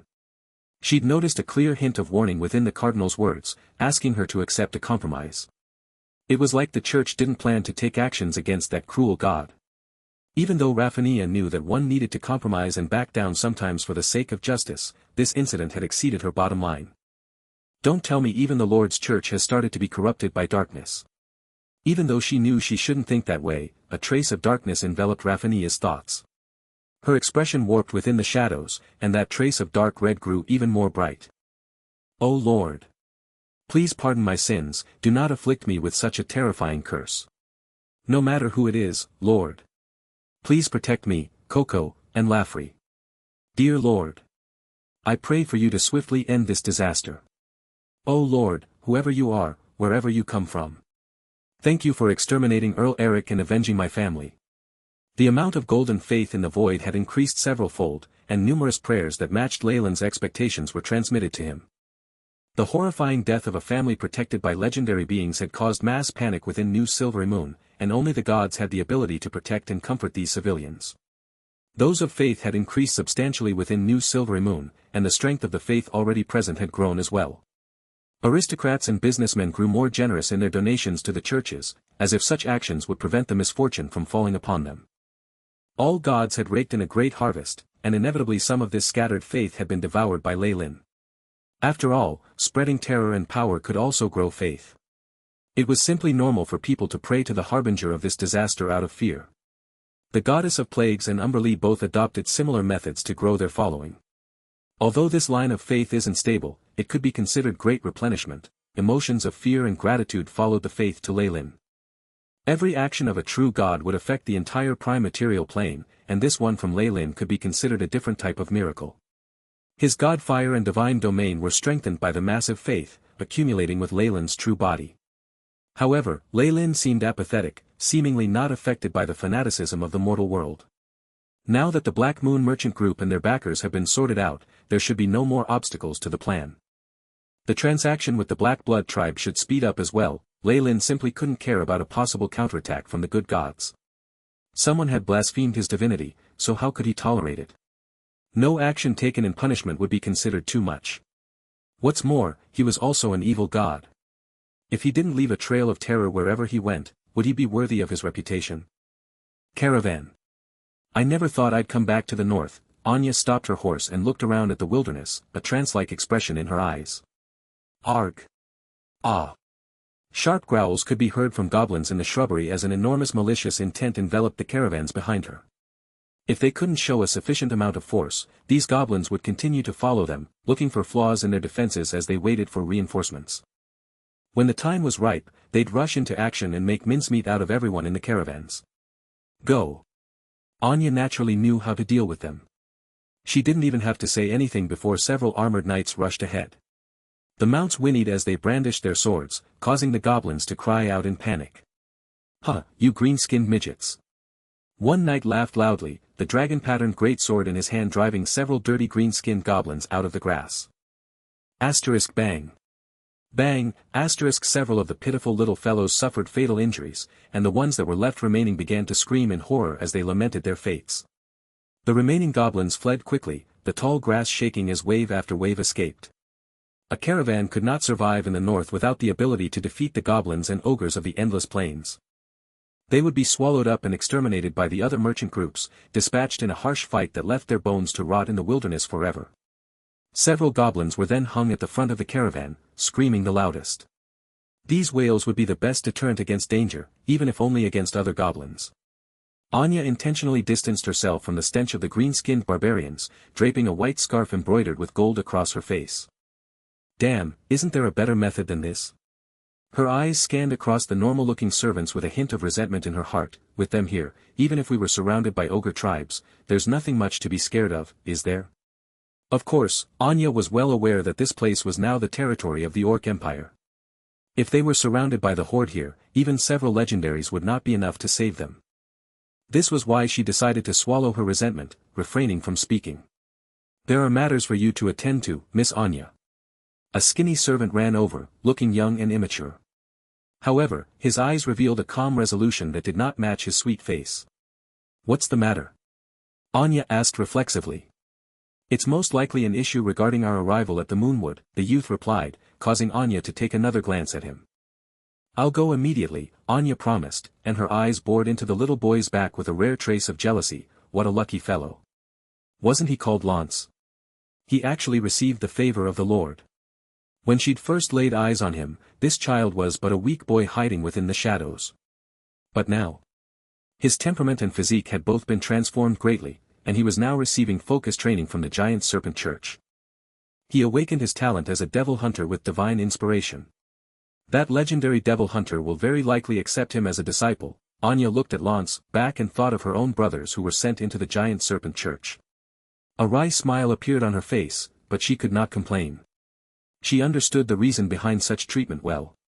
The Banes were a business family without any real faith. Given that they had to be converted to Kukulkan's faith, their devotion could not be compared to what Lance showed. Even if the heirs to the family were still young, it didn't seem like they would become zealots. Perhaps the next generation of children can be nurtured. Anya deeply understood the fundamentals of the church and what it relied on to exist. Monetary and other help was one aspect, but the most fundamental aspect of one's relationship with the church was the strength of their faith. Talent and money did not matter in the face of fervor. Anya knew that the giant serpent church had a unique divine skill which could determine the depths of one's faith through the light of faith emitted by the worshipper. This sort of analytical ability made her feel that she was in deep danger. It looks like I should deepen my understanding of the doctrine of their God. Sister Barbara might be able to help me with this. A blush appeared on Anya's face as she thought of Saintess Barbara, for reasons she herself did not know. Father. Anya rode to Fagus' side, continuing the journey alongside him. Their current journey was so important that even the head of the family had personally joined the caravan. We have to handle these matters well for the Lord. We cannot afford a single mistake. Fagus said with a solemn face. I understand, Father. Anya inhaled deeply. Lei Lin had bestowed a miracle upon their family, taking out Black Moon and the house backing it in one go. This freed up the Neon Merchant Group immediately. allowing them to put trade with the Black Blood tribe on the agenda. No matter how Magus and his daughter looked at it, the giant serpent church's actions this time were rather evil. However, they'd boarded this ship themselves, and could only walk the path that Leyland had paved for them. Magus knew deeply of the horror of a war between gods, and now an innocent like him had been thrown into the mix. Even if he was unwilling, he could only bite the bullet and continue on. A commotion suddenly sounded out up ahead, and Anya moved to whisper into Magus' ear, "Father, we've spotted knights of the Orc Empire." "It doesn't matter." Magus looked at the flags they'd put up, a pass the Orc Empire had given them to guarantee the safety of their caravan. "Arg, arg," bleak howl sounded out as a few knights finally appeared before Anya's eyes. These werewolves were about 2 heads taller than the average human, with green eyes and hair. They were riding giant wolves with silver fur. The mounted wolves. Anya paled as she saw these elites of the Orc Empire, their equipment being able to contend with human knights. The mounted wolves were a nightmare to all the people of the north. The horses of the caravan neighed restlessly under the wolves' gazes, stomping their hooves on the ground as white vapor condensed from their breath. Fortunately, the commander of the wolves waved his hand after seeing the banner atop it. The wolves made way for the caravan, and they moved ahead despite their fear. The captain even dispatched 2 riders to protect them at the tail. Sigh.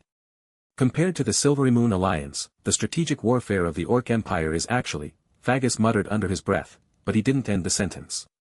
Anya knew what her father wanted to say. The Orc Emperor Saladin was a wise leader, possessing great foresight.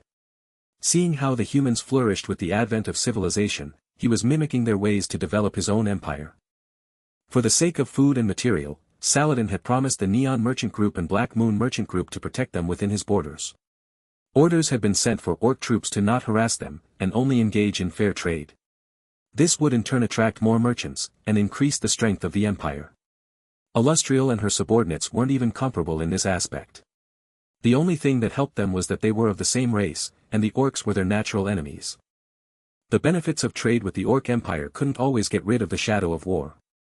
On the other hand, the fact that the orcs were buying magic scrolls and powerful equipment told Magus that they were already prepared for war. "What do you think?" a tall and skinny figure asked Lance. "Are you afraid?" "No. I have nothing to fear with the protection of the Lord." Lance gripped a string of hemp that was tied around his neck. Something seemed to be hidden within. "All right then, what do you think of the orcs turning towards civilization and protecting our caravan?" The tanned man seemed like he wanted to test Lance's deductive abilities. This question would be difficult even for an adult to answer. "I feel like," Lance bowed his head and pondered. When he lifted his head again, his eyes no longer filled with perplexement, "The orcs give off a savage and bloody aura. It seems right to improve themselves and march towards civilization, but I keep feeling like something's not right." Although he didn't elaborate further, the man seemed to be satisfied with his answer. "You're right. Grumsh, the orc god, is a god of savages. This change doesn't match the true nature of his domain, so it'll cause a serious problem. How many of the orc gods will want to change their natural disposition to civilization? Is it very difficult?" Lance nodded his head. Just thinking about it proved to be extremely astonishing for him. "It is. Sometimes the gods cannot even choose the change of alignments and disposition," the figure sighed, "and even though Grumsh himself approved this change, not many others will. The imbalance in power has caused a fatal blow to the Orc Empire. Trade. The Emperor's decree was enforced with might and savagery, causing fear to spread across the Orc Empire. The Neon Merchant Group dumped much of their goods along their way, using iron, food, weapons, and magic artifacts to trade for great amounts of precious metals. The orcs gave out some special items of the north at unimaginably low prices. Gems were but stones for the orcs, and to exchange them for weaponry, rations, and clothing was a great bargain. It led to a great environment for the Neon Merchant Group as they finally arrived at the Moonwood. This was the Black Blood tribe's base, a place where Leyland had fought hard in multiple times in the part. Trade with the Black Blood tribe was also what caused the paladins to notice the Neon Merchant Group, but with the urging of the giant serpent church they continued with the transaction. At the same time, another mounted group entered the Moonwood as well. They quickly passed the strange branches and obstructions, the slight wind in the forest raising their robes a little to reveal a silver luster. The North, the Moonwood, and the Black Blood tribe. "I'm back," their leader muttered as she glanced at the Moonwood, lost in thought. She pulled off her cloak to reveal a young face. It might not be where everything started, but it was where the most blood was shed. It seems like a good place to end everything, she muttered. One of the cloaked figures halted beside her, revealing a benevolent and sorrowful face. Are you feeling at a loss, Captain Raffania? It's nothing, Cardinal Carroll. Raffania shook her head. I spent a long time here before, so I'm just feeling nostalgic. Your familiarity with the terrain will be to our advantage. We need to make use of that. Cardinal Carroll made a hand gesture in front of his chest. We've received intel that the sinful Neon Merchant Group is going to make contact with the Black Blood Tribe's war creatures here soon, and supply the other side with materials for a blood sacrifice. Those unscrupulous souls should go to hell. Raffania gritted her teeth, her terrifying energy raging at the back of her hands as she grasped her sword. Just the thought that they were using the blood and souls of innocent beings to please the evil gods made her feel like a frightening bundle of flames was about to surge out of her chest. In the name of justice, I shall purge all evil and sin. The high-ranked paladins began to chant alongside her, their faces glowing with a faint white light. The Neon Merchant Group quickly met a group of war creatures after entering the Moonwood. However, they'd obviously traded with the other party many times. The leader of the war creatures even knew who they were, and once they showed their tokens they were quickly taken to the core of the forest where the Black Blood Tribe resided. It's been a long time, Shaman Gara. Fagus greeted a shaman that was smaller than the war creatures around him, with many strange ornaments all over his body. I smell something different on you, Gara said as he moved forward to sniff at Fagus, causing Anya's heart to clench. Fagus froze for a moment, but then he replied coolly, haha, what are you saying, my friend? Maybe it's that darn chef of mine who put too many onions in the morning soup. Her father's calm expression caused Anya to feel ashamed for herself. Perhaps, Gara didn't press on as he led the way. You're late, my friend. You almost caused us to miss the ceremony this time. If the Lord gets angry, I swear your head will be hung to dry on a tree branch. The war creature opened his mouth to reveal terrifying teeth. His tongue was barbed, and the disgusting smell of flesh coming from his mouth gave Anya the urge to throw up. You should know, Fagus began to complain immediately. Silverimon's guards were switched out with a bunch of paladins. All the businesses have come under great pressure. It took me far too much to make sure I didn't miss the transaction. Indeed, there's fewer caravans coming over recently. I heard your queen is squeezing the merchants dry to start the next war. Gara nodded, as if sympathizing with Fagus. He then pulled at the man's body in a friendly manner, making the difference in their builds all that more obvious. We won't let a friend of ours suffer, I promise you that. He exclaimed as he patted his chest. If Anya hadn't seen how brutal the war creatures got in their hunts and ceremonies, she would be thought this man to be kind-hearted and honest. Come, let me see what you've brought for me. After the chatter, Gara soon got to the main topic. Of course, my friend. I've prepared for this trade for a long time, Fagus smiled. A dozen servants moved forward with a clap of his hands, bringing over heavy boxes with large bronze locks. One could see a thick layer of elven silk within, the fabulous material reduced here to a tool that pressed down on and prevented the items from shaking. Fagus then opened up a smaller box after he removed the layers of silk, one made of mahogany covered in thick veiny lines. The blood essence within glowed with a radiance that caught everyone's attention, and the dense stench of blood it emitted caused Anya to wrinkle her eyebrows. This is it. This smell. Shaman Gara took a deep breath. He seemed intoxicated, a flush rising upon his face. I can confirm that this is an item of the greatest quality. But of course. You don't know what I had to go through to, Fagus started, saliva spraying out, but Gara waved him off in annoyance.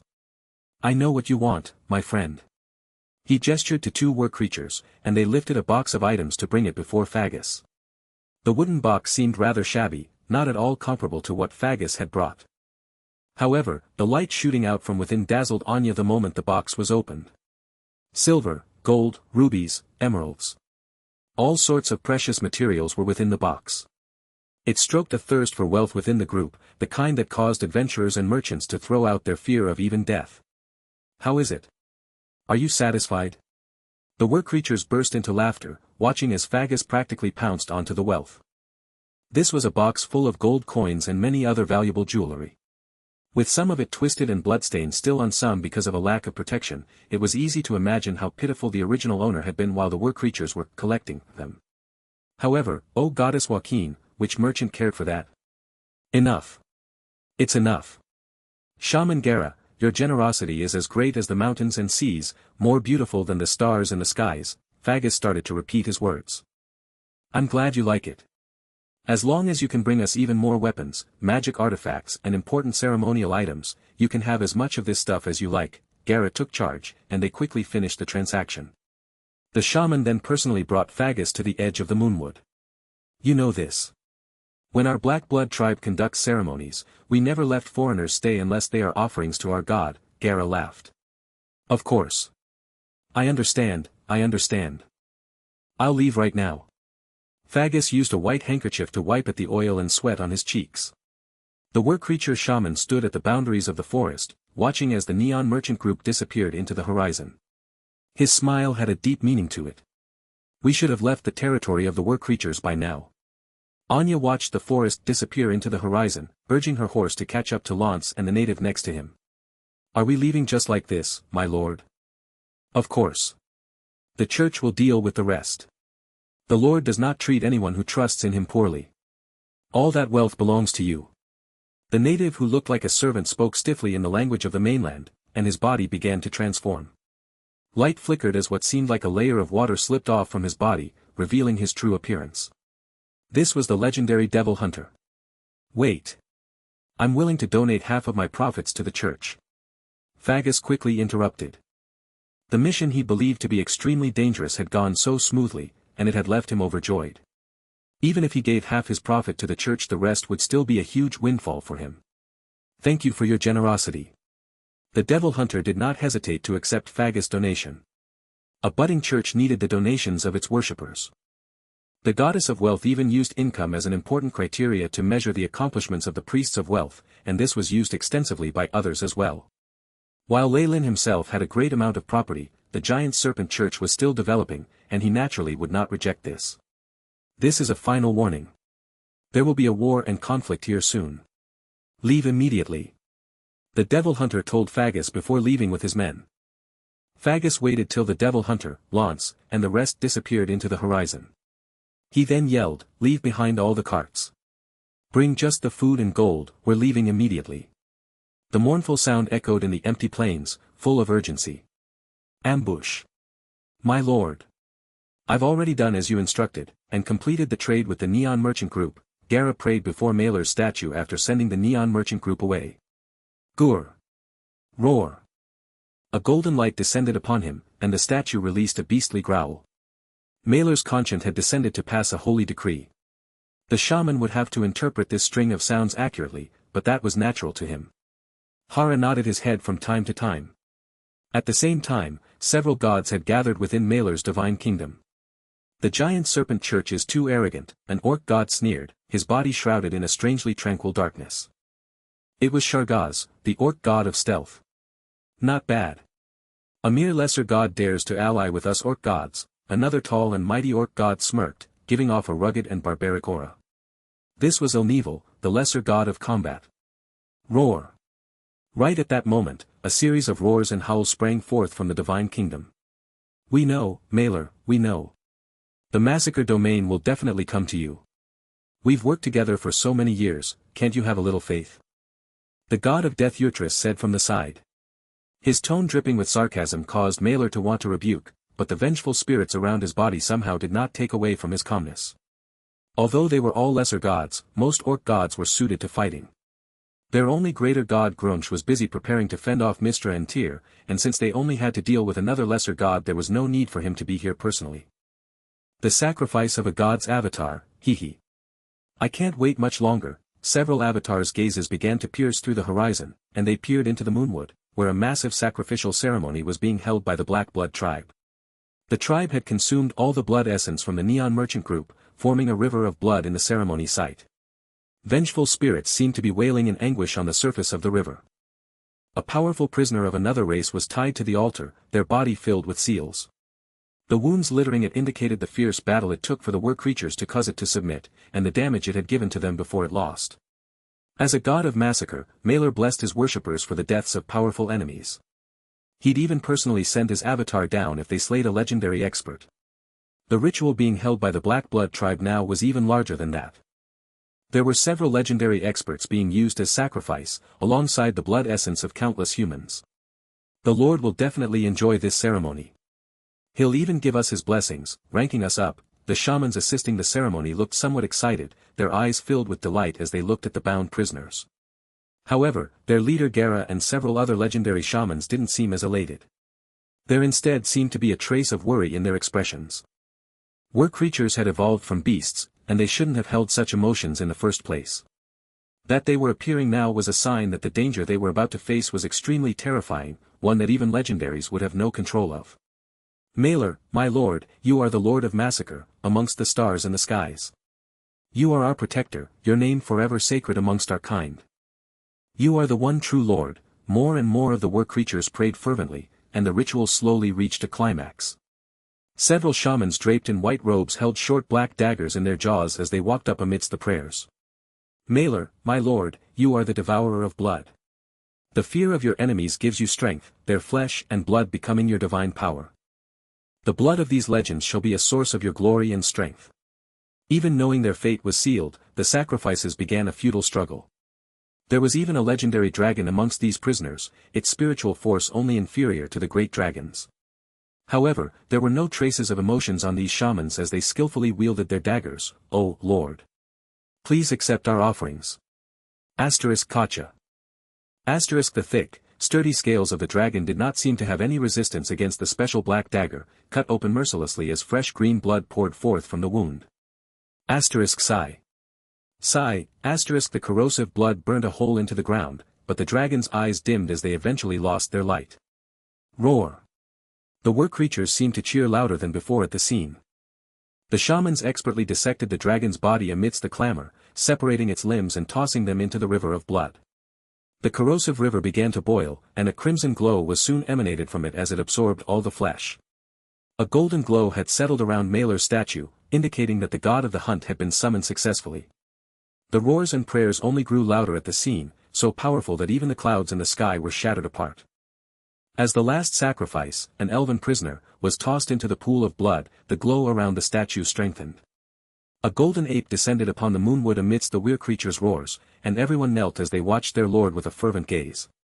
Malor howled as he arrived at the river of blood. It was apparent that he enjoyed this offering, and couldn't wait to indulge. His powerful claws stroked several shamans who were kneeling beside the blood, and golden beams of light descended upon the teary creatures. An instant rank up. The onlookers could only be envious as they looked at the fortunate ones with red eyes. Roar. Malor unleashed a few more growls after rewarding his worshippers, jumping into the river of blood. Boom, but just then, a strange event occurred. The crimson blood turned black, and the vengeful spirits within materialized as they climbed onto Malor's body. A strange black net appeared from the river of blood, trapping Malor within. What's happening? Several shamans were shocked as they looked upon their comrades, watching dumbly as the scene unfolded. Some of the wiser ones had already reacted, those slimy humans. There's something wrong with the blood essence this time. It wasn't until now that they suspected the Neon Merchant Group, but it was too late to do anything about it. The black net moved into the skies, and there seemed to be an invisible rope tightening it further. Kukulkan, my lord. You are the lord of massacre, the ruler of devils. You are the one true lord of the world. A portal opened up in the skies, and Leylin walked out amidst zealous hymns. He looked like a shrewd hunter, sapping Malor's energy through the large net. Once Malor expended all his energy, he would go in for the kill. He's finally here. Rumble, the skies roared. Dark clouds shrouded the moonwood, and a silver serpent emerged from within. Multiple portals opened up as the avatars of several orc gods descended upon the Black Blood tribe, the surge of divine aura leaving the war creatures on the ground awestruck. God after god stepped out of the portals, causing great shock to reverberate in their hearts. Only the peak of war creature society had been aware of this, and they hastily put up defenses as they retreated. They silently prayed for their side to be victorious, and for this divine battle not to spill over to them. Kukulkan, god of massacre. Become an artifact for my divine palace, the god concealed in darkness struck first. A powerful pair of claws swiped out from the void, targeting Leyland's heart. Even a divine avatar would lose a great deal of power if they suffered such a critical injury. A stealth attack, and they can conceal themselves in the shadows. Shadow Realm. It's the god of stealth, Shargaz. Leyland instantly understood who the attacker was, but his expression remained as still as water. Golden light surged around Leyland's body, indicating that a divine battle was about to begin. Sneak attack. Meteor explosion. Ultimate shattering palm. Absolute break. Lei Lin moved his fingers like an expert musician as he strummed the strings of the shadow weave, releasing terrifying legendary magic. Numerous spells were formed without any setup, complementing and amplifying each other's power to form a vast current of magic. Legendary combination technique, Arcane Torrent. This was a project Lei Lin had been researching for a while. It was a divine version of the spell he'd used in his adventurer days, and this fight against Shargaz was the first time he'd used it. The earth rumbled as a terrifying explosion hit the surface, the aftermath shrouding the space between Shargaz and Lei Lin. Space itself had begun to distort from the horrifying damage of the attack. This god of massacre. He isn't even 400 yet, but his comprehension of magic is so great. Did he receive the Arcanist's inheritance? Shargaz teleported in retreat, his body in a sorry state as his golden divine force healed the injuries. Fear could be seen within his eyes. However, although the sneak attack hadn't managed to injure Lei Lin, the pressure on Mailer's avatar lessened unexpectedly. The huge ape roared, tearing through the black net and escaping. Whoosh, the avatar that escaped dissolved into a dazzling rainbow that was instantly absorbed into his divine kingdom. Another avatar stepped forth, taking the former's strength in as its aura rose sharply. The new avatar released a terrifying roar Lei Lin's way, opening a huge portal from nowhere to send a meteor from his divine kingdom that transformed into a pair of terrifyingly sharp claws. This was Mailer's divine artifact, the beast claws. Other than his true body, Mailer had brought everything he had to bear in this fight. It seemed like he'd been harboring hatred over the losses he suffered at Lei Lin's hand before, and had always been looking for an opportunity at revenge. Don't even think of escaping. We've sealed off this space, and Grumsh has sent out his avatar to intercept any possible reinforcements. A tall god with an aura of blood and savagery waved his hands, and a group of 4 instantly encircled Lei Lin. The orc god of war, Ilneval. Lei Lin remembered having met this god once. I could see through all your conspiracies. No scheme you hatch will ever succeed. Ilneval relied cautiously, trying to probe for information even as he wanted to damage Lei Lin's confidence. However, Lei Lin's expression didn't change in the slightest. He just moved on to the last god, the one wrapped in a dark robe who had a dense deathly aura. His eyebrows twitched, Urtrus. So the god of death, the god of war, the god of stealth, and the god of the hunt. Looks like everything here was a trap. Indeed, Kukulkan. Greed comes before the fall. Ilneval roared, and Mailer at the side was eager to rush forth as well. If not for the others restraining him, he would likely have barreled over by now. Mailer has deep connections to our pantheon. Do you think our alliance could be shaken by an outsider like you? Urtrus asked coldly. Your avatar will fall this time, and will strip you of your massacre divinity as compensation for Mailer. So the Lord colluded with the orc gods to ambush another god? Gara muttered as he watched the situation incredulously. They'd already escaped a great distance, and Gara himself only had some of the information. Will the Lord's plan succeed? The war-creature chief asked by his side, obviously worried. Everything is as the Lord wills. We only have to follow his instructions and conserve our energy, taking part in the battle at the right time, a legendary shaman stated from the side. There was an unspeakable resolution contained in his voice. Although legendary might was nothing in front of a true god, they could still contribute to an assault on an avatar. And it's 4 gods fighting him this time, our chances of victory are quite high. Gara was confident in the current situation. The god of massacre, true name Kukulkan, the orc leader muttered to himself, the youngest legendary wizard of the prime material plane, and someone who ascended at such a young age. That spellcasting ability. He really is a 1000-year genius. Gara looked at the legendary magic seemingly blossoming like fireworks from Lei Lin's hands, the terrifying arcane torrent causing him to subconsciously shrink his neck. This is the Lord's plan, it will definitely succeed. He tried to console himself internally, but the feeling of unrest couldn't be erased. Rumble, endless spatial storms swept across the original land of the Black Blood tribe, wreaking havoc upon it. The prime material plane was too weak to withstand a fight between gods, and with the entire sky filled with golden light even high-ranked professionals would instantly be dissolved into nothingness if they tried to enter the scene. Numerous war creatures were screaming as they escaped the scene. A few legendaries smiled bitterly at the sight. Even they didn't have much confidence of being unaffected by a god's might. Only at the higher ranks would they be able to trade blows with an avatar, hoping to kill it. Sure enough, these orc gods are uncivilized and ignorant, not being able to notice even basic benefits, golden chains spread endlessly from Leyland's avatar in mid-air, making the entire surrounding area his divine kingdom. The dark red massacre domain was released, ensuring that any slaughter would only increase his power. He could stand calmly amidst the center of a barrage of orc attacks, and even had the leisure to examine his surroundings. When he sensed a familiar aura approaching the scene, a strange smile surfaced on his face. The elite troops led by Raphania and Cardinal Carol had reached the core of the Moonwood just in time to notice the terrifying fight between the gods. Kukulkan. And the orc gods. A trace of excitement appeared in Raphania's eyes. Quick, inform the Lord and ask for reinforcements. Losing a few avatars should teach these gods a good lesson. The remaining paladins also had a look of eagerness on them, but their actions were soon stopped by Cardinal Carol. The Lord sees everything. Carol's reason was strange, and caused suspicions to emerge on Raphania's face. She still maintained her trust in the church, however, following orders and standing down. Such a strong massacre domain, and he still has such divine force. The orc gods had entered a bitter struggle with Leyland. He was already a rank 8 god, his power far surpassing these orcs. If not for their advantage in numbers, they would not be his match. The Crimson Massacre domain expanded endlessly, about to cover the entire Moonwood. Shargaz couldn't hold on much longer. Damn it, is he really a new god? He snarled, his body covered with numerous small wounds that were leaking golden blood. Crash, lightning flashed in the sky, forming a terrifying large door. Another of Shargaz's avatars walked out, joining the forces that were besieging Leyland. Golden light flashed continually as the other gods did the same. This number of avatars.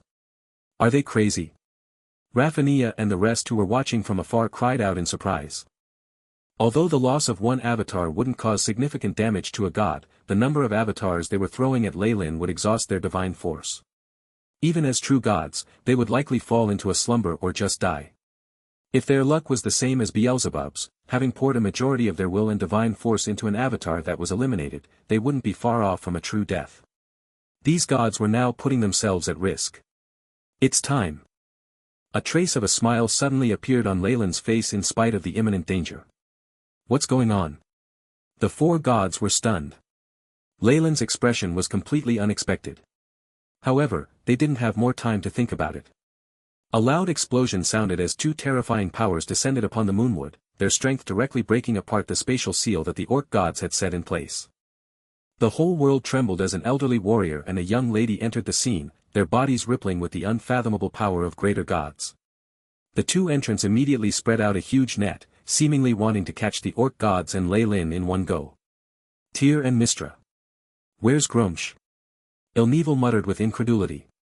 Outside the prime material plane, Tyr and Mystra had combined to trap a powerful greater god. Give up, Grumsh, Mystra said coldly, we only need to mobilize a few avatars to take out those gods of yours. Cornered. For New Silvery Moon City, for the Alliance, and for the people of the North.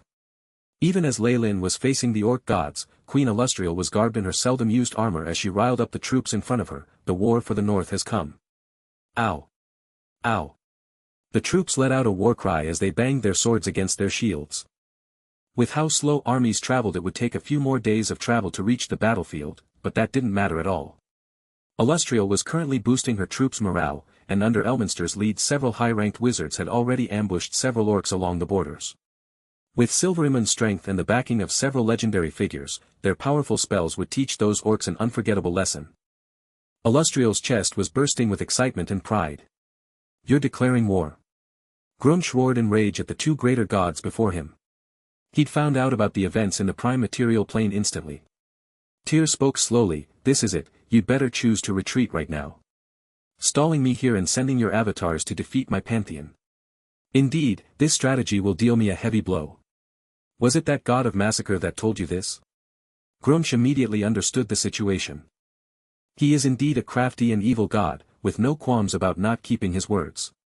Indeed, that's why we don't plan to let him go. However, that will come after we defeat your lot, Mystra said in a deep tone, the powerful weave appearing behind her back. The orc gods had been thrown into disarray by the avatars that had just descended upon the Moonwood. What was originally supposed to be an ambush had become a catalyst for a grand war, and it wasn't something they had prepared for. They couldn't help but take a second look at Leyland whom they'd trapped. The battle in mid-air was extremely interesting. Several orc gods had encircled Leyland, but surrounding them were the avatars of Mistra and Tyr. These circumstances could lead to the deaths of any avatar present here with the slightest misstep, and that would result in grievous injuries to their main bodies. The orcs didn't dare act recklessly. Leyland's grin grew wider as he surveyed the scene that he'd crafted himself. His first interaction with Grumsh had told him that the orcs wouldn't give up on Malor. The war creatures could rely on the orc pantheon. That was why he'd attracted Mistra and Tyr with the curse on Eric's bloodline, so he could meet them and come to an agreement. However, this agreement hadn't been easy to reach. Leyland knew both his allies hated him to the core, and he was sure they planned to attack him together with the orcs in one go. How would they let go of an avatar of a lesser evil god? Knowing all this, Leyland didn't hope for much from the situation. It was enough that they'd deal with the orcs for him. The quartet would take the attention off him until they were wiped out. This is the plan of the Lord. They will first attack the avatars of the orc gods, stopping any experts from aiding them, Cardinal Carroll said to Raphania and the remaining paladins. How about that god of massacre? Raphania frowned. He's promised to engage with the orc gods for now, so he's useful for the Lord's plans. Our goal is to deal with the orcs before we kill him, Carroll replied. This war concerned the lives of countless inhabitants of the north, and with this excuse of dealing with the orcs first the alliance with Leyland would be accepted by most of the paladins. The cardinal represented Tyr's will, and wouldn't allow the paladins to harbor any thoughts. However, this reason that could convince many immediately caused Raphania to lose a great deal of faith. Her mind grew weaker and more biased under the devilish influence Leyland had planted within her, and she growled in anger. Teaming up with an evil god. He's the main perpetrator of the curse that hit New Silvery Moon City. Watch your words, Captain. Carroll's face darkened. As a legendary priest of Tyr, he would not tolerate anyone questioning the will of his lord. A thought arose in his mind, it seems like I need to report this to the Pope after the war. She isn't fit to serve as a captain. Yes, Cardinal, a hint of unwillingness emanated from Raphania's deep voice. She gripped the hilt of her sword so tightly that her fingers turned pale. At the same time, the divine battle had reached a climax. Mage Flame. A bright light was emitted from Mistra's fingers as the weave materialized in the surroundings. She seemed to gain the support of the very world as overwhelming origin force surged forth. With Tyr's cooperation, the Mage Flame seemed to blaze through the skies as it trapped Leyland and the orc gods within. Silver Fire, Leyland looked at the glowing sea of flames, a trace of fear emerging in his eyes. Silver Fire, from what he could remember, was the source of all magic in the world of gods. It was a materialization of Mistra's divinity, possessing great destructive might. Roar. Malor was the most irascible of the lot, and he was the first to suffer. Several balls of fire landed on his hands, their temperature high enough to burn even the beast claws. Damn it, Mistra, why are you this determined? Ilnevil's expression turned ugly as he watched Malor's divine weapon being corroded. Some of the silver flames were pressing towards the rest of them. Mistra's legendary silver flame had the might to destroy divine weapons and even the bodies of true gods, but it consumed her divinity to burn. Ilnevil was stumped as to why she was willing to give up so much divinity to harm them. Retreat. Yurtris screamed as he unleashed a pale orb of light. Many lifeless souls sprung forth from the orb, creating a translucent barrier. Psi. The silver flame began to corrode the wall the moment the two came in contact, and the barrier seemed to give way immediately. They've activated a powerful spatial lock, we'll need more time to break through, Ilnevil frowned.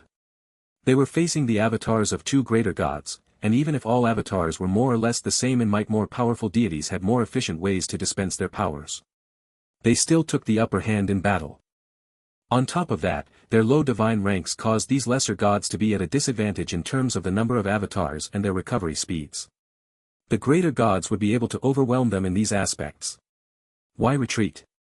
Shargaz roared in rage, and his eyes turned bloodshot. He seemed to have lost all signs of intelligence, turning into a primal beast. These aren't just two greater gods. Don't forget that there's many more subordinates, what if one of them descends as a saint? Ilnevil rebuked coldly, causing Shargaz to stall for a moment. Although it was extremely dangerous for gods to descend with their true bodies, when they did come down they would be at the epitome of power. If Mistra or Tyr gave it their all, several subordinate gods like the god of wizards Azuth would descend as saints. None of their avatars would be able to escape, the loss of divine strength from the fight taking thousands of years to replenish. Ilnevil indeed excelled in strategy. He hadn't been overcome by rage when he was ensnared in Leyland's trap. He'd instead considered how best to conserve his energy. "You want to leave now?" Leyland asked as he laughed like a maniac. He was now the one who'd decide if he let them go. A phantom of the first three hells surfaced in the prime material plane, and the powerful origin force of Bator expanded Leyland's massacre domain until it encompassed all the orc gods. "Are you crazy?" Ilneval asked Leyland. "Even if you give your all in this battle, they won't let you go either." "Of course. I'm aware of that, but how can I just let go of a good chance like this?" Leyland's voice covered the entire moonwood, and the crimson glow on his body grew more apparent than before. "Damn it, this lunatic. Is he a chaotic demon?" Ilneval suddenly felt a huge headache, but he could only think of one way out right now. "Mailer," he sent, "hurry and bring your worshippers into the fight. They'll help out." The giant ape had already been scared off by the power of the silver flame. He'd hid by the side, stroking his beast claws tenderly. His golden fur had been burnt black in that attack, and he himself had been reduced to a miserable state. Hearing Ilneval's words, he began to roar. "Iker! The Lord has given us orders." Several legendary war-creature shamans charged into the battlefield without the slightest hesitation. Mailer had roared out their orders, and with him being the object of their faith, their zealotry left them with no choice but to obey. However, the secular leaders of the war-creatures grew irritable. Despite their reluctance, the shamans had pulled them into the fray. "How much longer till preparations are done?" Mistra asked as she turned to Tyr. She had managed to block off the orc gods with her silver flame, and Leyland had been trapped as well. "I need another moment, this is something we borrowed." Tyr had reached into a ball of light that was surrounded by blue sparks. It seemed extremely magnificent, putting great pressure on the orc gods. "There's also some worms crawling over that don't seem to know their place." Mistra turned to the several legendary war creatures. "We've already prepared, haven't we? Let our people take care of them," Tyr replied indifferently. At the same time, the ball of light finally assumed the form of an incredibly sharp spear. Ilneval was rattled immediately by the sight, and even Leyland's eyes flashed with amazement. Iker's thorn. They actually borrowed it. Iker's thorn was a divine weapon that even the gods feared.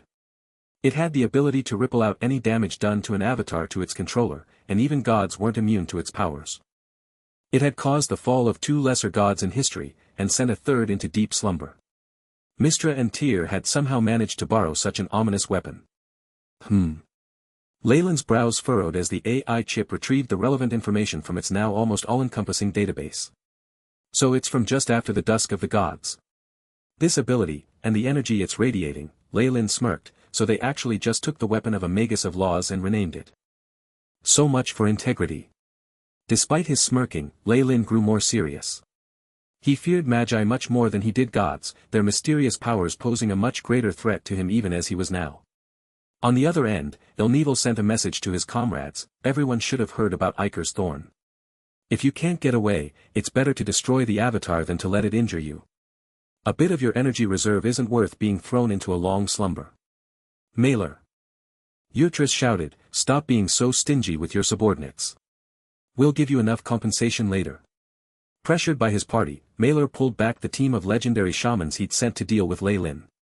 However, their efforts had been halted before they could even re-enter the moonwood.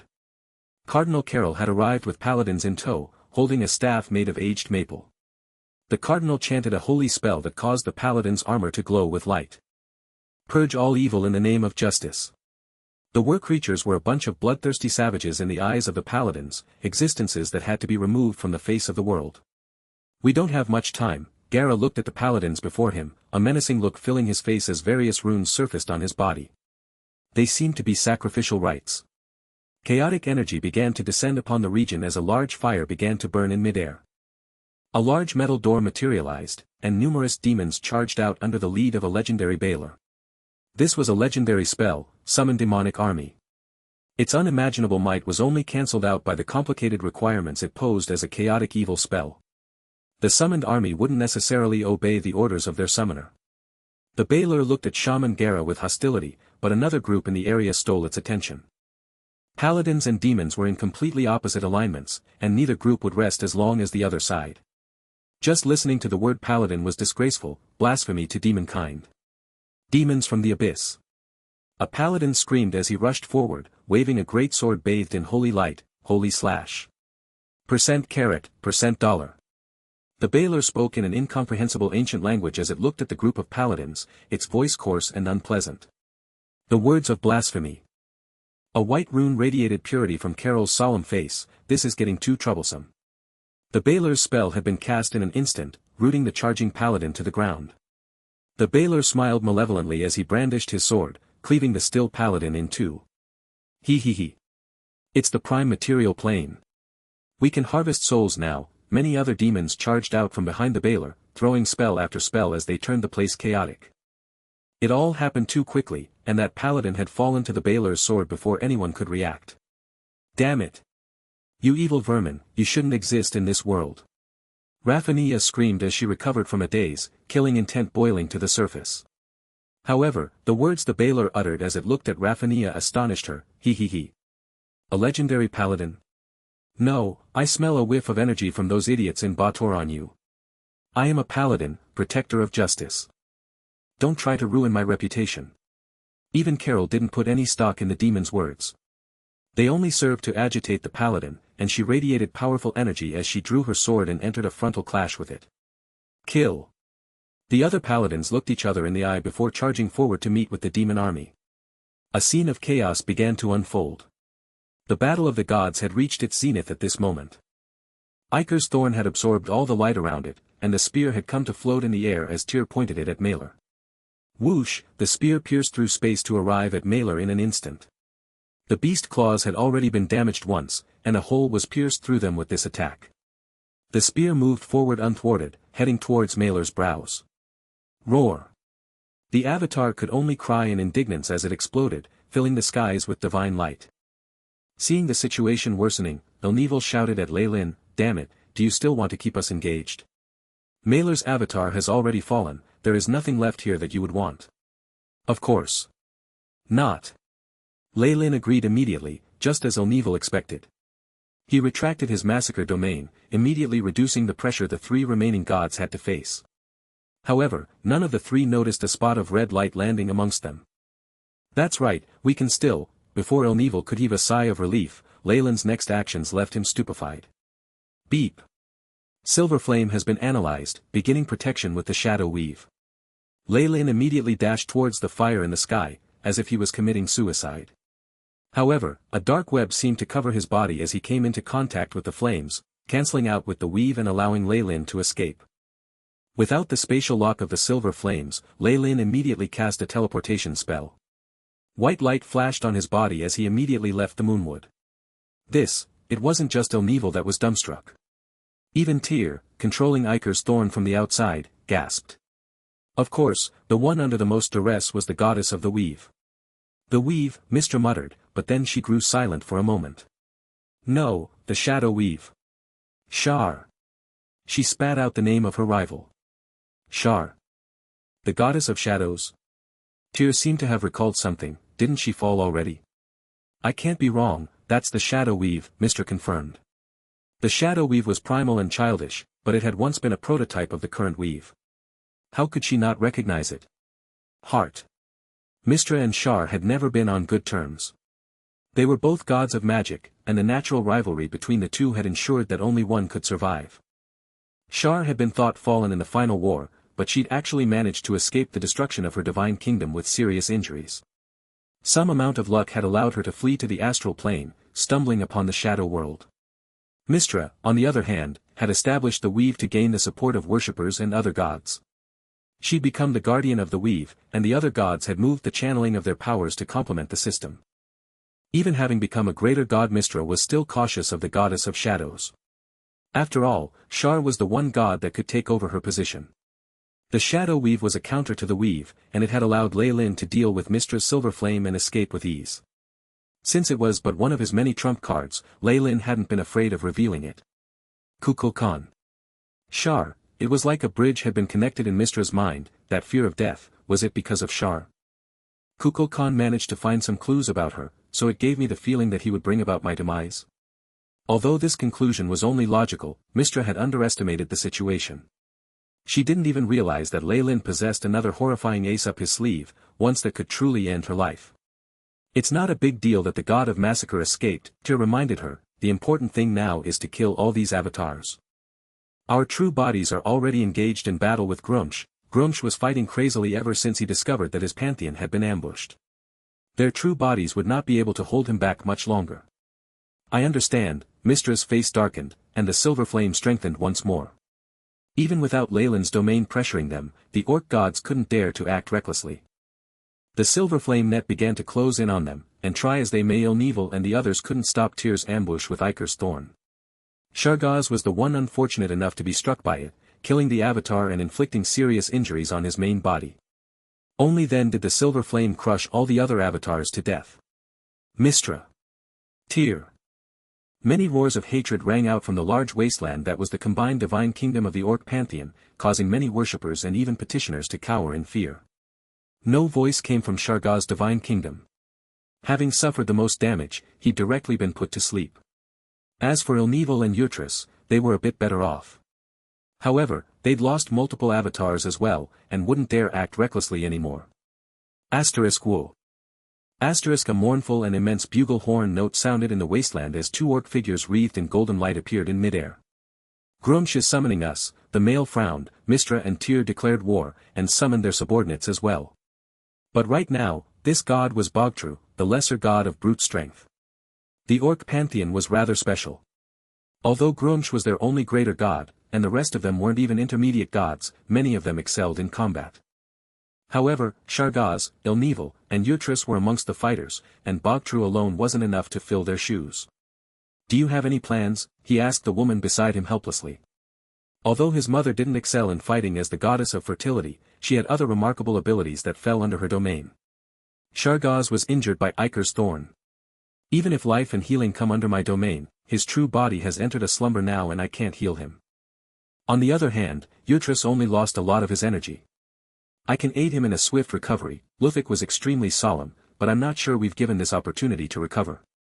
Woo! Another horn sounded, this one more drawn out and more frantic than before.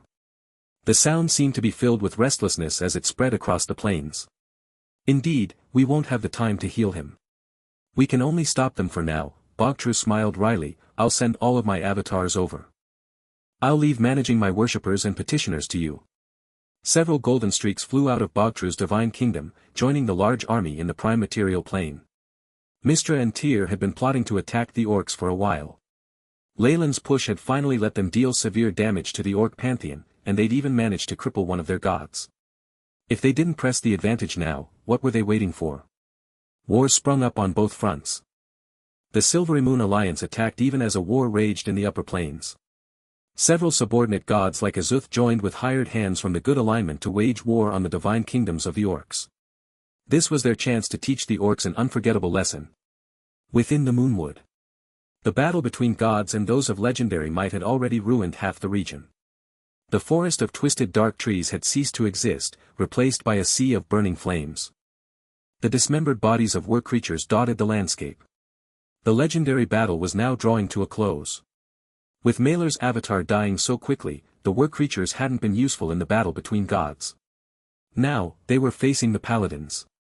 The leaders and shamans hadn't wanted to engage in a fight to the death, and they'd used Gera's demon army as a distraction as they fled. Even if Shaman Gera had maniacally summoned an army of demons, the relentless attacks of the paladins had reduced their numbers until only the Baelor was left, fighting Raphania. The other paladins had joined Carol to chase down the fleeing war creatures. Even if it wasn't a flame Baelor, the Baelor Raphania was facing was already at the legendary realm. It peppered her with heretical spells as its greatsword struck towards her with speed and precision. A common legendary would not be its match. However, this Baelor was up against a paladin. On top of that, this was Raphania, the Holy Knight, the Lady of Hope. She was resolute in her attacks, and even as injuries covered her body she didn't take one step back. Her manic behavior struck fear in even the demon's heart. Raphania's armor had already been shattered, and the Baelor's sword had broken in half. The demon had also lost its whip in the midst of battle. "We shall meet again, Paladin," the Baelor sniggered as he opened a portal. Even if he could still utter such words of pride, he was far too injured to act arrogant. Even though demons were chaotic, instinctual creatures, powerful ones like this Baelor still had some amount of intellect. The Paladin was nearly burnt out as well. She had to rely on her sword to stay up, putting her weight on it to keep herself from collapsing. However, her eyes lit up as she saw the demon about to leave. The light was peculiar, difficult to describe in words. I contained law and chaos, good and evil. For justice, she howled, burning up the last of her energy as she leapt into the flames. Even at the cost of letting the abyssal flames encroach upon her, she thrust her sword into the Baler's heart. The Baler collapsed halfway into the portal, terrified. However, a sardonic smile then appeared on his face. Now I understand. Your power isn't of purity. It's the power of our rivals, the devils. In that case. The demon used all his strength to push Raphania away, using a stump of a right hand to dig into his heart. He. Here, take my root of evil. A burning heart was suddenly thrown at Raphania, and having expended all her energy the paladin just couldn't block it. Filthy blood coated Raphania's entire body, and a pure power of evil was immediately absorbed by it. What's happening? Why can I absorb this energy? Raphania stood up once she discovered her body was recovering, stupefied. However, the Baler had been burnt to ashes, and nobody would be able to answer her question. The church. The mission. And support. Raphania's face was blank for a long while, before she collapsed to the ground. A fall from grace.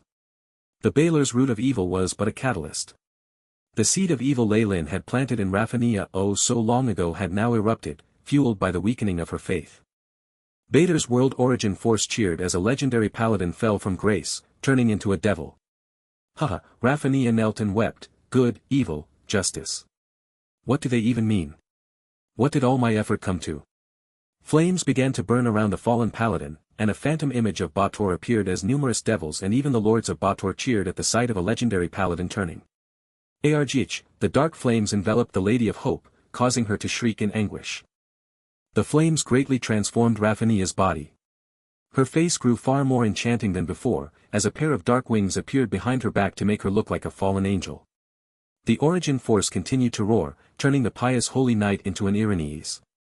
Murky light enveloped the former paladin, instantly bringing her to the depths of hell.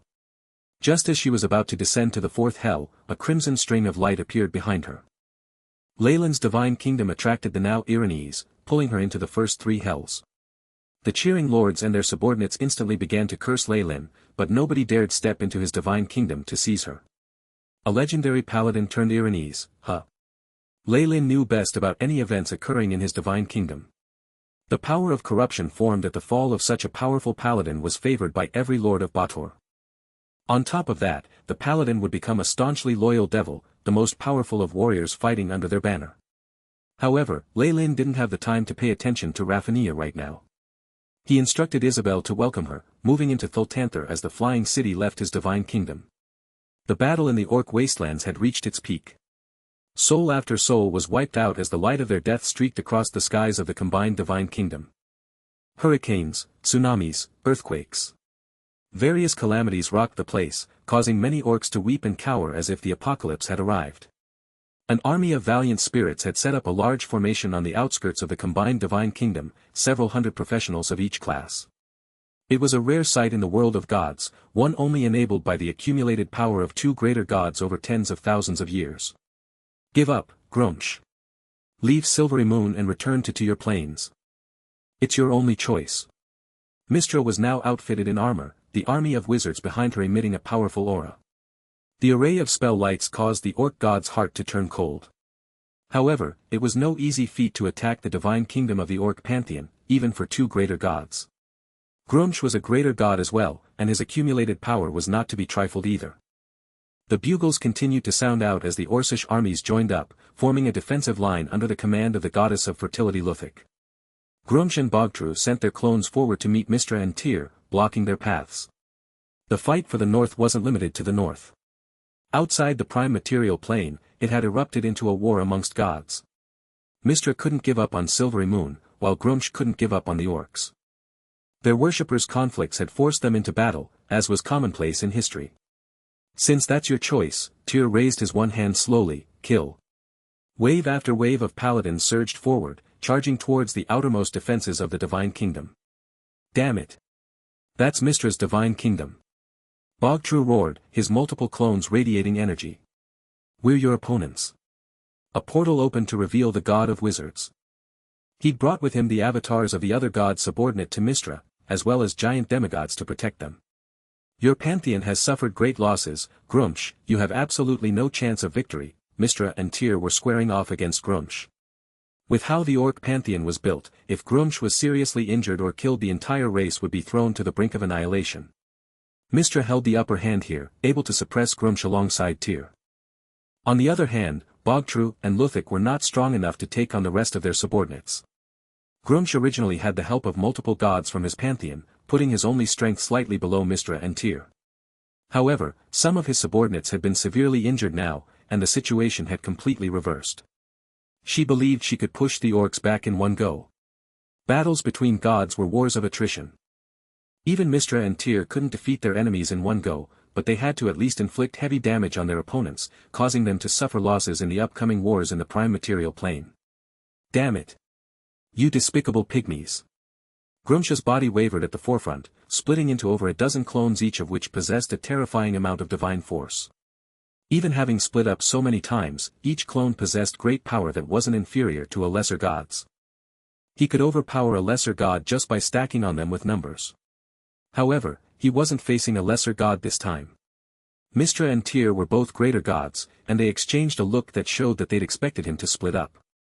More clones walked out beside them as well, as a ball of light formed into a spear in Tyr's hand. Icar's Thorn. Even a greater god like Grumsh dreaded something like Icar's Thorn that could cause grievous wounds to his main body. He gazed deeply upon the two greater gods, eventually deciding to fall back to his divine kingdom. Alright, you two. Come in if you want to fight. It wasn't easy to take out a greater god's divine kingdom. With the home ground advantage, Grumsh would be able to take on even Icar's Thorn without much trouble.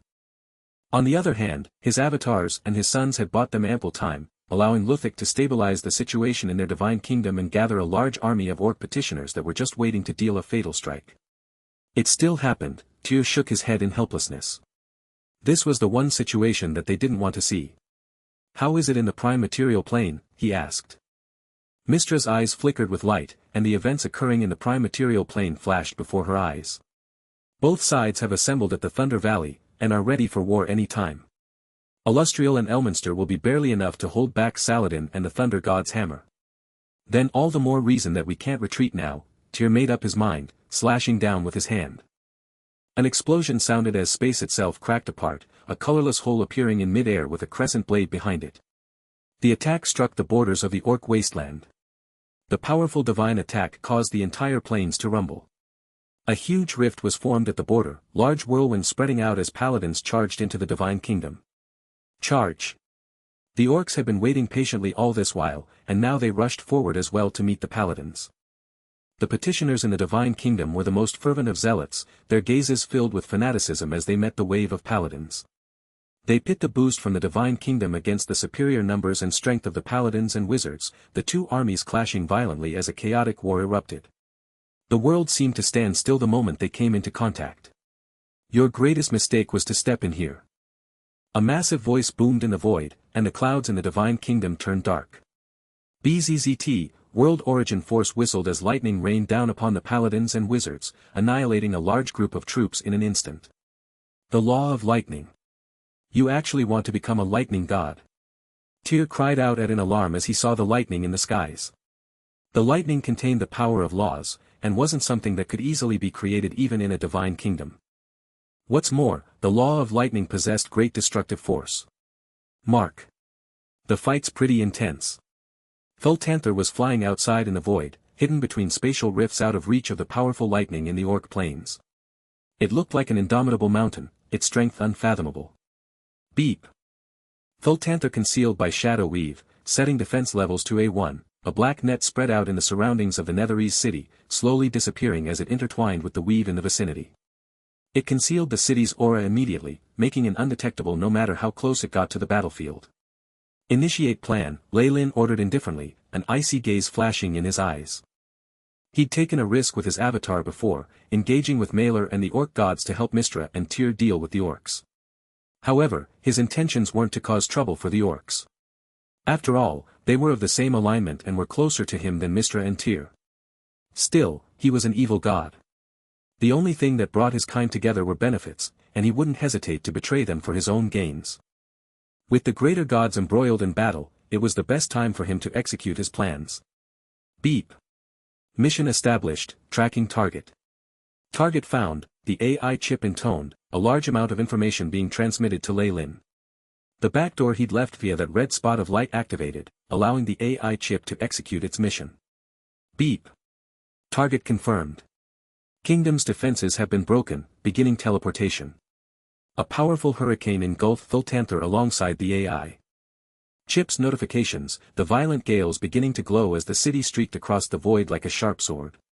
Buzz, Thultanther disappeared into the light, reappearing within the Orc plains above a magnificent golden palace. There were many Orc petitioners here, praying to a strange Orcish statue. They were startled by Thultanther's appearance, and roared in rage. Secondary cannons online. The AI chip's icy words were the only reply. Numerous cannons atop Thultanther shot beams of light, dissolving even the holy spirits under their power. A dark web spread across the skies, locking space down before volley after volley of cannon fire razed the palace to the ground. A god's true body was revealed beneath the palace, dressed in loose black robes with a black-gold halo of light encircling him. A murky energy shrouded his body. Having suffered a huge loss of divine energy and being forced out of slumber, he roared at Lei Lin in rage. Kukulkan. And Thultanther. His voice held extreme rage and shock, but there also a major portion of fear. He hadn't been prepared for the flying city at all. That tracker was effective after all. Lei Lin looked at the forlorn Utris before him, his eyes flashing like that of a predator looking at prey. Malor had never been his target. That ape was only a wild beast that had mastered a part of the law of massacre, not worthy of his attention. The only god of massacre he'd consider targeting was Sirik. No, his real target was the death god of the Orcs, Utris. Massacre and death complemented each other perfectly, each domain being able to support a greater god. They synergized very well, their powers compounding upon each other. They'd definitely serve well as Lei Lin's final trump card. Back on DeBank's island, the innumerable deaths caused by the plague had allowed Lei Lin to touch upon the law of death. However, it hadn't allowed him to comprehend much, leaving him miles away from comprehending the law of death. However, this was the world of gods, and he was a Magus. Why would he slowly comprehend a law if he could just kill a god and directly steal his position? There were many gods of death in the world of gods, the strongest of them being Kalember, the greater god of death. However, he was someone too strong for Lei Lin to scheme against right now, and there were others from different pantheons he could target. Lei Lin had chosen Utris, because he was considerably weaker than the others as a mere lesser god. An Orc god would be much easier to deal with than the gods of the other pantheon. More importantly, the Orcs were currently at war. It was the best chance to strike. With various reasons merging together, Lei Lin would feel sorry for himself if he didn't seize the opportunity. That's why he orchestrated these events. To fulfill his goal of killing Utris, Lei Lin had used Malor as a distraction. He pretended to fall for Malor's schemes in the Moonwood, using his avatar as bait and giving up his location to Mystra and Tyr to have them wipe the Orcs out in one shot. The entire process was extremely perilous. If not for multiple trump cards, his avatar would have fallen to Mystra and Tyr. However, all of that paid off. The Orcs suffered huge losses, and Grumsh was forced to engage in a divine war that dropped all defenses. Utris had nobody protecting him, so now was the best time to strike. Lei Lin had managed to plant a tracker on Utris in the midst of battle, allowing the flying city to instantly teleport to Utris' position and slay him. With Thultanther having been used against Sikola before, the gods would definitely have prepared against a greater god with a Netherese city. They concealed their true bodies, preventing instant teleportation into their divine kingdoms. Had Lei Lin not made all this preparations, he would have had to enter Utris' divine kingdom and track him down inside. By the time the AI chip was done with its scan, Grumsh would have appeared to reinforce. However, there were no what-ifs in the world. His plan successful, Lei Lin would enjoy his spoils of war. What are you trying to do? This is the Orc Plains. My divine kingdom is extremely close to the Grumsh. He can immediately send any of his clones over. Utris' golden face seemed to be disconcerted right now, which was an extremely rare expression on a god. This was the fruit of Lei Lin's labor. Several of Utris' avatars had been slain by Mystra and Tyr, causing enough damage to send him to sleep. Even though he'd sensed the incoming danger now, it would be a wonder if he could use 60% of his power, and he was facing a peak form Lei Lin alongside Thultanther. Utrus. In the name of the god of massacre, I proclaim you dead. The phantom of a powerful winged serpent appeared behind Leyland's back, its demonic wings spread out to cover half of Utrus' divine kingdom. A terrifying gloomy darkness loomed over Utrus, devouring him whole. The serpent's eyes only contained apathy and greed, causing Utrus to be overwhelmed with despair. Rumble, the powerful lightning suddenly stopped in Grumsh's divine kingdom, and he roared in fury. What happened? Mystra and Tyr looked ahead in surprise, watching a terrifying scene unfold. Utrus. You damned vermin, pygmy, bastard of the hells, you actually dare, Grumsh roared, but it was too late. A divine kingdom dimmed within the Orc plains, leaving the area as it headed for the void and fell into the darkness. Anguish surged in Utrus' petitioners as they died without warning, and his priests in the other planes discovered themselves being cut off by the spells of their god. This could only mean one thing, the Orc god of death. Utrus. He'd fallen. It's the god of massacre. Mystra and Tyr understood this point immediately, but were unable to change the outcome. The Orc armies only stalled for a moment, beginning to attack even more ferociously than before. Death. A powerful spatial storm enveloped White Jade Saint Mountain within Leyland's divine kingdom, space being ripped apart as the silhouette of a flying city appeared within the chaotic region. A cathedral atop the mountain radiated golden light that protected the surroundings, rendering them unaffected by the flying city. Kukulkan, my lord, you are a star in the skies, the overlord of our souls. The petitioners on the mountain knew Thultanther to be their lord's mount, a sacred artifact of the giant serpent church. They were not fazed by its appearance, instead kneeling down to pray. AI chip, report Thultanther's status, Leyland said as he opened his eyes, sitting in the main control room dressed in gold. Beep. Thultanther has suffered 36.77% damage. Energy reserves depleted, shadow weave broken. Secondary spell formations are 22.5% damaged, the report caused Leyland's eyes to twitch. He remained silent for a long time. It's been damaged so badly, he finally sighed. Gods really were the darlings of the world. Even Netheril at its peak, with all its research into the arcane, had still been reduced to rubble under their might. One had to pay a price to slay a deity, even if one was a great arcanist controlling a flying city. Thultanther had already been damaged in Leyland's fight against Sikola. It had been undergoing repairs in his divine kingdom, but it had been called out for this strike and damaged even more severely. It was a testament to Leyland's ability that the flying city had even remained intact. Leyland's will pervaded the entire flying city, seeing through everything. There were many cracks on its silver-gray surface, and the primary cannons had suffered damage from overuse. Even the secondary core had been damaged, the city operating purely on its primary energy source. It was never easy to bear the brunt of a god's death throes. Heh. It's all worth it. Leyland looked excitedly at the damaged crystal floating above his hands.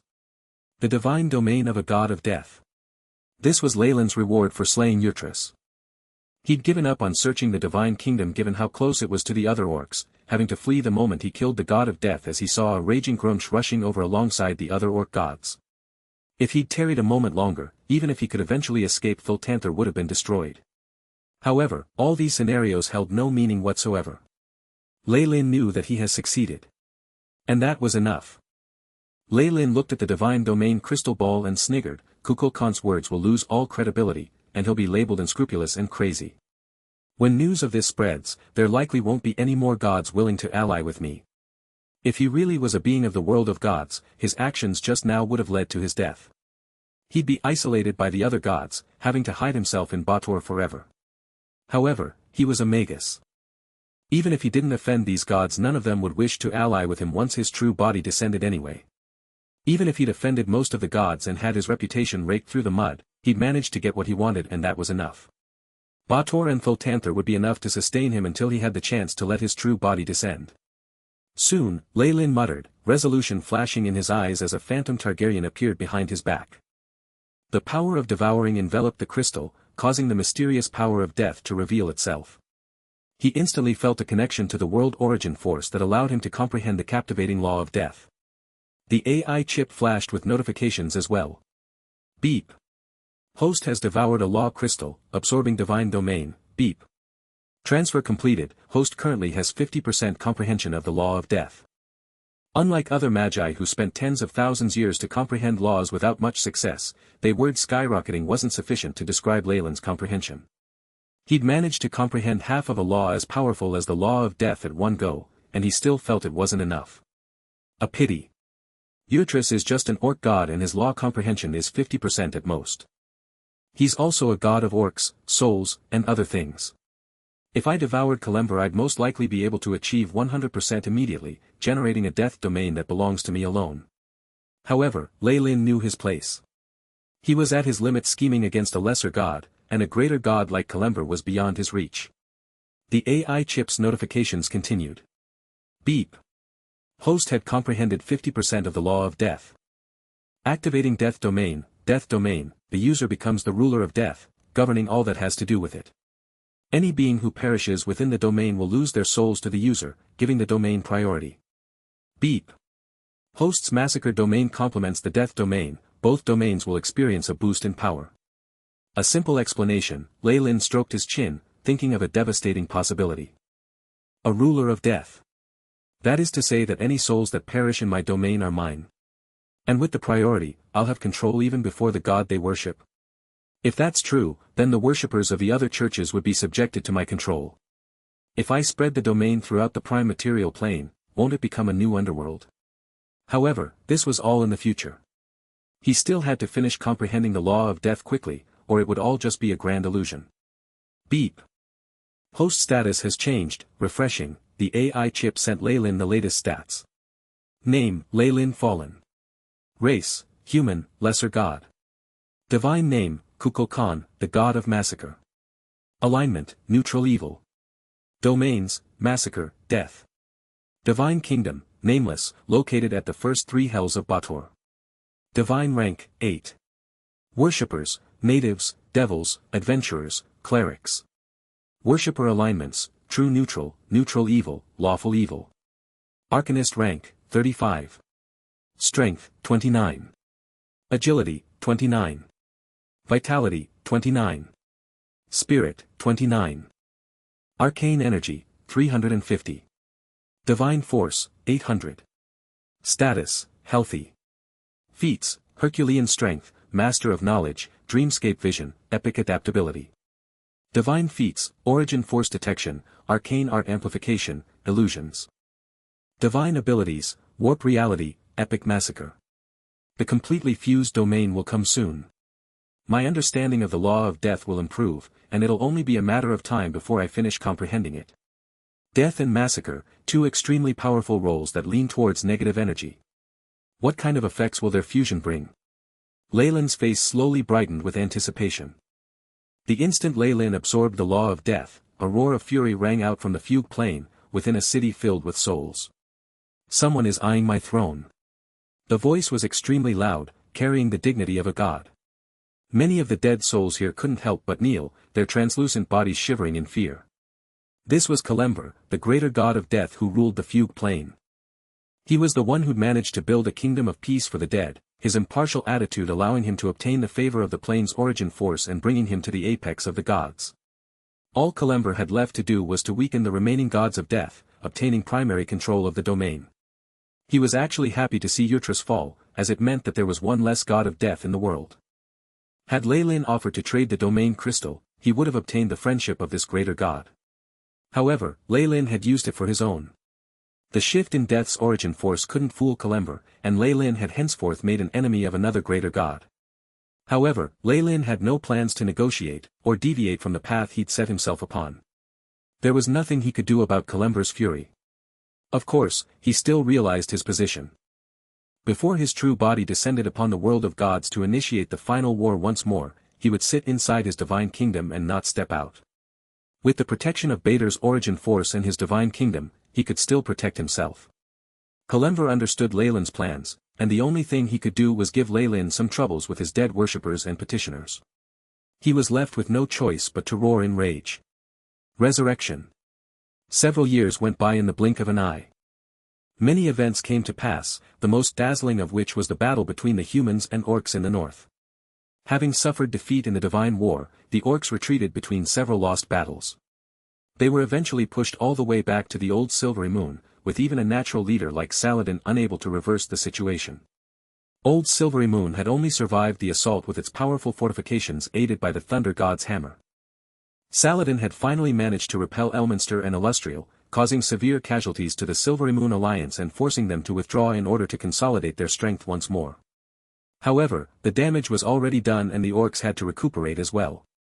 Even if they were ready to fight to reclaim the lost land, they didn't have the faculties to start another war. The north had thus been split in twain, entering an eerie, unstable tranquility. Within the wastelands of the combined divine kingdom of the orc pantheon, Mystra and Tyr had already retreated, but Grumsh had already suffered. Yurtris falling alone was more damage than losing 100,000 petitioners, even if they hadn't been the ones to do it. Leyland's notoriety had spread amongst the gods once more, causing a new wave of fear and hate. He didn't bother with that at all, however. Right after the battle, he met with a person he was familiar with. "It's been a long time, Raphania," he said from his throne as he looked down upon his new subordinate, his old friend. "I've given up on my past name, my lord. Please call me Phoenix, Hellfire Phoenix," the former paladin said emotionlessly as she knelt before Leyland. Phoenix had changed greatly with her fall. She'd grown even more captivating than before, her tender white skin shining with a milky luster. A pair of beautiful wings sat comfortably on her back, making her look like a fallen angel. Hers was a unique beauty, representative of the aesthetics of the nine hells.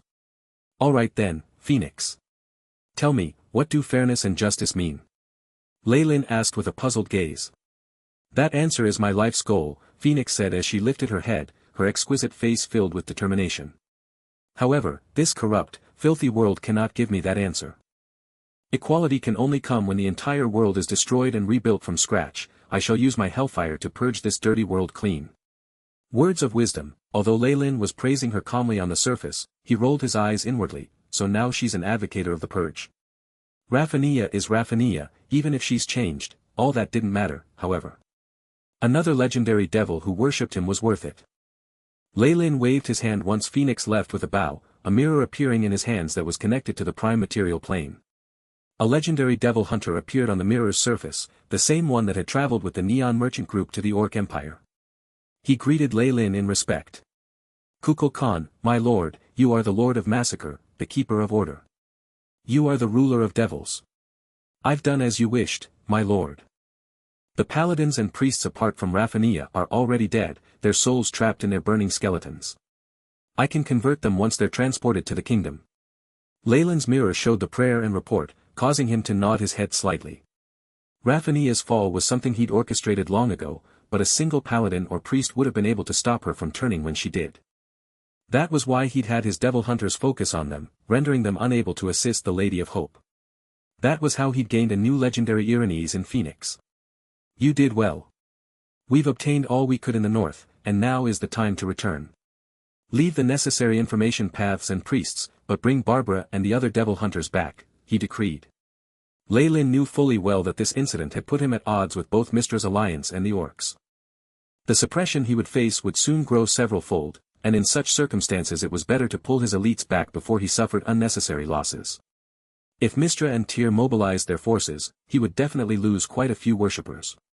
As a new god, Leyland didn't have many legendary powerhouses or much wealth to his name. Everyone he lost would bite him. Anyway, he'd gotten the law of death he was eyeing in the prime material plane, so he didn't have much he wanted from it now. The faith coming from Debank's island in his divine kingdom would be enough to sustain him. Leyland thus retracted his gaze from the prime material plane, racking his brains as he thought about his new law.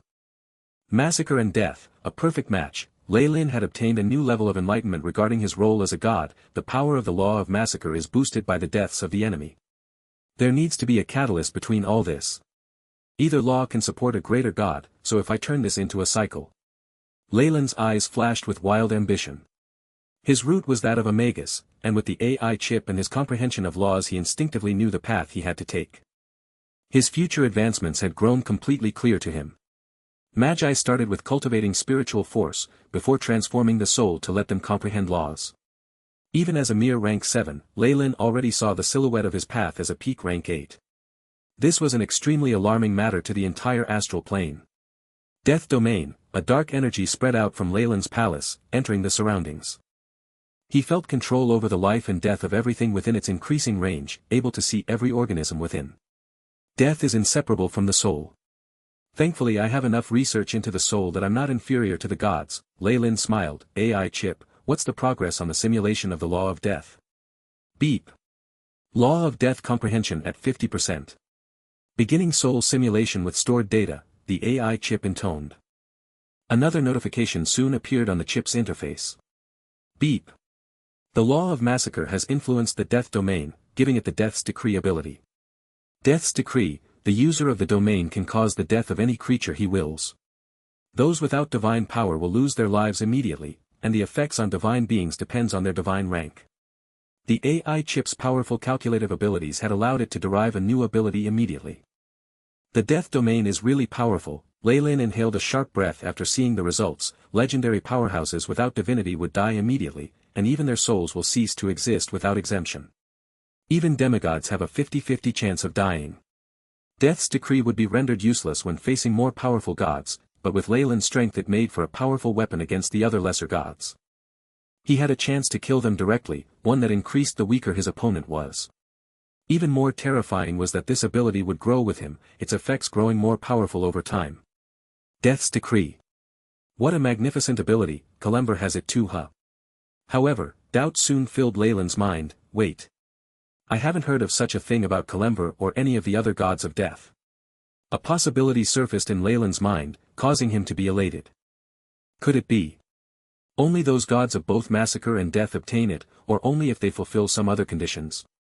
If that's the case, once I finish the law of death won't I be able to? Fugue. The skies of the fugue plain were a misty gray. The sticks flowed smoothly on the ground, wiping the memories of the occasional listless soul clean to induce a calm lifelessness. A city of black granite and rotting mud was erected in the wilderness. This was the city of judgment, under the jurisdiction of the god of death Kalember. Countless beings with no faith were half embedded into the wall of the faithless, wailing as they seemed to be getting swallowed by it. The faithless in the world of gods were treated worse than the worshippers of rival gods, demons, and devils. They wouldn't be accepted by any divine kingdom upon their death, only able to suffer eternally on the wall. It was too late for these souls to pledge faith to any god. Kalember gave them 3 choices upon their arrival, and the other 2 were even more torturous for the faithless than the wall. Only the abyss or Bator would accept these beings, but even they only wished to turn them into soul-nourishing bugs. The city of death was deathly silent and quiet despite being littered with sluggish souls. Even liches would wish to leave this place as soon as they could. Boom, a large golden gate opened up all of a sudden, radiating divine light. The glow carried the power of salvation, seemingly adding a ray of hope in this land of death. However, reality was the exact opposite. The wandering souls shrieked in shock at the appearance of the holy light, avoiding at all costs despite only seeing a single ray. This light held the power of a mighty god, and it wasn't something they could face directly. Had they not escaped, they would have been wiped out of existence without a trace left behind. Damn it, a god is descending. It's the goddess of the weave. The city of judgment bustled with activity as many of the souls hid underground and in towers. Even the liches, devils, and demons cursed loudly as they escaped, portals beginning to flash throughout the city. Mistra's figure slowly walked out of the bright golden door. Looking at the activity in the city, she smiled meaningfully. Mistra. A giant voice boomed throughout the city, and a middle-aged man in blue robes came to stand before her. He looked extremely common, seeming like a nobleman, but his eyes shone an all-seeing black. A strong death domain was spread out with him at the center, as if he was the ruler of death in this entire world. This was the King of Souls, the greater god of death Kalember. You always bring me trouble, he said as he saw the city rustling.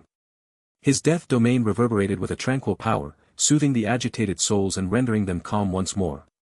This was a mutation of the standard death domain, eternal tranquility. It served to protect and soothe the dead, giving them respect. Kalember was a neutral god, and he'd always tried his best to provide peace to the dead. He opposed those who tried to extend their lives, and despised the blasphemous arts of necromancy. His symbol was that of a skeletal arm holding up a balance. There were rumors that Kalember and Mistra once loved each other as mortals. Their relationship seemed to have stalled after they ascended to godhood. Although the two had never admitted it, the current scenario suggested that the rumors were true. Why have you come to disturb the peace of the fugue? Kalember looked at Mistra. Their current relationship was different from before, and it was partially because Kalember hated magic. He felt that magic had disrupted the peace of the dead. There may have been other reasons as well. Many liches and devils guessed that Illustrial was a daughter born to Mistra through a mortal named Elminster. It's naturally for that god of massacre. Kalember, aren't you angry at the fact that someone is eyeing your throne and prying into your powers? Mistra laughed coldly. He's just a new god, his power is far from Nephthys and Sigojin, Kalember said after a period of silence. These other gods he'd mentioned were also gods of death, but they were intermediate gods themselves. Leylin was only a lesser deity, and without even a full comprehension of the law of death he didn't pose much of a threat. Really, Mistra's expression changed, and she made up her mind. Have you ever heard of the legend of the nightmare serpent? Is this what you foresee? Kalember grew silent once more.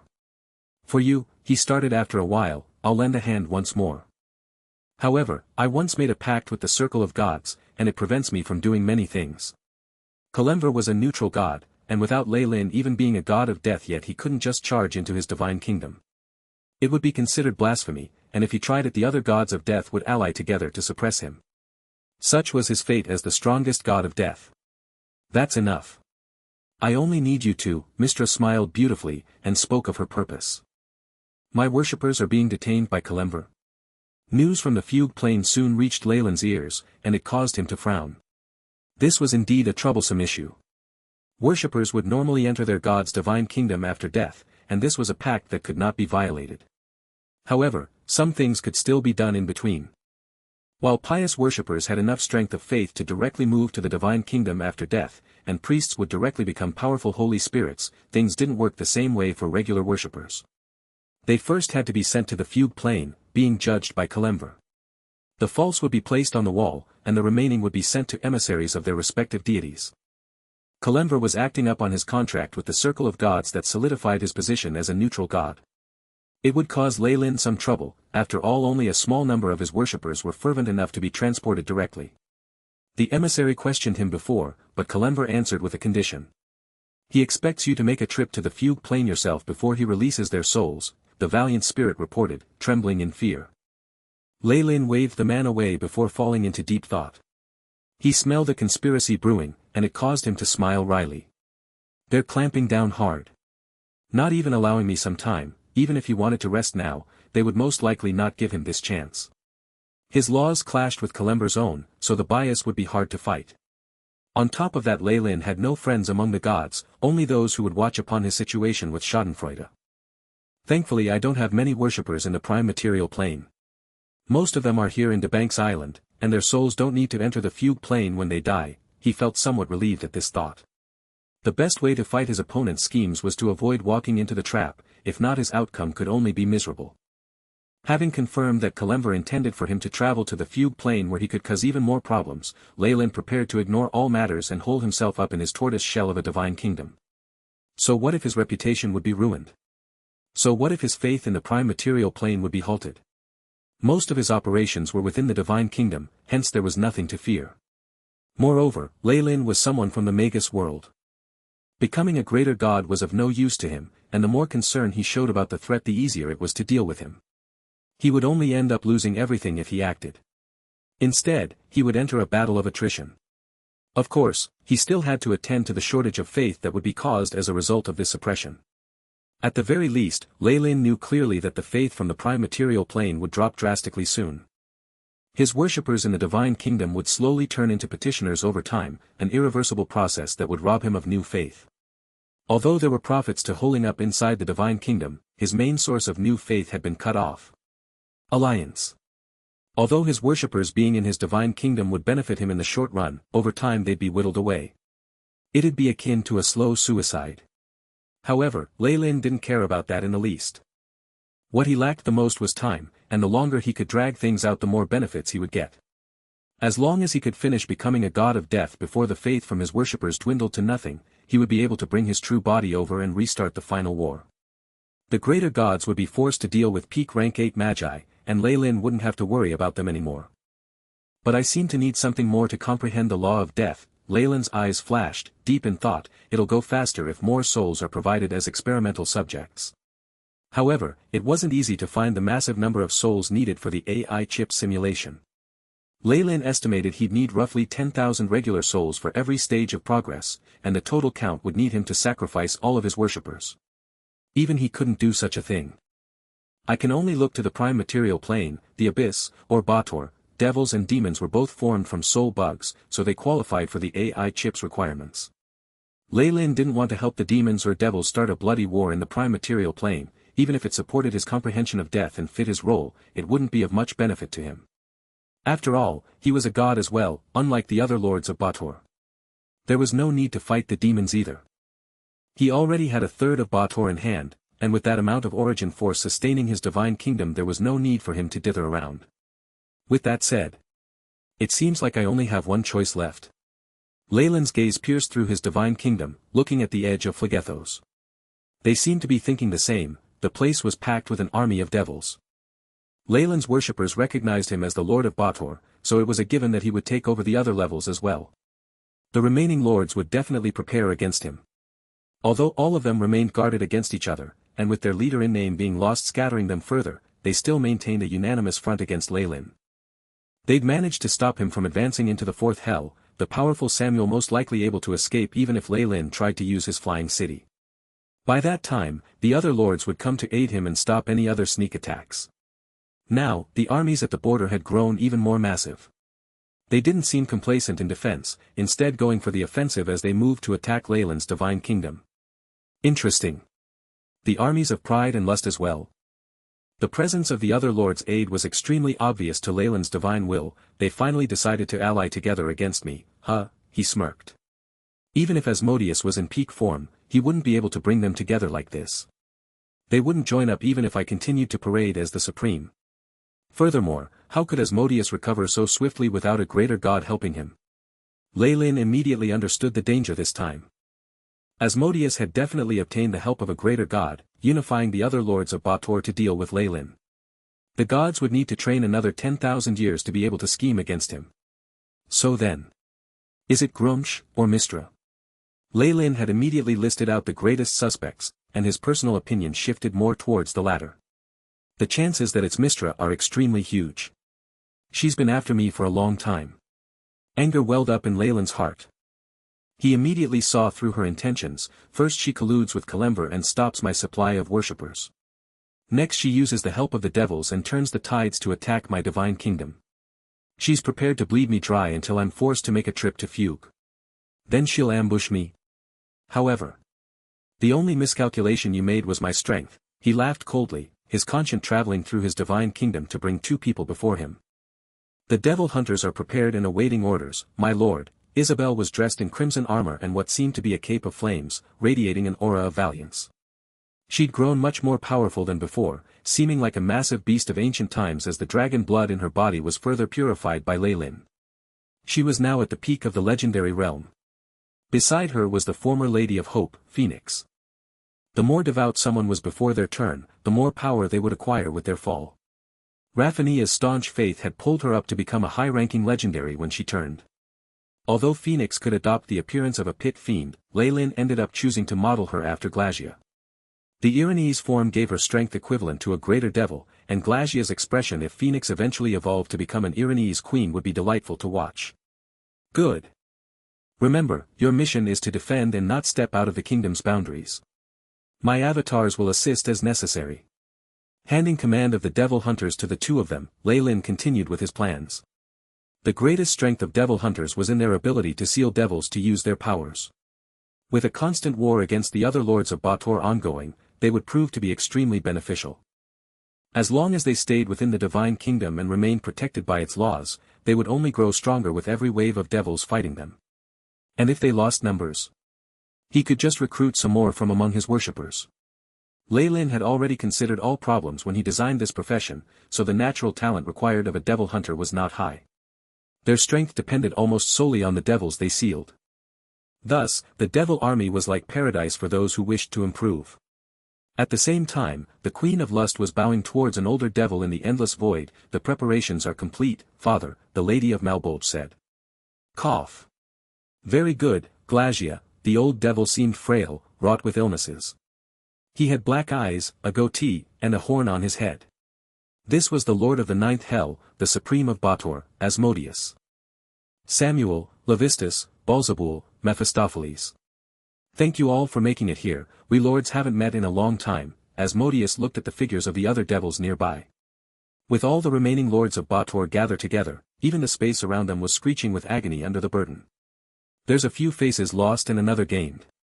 Beelzebub, Mammon, and the hag countess are here no more, but my beloved daughter is now amongst us. Asmodeus spoke incoherently. Enough. Samuel roared, flames of anger blazing on his body. We're gathered here for one purpose, and that's to deal with Kukulkan. The other lords here may just be fulfilling their curiosity, but he himself could not remain relaxed. Phlegethos was right under Leyland's divine kingdom, putting the greatest pressure on him. He'd had to hide within the depths of the fourth hell ever since Leyland slew Mammon, holding himself up in his fortified castle with curses and traps so he could retain a sense of safety. Indeed. We need to kill the god of massacre, bringing Bator back to its former self. Asmodeus' expression hardened. Although he didn't need to face Leyland's pressure directly, the new god gave him a very strong sense of danger. Not to mention that Leyland's worshippers declared him the ruler of devils in their prayers day and night, a resounding slap to his face as supreme of the 9 hells. Hee, a strange sound traveled, causing Glagia's face to sour. I suggest we sign a contract immediately, splitting the tasks amongst ourselves and the united front. I can guarantee that I don't need any of the first 3 hells after the war. I only wish for Bator to regain its former self as we bury that god of massacre in the dirt. Asmodeus flipped open the black contract book in his hands. The elated lords did not seem to notice the icy gaze hidden deep in his eyes. Rejection. In the name of the Supreme, kill them. The great army that had gathered in Phlegethos charged out with a roar, entering Leyland's divine kingdom under the guidance of the pit fiends present. Rumble, however, they were greeted by lightning and thunder the moment they entered the place. Bolt after bolt crashed down, leaving huge pits in the ground as they completely decimated the devils in range. Some devils were even being burnt by flames, screaming miserably as their resistance to fire proved to be useless. Although the devils had come to a ceasefire agreement with Leyland, it hadn't been all that restrictive. The contract was broken the moment the devils made their move, so Leyland had nothing holding him back. My lord, Kukulkan, bestow upon us the power of massacre. Numerous devil hunters were lying in wait behind defenses created by devil slaves. Some of them watched their opponents with apathy, while others looked on with greed, even enthusiasm filling their eyes. In their perspective, these devils were only a source of power. On top of that, they could give up everything for the divine kingdom of their lord.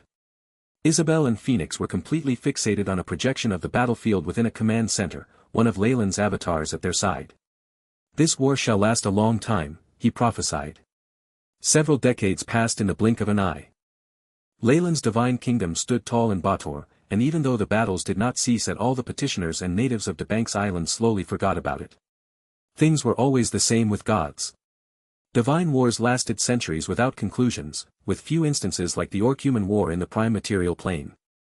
Even then the orcs had only been suppressed, and the humans of the north given assistance. At the heart of Leyland's divine kingdom, within the gigantic shrine atop White Jade Saint Mountain. Beep. Simulation 78923 complete. Test sample ER3's data has been obtained, storing into the law database under Death-Raising Souls-2. The AI chip's robotic voice brought Leyland out of a trance. He glanced over the information the chip was showing him, taking a look at the records about his comprehension of laws. Beep. Host's comprehension of laws, devouring 100%, massacre 100%, greed 100%, death 99%. It's already so far in, huh? His eyes flickered with understanding. These devils have been tremendously helpful. An understanding of the law of death required the analysis of a great number of souls, as well as the destructive force formed at their deaths.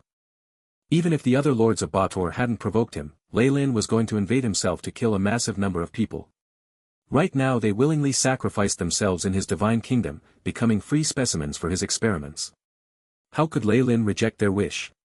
He kept up the fight with the devils, stalling them at the boundaries of his divine kingdom without much damage. He left them with some hope of victory, ensuring that they would send in their troops continuously to allow him to accumulate more and more information. I've almost added death to my role. Leyland had now reached a threshold in his comprehension of death. He only had one last fragment before he could condense the law into his domain.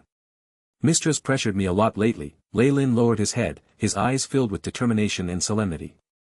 The goddess of the weave hadn't just colluded with Kalember to hold his worshippers back, she'd also instigated the archdevils to attack his divine kingdom. The giant serpent church in the prime material plane didn't have it good either. A large number of wizards under Elminster had abandoned all work, looking for traces of the powerhouses of the church like crazed beasts. Had Lei Lin not stopped expansion in the prime material plane and summoned Tiff back beforehand, the church would likely have suffered massive losses. The influence of her actions were already beginning to show. Lei Lin's faith in the prime material plane wasn't growing anymore, almost on the verge of dwindling down.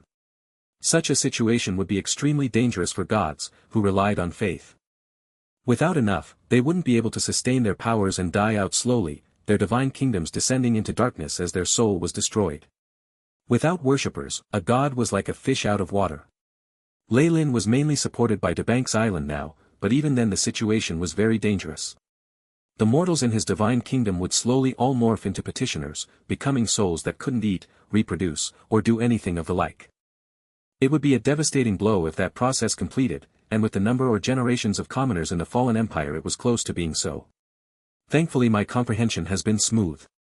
My main body is almost ready as well, and even now I can come in and restart the final war. A hint of coldness appeared in his eyes. Lei Lin's main body was ultimately a Magus. This clone was merely some preparation on the path of faith, and it was alright to give it up for the sake of his main body's success. Lei Lin thus decided to drag things out, ignoring Mistra's challenges and refusing to confront the issue. It gave him enough time to develop his laws to this point. Mistra wasn't a fool, but she'd never have imagined that Kukulkan was merely the clone of a Magus. Her methods could end any lesser god, but without the proper knowledge all her schemes were pointless. Lei Lin was just using her effectively to earn time, giving him the foundation to take on the coming storm. All of a sudden, Lei Lin suddenly felt his heart squeeze. His divine sense told him of the arrival of an absolute danger, and he immediately traced it to the celestial hall.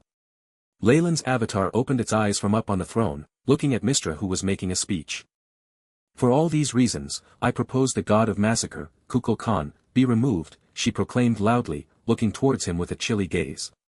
The numerous gods in the celestial hall sized Lei Lin up. The good gods would never accept an evil god like him, and the evil ones didn't have much to do with him. Only Umberlee was left, looking on helplessly. I agree. Tyr said immediately after Mistra's speech. I as well, a voice sounded from the pedestal of death. Lei Lin recognized Kalember at a single glance. The greater god had evidently sensed Lei Lin's comprehension increasing, and he'd grown grim and hostile. And I.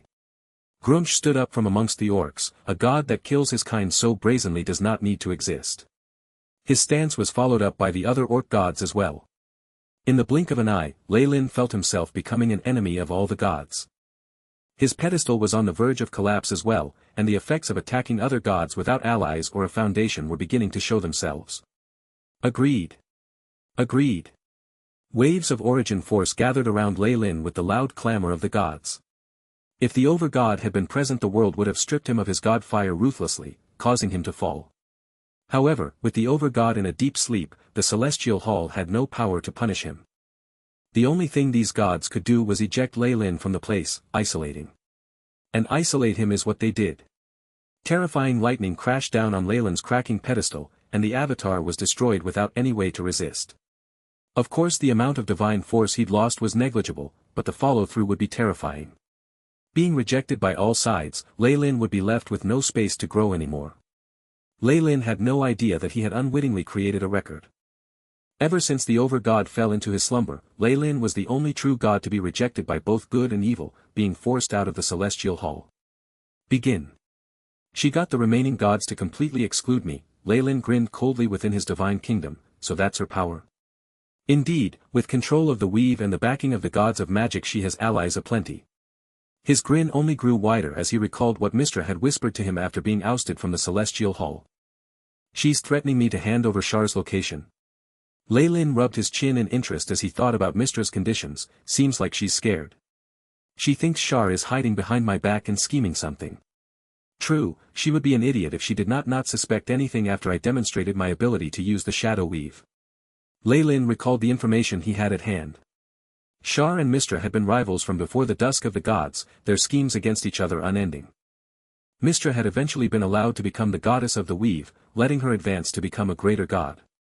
She's focused on Shar now, thinking I know her location. Lei Lin found it extremely hilarious. However, even if I told her that Shar was in the shadow world of the astral plane, how would she exit the crystal sphere? And assuming she does, what'll she do about the Magi waiting right there to attack her from all sides? Now that things have fallen to this stage, she'll most likely keep this up. After some consideration, Lei Lin had rejected her conditions. His eyes flashed as one of his avatars appeared at the border of his divine kingdom. Rumble, the power of magic surged violently at the borders of Bator, many wizard souls forming a large spell formation with the weave. Each one of them had stern faces, casting different dazzling spells. An army of golems was beside them, their metal surfaces filled with runes as all their cannons and other weapons were aimed at Leyland's divine kingdom. A goddess was standing at the front of this army of magic. She had an extremely exquisite face, looking so fragile that one breath could break her. Her snow-white skin and starry eyes combined with the dazzling light shining off her body to radiate divine dignity. "Isn't ousting me from the celestial hall enough to quell your rage, Mistra?" the avatar asked. "I cannot tolerate it anymore. Kukulkan, god of massacre. Give me Shar's location immediately, or face my army of wizards." Mistra's expression turned icy. "Submit to me, and you will gain the friendship of a greater god." The subordinates continued chanting after she spoke, the combined spell forming with a powerful flurry of energy. Each of them had the strength of a high-ranked wizard with the unlimited support of the weave, the energy they consumed to cast spells immediately replenished by Mistra's divine force. "A threat?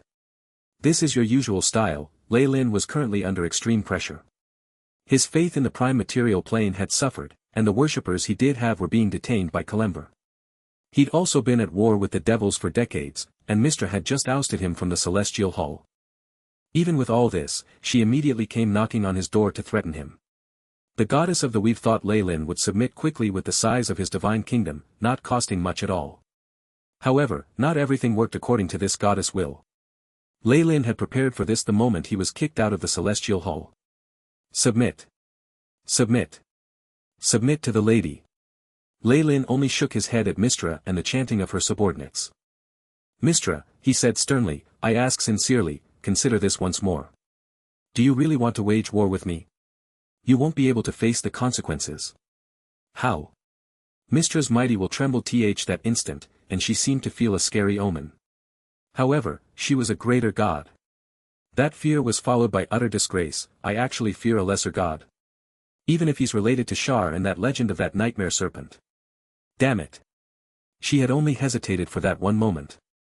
Her thoughts moved towards her allies in Tyr, Kalember, and the others she'd made after the Battle of the North. Her forces had almost doubled since then. Indeed. If you still continue to resist, then there can only be war. Mistra waved her hands, and powerful spells surpassing even the legendary realm began to converge. In that case, Leyland's avatar slowly vanished. He appeared with his main body, carrying a strange circular disc. "What are you trying to do?" Mistra grew extremely wary. After all, it was inconceivable for a god to step out of their divine kingdom with their true body. Furthermore, she felt a strange chill being emitted from that strange plate. "If you want war, then war it is." Lei Lin Fallen smiled gently, but it looked extremely malevolent in Mistra's eyes. Many magi of laws had already gathered together outside the crystal sphere of the world of gods. As was decided, Mother Kor and Lei Lin will decide upon the first batch of magi to descend. "Is that all right?" Ignox looked at the surrounding magi, a large bone timepiece in his hands. It wasn't just the Magus world. Existences from the Purgatory world, Icy world, and many others were present here. This included the nefarious Filthbird and Trial's Eye. "No problem. I concur." The other magi agreed. Lei Lin and Mother Kor had been given exclusive rights to decide the first batch of magi to descend, granting them a lot of benefits. Lei Lin's own aura had already become extremely hard to fathom, and nobody knew what his current strength was. It has begun. The destiny of billions of years. The final war with the gods. Many existences muttered to themselves, many emotions welling up within them. It was at this moment that they saw a small hole opening on the crystal wall, intertwining with evil intent. Merciless roars sounded out as several of them launched themselves through. "Then I shall fulfill your wish." Kukulkan was looking at Mistra with a faint trace of pity, the Manderhawk plate. "Show your power to connect worlds." He tossed the strange plate in the air.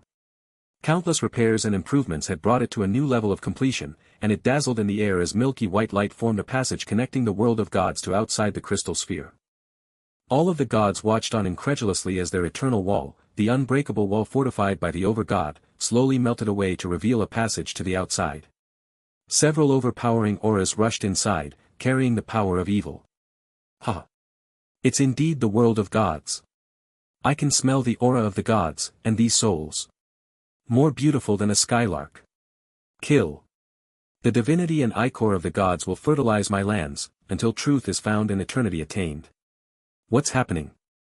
All the legendary beings of the world immediately shifted their gazes to this region. The mysterious evil aura seemed to dig ancient memories out of their minds. This magic. Magi. Agma was the first to exclaim, "Heavens, the ancient dusk of the gods, is it about to happen again?" The frightening news instantly echoed through all the divine kingdoms, alerting even the demons of the abyss and the devils of Bator. Magus. You're a Magus. Mystra was stumped when she saw Leyland's true rank 7 body standing behind his clone. Her following screams almost pierced through the skies. Beep. Host is a rank 35 arcanist. In my name as a Magus, Leyland walked forward, powerful origin force welling up within him as it carried the intent of the Magus world's world will. Many magi of laws roared out. Outer weave 100% analyzed, inner weave at 50%. I announce, the world crystal covering the Overgod's throne in the celestial hall began to tremble. The entire world seemed to roar out in grief. The one that felt these changes the greatest was Mystra. She looked at Leyland's Magus body, and the fear she felt from that familiar aura almost caused her to turn around and run away. However, it was too late. Beep. All conditions met, rank 12 arcane spell, Karsus Avatar, activated. Let the final war begin. Crumble. Karsus Avatar had been launched. Leyland was going to take over the weave, effective immediately. He tried the spell he'd inherited from Distorted Shadow once before when he was in the Shadow World. Although there had been many side effects to it, he'd managed to get rid of Shar and obtain victory in one move. The AI chip had been improving it ever since, and now it was as powerful as a rank 8 spell from the Magus world as it barreled towards Mystra. Asterisk rumble. Asterisk the entire world of gods trembled as the weave materialized all around it, brimming with boundless energy. Mystra, Leyland turned towards the goddess, proclaiming, "Your everything, is now mine." So he was the one I feared all this while, with strength that could claim my life at any time. Mystra's enlightenment had come all too late, at her dying breaths. With control of the weave shifting to Leyland, her true body revealed itself. Her face was filled with fear as the silver flame on her body raged out of control, engulfing her entirety. No. How? Gasps of exclamation were heard from the upper planes and even the underworld. Mystra's divine kingdom crumbled away, falling into the infinite void. Our Lady, why would the Lady, Mystra's priests wept in the prime material plane, feeling the great agony of divine power being stripped from their bodies. Even more shocking was the scene outside Leyland's divine kingdom. The petitioners in the place collapsed lifelessly, their auras waning as their bodies disintegrated. Several valiant spirits and holy spirits tried to resist, but with Leyland's control of the weave they were wiped out immediately as well. The weave of the world of gods, despite prior experience with the world of gods, Leyland felt an extreme burden on him the moment he took over the weave. He felt like a little boy trying to use a large axe, about to hurt himself at any moment. The weave is incompatible with my domain. Fusing with it by force will only taint my path, Leyland concluded immediately after he wiped the army out. On top of that, there's still problems even if the AI chip optimized the spell. At the same time, Leyland Farlier sneered as he felt a force of distortion congeal in the void. You want to control me to release your conscience? Dream on. Collapse. With Karsus Avatar giving him the weave, Kukulkan ordered its destruction immediately. This wiped out the divine role of the weave in itself. An explosion sounded out as the network of purple veins that covered the world broke apart. The sound of weeping traveled across multiple worlds. Boom! An explosion rocked the celestial hall the moment the weave was destroyed, coming from the Overgod's throne. Many wizards were shocked by the destruction of the weave. The construct that they'd used from the start had lost all connection to them, and any who were casting a spell at the time of collapse suffered from an explosive backlash that left them without a complete corpse. With the weave gone, all of the wizards in the world had become worthless. As for the gods, they roared in rage. They'd lost the channel they used to acquire faith and converse with their worshippers. The convenient we've gone, it was a disaster to have to expend the divine force it took to contact or bless their worshippers directly. The so-called strongest system of the world of gods had disappeared just like that. Even the devastation it caused right away was only the surface, the heavy repercussions of this loss only to be felt much later. Still, the most dangerous effect of the destruction of the weave had revealed itself. Jeej, the core of the weave revealed itself, and the seal that the gods had built to trap the conscience of many fallen magi was broken apart. Lei Lin opened the doors of this prison, allowing these hardened criminals to escape. Mortals, professionals, various creatures. They all raised their heads, only to see the sky swamped with darkness as the moon connected to the weave shone brightly in the skies. The weave continued to crumble apart, severing its connection to the moon as dozens of powerful evil laughs escaped into the prime material plane. The moon. The moon has changed. The white moon turned a dark purple to the shock of the mortals. A large, vile eye opened up in the center, seemingly watching over the world of gods. So the conscience were sealed in the moon, huh? Lei Lin looked at the now black moon, grinning, break. Asterisk rumble. Asterisk the eye on the moon shattered to the tune of Lei Lin's roar, several dark shadows immediately covering the world in darkness as they spread out. We may have been forgotten by the passage of time, but we shall never forget. Vengeance against the gods. The fragment of a peak rank 8 Magus resurrected itself, turning into a great evil that caused the gods to turn green. The shattering weave continued to affect the entire world, only abetted by the Sea of Origin force doing its best to suppress the violent ripples of energy. The Overgod is acting.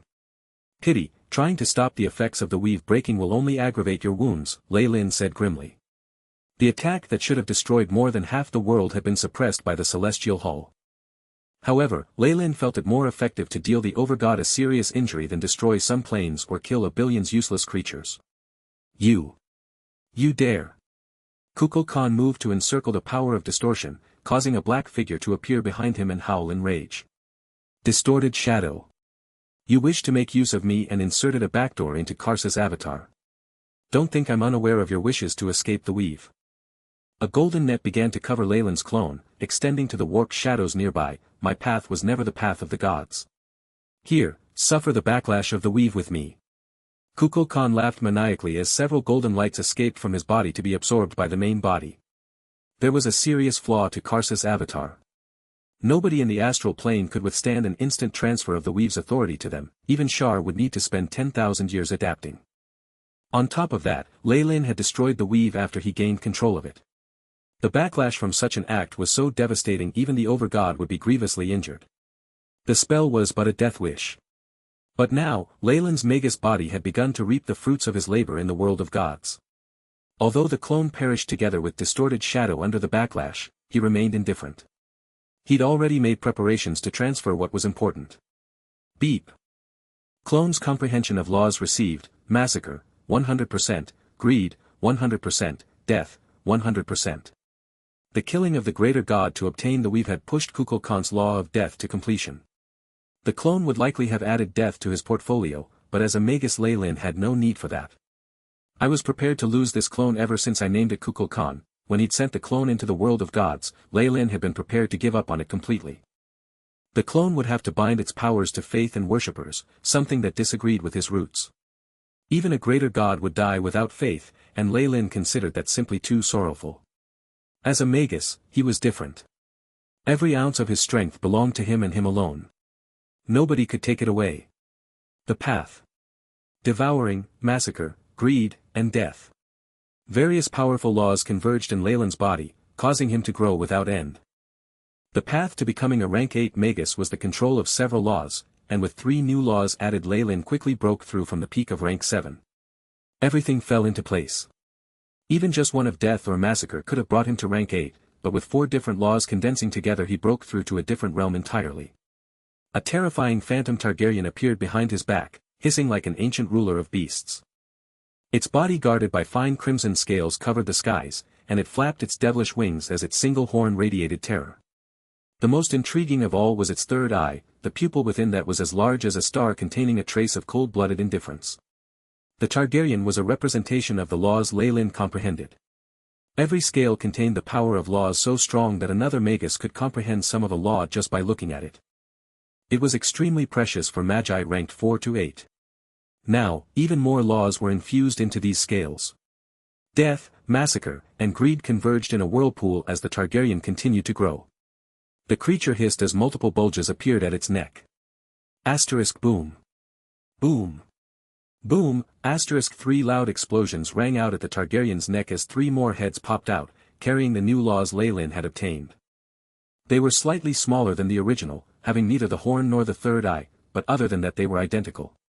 Many more heads grew beside these 4 as well. However, they seemed illusory, as if they lacked something important that prevented them from materializing. A rank 8 Magus needs to comprehend multiple laws to reach the peak of rank 8. One needs to comprehend their own path, cultivating their own set of laws. The serpent howled as Leyland spoke, each note causing the astral plane to tremble.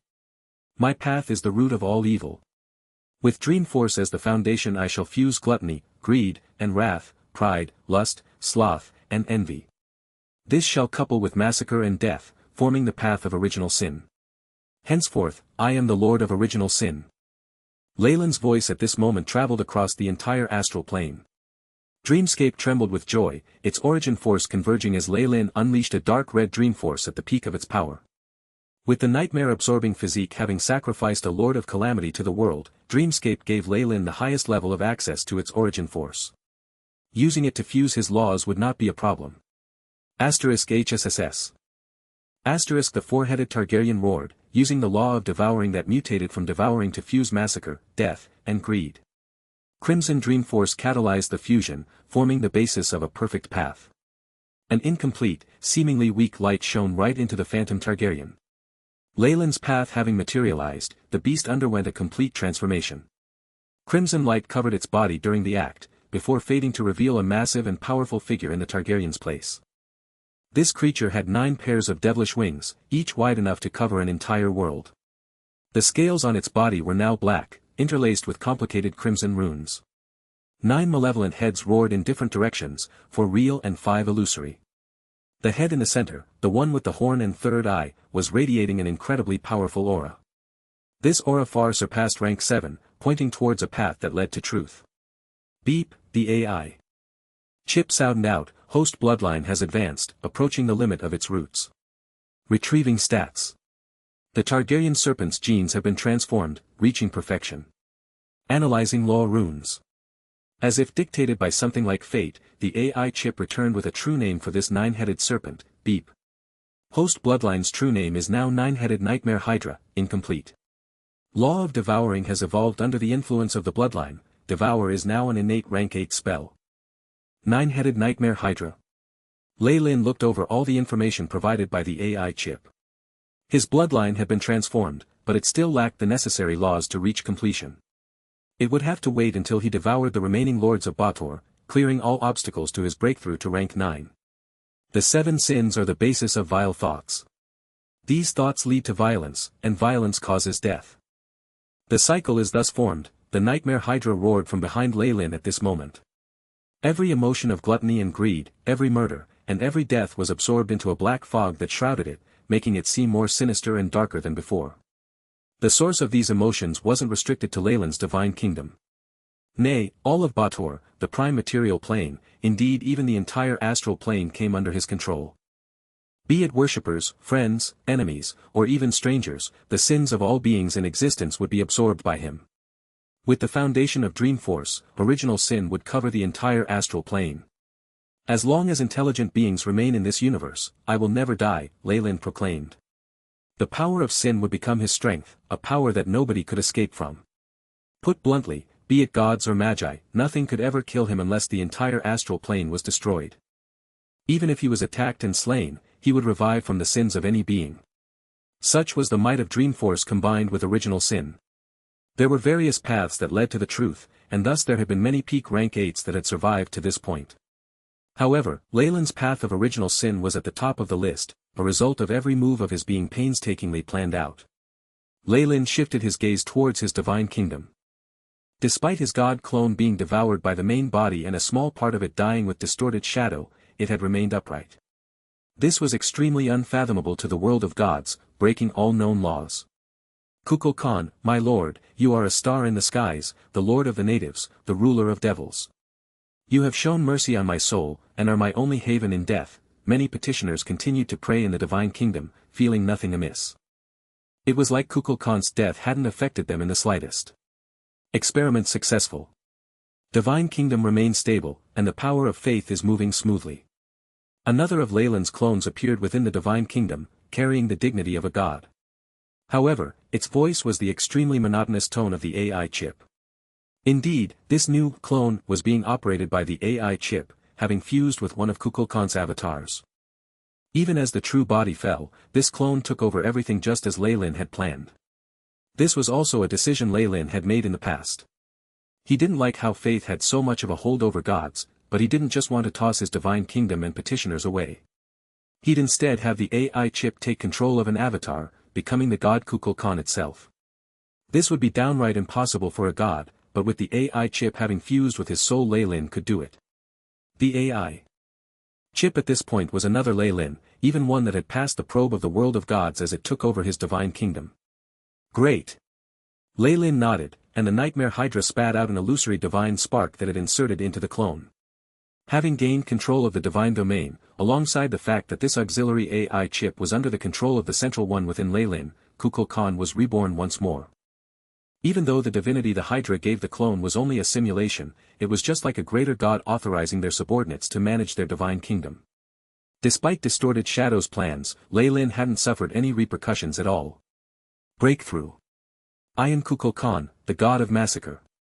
The AI chip clone released a powerful domain after getting the authority from the Nightmare Hydra, seeming just like the original. Faith channeled successfully, blessing system in order. A lot of data appeared from the AI chip. The clone was but an intermediary. It allowed Leyland's Magus body to borrow the powers of his divine kingdom, using the divine domains he'd possessed as the god. Even as the AI chip made its report, he could feel his main body connecting to a massive sea of faith. Kukulkan had accumulated decades upon decades of faith, and now it was all being absorbed by the Nightmare Hydra.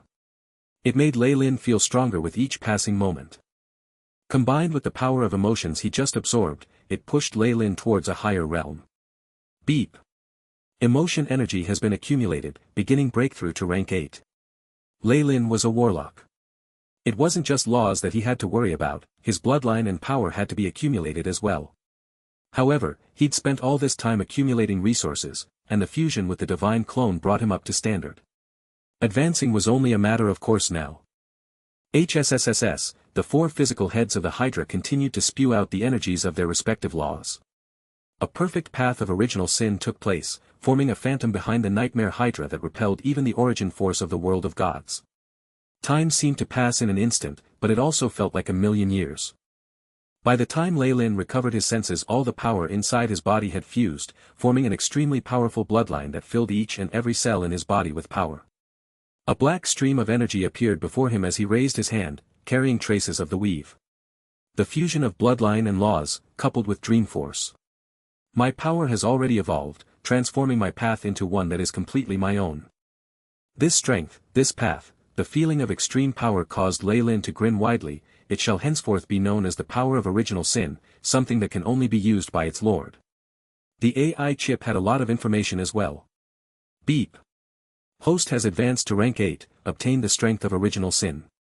The Nightmare Hydra bloodline has evolved the Devour skill, obtained innate skill, World Devour. World Devour, the laws of devouring have reached their limits. With the support of other laws, Host has gained the ability to devour worlds. The Nightmare Hydra can devour all dimensions, semi-planes, and small worlds. I can absorb the bloodlines, emotions, and even laws of what it devours. Even with a small world as the limit. What a frightening ability. Leyland sighed. No matter how small a world in the astral plane was, it still had billions of lives within it. The origin force of any one could give birth to at least a rank 7 Magus. However, these small worlds were now an insignificant meal in Leyland's eyes. Beep. Host stats have changed, recalculating. Changes have been detected in the world due to a shift of laws. Stats calculated on the basis of the world of God standards. Name, Leyland Farlier, rank 8 Warlock. Bloodline, 9-headed Nightmare Hydra, incomplete body. Strength, 45. Agility, 50. Vitality, 65. Spiritual force, 99. Soul status, soul of original sin. Laws, devouring, 100%, massacre, 100%, death, 100%, greed, 100%. Path, original sins. Innate talent, 9-headed nightmare hydra. Devour world. Abilities, dreamscape vision, origin force detection, illusions, warp reality, epic massacre, death's decree. It adjusted my stats since we're in the world of gods. Lei Lin looked at the stats of his Magus body. His lips curled upwards as he looked at most of his divine force being retained. Even a greater god only has stats hovering around 50.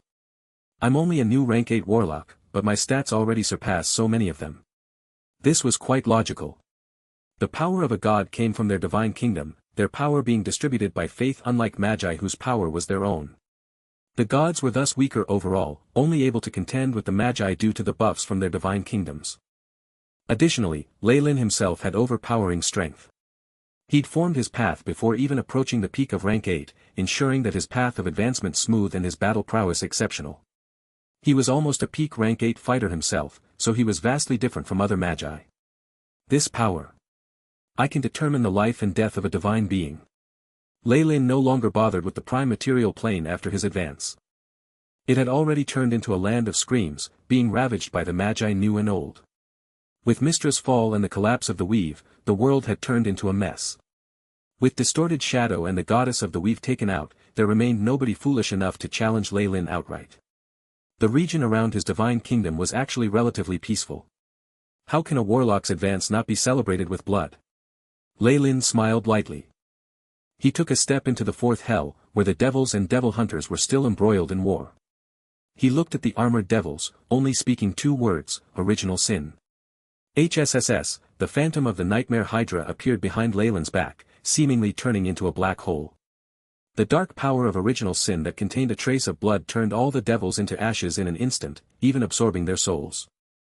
Each of the 4 heads of the nightmare hydra had turned into a sinkhole, absorbing everything connected to original sin without end. As evil beings themselves, these devils would not be able to escape. Phlegethos immediately turned silent, and only the 6 lords of Bator showed themselves. Magus. Asmodeus looked at Lei Lin with the greatest fear his daughter had ever seen on his face. The primordial contract states that even demons and devils must put aside their differences against the magi, forming an alliance of blood. They must even join forces with the gods. For this is an apocalypse of multiple worlds. Both of Asmodeus' hands trembled as he flipped to the last page of his book of contracts. If the magi are not stopped, that shall be the end.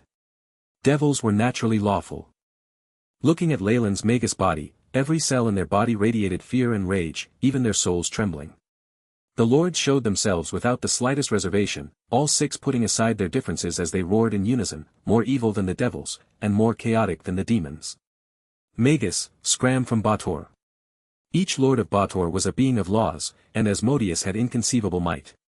Even the gods dreaded their combined strength. However, Lei Lin Farlier was not Kukulkan. Having advanced to rank 8, he feared nothing unless he was surrounded by a bunch of greater gods or was forced to fight in one's divine kingdom. Do you know why I brought my divine kingdom to Bator?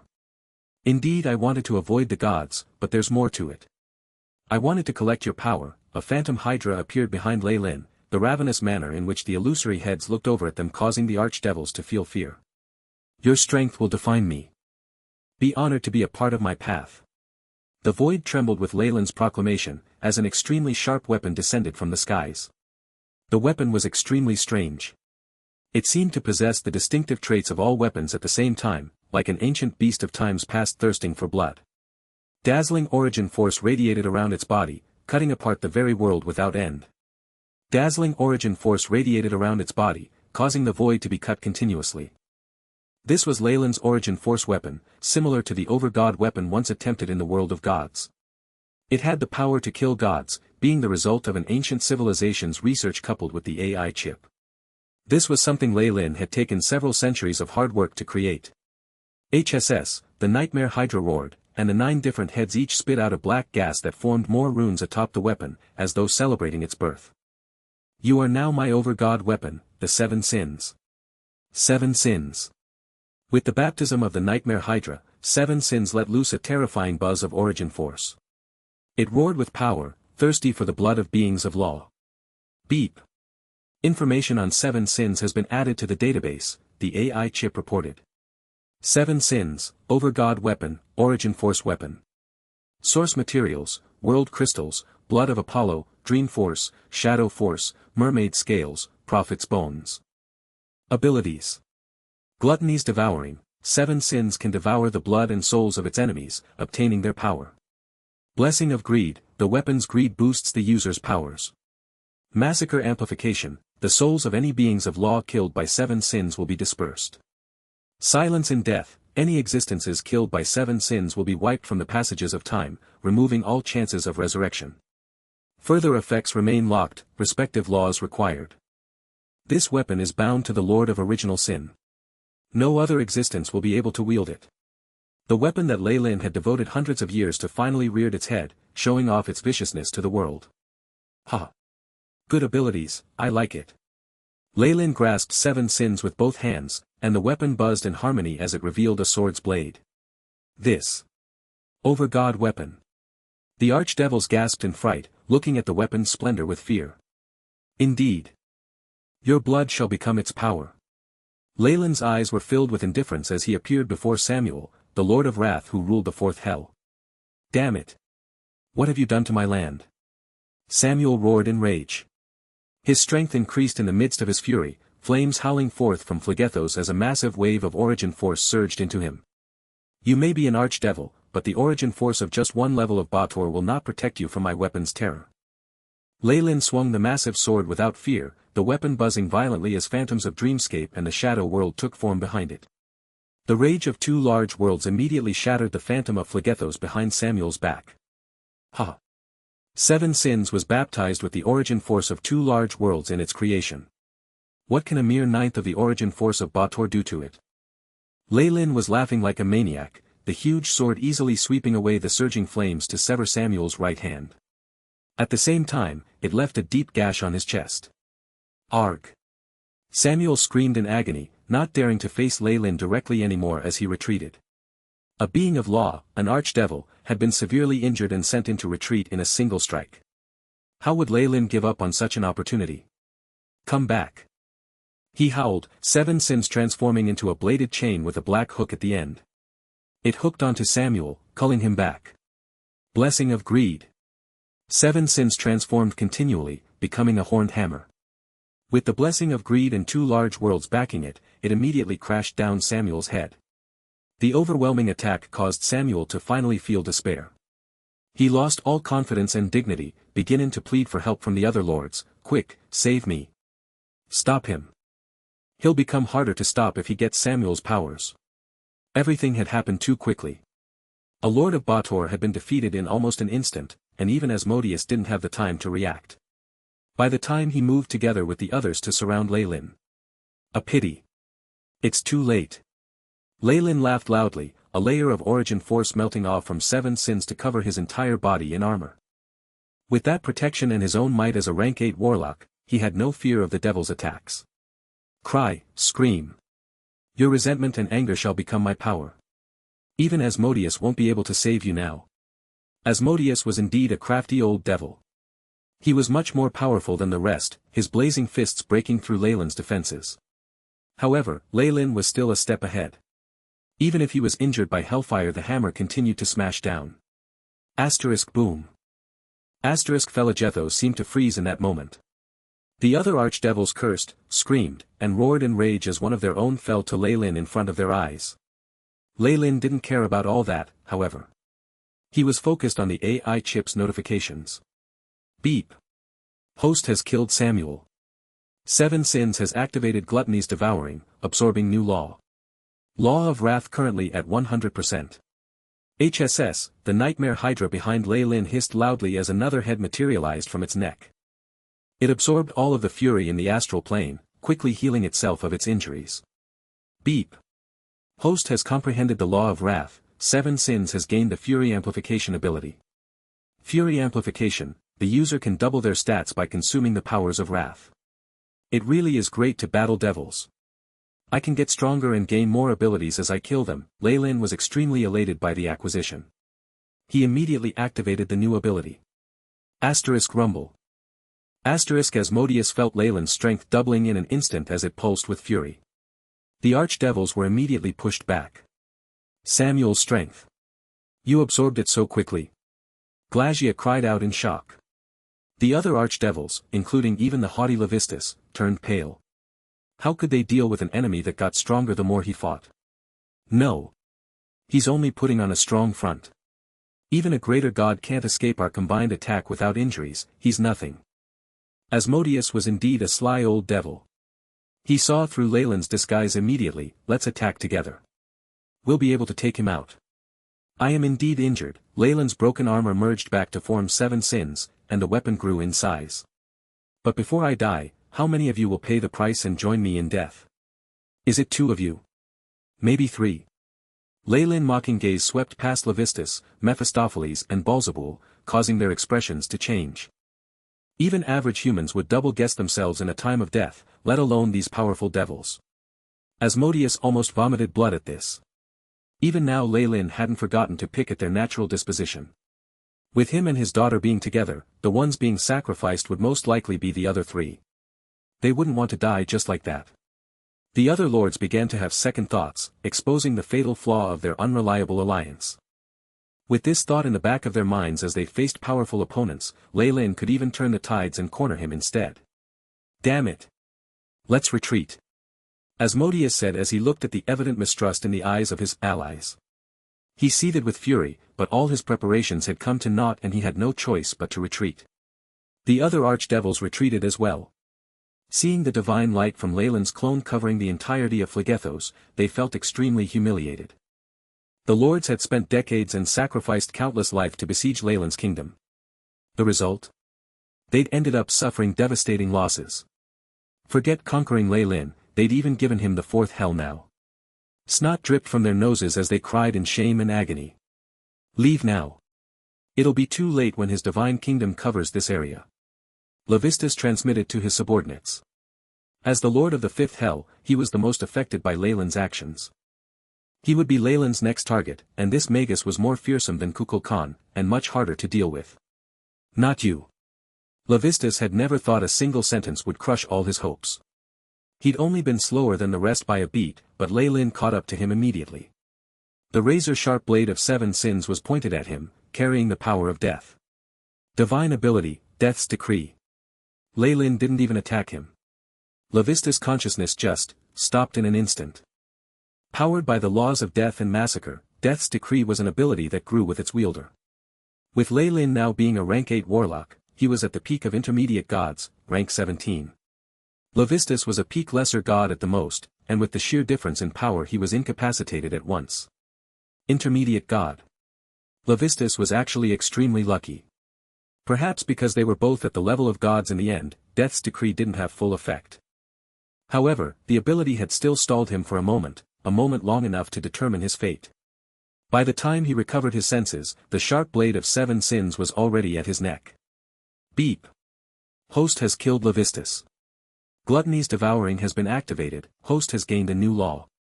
Comprehension of law of pride currently at 100%. HSS, the nightmare Hydra hissed once more, another head materializing on its body. It absorbed the pride of the entire universe, turning it into the power of original sin. Beep.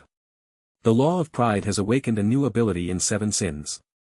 Pride Guard, the armor of 7 sins has been fortified, nullifying all physical and magical attacks at the legendary realm.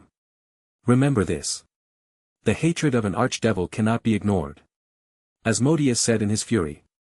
However, the other lords had only sped up on witnessing Leyland kill Levistus, and he was helpless to do much more.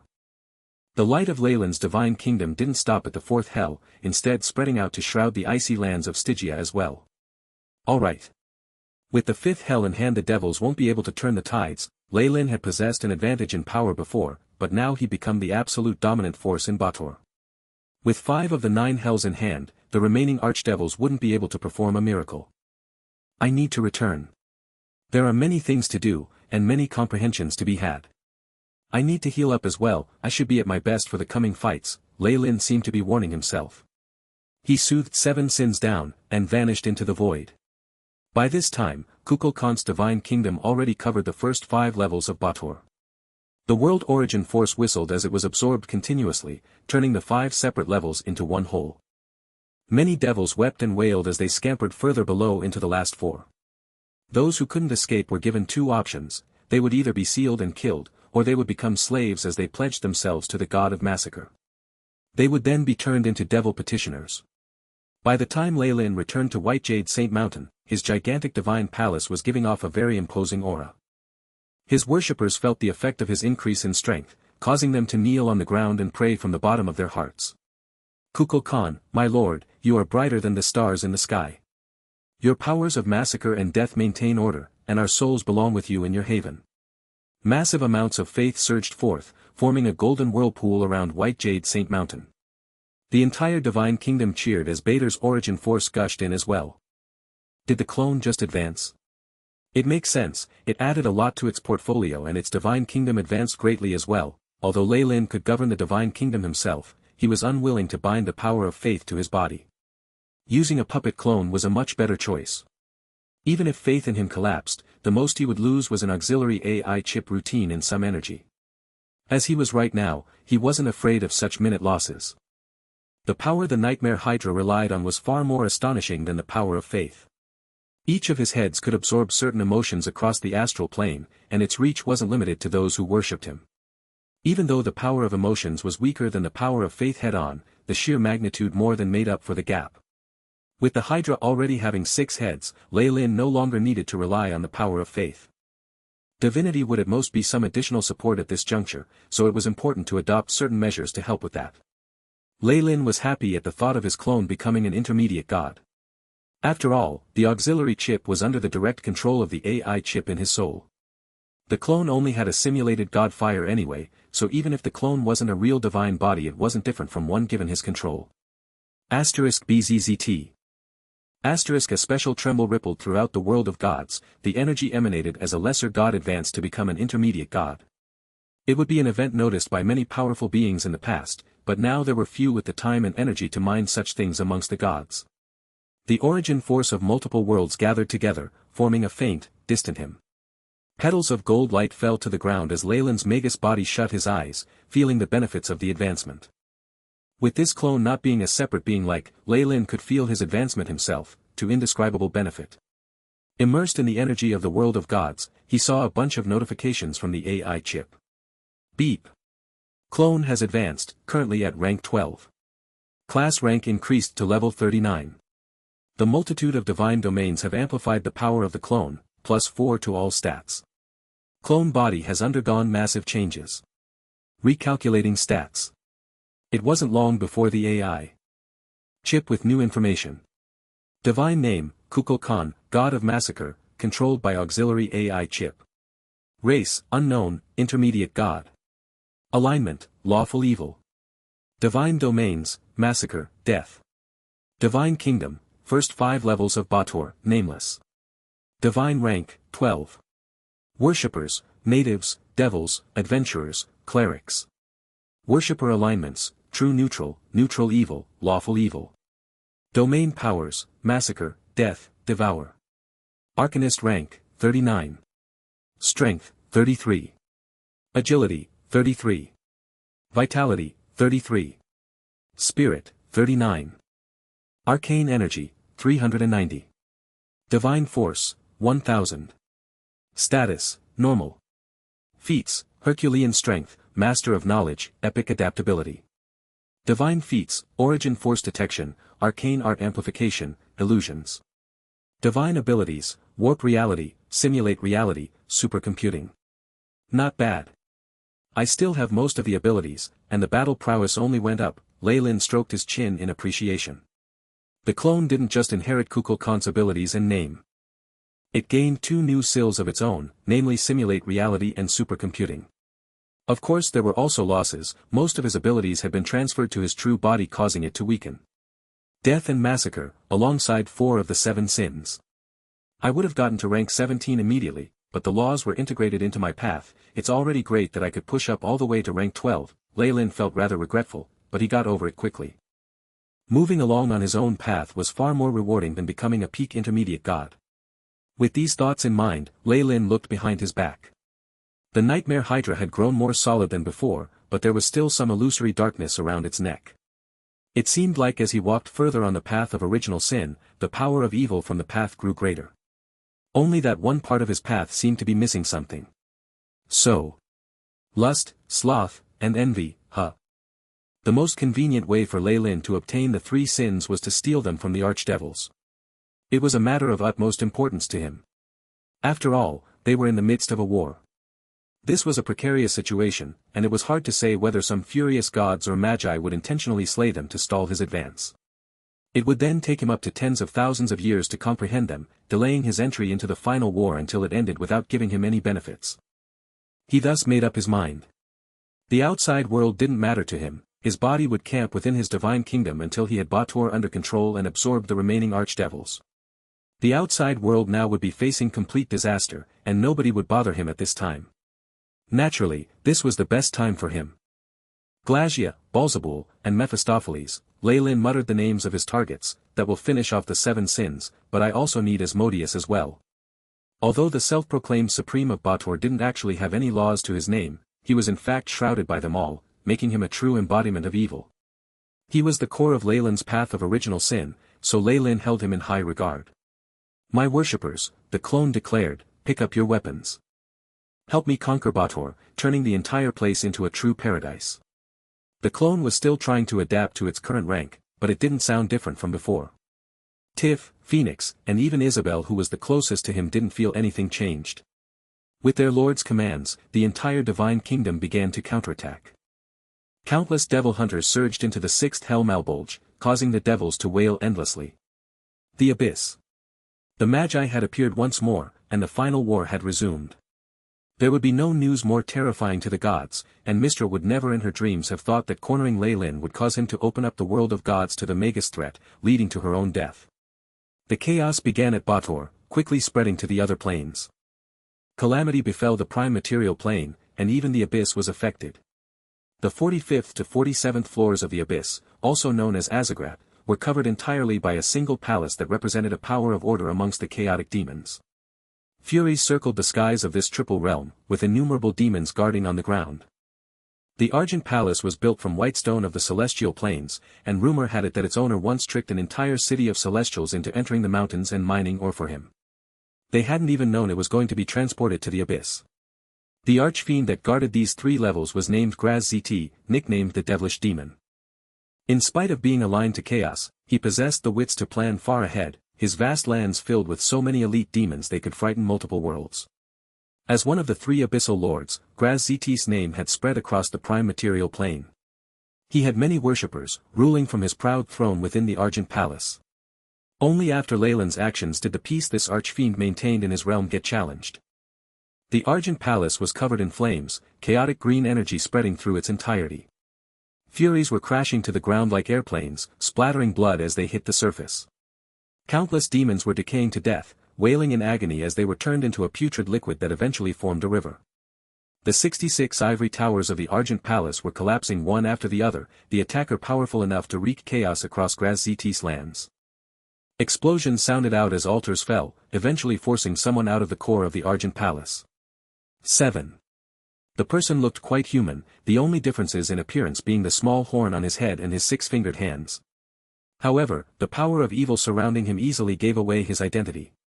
This was Graz-Zt, the Dark Prince of the 3 Abyssal Lords. The scent of a Magus, Graz-Zt frowned.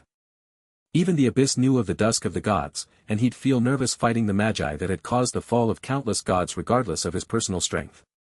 Damn it! Why aren't the Magi attacking the celestial planes? It would be so much better for them there. Graz-Zt knew his complaints would not change reality. He pulled out his acid-drenched greatsword from the Argent Palace, slashing towards the skies. An immense power of darkness swept across Azagrat, dispelling the chaotic green energy from the skies.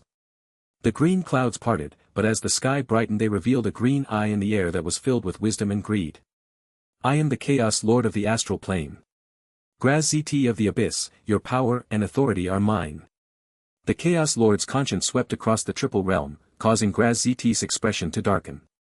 He detected power equivalent to a greater god from this Magus.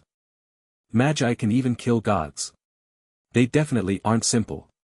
Graz-Zt could not help but grasp the hilt of his sword more tightly. Ah! This aura of chaos, I love it. The Chaos Lord had chosen to attack the Abyss for 2 reasons. He'd made a pact with the other magi that stopped him from going to the celestial planes, and the abyss suited his laws and abilities better anyway. Being at the peak of rank 8, the Chaos Lord wanted to try and use the power of the abyss to comprehend the laws of space and time, moving towards rank 9. This was, naturally, the goal of every peak rank 8 that had started the final war once more. Green and black energies continued to fight each other, soon covering the entirety of Azagrat. The demons of the other levels looked on at the Argent Palace in shock, witnessing an energy they'd never seen before suppress the dark price and cover the entirety of the Triple Realm. Don't think of asking for help. There aren't many archfiends like you in the abyss, and they're mostly chaotic and selfish. The green energy converged into the shape of a giant that could cover the sun. The Chaos Lord was dressed in large green robes, his face covered with eyes that swirled with the power of chaos. He'd grasped Graz ZT inside his palms, and the archfiend was trying to escape. What? Trying to ask mommy for help? The Chaos Lord mocked the Dark Prince trapped in his hands. But then, the voice turned female. Someone else has gone to deal with the mother of demons. Even if Pale Knight isn't injured, she won't be able to come save you. Asterisk boom. Asterisk shockwave after shockwave carrying the power of origin force rocked the entire abyss as the Chaos Lord spoke. The endless maze. That's Pale Knight's bone castle. Many demon lords diverted their attention to the 600th level of the abyss. They soon saw a horrifying scene of disgusting filth drowning the endless maze, carrying the pollution of the entire astral plane. A number of seals and spell formations activated within the core of the bone castle, helping it resist for a while. Pale Knight's faint figure showed itself, but she was like a river fighting an entire ocean, soon overwhelmed. Filthy evil eye. So disgusting. You can't wash yourself of its odor for tens of thousands of years. The Chaos Lord's face was riddled with disgust as she looked at the 600th floor. Goo goo. Gigi, on the contrary, the ocean of filth covering the endless maze let out a roar of delight. I should have known the abyss would definitely attract that disgusting beast. Just my luck. The Chaos Lord seemed extremely displeased as she reached her hands out. A ball of chaos burst forth, and one of the 3 abyssal lords was wiped out of existence just like that. Please awaken, my lord. Your worshippers are lost sheep, and we require your guidance. Cyric's Pope was kneeling before his statue in the Palace of Shadows. However, the god of murder's madness had set in, and he completely ignored his Pope's words. A layer of crimson energy covered the statue, causing it to look even more terrifying than normal. It only caused the Pope to grow more frantic. As a legendary being, the Pope was vaguely aware of the changes happening in the world of gods. He noticed all the other churches preparing for war, and it only caused him more despair. Please don't let me down, Merrick. The Pope gripped the hem of his robe tightly, praying with his utmost sincerity. At the same time, Merrick had finally caught traces of Cyric within the shadow plane. Braving a perilous journey, the shadow thief finally handed his lord the Book of Truth. I wonder why the Lord would leave his divine kingdom and come here, the former merchant thought to himself. The Pope and his own sources had confirmed that the Lord's madness stemmed from the Book of Cyric. Once he read the Book of Truth, he would recover his sanity. The glory of saving a god and the blessings arising from it would definitely bring him to a whole new level. Merrick yearned for this beautiful future, and he soon cast his gaze at the dark figure reading the Book of Truth. Please awaken, my lord, and give me your blessings, Merrick prayed sincerely. This. Arg, however, things did not go to plan. Cyric only grew more manic as he read the Book of Truth, the holy light shrouding him beginning to flicker. How did it turn out like this? His eyes almost popped out of his skull as he stared at his lord in disbelief. Distorted shadow.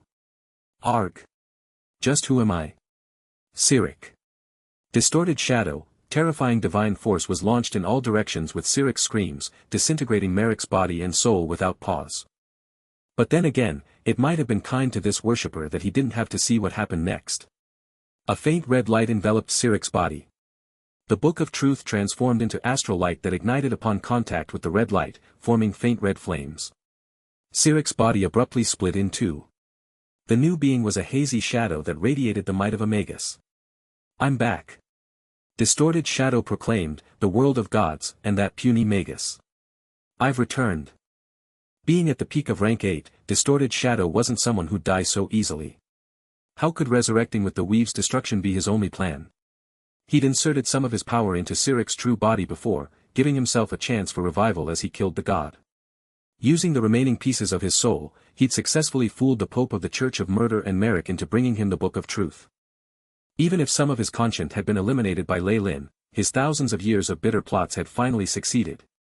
Distorted Shadow immediately recovered to the peak of his power, having robbed everything from Cyric when he ascended to godhood. Even if there were some imperfections in his cultivation, he had an obvious advantage over the other ancient magi who only had their conscience remaining. I shall not fail again. He roared, his entire body shattering to form a shadow that covered the sky. How could this happen? The Pope looked at the shattered divine statue before him, sinking to the ground as if all his bones had been lost. So he revived using Cyric's body. At the same time, Lei Lin got wind of these events as well. He'd felt a sinister intent envelop him along with Distorted Shadow's revival. With the damage he'd done to the ancient Magus conscience, he definitely wouldn't let him off without issue. Heh. I don't want to let you go either. You've just revived yourself, so what if you're at the peak of rank 8? Lei Lin flicked a finger, and a golden sphere of light surged out from his divine kingdom. The expanding sphere caught hold of some shadows, and they occasionally shrieked as they fled far away. Damn it. He's already found a path, it won't be long before he's at the same level as me. The shadow in the sky radiated endless rage, looking at a round eye that appeared in front of him. You seem to have some disagreements with someone of the Magus world, Mother Core said. The air in her surroundings froze in place, making her seem terrifyingly grand. Both being at the peak of rank 8, Mother Core and Distorted Shadow should have been similar in power. However, Distorted Shadow had been sealed for several thousand years. Even if he'd recovered most of his power by sacrificing Cyric, he was still nowhere close to Mother Core. Jj. I don't need you to mediate, the Black Shadow yelled before exploding. Mother Core sighed, earthy yellow flames instantly sweeping across the sky and trying to eliminate Distorted Shadow, but the power of distortion had already faded from the sky. This is going to be troublesome. One of Mother Core's clones made its way to Bator, entering Lei Lin's divine kingdom. This brat really does bring a lot of surprises. Mother Core. Lei Lin greeted her in person, having felt the clone's arrival a while ago. I know everything already. Pity, Distorted Shadow didn't let me mediate in this. His crazy and cold personality is famous throughout the astral plane, Mother Core's conscience emitted. Following that, several vines dug their way out of Bator to embed themselves into the soil of Lei Lin's divine kingdom, as if completing some sort of interaction. Not bad. Mother Core nodded. Lei Lin's rate of improvement had impressed her greatly. You've gotten us into the world of gods, and even found your own path. You'll definitely be something in the future. Everything is fated, Lei Lin. I'm starting to believe your existence will be the key to the battle between the Magi and the gods. This was another reason why Mother Core wanted to help Lei Lin. With his rate of improvement, it wasn't far off from the Magus world having another peak rank 8. With her vast experience, Mother Core definitely felt something about him. No matter how the future turns out, I will always be a Magus. The Magus world is my home, Lei Lin promised. Good. Mother Core replied. The two seemed to have reached an agreement. The tendrils from the clone spread across Lei Lin's divine kingdom, penetrating deeper and deeper into Bator. The clone found and attacked all of the shadows in the area, making Lei Lin believe that Distorted Shadow would find it difficult to affect his life with her as a guardian. Bang, a part of the earth erupted to reveal a distorted lay of light. It was being plucked out of the ground by Mother Core's plants.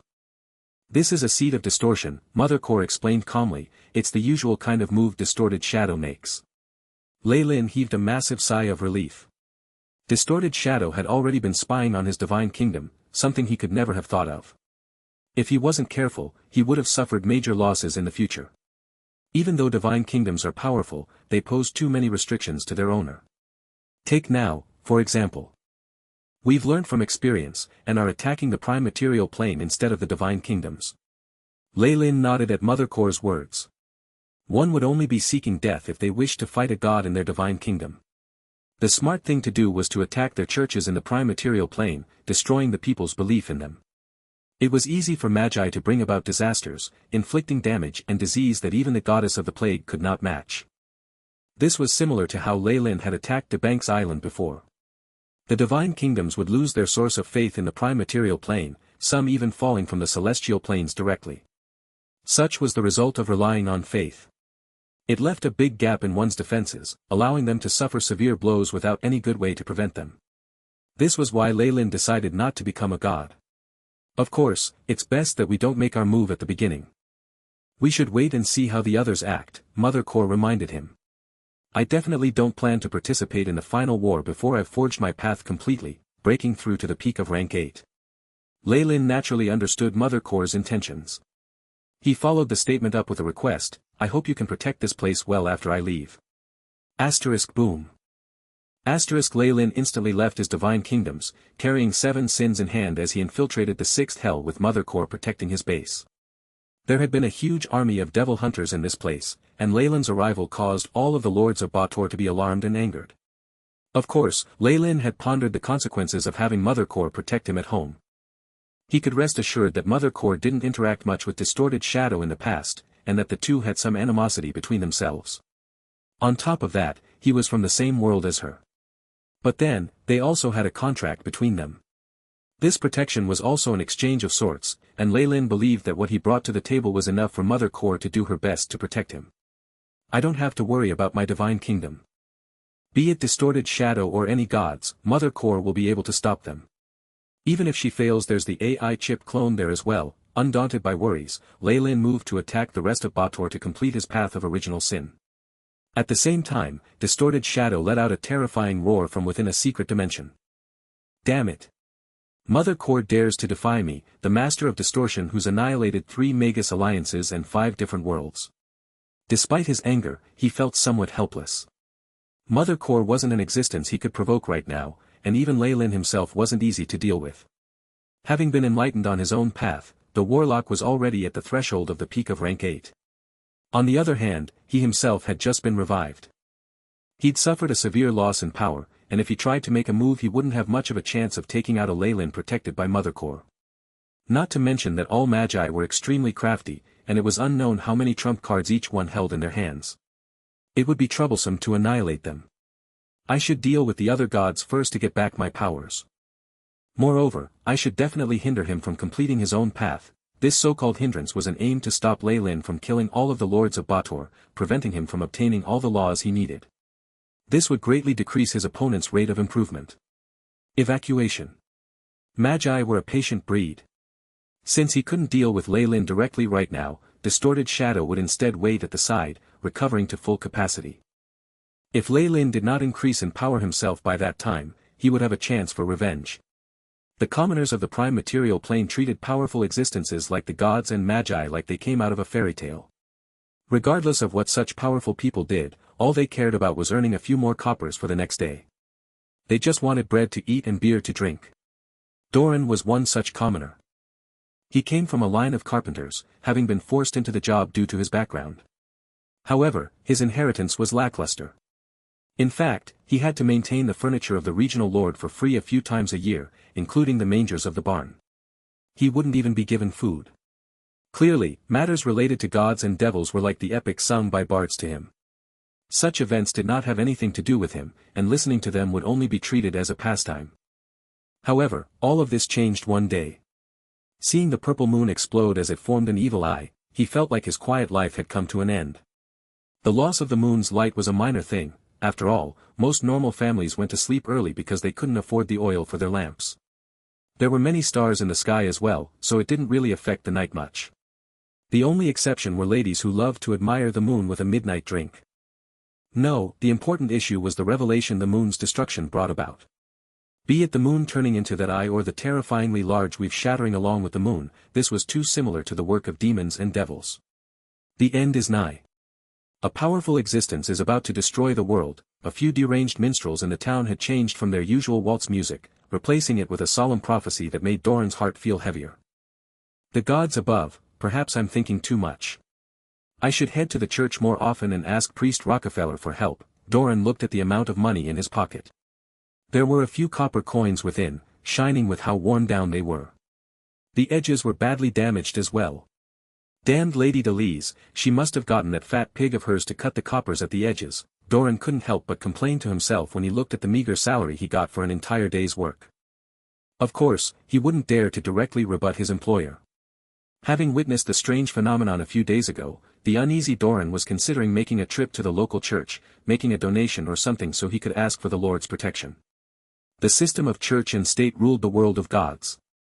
With one controlling the people's faith and the other wielding authority over their lives, the poorest of commoners would still give one of the two all they could. Only the former may have been voluntary, but they exploited the commoners all the same. Doran. A cheerful whistle sounded on the street. "You've finished up with Lady Delise." Doran was familiar with the owner of this voice, turning around to face a young man wearing abnormally loose clothes. The freckled youth was called Mitch, and his eyes seemed to shine with brilliance. "Mitch. Weren't you working at the Church of Magic? Why are you back now?" Doran asked in surprise. The town Doran lived in was under the control of a feudal lord, and the man had built a church to Ilmater in it. Royals greatly favored this god, wishing to make all their followers his worshippers. On the other hand, a church dedicated to Mistra was only available in a faraway town, requiring a day and a half of carriage travel.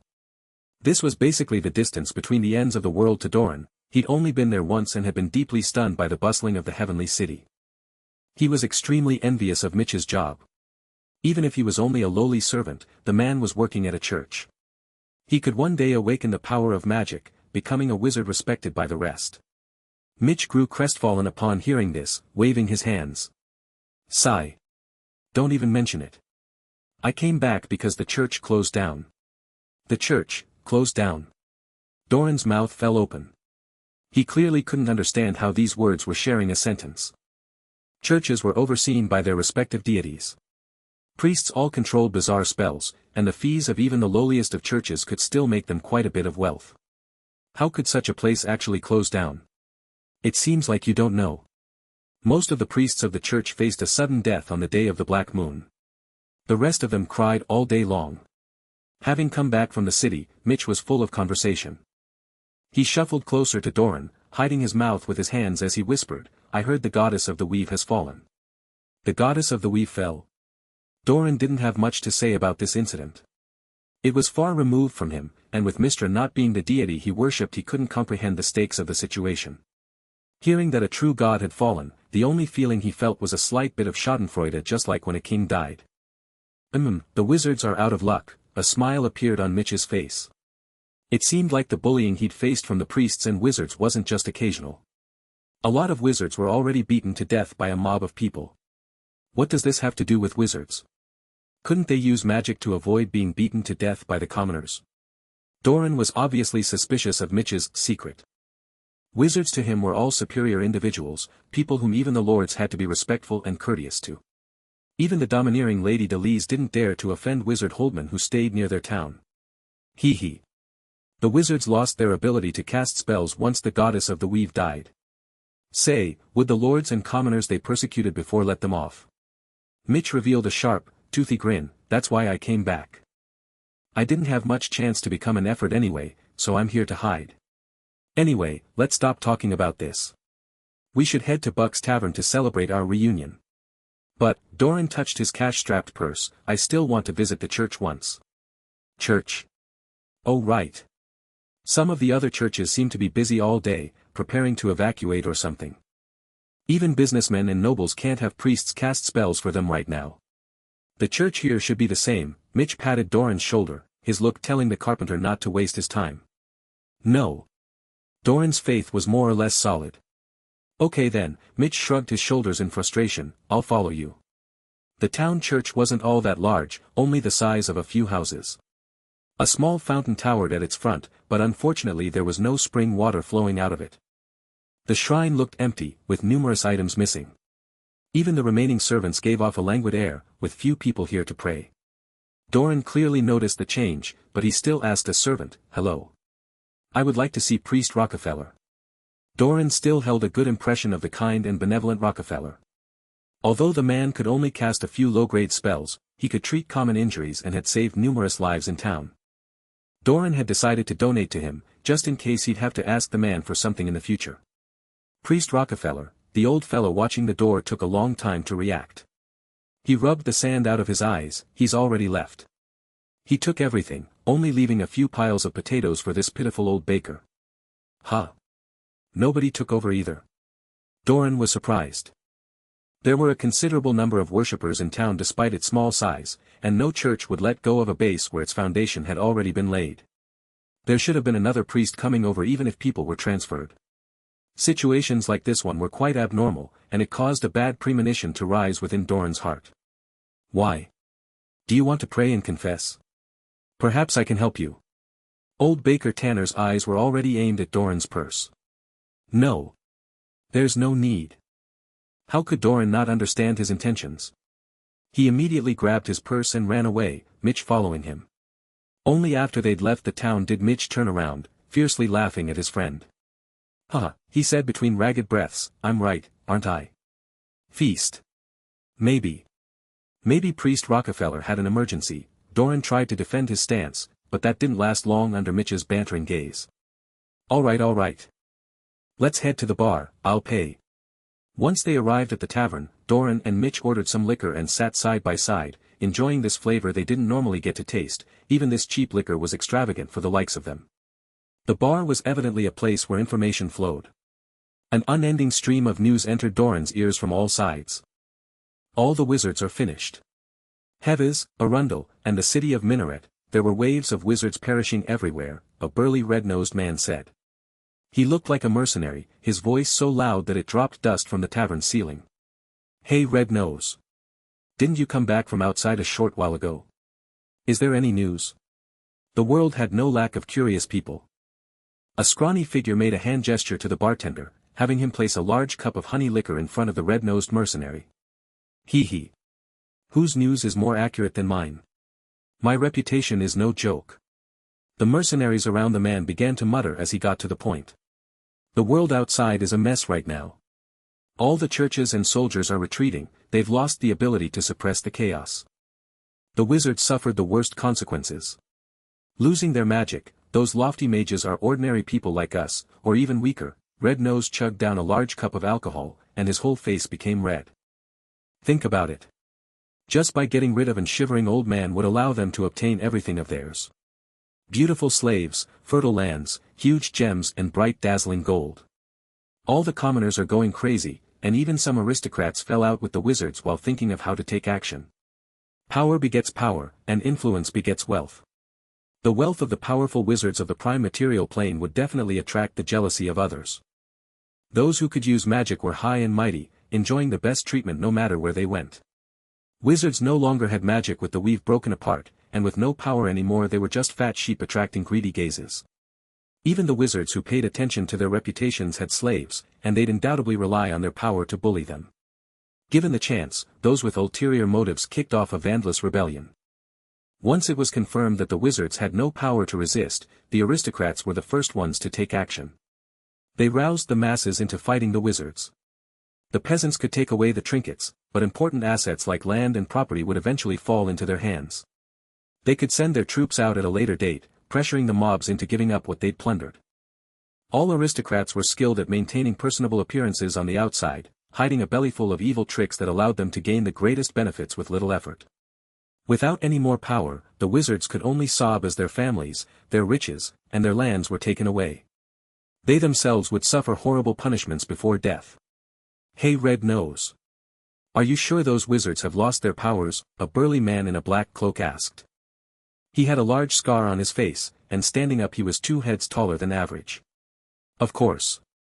It's just that I arrived late, else I would definitely be able to snatch those gems or even women full of life back. Those wizards are all rich. Red Nose patted his chest in assurance.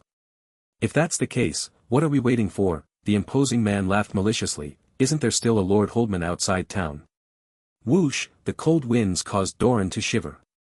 He found that he'd unknowingly made his way to the house of the only wizard in town, Holdman. There were many people surrounding the residence, cursing loudly as sounds of things being smashed could be heard. He looked upon himself in surprise, realizing he was holding a sharp wooden stick that were stained with traces of blood. Several parts of his body were hurting, but he was unaware of how he was injured. Luckily he only had minor injuries, just some scraping of the skin. He was still dazed by the alcohol, and it took him a while to remember what he'd done under the influence. Affected by greed, they'd all fallen to become common thugs. Led by the burly man and the red-nosed mercenary, they'd arrived at Holdman's mansion outside town quickly. They broke through the building, merrily acting out their roles. Bleg, he couldn't endure it anymore as he saw the corpse fallen at his feet, kneeling on the floor to vomit as he cried. Oh God! What have I exactly done? He looked at the mob around him as he cried, seeing some of them even burning torches.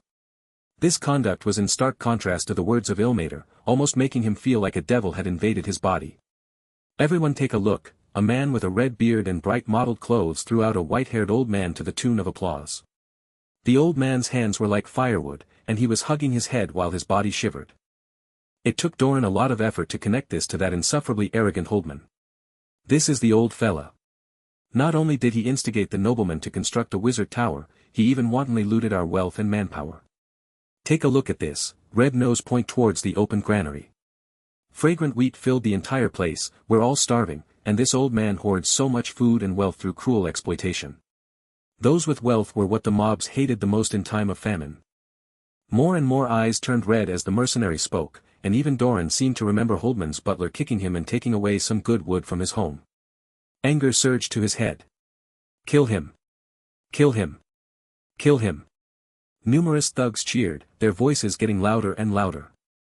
In contrast, Holdman seemed to have seen something as he struggled to climb towards a youth's corpse and started crying. Sadly, his death throes couldn't wake up the thugs who were intoxicated with rage. Doran managed to clear his mind as he saw that weeping face, but then he saw Mitch climb out of a temporary tent as he buckled his belt. He gave him a glance any man would understand. "This is a noble lady. Don't you feel like playing?" he asked. A memory instantly emerged within Doran's mind. He'd once been summoned by Holdman to repair the furniture in his house, and he'd seen a beautiful noble lady in there. She'd been dressed in white, looking like an angel. Of course he hadn't been paid for the job, and the dirty look in her eyes had etched itself into Doran's mind. He'd been deeply hurt, and was even depressed for a long time. As if the devils felt that the stimulation was insufficient, two white jade legs with elegant curves stretched out of the tent. The purple daffodil on the toenails constantly aroused Doran's brain, and he couldn't help but release a bestial roar as he rushed forth. Mistress Fall was only an opening. What was important was the destruction of the weave. Wizards may have been the most hurt by its loss, but the gods had lost its convenience as well. The energy it took them to bestow divine spells increased greatly, making it impossible for them to cater to their worshippers as they came up with retreat strategies. This only exacerbated the corruption and the attacks on the wizards. There hadn't been much centralized power in the world of gods before, and a part of its management had been left to the churches. With the churches losing faith and authority, the power of the mobs was extremely terrifying. Wizards without magic were just like guns without bullets.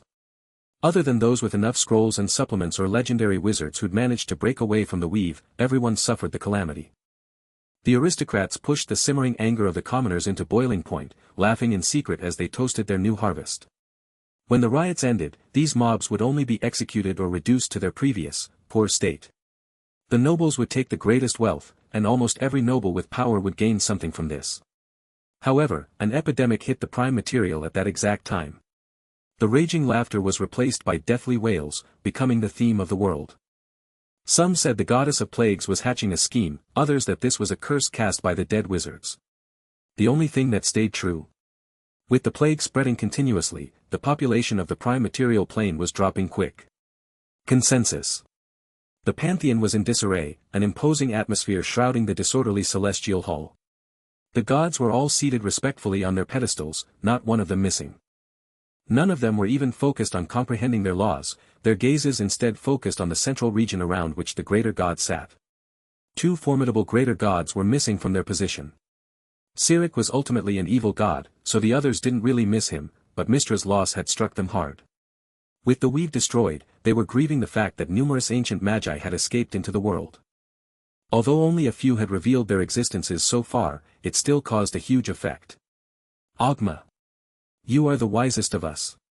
Please, take a look at the future of the greater gods, one of them asked. He possessed strong divine force, being seated on a pedestal shrouded by morning light. Not good, the god of knowledge turned his gaze away from the greater gods, shaking his head. The weave being destroyed hurt multiple worlds, and even triggered turbulence in the four elemental planes. Most of the prime material plane is destroyed as well. This was originally the combined power of the gods, nobody here can prevent harm. The overgod tried to stop the damage from spreading, but I'm afraid he had to pay a large price. A feeling of unease spread around the room with Ogma's sigh. The gods secretly whispered amongst each other as they looked at the huge crack on the world crystal. Their gazes were filled with worry. Of course, there were still a few with ambition glowing in their eyes. That damned god of massacre. You should have listened to Mistra and attacked his divine kingdom. Tyr was clearly flustered and exasperated. He'd lost an important ally with Mistra's fall, and more importantly the chaos that had erupted in the prime material plane was great cause for regret. It's all a conspiracy by the Magi. We didn't realize it in time, the gods started to whisper. The word Magus had become a forbidden word in their circles, but they finally had to face this 10,000-year-old threat. The final war was already underway once more, and even the formidable powers couldn't guarantee their own safety. Ding! A crisp bell ring echoed throughout the entire celestial hall, and the gazes of all the gods fell upon Kalember. The god of death coughed, looking around before speaking with a low, hoarse voice. I suggest we stop all current internal conflict, banding together as we prepare for the second dusk. We are to make an oath, the violators to be eliminated. I agree. Tyr was the first to express his approval, followed by the Morning Lord, Lathander. I, as well. Surprisingly, the third person to approve was Grumsh.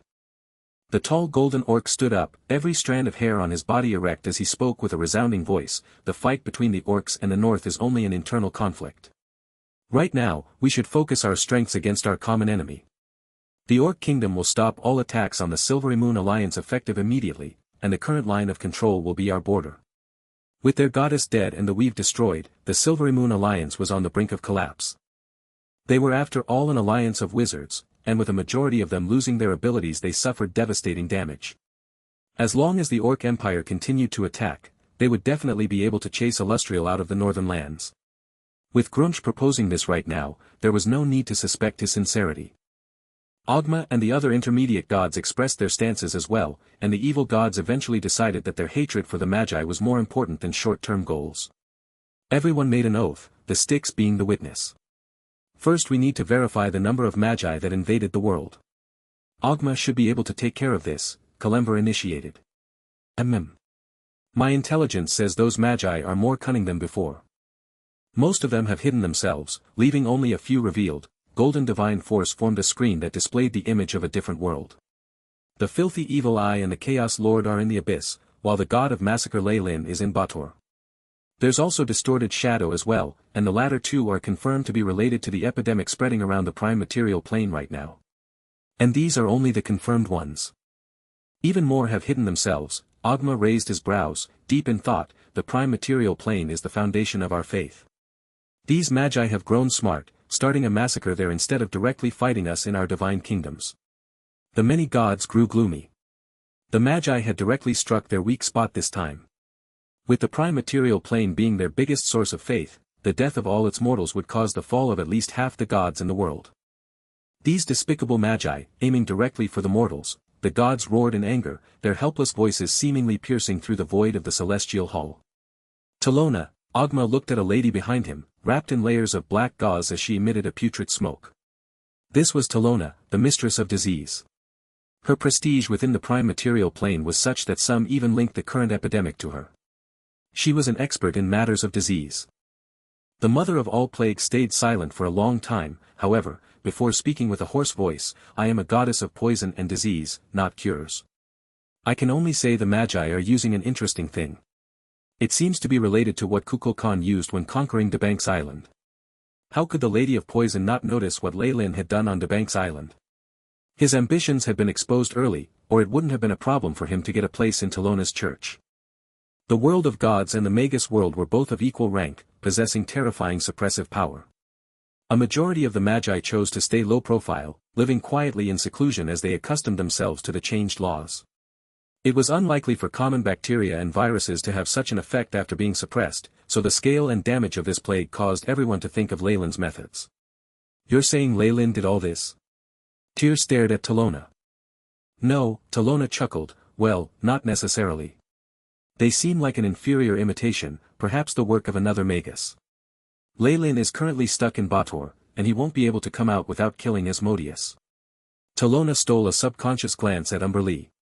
This intermediate god was unusually quiet, a repulsive aura being radiated from her as she clearly tried to avoid previous incidents.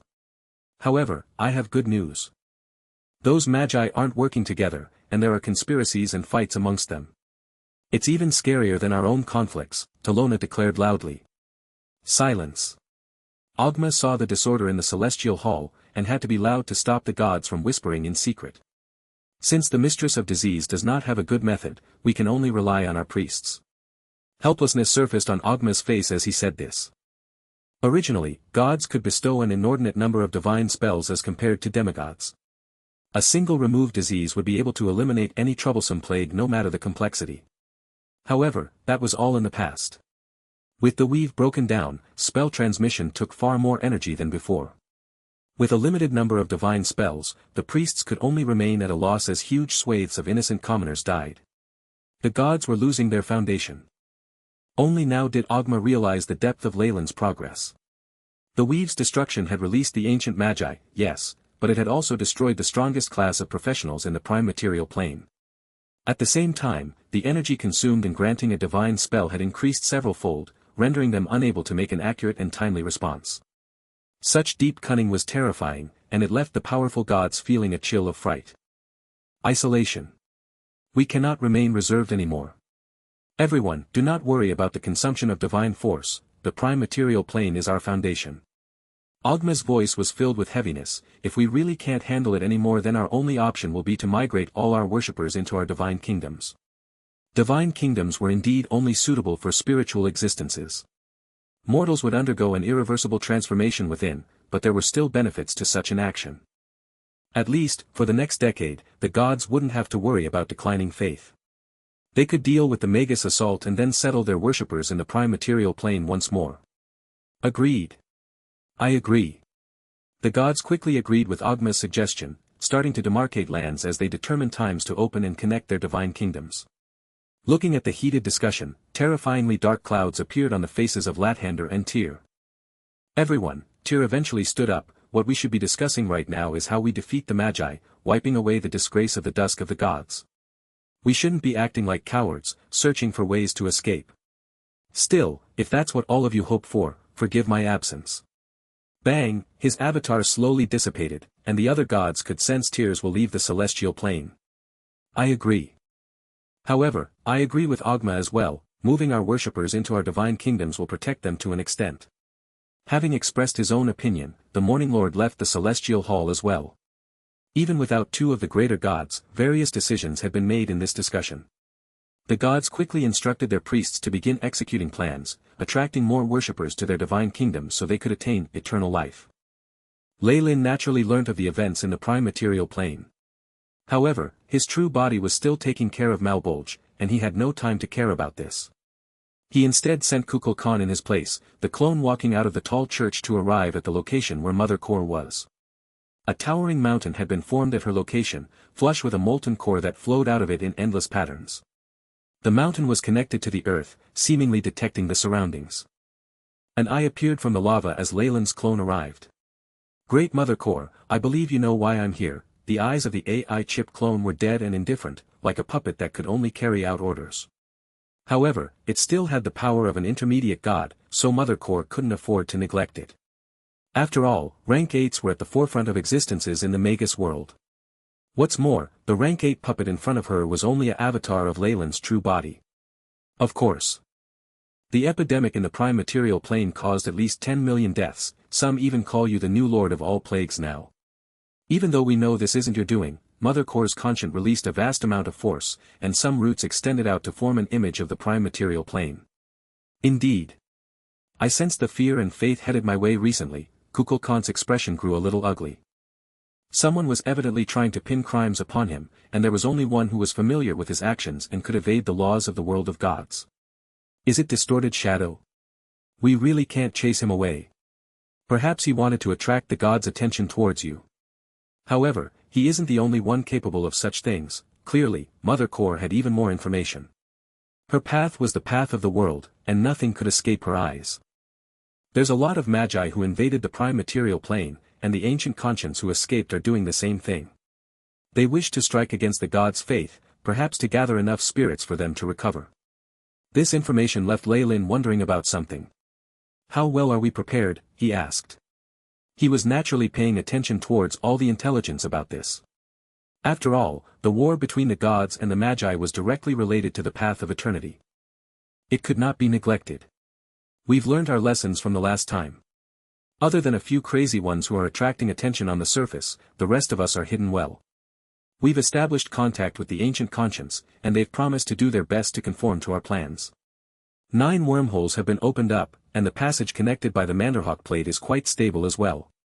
We've shifted it to the Void Sea. Good news after good news came from Mother Core. What about the suppression of the world of gods? Lei Lin asked the most crucial question. Being similar in power to their own world, the world of gods had a somewhat horrifying suppression of Magi who were outsiders. We've considered this as well. We're quite lucky in this regard. Mother Core's voice was very heartening. The world will hear, they're over God, is in a deep slumber, so the suppression we're facing is much less than that in the first war.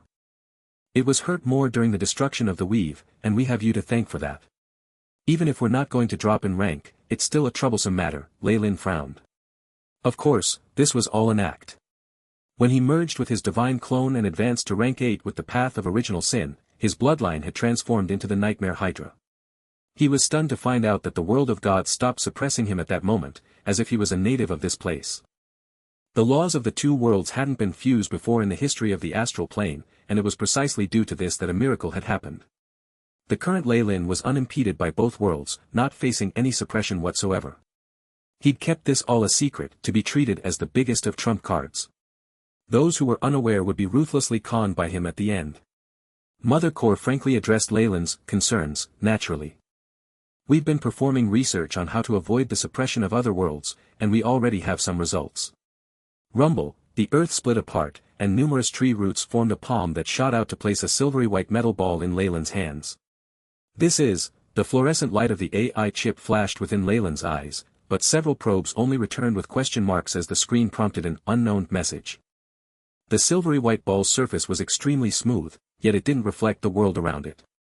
Lei Lin was speechless for a period of time before he spat out a sentence. The world origin force, it's blocked. Correct.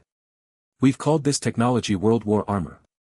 It was created using a new alloy that can block origin force, protecting our true bodies so we can evade the restrictions placed upon us by the worlds. It lets us display our peak strength. That's great, but this thing seems too fragile to support beings like us for long. After testing it for a while, Lei Lin could pinpoint the armor's weakness.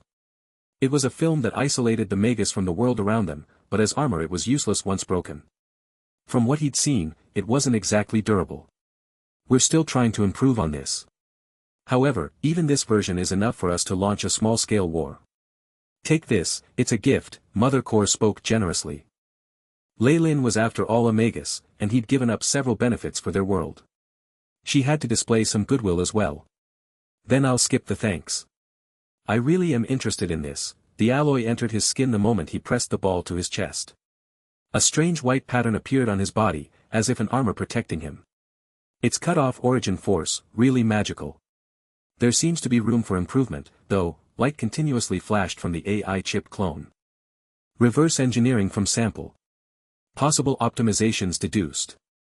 Having fused with Kukulkan, the current AI chip had grown far more powerful.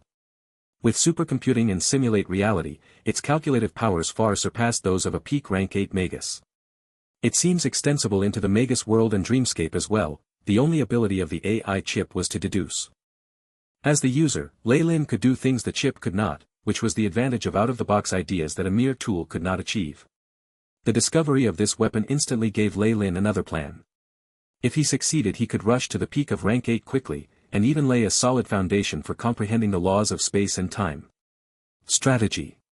Something's brewing in the prime material plane. The clone returned to the church just as Lei Lin arrived at Malbolge.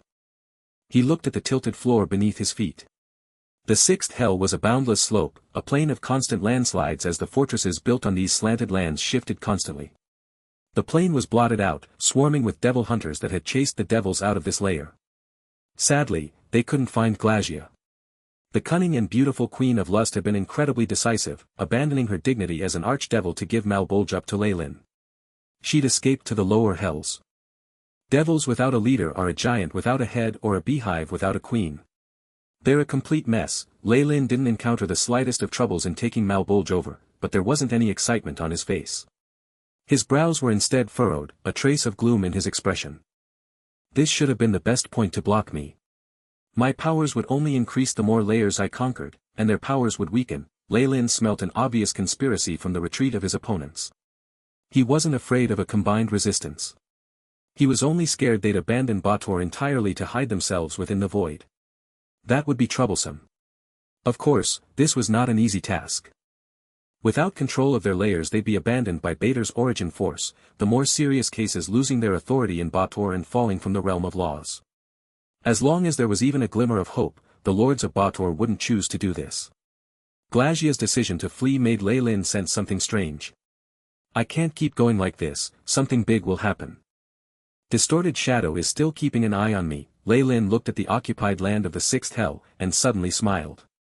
I'll still accept gifts on my doorstep, though. Bang, a layer of golden light suddenly spread out from Lei Lin's divine kingdom, shrouding the entirety of Malbolge. Golden light filled the entire sky, and under the prayers of the Devil Hunter's endless laws began to merge and transform the sixth hell. The rolling earth rumbled as the divine light flattened it out. The landslides lost all momentum, dying into the ground. The sixth hell fused with Lei Lin's divine kingdom, radiating endless divine light. The last three layers seemed small and frail under this radiance, seemingly overwhelmed by it. Hurl, just as Malbolge was fused into Lei Lin's divine kingdom, the beautiful queen of lust screamed within Malbolge. She spat out large mouthfuls of filthy black blood that dissipated into the air, faintly transforming into grotesque life forms before returning to normal as a frightening pool formed on the ground. He devoured all of Malbolge. Glacia looked unsightly as she lost her territory, as she became an archdevil with an empty title. Glacia's facial expression was unsightly as after losing her own territory, she as an archdevil was only left with an empty title. That wasn't the worst of it. Having lost the world origin force, she felt her own powers regressing without end as she almost fell out of the realm of laws. Crash, right at that moment, Malshim suddenly exploded within the canyon. An all-powerful hand reached out of it, crushing millions of devils living within and sending flesh and blood flying everywhere. Distorted screams sounded out as the souls were fused into a dazzling black lightning that entered Glacia's back. *ZZZT. *, a layer of frightening scales emerged on Glacia's body, endless black wings extending from her back. The screams of the killed devils seemed to be captured within. Glacia continued screaming as her energy stabilized. She'd avoided the fall. I failed, father. Glacia looked like a black bat now, standing on the huge pal as she looked at the silhouette of an old devil. You did not fail, my daughter. There wasn't the slightest change within Asmodeus' black eyes as he looked at the large contract in his hands. The mysterious Supreme of Bator closed the giant parchment in his hands after a long time, a smile on his face. Your survival is the greatest victory. With the Magi invading at the second dusk nigh, opportunities are aplenty. Our current job is to prepare to seize as much as we can in the future, retaining our strength as we wait for future chances. Perhaps, Glacia could faintly understand Asmodeus' thoughts. The Lord of Nessus had always remained in human form, hiding behind the scenes. He'd finally revealed some of his ambitions. Are you thinking of becoming a god? Glacia's voice was trembling. If he wanted to become a god while already being an archdevil, he definitely didn't just aim to become a lesser god. His final objective was undoubtedly to become the ruler of devils, the god of Bator who truly controlled the 9 hells. That would put him at the peak of gods. There was one other contender for that position right now. It was the god of massacre who'd occupied 6 layers of his world, the lord of original sin Lei Lin Farlier. The god of massacre's true body is that of a Magus. He's bound to be attacked by the gods because of the destruction of the Weave, Tyr, Kalember, and Lathander won't let that go. We only have to wait. But, there was obvious hesitation on Glacia's face. She didn't believe they had the time to wait for Lei Lin to be attacked. He'd be here soon to kill them. Nessus is different from the other 8 layers of hell. This is the deepest layer of Bator, the ultimate land of evil. I've made preparations. Resolution surfaced on Asmodeus' face. With my true body's power and 3 archdevils, we'll separate the plane and seal it for a few thousand years. Seal all of it? That moment of shock exceeded all the surprises Glacia had ever felt put together.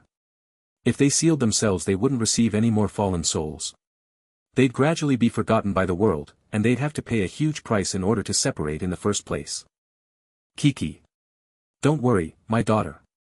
I've long accumulated enough souls in Nessus to last us that length of time. On top of that, we'll be obstructing Kukulkan as well. Asmodeus let loose a sinister smile, deceit and intelligence reflected from his eyes. He needs to unify all of Bator to become a greater god. Once Nessus separates itself, he'll be dealt a terrifying setback. Furthermore, the defensive power of a separate Nessus alongside 3 archdevils will be no less than a greater god's divine kingdom. Once he loses the most important part, his plans to advance rapidly will definitely fall through. He'll fall under the attack of the gods. Asmodeus was sure about this. The only way for him to survive is to unify Bator and kill us. Glagia looked at Asmodeus, feeling like his words were extremely foreign to her. Why are you so sure about the matters of Magi? Let me answer that question. The shadows atop the huge hand distorted, causing Glagia to reveal a look of fear. She hadn't sensed the fluctuations of power from the other party's body, and they'd easily approached her. This was an unbelievable thing for a rank 7 archdevil. Magus! Glagia screamed. Distorted shadow hadn't hit his aura when he revealed himself. Kiki. We're currently allies, and we have a common enemy, he sneered. He then looked towards Asmodeus. I've convinced Balzabul and Mephistopheles. They've agreed to our plans and are willing to use their layers to delay Leyland's progress, allowing us to complete the separation. Of course, you need to guarantee assistance in regaining their powers and that you won't harm them. Not a problem. Asmodeus guaranteed, I'm a devil. I shall honor my pact. Let's hope so, 2 voices said in unison. The silhouettes of Balzabul and Mephistopheles emerged in mid-air, one a disgusting worm and the other a flaming humanoid with devil wings and horns. Self-destruct. It's great that the 2 of you could join our alliance. The grin on Asmodeus' face turned wider as he signed the contract. I've already ordered my subordinates to resist at all costs in Maladomini. We should be able to delay him for a while, Balzabul said. His aura had grown weak, apparently having severed connections with the 7th hell. Even if his subordinates knew they'd been given a suicide mission, as lawful creatures they could only surge forth to complete their orders. Such was the dignity of an archdevil. Same here, Mephistopheles chimed in, I hope that buys us time. Leyland's fearsome image, 7 sins in hand, had evidently been etched deep into the minds of these archdevils. I stand by my previous suggestions, Distorted Shadow said, it's a better idea to hide in the endless void or the elemental planes than to defend Nessus at all costs. That's something that will only benefit you, Asmodeus coldly interjected. Once we lose all 9 layers all our authority will be stripped from us. We'll lose Bator's origin force, bleeding in power without any chance to return. Hee, Distorted Shadow only smiled coldly at Asmodeus' retort, not speaking another word. Of course. We're all common enemies of this god of massacre, Asmodeus said slowly. Devils were extremely crafty creatures, and this was especially true for their supreme. I wonder if your excellency can call upon any other magi who are unhappy with this god of massacre, and... My apologies, I cannot do that right now. Distorted Shadow expressed his regrets. Leyland found passage into the world of gods, and the magi of other worlds have already made a pact with him. He's also the one who released the ancient conscience sealed in here long ago, so they already owe him a favor. Asmodeus' face darkened just from hearing those few sentences. So Leyland is like the leader of their alliance, a mascot amongst the magi, Glagia sighed. Indeed. We can only make full use of the god's powers to destroy him alongside his divine kingdom. Damn it, the lords cursed. They'd never thought they'd meet an enemy as powerful as Leyland in Bator. Asmodeus saw them losing morale, quickly interjecting, all right. As long as we stand together Leyland won't be able to make his most crucial advancement. His death will be but a matter of time. However, the old devil's expression changed the very next moment. His gigantic body shuddered, causing endless tremors through the earth. It's him. He's here. Asmodeus exclaimed. There was only one person that could cause his expression to change this quick. Leyland. The 4 other people gathered shouted. Rumble, at this moment, an enormous flying city descended outside of Nessus. Leyland was stood atop it, looking down at Nessus which stretched far beyond what the eye could see, his gaze filled with mockery. You thought I'd be baited by Maladomini and Cania? How childish. Compared to those 2 levels, I value you lords more. The nightmare Hydra phantom appeared behind Leyland's back, its 3 remaining illusory snake heads staring at their respective lords like predators stalking their prey. Seal the place now. Boom, the earth was blasted open, revealing Asmodeus' massive true body. His black wings covered the skies as he stood up, revealing the severe injury inflicted upon him back in ancient times. The wound had been exacerbated by Ley Lin's attack when he brought his divine kingdom down. Facing Ley Lin, Asmodeus didn't have the leeway to consider his injuries. He unleashed the full extent of his power, as a dark web appeared from his hand to envelop the entirety of Nessus. A power of isolation stopped Thultanther from entering the ninth hell. The three other lords used their own authorities as well, mustering what origin force they could in a final struggle. Distorted Shadow disappeared into the darkness, the shadows shifting formlessly as if he was planning on something. Beep. Target locked. Space has been sealed, preparing primary cannons. A white light appeared on the main cannon of the flying city, so bright that it could kill a god. Netherese core prepared, firing. A powerful light seemingly born of the very universe shot forth under the fearful eyes of the devils, its absolute power unleashed on the barrier around Nessus. The barrier rumbled as the energy scattered in all directions, annihilating hordes of devils. The energy was so powerful that it attracted the attention of many powerful beings from the abyss and the celestial planes. The stunning white light blinded the lords of Bator.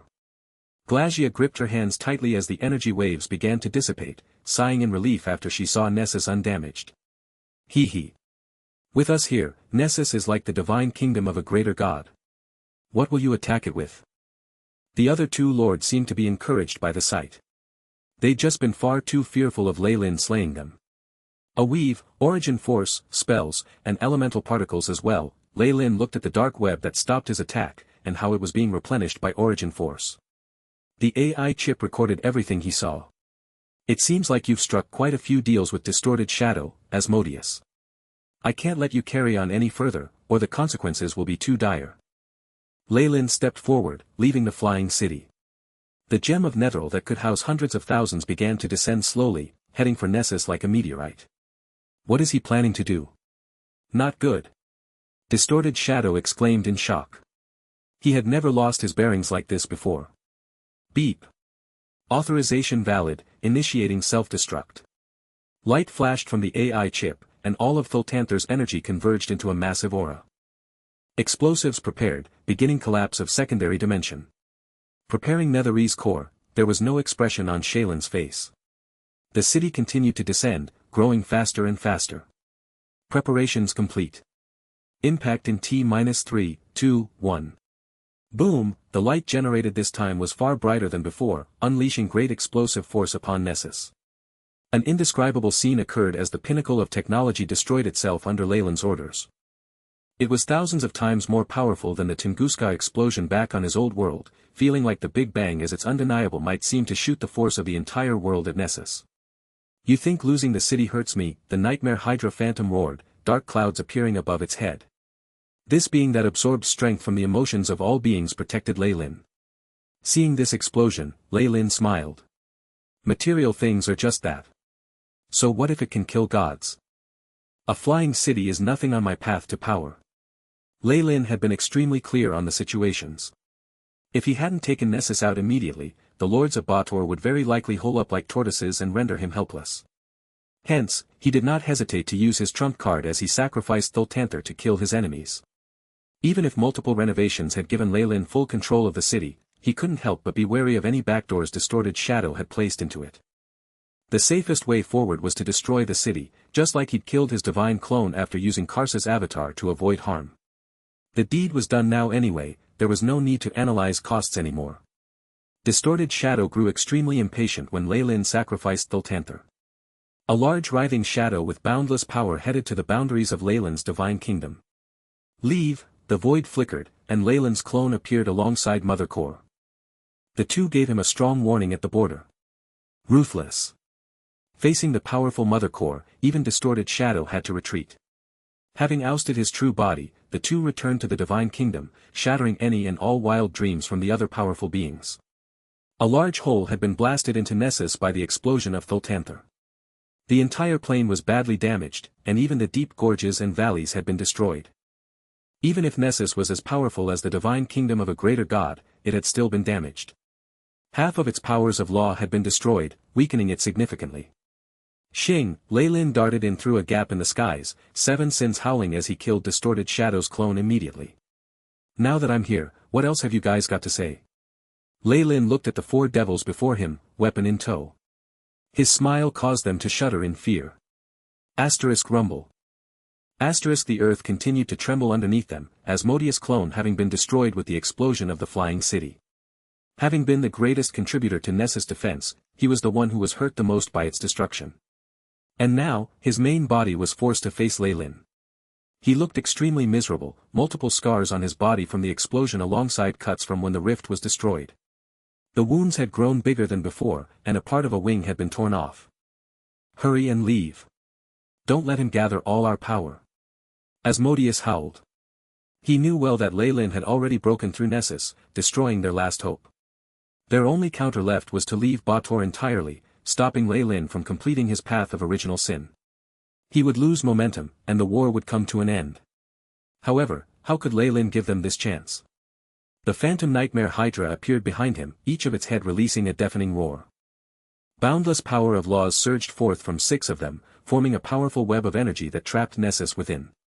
He sealed space. Glacia screamed, the light of her teleportation spell dimming. Asmodeus cursed as well, shouting in shock. Speaking of shock, Mother Core had been far more surprised than even the father-daughter duo. She'd been observing the scene from his divine kingdom, and she noticed Lei Lin seal off space to prevent all escape. The power to seal spacetime. He's already come into contact with rank 9 laws. Such terrifying talent. To be able to seal the teleportation of a being of law meant he had high comprehension of the law of spacetime. This fellow wasn't even peak rank 8 yet. This achievement surpassed those of many of his predecessors. He really does have a chance to reach rank 9, Mother Core made a silent evaluation. Although Lei Lin was still far from being able to harness the complete power of spacetime to reach rank 9, she still had high hopes for him. Asmodeus. I am not the supreme of Bator. Lei Lin's body grew exponentially as he moved forward, matching the size of the self-proclaimed ruler of hell. 7 sins roared ceaselessly as 2 rays of light were unleashed, each containing the power of laws. Blessing of greed. Fury amplification. The 2 buffs put Lei Lin quite close to the peak of rank 8. Each of his actions could crush multiple smaller worlds. Boom, 7 sins changed forms, taking the shape of a dazzling 6-bladed battle axe. Lei Lin roared out as he swung the axe downwards, like a giant splitting the earth apart. Arg. The origin force of Bator, please abide by the primordial contract, Asmodeus chanted as he revealed an ancient scroll. The parchment floated in mid-air, glowing with dull light as it attracted the last of Bator's origin force. This was the original copy of the primordial contract, Asmodeus' final trump card. Your methods are outdated, Asmodeus. I am the sole ruler of hell now, its overlord. The battle axe shone brightly and as it swung downwards, leaving a brilliant afterimage behind. Crack, the origin force from the primordial contract broke immediately upon contact with 7 sins, and the axe swung towards his body without mercy. It caused another grave injury as he flew backwards, leveling a massive canyon. Buzz, Asmodeus wasn't the only one to feel the aftereffects. The moment the primordial contract was broken, the devils and the last of the 9 hells began to wail. They could clearly feel that the surging power of Bator's origin force was waning, causing their powers to deteriorate. Bator is now my divine kingdom. All devils who do not become my petitioners shall die. Light flashed in Lei Lin's eyes as the crimson power of original sin appeared in his hands. 7 sins turned into a javelin as he willed it, containing the energy to split apart laws themselves. The path of original sin is the end of all things. The javelin was as fast as lightning, repelling even the origin force of the world of gods. Its sharpness could destroy all laws, and this instrument of destruction appeared before Asmodeus. Pooh, the javelin pierced through the Lord of Bator, devouring all her powers and destroying all signs of life. Glacia's face turned sluggish with disbelief as she forced herself to look backwards, seeing her father. The moment the javelin was about to strike him, he'd sent a powerful force to bring her before his body. She'd been used as a meat shield to block this fatal attack. Glacia's beautiful face smiled wryly, and before she could say anything, she turned into dust. The AI chip's notification sounded in Lei Lin's ear. Beep. Host has killed Glacia. Gluttony's devouring activated, absorbing new law. Law of lust currently at 100%. HSS, the nightmare hydra behind Lei Lin hissed loudly as another head materialized from its neck. It absorbed all of the lust in the astral plane, turning it into his law of original sin. Beep. Host has comprehended the law of lust, 7 sins has unlocked Fantasia. Fantasia, the user can elude the detection of beings of law. This decisiveness, should I say as expected of a devil? Glacia's death had only bought Asmodeus some time. 7 sins glowed once more as the effects of Fantasia were released, causing Asmodeus and the other two to grow dull. Hiss, the nightmare Hydra roared, as an incomplete path of original sin materialized around it. It seemed like a long flowing river that immediately consumed Asmodeus' true body. Having entered Leyland's powers, Asmodeus shrunk continuously before becoming a bug. The bug was encased in amber and sealed by the nightmare Hydra. Asmodeus is the key to merging the 7 original sin, and the spawn of hell. His energy can catalyze the fusion of all evil, and he's irreplaceable. However, this isn't the right time to fuse it. Leyland retrieved 7 sins, turning it into a crossblade with complicated runes inscribed atop it. At this moment, the last 2 archdevils were running towards Leyland, fear clouding their expressions as if they'd seen ghosts. You still think you're running away? Leyland brandished the crossblade. Fantasia can even cast an illusion on rank 8 beings, how can the 2 of you resist it? With the power of Dreamforce as a foundation and the strength of 7 sins, Leyland could toy with rank 7 beings. The nightmare Hydra hissed as the 2 remaining illusory heads stared down at the lords. Become my strength, Leyland chanted, and the nightmare Hydra howled as the power of original sin sealed off the space around them. Mephistopheles and Balzabul were suppressed, and the 2 heads opened their maws and devoured the 2 lords of Bator who could only watch on in despair. Peak. Beep. Host has killed Balzabul. Gluttony's devouring activated, absorbing new law. Law of sloth currently at 100%. Beep. 7 sins has unlocked Sloth's recovery. Sloth's recovery, user recovery is boosted by 500% when inactive. 7 sins can now repair damage automatically. Beep. Host has killed Mephistopheles. Gluttony's devouring activated, absorbing new law. Law of envy currently at 100%. Beep. Host has comprehended the law of envy, 7 sins has unlocked Envy's thief. Envy's thief, user can steal the divine weapons and laws of other beings. The multiple notifications put Leyland in a good mood. The nightmare Hydra's body behind him materialized completely, each of its heads containing a different law. The power of sin across all intelligent beings was now absorbed by Leyland, forming a thick dark mist around his massive body. At this moment, the AI chip sent another notification, and Leyland grinned even wider than before. Beep. Path of original sin completed, Nightmare Hydra bloodline has achieved complete form. In an instant he'd felt the power of his bloodline reach the limit, coming into contact with an extremely obscure door of sorts. The door was guarded by the power of spacetime, forming a mountain pass. Leyland knew fully well that it was the bottleneck to rank 9. Buzz, the power of original sin thundered in his body as the dark mist grew even more black. The crimson energy became more animated, showing signs of life. Feeling the power of original sin as the river formed behind the Nightmare Hydra, Leyland felt like it was extremely picturesque. He'd now completed his laws, opening his path up for further travel. However, there was something still missing. Gluttony, greed, wrath, pride, envy, sloth, lust. The 7 sins form original sin, combining with massacre and death to form a perfect cycle. However, all this lacks an embodiment of pure evil. Leyland looked at Asmodeus who'd been sealed within the river.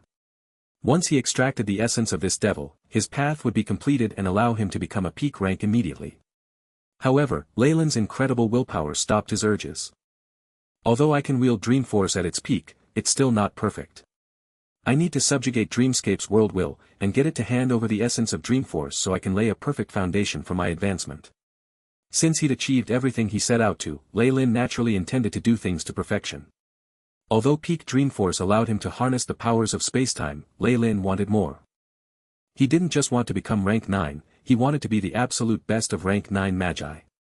That was a given on his quest for eternity. Hence, this Dreamforce that would even satisfy other peak 8 magi and cause them to be envious of him was not enough in Leyland's eyes. The essence of Dreamscape's origin force was an evolved form of Dreamforce known as Nightmare Force, and that was what he wanted. Just nice. I have the strength to execute my plans now. Leyland did not give another look at the broken Nessus as he vanished from Bator. Boom, boom, boom, 3 consecutive explosions reverberated across the many worlds. Be it gods, archfiends, or even lich kings, everyone cast a look of shock towards Bator. A golden divine kingdom within was now shining brightly, rapidly swallowing up the last of the 9 hells. Bator was one once more, radiating with holy light as its surging origin force was converted to the power of the divine kingdom. This place could cause even greater gods to be fearful now. The 9 hells having a new owner meant that the devils had been destroyed. The 8 lords of Bator had been a force to be reckoned with even for greater gods, never having lost an inch to the gods or demons and instead counterattacking all this while. Now, they'd been vanquished by a Magus. Bator was the first to bow out of the final war, reminding the gods once again of fearsome memories they'd chosen to wipe from their minds. The powerful energy of a god strengthening themselves traveled past many worlds, causing many powerful existences to frown. Kukulkan, my lord. You are the guardian of our souls, the stars in the skies. You are a haven for my soul, the god of the 9 hells. You are the keeper of strength, the god of wrath and order, the ruler of devils. Under Tif's guidance, everyone in Leyland's divine kingdom was praying to him. The power of faith converged into a holy river, causing Bator to roar as powerful origin force entered Leyland's clone. Mother Kor chose to leave Bator on her own accord. There was in fact a trace of alarm in her eyes as she looked at the divine kingdom, feeling a powerful repulsive force. This isn't inferior to the divine kingdom of a greater god. With this as your base, you'll be able to hold for a long while even with multiple greater gods attacking you at once. Leylin. You really have found a good place within the world of gods. Traces of complex emotions appeared in her eyes. Having swallowed the 9 hells and obtained new laws, Leylin grew quickly in power, shooting through the ranks to quickly reach rank 17. She felt like Leylin wanted his clone to advance to greater godhood. However, the tides of faith soon dissipated, under the complicated congratulations of many powerful existences. Leyland's rank remained at 17. However, even this was extremely inconceivable given his birth year in the world of gods. Atop the white jade Saint Mountain, the clone opened his glowing golden eyes. Lightning that could form and destroy entire worlds seemed to streak past its gaze. Beep. Clone currently at rank 17. Blue light flashed in Leyland's eyes. His old clone had been a part of his soul, but this one was under the full control of the AI chip. With the two being originally one anyway, the auxiliary AI chip could also receive faith in him, being controlled by the primary chip. He'd even managed to retrieve the split soul, so there were no longer any side effects binding him to the power of faith. Large streams of information flashed in the clone's eyes. All stats plus 5. Host's Arcanist ranking has increased by 5, currently rank 40. Obtain Divine Domain, Fall of 7 Sins. The power of a domain stemmed from one's divinity, something a demigod did not possess. Every additional domain brought great boosts to one's strength. That is why gods focused on increasing their divine ranks, not paying much attention to other matters. Leylin looked at his stats. Name, Leylin Fallen. Divine name, Kukulkan, the god of massacre, controlled by auxiliary AI chip. Race, unknown. Alignment, lawful evil. Divine domain, simulated massacre, death, gluttony, greed, wrath, pride, envy, sloth, lust. Divine kingdom, Bator. Divine rank, 17. Worshippers, natives, devils, adventurers, priests. Worshipper alignments, true neutral, neutral evil, lawful evil. Domains, massacre, death, devouring, 7 sins. Arcanist rank, 40. Strength, 38. Agility, 38. Vitality, 38. Spirit, 44. Arcane energy, 440. Divine force, 1500. Status, healthy. Feats, Herculean strength, master of knowledge, dreamscape vision, epic adaptability. Divine feats, origin force detection, arcane art amplification, illusions. Divine abilities, warp reality, supercomputing, simulate reality, fall of 7 sins. The increased divine rank gave me a new domain. Leyland's attention was drawn to his new ability, and the AI chip showed information about it. Divine ability, fall of 7 sins. As the Lord of Original Sin, the host can use any negative emotions to affect the target's mind, inducing the power of nightmares to have the target turn. Applies to beings of law as well. Even law existences can be affected if they are consumed by the emotions of Original Sin. I can then subjugate them into my slaves. Leylin rubbed his chin and sighed. In the world of gods, be it the Magi or the gods themselves, they were consumed by their inner desires. Anyone could become his puppet. Even peak rank 8s weren't devoid of emotions. However, they did have the ability to stem their desires once they manifested. However, how powerful was the strength of inner desires? As long as a peak rank 8 had flaws, they could be used by Lei Lin. Mediate. The power of dreams converged in the boundary between the real and the illusory, forming a boundless strange world. A Magus dressed in black robes stood at the corners of this world, his arrival causing the world to cheer as if a child had returned home. Dreamscape opened its doors up wide. It's still this desolate here, Lei Lin stood in midair, absolved from the powers of the laws. His soul of original sin allowed him to survey most of the world at once. Dreamscape was still as desolate as before, from when Dreamforce was waning and the Lords of Calamity had to seal themselves. Lei Lin was here in his true body, having left the world of gods to enter the astral plane. With the Mandarhawk plate in hand and an intermediate god as a clone, the world of gods was like a back garden that he could enter and leave as he pleased. With all of Bator as his divine kingdom and the AI chip managing things, he had no need to worry for the safety of his assets.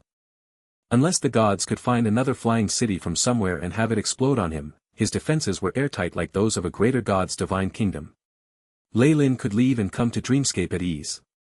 Dreamforce has been waning for thousands of years despite me killing a Lord of Calamity. Lei Lin discovered the laws of Dreamforce in an instant. The current state of Dreamforce didn't make a difference to him, though. Having already grasped its laws, he could harness the peak power of Dreamforce at any time. Those Lords of Calamity have indeed become much smarter, Lei Lin smiled. A slight scan revealed that the Lords of Calamity had sealed themselves together this time, apparently cautious of his previous actions. Since that's the case, then let me greet them. The crimson runes of Dreamforce appeared on Lei Lin's body, opening up his third eye. His nightmare-absorbing physique peaked, and the entirety of Dreamscape rejoiced as powerful destructive lightning appeared in the skies. Unlike before, Lei Lin didn't need to act stealthily. He spread his aura fearlessly to the edges of the world. It's the nightmare-absorbing physique. The eternal nemesis of the Lords of Calamity, nightmare-absorbing physique. Damn it. Ever since the Magus world opened the crystal sphere, I knew that the Nightmare King would return. The slumbering Lords of Calamity were like cats whose tails had been stepped on. They woke up immediately, unleashing their auras. A blizzard of destructive snow howled, but it was repelled by a crystal mountain. A crystal exploded as one of the Lords of Calamity walked out, possessing devastating strength. This was the Eye Emissary, the protector of light and darkness, wielding both laws to be one of the stronger Lords of Calamity. Molina, another crystal broke as well to the Eye Emissary's voice, and a female thunder giant walked out. Nightmare King. No. Something more devious and inconceivable, the nightmare-absorbing physique has finally reappeared, Molina roared. Her body darted like lightning towards Lei Lin. The dark earth split open and a three-headed Lord of Calamity appeared. It had the head of a black goat, a green snake, and a mysterious human face. Oh. Molina. You're mine, it muttered as it turned into a black mist, chasing behind the female giant. All of the Lords of Calamity in Dreamscape were soon awake, roaring and howling as destructive powers of Calamity caused Dreamscape to tremble. The surviving creatures were pressed down to the ground, praying for these superior beings to be appeased. I never thought there were so many hidden experts in Dreamscape. 18. No, 19 Lords of Calamity, it's enough to crush the Purgatory world and Shadow world, Lei Lin was surprised. These Lords of Calamity had sealed themselves in due to waning Dreamforce, not joining in on the attack on the world of gods. This made them the largest force in the rest of the astral plane, strong enough to perhaps attack even the Magus world if Dreamforce recovers. They're all hovering around rank 8, yet there isn't a peak rank 8 existence. Is this the suppression from the world will? Lei Lin's eyes flashed, and he was more confident in his plans than before. Nightmare-absorbing physique. Die. The Nightmare King was the eternal enemy of the Lords of Calamity, so one of them immediately attacked Lei Lin. Asterisk boom. Asterisk a powerful force of calamity struck down, alongside the face of a ghost that was large enough to blot out the sun rearing its bloody mouth at Lei Lin. Darn thing hiding in the shadows, come out. Lei Lin's face turned violent as a long sword formed from 7 sins slashed forward. Sigh, a bright white light flashed, and the face was slashed apart before shattering, forming corrosive rain. A strange multi-faced creature appeared, wailing as it was forced out of the void. 7 sins slashed mercilessly into its body, containing even more domineering force. Blessing of greed. The power of original sin was unleashed, causing the figure with many faces to be destroyed immediately. A dark current appeared, and was absorbed by the 7 sins. It seemed to be a Taotai with endless power, devouring its opponent's strength. Dark Face was taken out in one blow. The other Lords of Calamity looked at the ghost-faced creature who couldn't recover its body anymore. Its face filled with fear as it turned wary, stopping its attacks. Boom! Leyland's dark path of original sin appeared behind him, alongside the nightmare Hydra with the vertical pupil at its central head. A powerful web of original sin appeared and enshrouded Leyland within, giving him strength comparable to the peak of rank 8. The nightmare absorbing physique. Path of laws. Peak rank 8 Magus. The powers of the ancient nightmare king. The other Lords of Calamity stepped back unconsciously, looking at Leyland in fright. After swallowing the Lords of Bator, Leyland was now only one step away from peak rank 8, yet his own battle prowess had already entered this realm. The ancient Nightmare King had the strength to slay more than half of the Lords of Calamity present. Leyland was even stronger, so it would simply be too easy to beat them all. So, now can you listen to what I have to say? Leyland looked around him, at the Nightmare Eye Emissary, Molina, and the three-headed beast. These were the strongest Lords of Calamity. What do you want to say, inheritor of the nightmare-absorbing physique? The Eye Emissary's eyes blinked continuously as it looked at Leyland. Unlike the others, he knew full well how powerful Leyland was. With this power before he even reached peak rank 8, when he advanced with the help of Dreamscape there would be no way for them to survive. I know. You all fear me, hate me. Leyland looked arrogantly at the Lords of Calamity, as if he controlled their lives and deaths, but my purpose for coming here this time is not to kill any of you. I want to give you and the world will another way to go forward. Crack, Leyland's words were earth-shattering news to the Lords of Calamity. They entered fervent discussion immediately, and even the world will began to rage with lightning. Asterisk hiss. Asterisk the nightmare Hydra roared, repelling the destructive snow. How is it? Do I look sincere enough? Leyland smiled at these Lords of Calamity. The many lords stood staring at each other. It was the female thunder giant who spoke up eventually. How do you want to do this? The Lords of Calamity are like leeches feeding off the origin force of Dreamscape, causing the world to continuously regress. You put a heaven burden on it, so the world will wants to reverse the tide and weaken your supply of dream force. That's why it gave birth to a nightmare-absorbing physique. All of this was just the beginning. Leyland spoke frankly yet with conviction. The origin force of Dreamscape is not endless, yet you lot feed off it without end, causing the world to deteriorate. Even you yourselves have to suffer the consequences. I wish to make a pact of the true soul with all of you, the entire astral plane being the witness. Each of you will be given a fixed time to absorb origin force, and it has to be within the limits set by the world. On top of that, you have to find ways to make up for the world will's losses. In return, the world will assure that you have an endless supply of peak dream force. There will be no more weakening, and you won't have to seal yourselves in. Leyland's voice was extremely loud, the power of laws it carried causing the Lords of Calamity to ponder his proposal. Although they were extremely unhappy at not being able to ceaselessly absorb the origin force, it seemed much better if dream force was not weakened. Moreover, they wouldn't have the threat of the nightmare-absorbing physique looming over their heads anymore. Nightmare. Agree to these conditions, and I won't aggress in the future. We can even explore the world of gods together. The bounty you'll receive there is more than what you can accumulate here in 10 million years. Even though Leyland's intention to tempt them with the world of gods sounded easy, there were some difficulties he had to cross to get to them.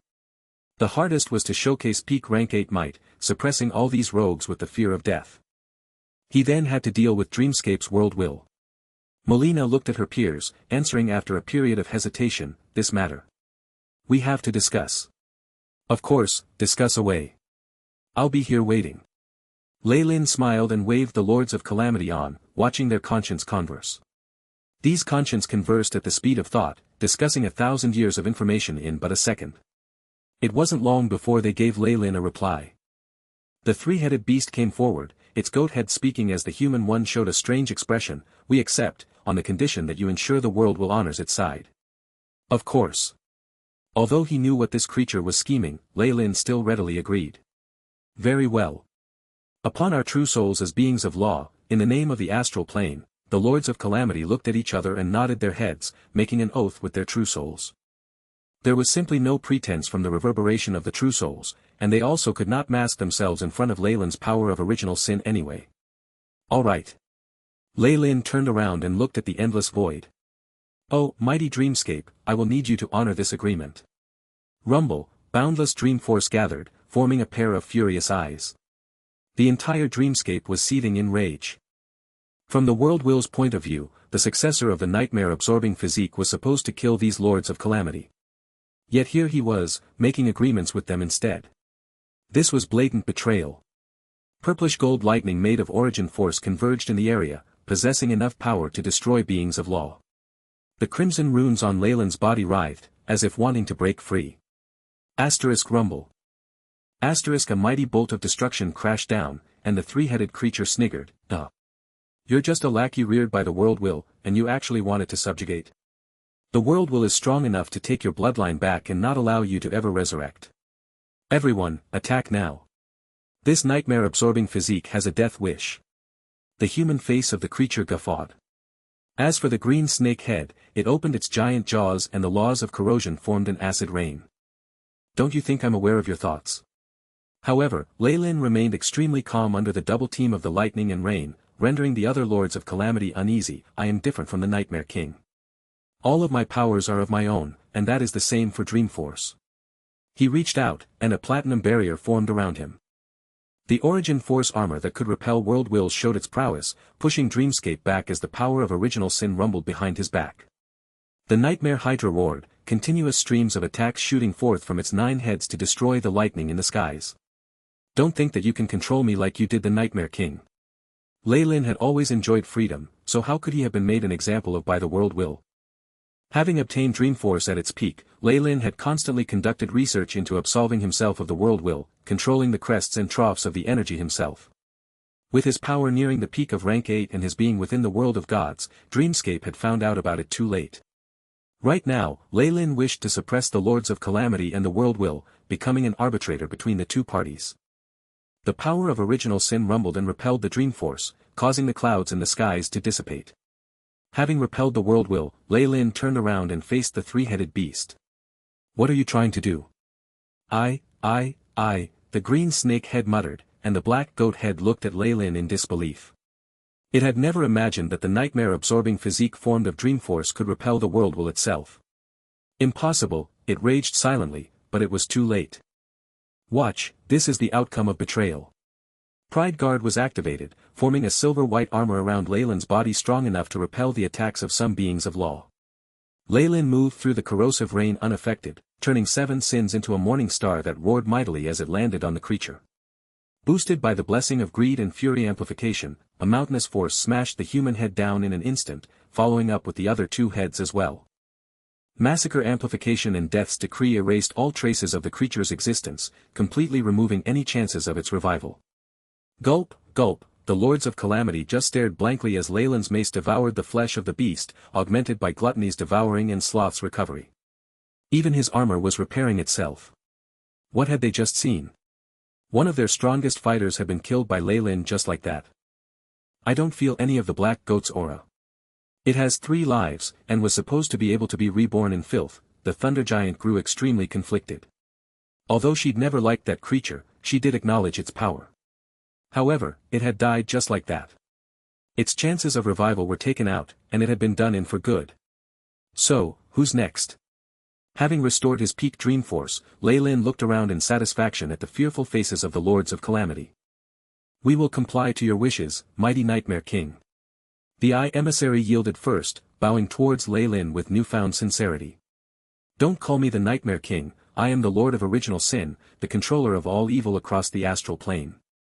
Lei Lin tossed the remaining carcass of the creature into the void. Don't act like I'm bullying you, hurry and eat it.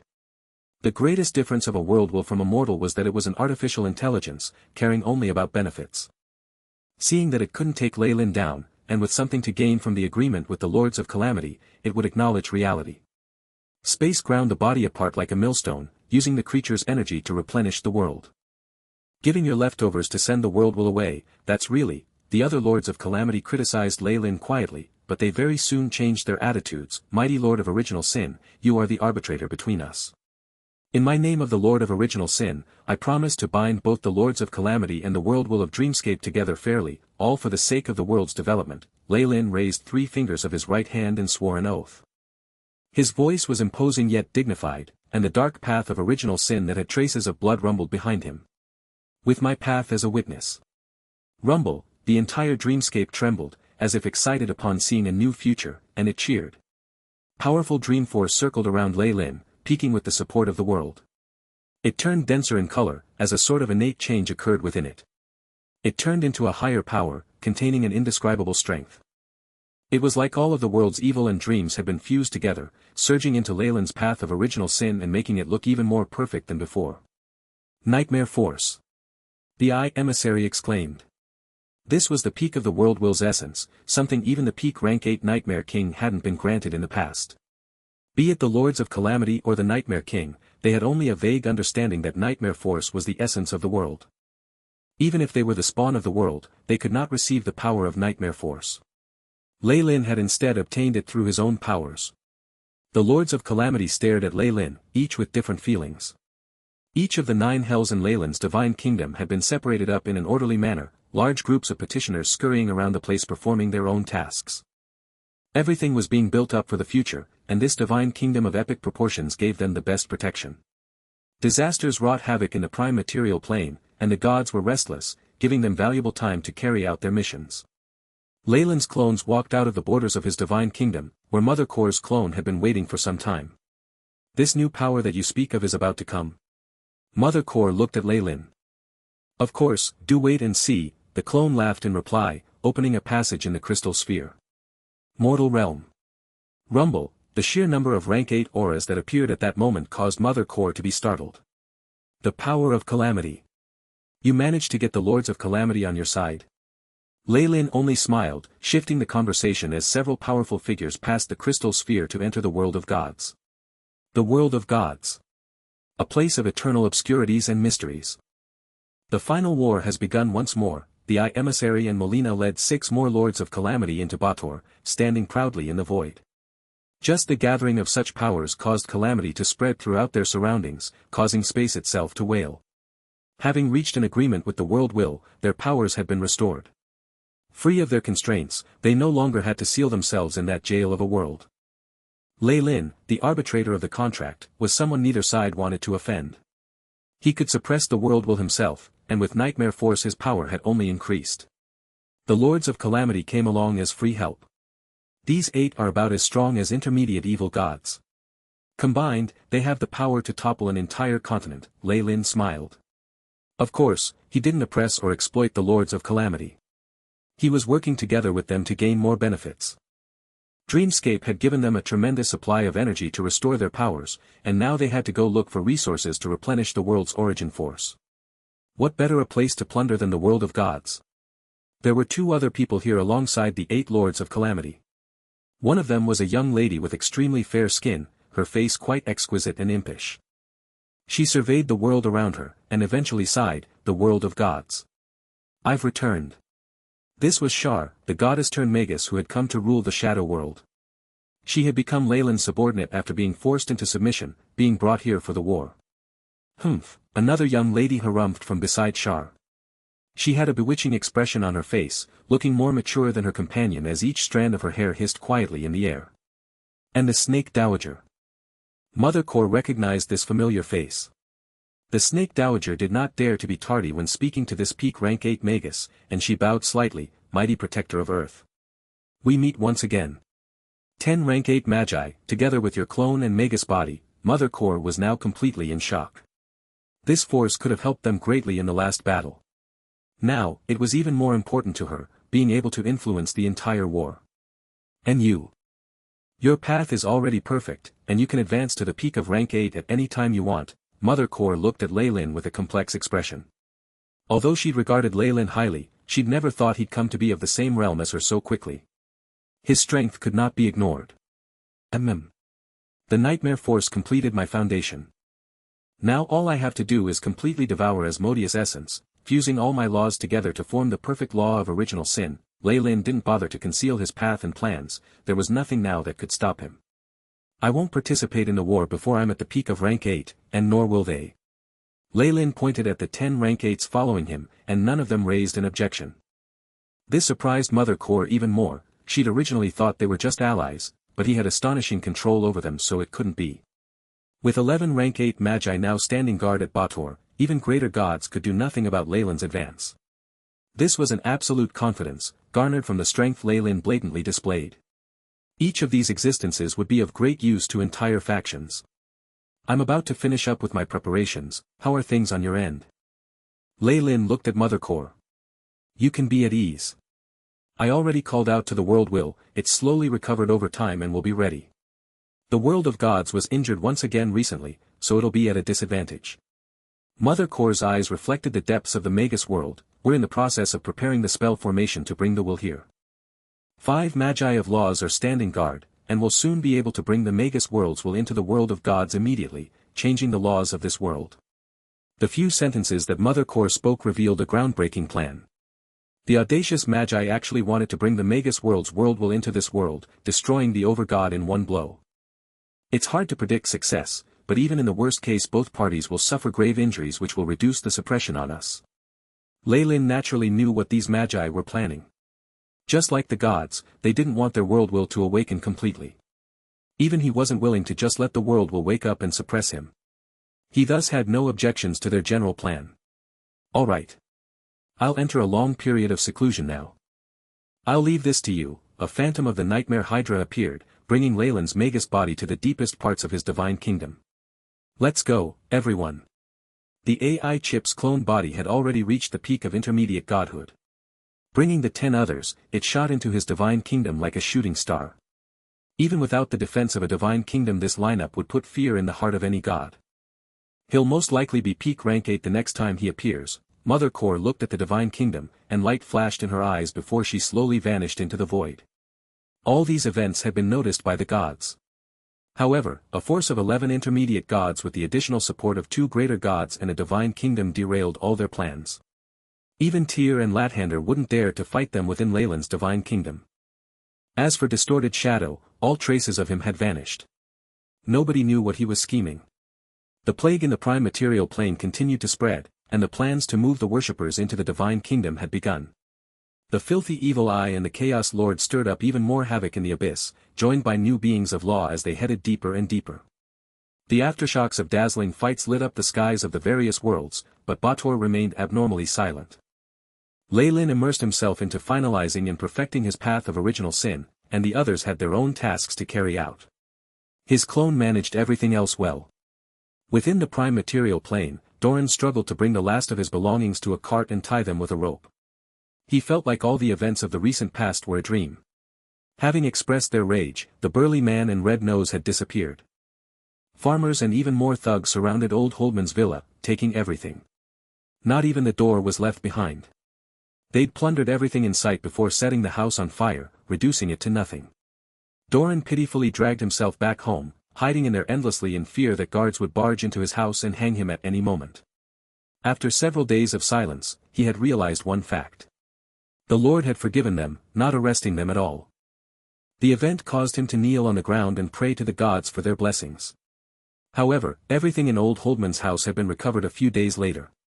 Doran then realized that his life hadn't changed in the slightest, the same as the rest of the thugs. However, Doran was simply unable to comprehend it. That mountain of barley and grain, the gold and silver cutlery, that stack of gemstones. Where had they all gone? He suddenly diverted all of his anger into a pawn shop in the town, but he didn't dare to take action. After all, the pawn shops were owned by a powerful lord. Speaking of that lord, Doran remembered that villa that had been razed to the ground. Everything that old Hoffman had owned now belonged to him. Somehow, such a normal thing now angered him to no end. Those noble lords. They would rather watch the people die of hunger and sickness, and are not willing to even give a bronze coin away. Normally, he would not harbor such treacherous thoughts, but it was different now. Migration. Doran raised his head, looking at the murky dark skies. Crows were circling above his head, an omen of death. A powerful plague had swept across their town once old Holdman passed away. Some said it was a curse cast by the resentful wizard just before he died. No matter how much Doran was unwilling to believe it, it was true that the plague had caused many deaths. Even his best friend Mitch had fallen, and he was only saved from the brink of death due to Priest Rockefeller returning. Thank you, Lord Ilmater, for allowing Priest Rockefeller to return, and remove this curse from me. he prayed piously. If not for the village priest returning, he would have had to report to the underworld. He believed this had to be decreed by the Lord. If not for him, why would Priest Rockefeller to return to them and cleanse them of the plague for free? However, he was extremely regretful that he had to leave this place of birth, his home. Listen, in the name of the churches. Everybody of Blackwood Village has to move to the county town and wait for further commands, a knight ordered. Doran looked around his cart. There were a few scattered villagers around, each carrying heavy bags like ants coming together. This was the decree of the Lord, and the reason Priest Rockefeller had returned.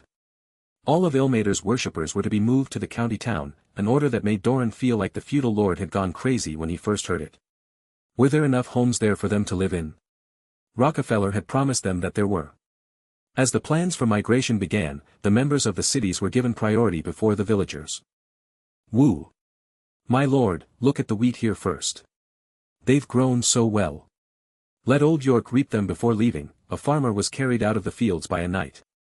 He was holding on to the knight's thighs, begging him to be allowed to stay. No means no. Do you want to disobey the Lord's order? The armored knight kicked the farmer away in annoyance. Truth be told, even the knight found the Lord's orders odd. After all, his own manor and lands were located here as well. However, this had been decreed by both the church and the state, and they'd promised to compensate him for his losses. If not for that, he would not have complied. I should be given at least twice the lands I have now, he thought with resolution. He grew louder and more violent with the villagers, scolding or even whipping them if he was unhappy. One by one, be inspected by the priest, the end of the village road was swamped with carts containing the young, the old, and the disabled. Rockefeller had brought a batch of new priests and acolytes along, standing by the road and inspecting the health of every villager with a fever or bloody cough. Those who had been diagnosed or suspected to have the plague were quarantined, and the people who passed were reportedly handed medicine that was said to repel any plagues. The fear of the deadly plague was strong enough reason for the villagers to migrate. If some still wanted to stay of their own free will after all these rounds of intervention, the lords and the priests wouldn't bother with them anymore. The numbers are here, Father. Over 1,000 out of the 4,382 villagers have died, and the final number of those willing to migrate is 2,900. An acolyte brought a parchment with a report on it to Rockefeller. He had round glasses on his face that seemed somewhat comical, but his report was given solemnly. Almost 3,000 worshippers, huh? Very well, continue. Rockefeller nodded his head in appreciation. He looked at the snaking queue, making up his mind, these worshippers of our Lord must definitely be moved to a safe place. After the discussion in the Celestial Hall, the gods had all made it a priority for their churches to move their worshippers into their divine kingdoms.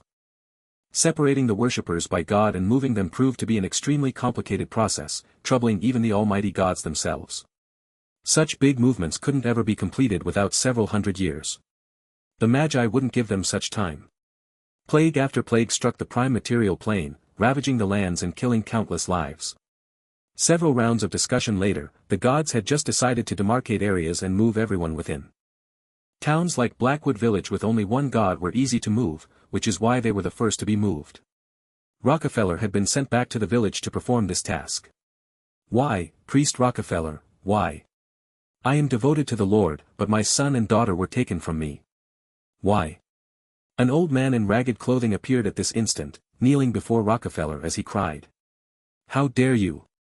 The priests and acolytes of the church grew furious. Saying such a thing in the open was blasphemy. Have faith. The Almighty God of suffering wants us to push through this turbulent times. Rockefeller waved the soldiers away, personally bringing the man to his feet. Appropriate measures of agony are needed. Our Lord is kind and benevolent, he will forgive this small mistake of yours. Rockefeller was a complete priest, and held the highest position here. His word was law.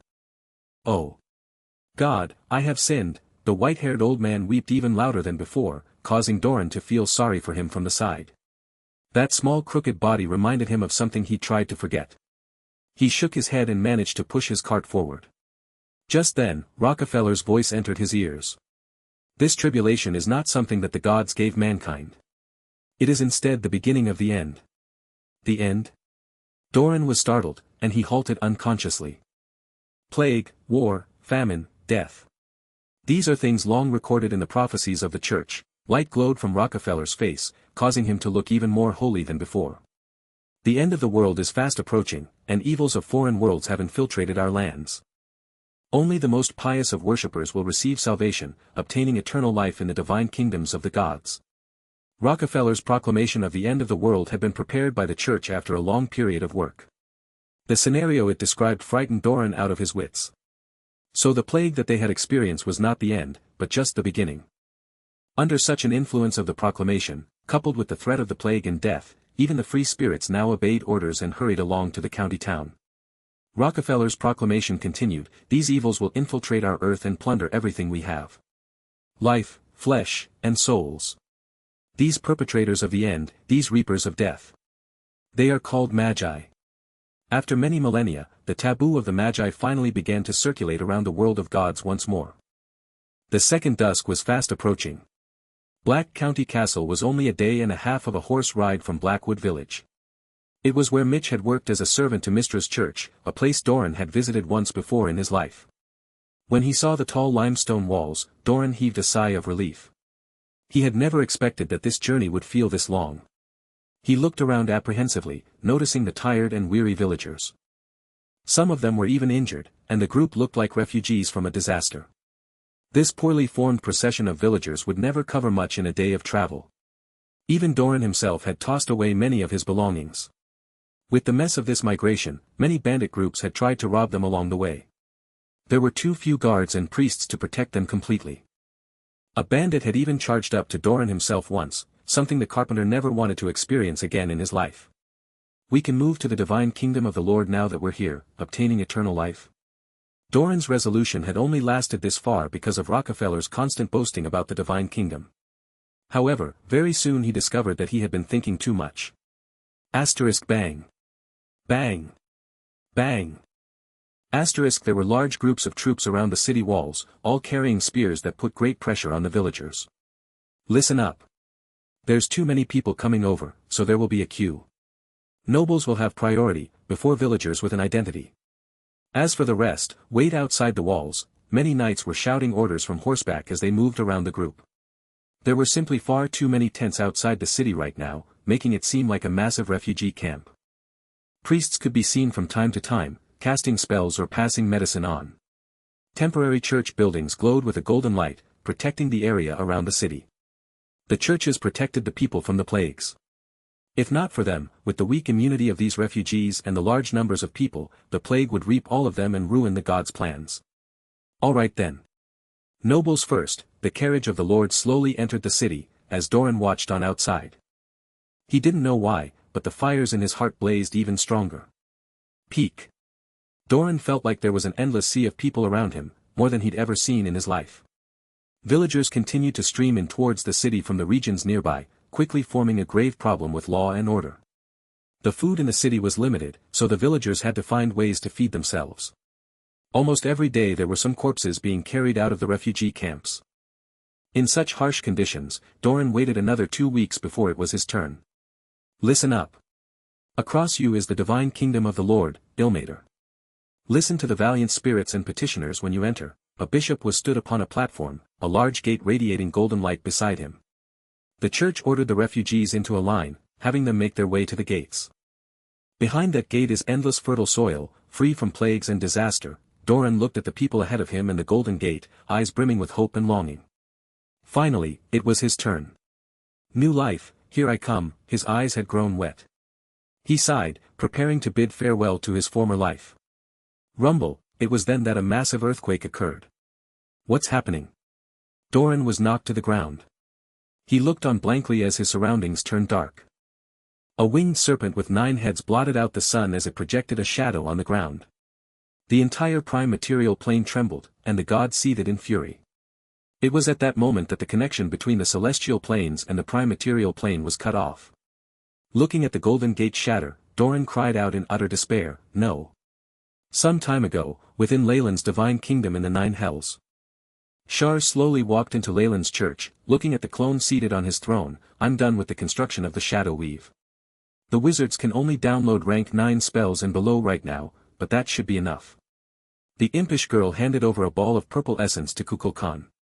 Even now, the fact that a mere clone wasn't weaker than her let her understand clearly just how freakishly strong Leyland was. The core of the Shadow Weave. The clone took the orb with a half-smile on its face, staring at the former goddess. Lei Lin had originally thought Shar would have some problems with a war against the gods, but it seemed like she didn't care much about that. Put another way, her one desire was conquest, and she was especially happy to receive the inheritance of her dead rival. You've done well. Blue light flashed in the AI chip clone's eyes, and the core was scanned in one glance. Then, under Shar's surprised expression, he tossed the core back to her. Finish rebuilding it, and have the shadow weave replace the original. You have more experience in this than me. The clone smiled gently at Shar. I'll leave the matter of recruiting the wizards to you as well. Shar cast a complicated gaze at Lei Lin. He'd asked her to build the shadow weave once more and recruit wizards to their side. A few moments of thinking easily told her how much she could gain from such a thing. Even if the shadow weave didn't grow to be as strong as the weave that was shared amongst the gods, and the wizards would face a great loss, those who were left were still enough to support an intermediate god. Lei Lin had granted her such a thing so easily. Shar remained silent for a while, finally asking, "You broke through?" "The path of original sin does not confound me at all," Lei Lin replied in a profound manner. "Go. Take the remaining wizards under your wing. Careful with those who have too much faith. We don't want you becoming a god again," Lei Lin warned. Shar nodded and walked out expressionlessly, only leaving behind a divine clone that looked at the phantom in the sky. Given her abilities, it was easy for her to inherit Mistra's position and build a coalition of wizards. After all, she'd been a goddess of magic herself in the past, and she understood the world of gods like the back of her hand. She'd be able to complete this task quite smoothly. Furthermore, even if the wizards were useless for now, their knowledge and wisdom remained intact. With experience in spellcasting, they also had a tremendous trove of knowledge. Being in dire straits, as long as Shar tossed a few bones down the alley, they would pounce over like hungry mongrels. These wizards still had their strengths, and once they had recovered their spell slots, they would regain their standing in the prime material plane. With Lei Lin's body advancing to the peak of rank 8, equivalent to greater gods, he needed to make preparations for war. A loud hiss resounded within the depths of Bator, all negative emotions being consumed without end by the nightmare Hydra. The power of emotions became a black mist that shrouded the space nearby. The power of emotions condensed to a liquid form in the center of the mist, encasing a black mountain made of crystal. Lei Lin's eyes opened up from within, his aura now more profound and unfathomable. The path of original sin represents all the evil in the world. Gluttony, greed, wrath, pride, lust, sloth and envy. As long as intelligent life is present in the astral plane, these sins will never cease. The 7 deadly sins will provoke massacre, resulting in death. This cycle shares its life with the very astral plane itself. Lei Lin felt something profound at that moment, the path of original sin appearing behind him with an explosion. It seemed to embody all the evil in the world, reaching a perfect form. The nightmare Hydra hissed once more, as amber light flew out of its jaws. The essence of Asmodeus was sealed within in the form of a bug, containing the root of all evil. The core of the 7 sins, the last item of evil I need to fuse into my path of original sin. The supreme of the 9 hells, Asmodeus. The path of original sin surged forward, devouring Asmodeus whole. No. Asmodeus let out one last roar as he was being devoured, but that was futile. The power of original sin completely dissolved and decomposed him, ridding him of impurities as a dark glow of light representing the essence of evil blended into Lei Lin's path. Beep. The path of original sin was now complete and flawless. Lei Lin's true soul rejoiced, merging completely with his path. Now. Nightmare Force, fuse. The more powerful version of Dream Force shifted easily under Lei Lin's control, flooding into the river of original sin. It refined his main body, making him capable of resisting the attacks of Origin Force itself. The path of original sin was like the path of the very world. From this moment forth, I am original sin. As long as the power of the 7 sins remains, I shall never perish. A ringing filled the universe as the perfected path of original sin transformed into a giant Lei Lin with a tattoo of the nightmare Hydra on its back. All of Lei Lin's laws came alive, his body filling up with their strength and causing many worlds to tremble. Beep. Host has perfected the path of original sin, advancing to peak rank 8, beep. Host's soul has undergone a transformation, system upgrade in progress. The AI chip that was akin to Lei Lin's soul gave him some alerts before going silent. Lei Lin couldn't feel how much time had passed before it booted up once more, perhaps it was a day or perhaps it was several years. Beep. System upgrade complete. Law database completed, beginning research on laws of spacetime. Host has advanced to peak rank 8. Stats have changed, recalculating. Leyland's stats were refreshed in an instant. Name, Leyland Farlier, rank 8 Warlock, limit. Bloodline, 9-headed Nightmare Hydra, complete. Strength, 90. Agility, 100.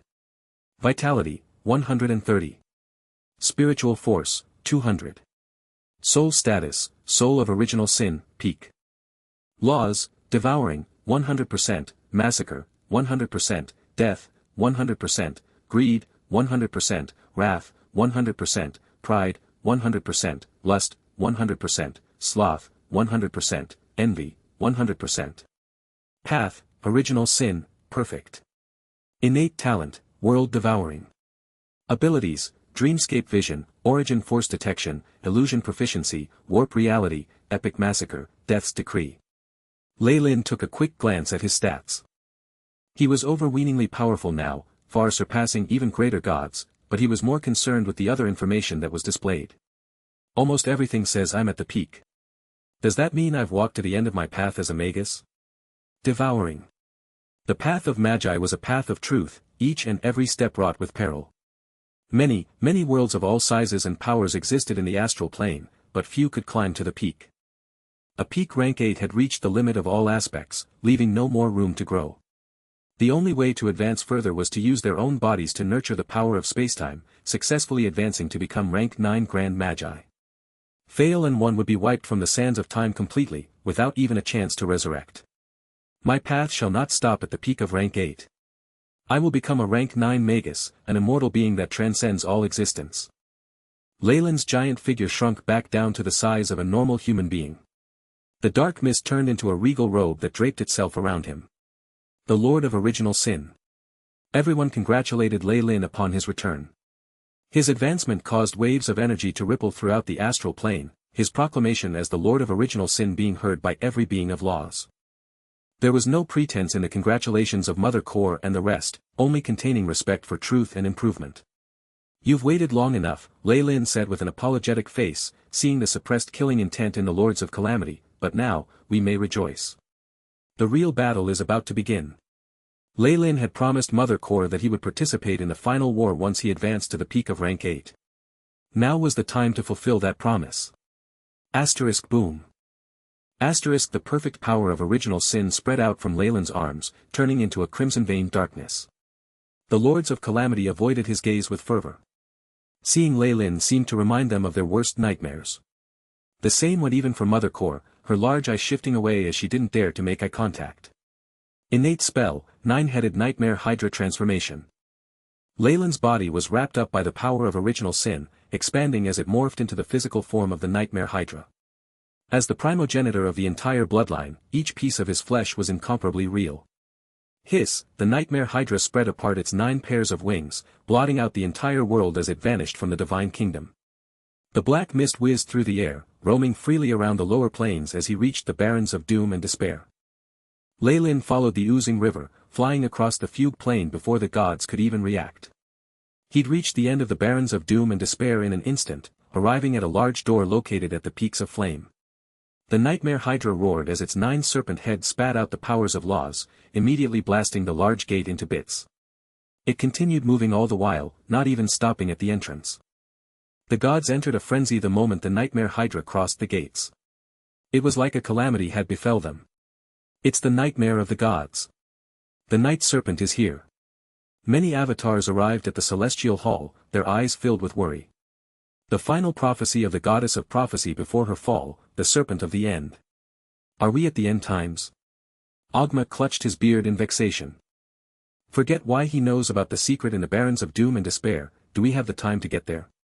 The Morning Lord was someone who believed in action. No. That area is the end of all things. Teleporting there is impossible even for deities, and it's the same for the oozing river and the fugue plain, another greater god answered. Then why could he traverse those lands so quickly? Lathander frowned, and Tyr did as well. Because his speed already surpasses all of us. He represents the end of everything, containing the same essence as the Barrens of Doom and Despair. He won't be suppressed by the oozing river and the fugue plain, Ogma collapsed to the ground in despair. We can only hope that the final guardian will emerge victorious. All the gods cast their gazes behind the door, despair and more complicated emotions filling their faces. Boom, past the door was a land of unimaginable heat and blazing fires. A boundless ball of fire floated in front of Lei Lin, radiating large amounts of heat. The sun, the nightmare hydra roared in indignation, activating the power of Pride Guard. The heat that could melt all metals didn't affect Lei Lin one bit. Let's follow the prophecies of the gods then, and end the world. The nightmare hydra roared and moved forward. Wait, Magus. Just as Lei Lin was about to take action, another massive figure walked through the door and stopped him in his tracks. This was evidently a god, yet he took on the figure of a beast like a gigantic monster. The golden light radiating from his body was at the peak of power, and he gave off an ancient, archaic aura. The father of dinosaurs, creator of Chult, Ubtao. You've been missing for millennia from the Church of Nature. So this is where you were all this while, Lei Lin's voice sounded from the Hydra's central head.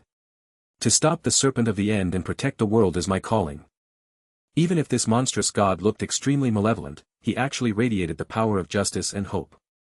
Guarding the sun and protecting the world may be righteous to you, I admit. But defeating the entire world of gods and winning the war for the Magi is true righteousness for me. Lei Lin had nothing much to say to someone who stood on the enemy side. Hiss, roar, two massive figures collided in the void, the aftermath of their collision so strong even the sun had to avoid the energy. Asterisk boom. Boom. Boom, asterisk space was destroyed in their fight, disintegrating into the tiniest of pieces as multiple worlds rumbled and roared. They hadn't felt such destructive force since the dusk of the gods. You are indeed a powerful god of ancient times, but your time is over. You can't compare to me in any aspect, Ubtao, the nightmare hydra roared, and under Lei Lin's powers of original sin Ubtao's body was riddled with holes. The peak of a path's power, replenished continuously from the beings of the entire astral plane, let Lei Lin exceed the peak of rank 8 in power. Even distorted shadow in his prime would have to give way to him. Protecting the world is the mission the Overgod gave me. The powerful beast roared out, a raging aura forming at its jaws. Stubborn, the nightmare hydra opened its jaws, chomping down hard on Ubtao. A crimson light appeared from the vertical pupil, entering Ubtao's head. Ubtao. The fortified defenses of Ubtao's soul were corroded away just like that, and Lei Lin appeared in front of him with 7 sins in hand. Lei Lin roared out, swinging a large battle axe down on Ubtao's true soul. A forthright middle-aged man parried the attack, using a dinosaur claw that looked like a crossblade. Wrath. Lei Lin shouted just one word in the moment of the collision. The head of Wrath appeared behind him, causing Ubtao to lose his concentration. Although his soul could not be corrupted by Lei Lin, a momentary lapse of awareness was a fatal mistake in such a high-level fight. Boom, 7 sins broke the dinosaur claw apart, continuing downwards as it pierced into Ubtao's skull. It carried the powers of death and massacre, destroying everything. Asterisk boom. Boom, asterisk Ubtao's true soul was destroyed, followed by his body constructed with divine force. An ancient god fell just like that, causing multiple worlds to weep. No one, no thing can stop me. The nightmare hydra howled out, heading above the sun. The sun of the world of gods was quite different from the other stars of the astral plane. It was extremely large and hot, almost as big as a world. It was projected into multiple different planes, providing a continuous stream of energy to the celestial planes and the prime material plane. It was at this moment that a dark shadow appeared above it. Innate spell, world devouring. The nightmare hydra body grew incomparably large, and its 9 heads formed into one huge maw, hissing as a terrifying stormy black hole appeared at the devouring serpent's head. Heat could not escape, nor could small particles, not even light could escape this. The black hole grew larger and larger, growing into the maw of a beast that swallowed the entire sun whole. Boom, beings of multiple worlds saw a horrifying scene, a winged serpent which covered the skies had gulped the sun down. Like killer bugs. The sun of the world of gods represented the law of light, being the source of energy for most secondary planes. The prime material plane, the various outer planes, even the divine kingdoms of the gods had grown accustomed to harnessing its energy, making it a natural condition for many things to grow. Such things were normally taken for granted. Only when it was lost would one experience true horror. Multiple worlds entered darkness when Lei Lin devoured the sun, causing many beings to weep and wail. They all prayed to the gods, but to no avail.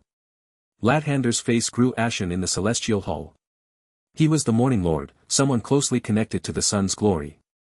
With the sun devoured, he suffered heavy injuries. Crash, his pedestal shattered immediately as he fell down the ranks. He'd become a lesser god in an instant, about to fall if not for several other greater gods helping him. Arg! My son! Dendar! He roared in rage once his divine force stabilized, his expression contorting. However, several evil gods looked at him in a different manner. The Morning Lord was someone at odds with evil, and he offended them regularly. If not for the Magus infiltration uniting them all, they would definitely have attacked and killed him right away. Boom! Multiple explosions sounded out in the celestial hall, as all the gods of the sun and light fell from grace. Lathander was actually lucky, several intermediate and lesser gods had just died immediately. It was like when the moon exploded, their fates extremely pitiable. The gods in the celestial hall blanked out, unable to recover from the shock. Not good. Ogma exclaimed, our plans to migrate our worshippers to our divine kingdoms. Even if we can create light and heat inside our divine kingdoms, we won't be able to fulfill the requirements. Our gates were built on the sun's energy, they'll need to be rebuilt. Divine kingdoms were supported by faith, but they also used several other energy sources as well. The sun was chief amongst them. Gods were extremely stingy beings, so they'd rather use convenient things like the sun and the weave to reduce their consumption of divine force when they constructed their divine kingdoms. With the ability to warp reality, gods could indeed create small suns in their divine kingdoms. However, this would consume divine force, a precious resource that came from the faith of their worshippers. The prime material plane was wrought with disaster, and the weave had been destroyed. The gods would have to struggle if they couldn't expend their resources at times like these, but Ogma had discovered that they were at a deadlock. They needed worshippers to win this war, but now they needed the power of faith to move their worshippers into their divine kingdoms. They didn't have the resources right now to do so, which meant their worshippers would dwindle as the prime material plane was racked by disaster. This vicious cycle was the root of Leyland's strategy, striking at the foundation of the gods and shattering it. His own divine kingdom was in Bator, and in the worst case he could just turn all his worshippers into devils. The worst that could happen was the loss of a puppet controlled by the AI chip. On the other hand, the gods would have to give their very lives up. Doran sat paralyzed on the ground within the prime material plane, unable to bother about the belongings that meant the world to him. He was staring up at the sky, his mouth wide open. What had he just seen? 9 heads had suddenly appeared in the sky, merging into one and swallowing the sun. And then... darkness. Darkness enveloped the world, causing him to strain his eyes to see anything at all. He almost felt like he was dreaming. The camp had descended into chaos. Wailing and weeping resounded throughout the city, the end of the world that the priests had warned them of had actually arrived. The innate fear that caused was enough for a person to suffer a mental breakdown. Don't panic, be still. Holy light radiated from the priests' hands, barely illuminating their surroundings. Doran saw only fear on the faces of the others, some of them scared silly. The sun being swallowed was like the skies collapsing. Check the teleportation gate. The bishop ordered. The priests went up quickly, but after several failed attempts they reported back helplessly, not good. The door to the divine kingdom has been destroyed. The Lord's divine kingdom has shifted as well, so we'll need to relocate. Then what are you waiting for? The bishop frowned, but very soon his expression changed again. The Lord has sent a decree. Stop all plans to shift the worshippers. Fear shrouded the bishop's face as he spoke of the holy decree word by word. What? The priests were shaken. All along they believed that the Lord's divine kingdom would save them even if the prime material plane lost the sun and headed for doom. However, the plans had been halted. It was like they'd been kicked off the ark that was supposed to shelter them from the apocalypse. The news wasn't kept secret, spreading very quickly. The refugees quickly began to howl and clamor, with even the paladins and knights unable to maintain order anymore. They themselves could no longer determine their own future and fate. There were even some who joined the ranks of the refugees in their outburst. Everyone, quiet. The bishop saw things go south, but it was already too late to fix the situation. The clamor grew louder and louder, eventually becoming a violent mob. Doran was caught up as well. A wave of rioters surged forth, stomping, kicking, and cursing incessantly. Many were trampled to death under the stampede, grabbing the priests and knight in despair as they used any and every weapon available to them to vent their resentment and despair. Some officials were even torn to shreds. The mob finally lit a large fire, tossing everyone who couldn't escape inside it. The priests and knights were gobbled up by the fire as the rioters watched their struggles in happiness. Buzz. Doran was at the outer perimeter of the rioters, still managing to maintain his rationality. It was at this moment that his ears picked up a large buzzing noise. Strange, what's that? He raised his head, seeing a giant green bee in front of him. It opened its mouth, letting more bugs fall down. Arg! The rioter closest to the fire had his face pierced by the vile bugs, each the size of a human head. Their sharp stings immediately pierced through his skin, causing him to leak blood profusely as he screamed in agony. The wailing suddenly stopped. The bug had already pierced through his brain. Arg! Monster! Monster! Screams resounded as everyone beat a retreat, clearing up the area quickly. Adventurers and soldiers moved forward, attacking the bodies of these bugs with sharp swords. A corrosive green substance fell to the ground as the bugs died, but the few kills had no impact whatsoever. The bugs began to blot out the skies, with hundreds of thousands, even millions of them descending upon the prime material plane. Several professionals were killed in a short time. The buzzing continued to grow louder, coupling with the screams to form a sort of living hell. It's fire. They were attracted by the fire. Doran's outstanding observational abilities led him to discover that there were more bugs gathered around the fire. He screamed out his discovery, dropping the torch in his hands as he ran into the darkness. Your Excellency Leylin, what do you think of this batch of light killer bugs? A giant colony of hives had been erected within the marshlands of the prime material plane, giant green bugs swarming out from the hives. Leylin was alongside Mother Core, looking at these bugs that blotted out the sky, destroying everything in their paths. This is a lower bound of the colony's strength. Once enough flesh and souls are harvested, it will evolve to produce stronger and stronger units comparable to morning stars and even breaking dawns. The strongest broodmothers could even become beings of law. Mother Core seemed to be flaunting to Leylin. There's already 40 different hives here. Our final target is to have them kill all the humans in the prime material plane, she said indifferently. Even billions of lives were of no concern to an existence on her level. I really do have to thank you for your help. Mother Core was thankful for Leylin devouring the sun. Her innate speed couldn't let her enter the barrens of doom and despair as fast or as easily as Leylin could from the fugue plane, so she'd only been able to watch on as Leylin completed the task. With you devouring the sun, our preparations are now complete. Mother Core's massive figure appeared, and a killing intent emanated from her body.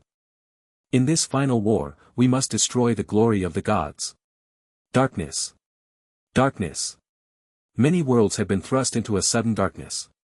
The sun in the world of gods was the core of many planes, and it was undoubtedly essential to the growth of many beings. Days after Leylin devoured it, temperatures had plummeted down to 0 degrees in the various planes. The frigid cold seeped through the worlds, affecting the prime material plane greatest of all. Without the radiance of the sun, life had entered a standstill. The gods lost a powerful source of energy, and were rendered unable to bring more worshippers into their divine kingdom. The survivors of the prime material plane would come to call this period the Dark Ages, a time ruled by death and solitude, famine and plague, a generation where all hope was lost. 3 days after the sun was devoured, the prime material plane had turned into an icy hell. Large areas of growth withered within the month, dying without sunlight to nurture them. All food supplies were depleted by the year, as famine struck the world. However, even the weakest and smallest of lives were astonishingly resilient. The creatures of the prime material plane were like cockroaches in the darkness, eking out an existence even as civilization was replaced by savagery. Even the beloved humans turned into barbarians. Year 5 of the Dark Ages, where Fallen Island had been located in the past. A portal opened up from Bator, and Leyland's figure stepped out. Although this was just a clone, the might of a being of law was still enough to shake the lands. It's already become like this. His mind scanned his family's lands in but a moment. The Pearl of the South was now filled with death, the grey limestone walls dusty and about to break. Skeletons littered the ground, with absolutely no traces of human life in the vicinity. Even other creatures were few and far between. Chirp, several black figures scrambled out of a pile of bones, blinking their large green eyes. Their pupils were like 2 jade flames in the darkness as they looked around and hurriedly left the area. Rats? Leylin expressed kindness and gentility to such weak creatures that would never be able to harm him. If not, a tiny bit of his Magus radiation would kill all life here. Adaptation to the environment is necessary, huh? Lei Lin recorded the figures of those rats in his AI chip. They were 10 times as large as they were before the Dark Ages, the fur changing color from black to more gray as it grew thicker to keep them warm. The mutation is too fast, just a few years. Is this happening under the influence of the laws in the world? The Over-God is still unwilling to see the prime material plane perish just like that, Lei Lin sighed. Evolution normally required tens or even hundreds of thousands of years, determined by the natural environment of the creature. However, even though it was sleeping, the world could bring about such changes much faster, giving the inhabitants of the world a chance to adapt to their surroundings. As the rats scurried away, the change was now more evident than before. So the animals had their genetics adjusted to the environment. But the humans seemed to be a little bit slower. The island told Lei Lin enough to extrapolate to the current situation of the world.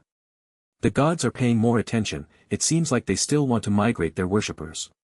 Lei Lin's motive of devouring the sun wasn't just to destroy the prime material plane. The world of gods had a unique system of laws to it, in which the sun had played an extremely important part. Its loss was like a building losing its foundation, causing many mysterious changes like the shift of spacetime coordinates. This affected the divine kingdoms as well. The gods fumbled to find the new coordinates of their divine kingdoms, unable to attend to the changes in the prime material plane. It had taken them years to regain their bearing, stabilizing their own camps in the prime material plane before beginning to launch a counterattack. Lei Lin's clone came to the prime material plane under such circumstances, exploring the changes caused by the Dark Ages and the influence of the gods on the land. Desolate. Incomparably desolate, the clone retracted all the radiance of its aura, looking just like a regular wizard as he made his way towards the continent. Even the depths of the ocean had few creatures now. Even as the perpetrator, Lei Lin released a sigh as he saw these circumstances. Of course, there was a limit to his sympathy. It wasn't like he'd make a different decision if the events played out the same way. The only good gods to the Magi were those who'd fallen, so they would take all measures to weaken their opponents. The disorderly survivors in the mainland were unaware of the events in the southern seas, and even if they did they wouldn't care one bit. Right now, they'd already grown completely numb to everything. Surviving and fighting were their only concerns, civilization forgotten as savagery took its place. The glory of the prime material plane was gone in a mere few years, only leaving behind zombies in its wake. I'm going out. Doran gripped the jacket and leather armor on his body. The dirty leather gave off a putrid stench, filled with traces of blood. However, despite the number of patches on it, he hugged his buff jacket tightly, giving him a bit of warmth in the frigid cold. Come back safely, a voice sounded from the short room behind him, a pair of beautiful eyes in the doorway. The eyes seemed to fill his body with vigor and strength, making him forget all regrets as he left the hut and strode forward. The icy winds whistled, the walls of the city encased in a layer of ice that caused Doran's memories to switch to his warm hut. However, the hunger he felt right now reminded him of something. It wasn't just himself, the lady waiting for him back home would die of hunger if he couldn't find anything. Damn it! Doran cursed, clenching the only valuable item he owned, a gleaming sword, and walking forward. He'd been living this life ever since the Dark Ages, thinking many times that this was only a nightmare. However, this nightmare was so long it caused him to weep. He'd only found the secret of the bugs by chance back in that camp, being able to escape because he was at the edge of the mob. He'd conveniently helped himself to a dead paladin's sword then, the same sword that was now his treasure. However, all of his luck had been used up in his escape. There was still plenty of food. Even if crops couldn't be grown anymore, they already had abundant harvests. He'd roamed through an empty village, using its resources to feed himself for over a month. However, those days did not last. Food ran out, plague spread once more, and the bugs stole the lives of the people. He tried to join several mercenary groups, but he couldn't last for more than a month. Either the plague or the hunger took them every time, leaving him alone behind. The bugs had gotten smarter as well, attacking the humans in groups. What terrified him was that those green light killer bugs were the lowest life forms of the beasts. Their strength had grown continuously over the years, and Doran had met one the height of a 2-story building already. It seemed like a massive red bug that crunched a paladin in one of his parties into 2 pieces. Several close shaves with death later, Doran had settled himself in this area. He looked around once more in caution. This place was a normal gathering point, seeming like an extremely large refugee camp, but there were specialties to it. The walls were extremely thick, and windows were small or non-existent. Spears were laid around the circumference, making it look like a small fortress. After the survivors had escaped from the first onslaught of the bugs, they had depended on these defenses. Some of the huts even had bloodstains of the bugs on their roofs. A distant war horn sounded at this moment, and more warriors walked out of their rooms and converged into a large army. The atmosphere grew stifling, and all that could be heard was the cries of the women. Survival. Doran surveyed his surroundings. There were many hardened soldiers here, determination written on their faces. These armored troops merged into a main group as they walked along the streets, forming a powerful black current. The soldiers varied in age, from those just in their teens to old white-haired men. There were even some muscular women amongst their ranks. Although this made them look extremely disorderly, that was suppressed by their unique auras. The struggle of the Dark Ages had awakened a cold nature in them that allowed them to survive countless life and death situations. They shared spaces with the bugs and the beasts to eke out a living, struggling no matter where they were. The people from before these times would not be able to comprehend their thought process. Even a former carpenter like Doran was confident he could kill one of the town guards of his old village head-on now. I have to return, I have to. For Lena. Doran made up his resolve as he opened a large metal gate. Thinking of the figure waiting for him at home, he felt rejuvenated as he moved out. Although he didn't know why he'd been soft enough to save her back then, Doran had found a partner who could understand him and whom he depended on as well. Their relationship was what lasted him through countless encounters that would have killed him, even doctors saying he was a man who'd climbed out of his grave. I don't know whether I'll live to tomorrow, but the next time. I'm asking for her hand. He rubbed his chest, exhaling a cold breath. Doran. A powerful yet skinny black hand clapped on Doran's shoulder, the impact almost causing him to fall to the ground. Doran turned around, elation in his expression. Big brother Jimmy. The person who'd patted him was a tall lanky youth. He had a cow-horn helmet, carrying a large battle axe by his side. Even if the blade was chipped, the sheer weight of this 100-pound weapon would cause others to flinch. There were several other warriors beside him, forming a small party. Jimmy seemed to be held in high regard amongst them. Ha, kiddo. I knew the light killer bug acid wouldn't kill you. Jimmy seemed extremely excited as handed a leather pouch to Doran. Come, have a drink. Ooh. Doran salivated, taking a careful sip after he heard several gulps around him. A powerful sour and spicy taste ran down his throat to his stomach, causing him to feel much warmer than before. Strong wine, the warriors around him said in envy. Any strong wines went for sky-high prices in these times. A wine pouch was akin to a second life in the frigid wilderness. Many members of the party looked at Doran strangely, but eventually turned away after he handed the pouch back to Jimmy. Who were they kidding? The Skullcrusher's name resounded throughout the region. Even if Jimmy looked like a pole, the battle axe in his hands had already smashed in the heads of several people larger than him. Sometimes, survivors were more dangerous than the bugs. Just for a small bag of wheat, clean water, or even a piece of jerky, two people would fight to the death. Doran himself had encountered this scenario many times. However, because of this, he had a good impression on Jimmy's generosity. Being able to retain some of his principles and kindness at times like this was really rare. Even if Jimmy had wished to make use of him, there was nothing wrong with it. After all, such charisma and sincerity was rare even amongst leaders. If Jimmy wanted to use him, that meant that he had a certain value, did it not? Doran clenched onto the fine metal sword in his hands. Ha! How is it? Are you still joining us for the mission this time? Jimmy rubbed his bald head, his blue eyes shimmering with sincerity. No. I need supplies to tide through the cold this time. I also need to get medicine or healing scrolls. Lena's caught a cold recently and I'm rather worried. Doran's face turned red. Even Jimmy's party would have to sacrifice lives to get everything he needed. If it's like that, Jimmy rubbed his chin. So I'll be going solo this time, Doran said after some hesitation. Jimmy grabbed his shoulders and guffawed. I never thought that our little Doran would turn into a big man. Haha. Very well. You can take an additional set from my spoils. Thank you, big brother Jimmy. Doran was extremely moved, and tears almost streamed down both his cheeks. Don't be this wishy-washy like a woman. Hurry and follow. Jimmy hoisted his battle axe and walked out of the fortress doors. This fortress had tall towers in the outermost areas, the central regions being fortified as well. Even if the outer portions were breached they could fall back and tighten the perimeter. The leader was at the center, alongside the army and the professionals. Classism had persisted into the Dark Ages. Someone like Doran could only squeeze his family into the outermost unprotected regions. They were in the most danger from the beast horde, surviving the greatest casualties. This was why their homes were built like small forts. Doran's greatest wish other than marrying Lena was to bring her to the core of the fort. Rumor had it that there were powerful spellcasters guarding the area, making it the safest place in the mainland. Each and every family had the provision of red wine and bread.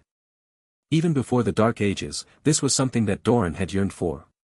However, the wizards, haven't they already lost their abilities to cast magic? After all, he was still marred with guilt about the events in Old Holdman's villa. Still, the fortress relied on magic to repel the bugs and survive, so there was no need to question its existence. Doran looked towards the outermost fortress walls.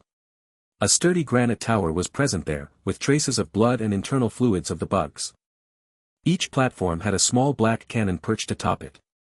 Bright runes glowed inside the cannon shafts, reassuring the people who saw them. This wasn't the first time Doran was looking at these cannons that reaped lives in every bug attack. Even powerful red worms abhorred them.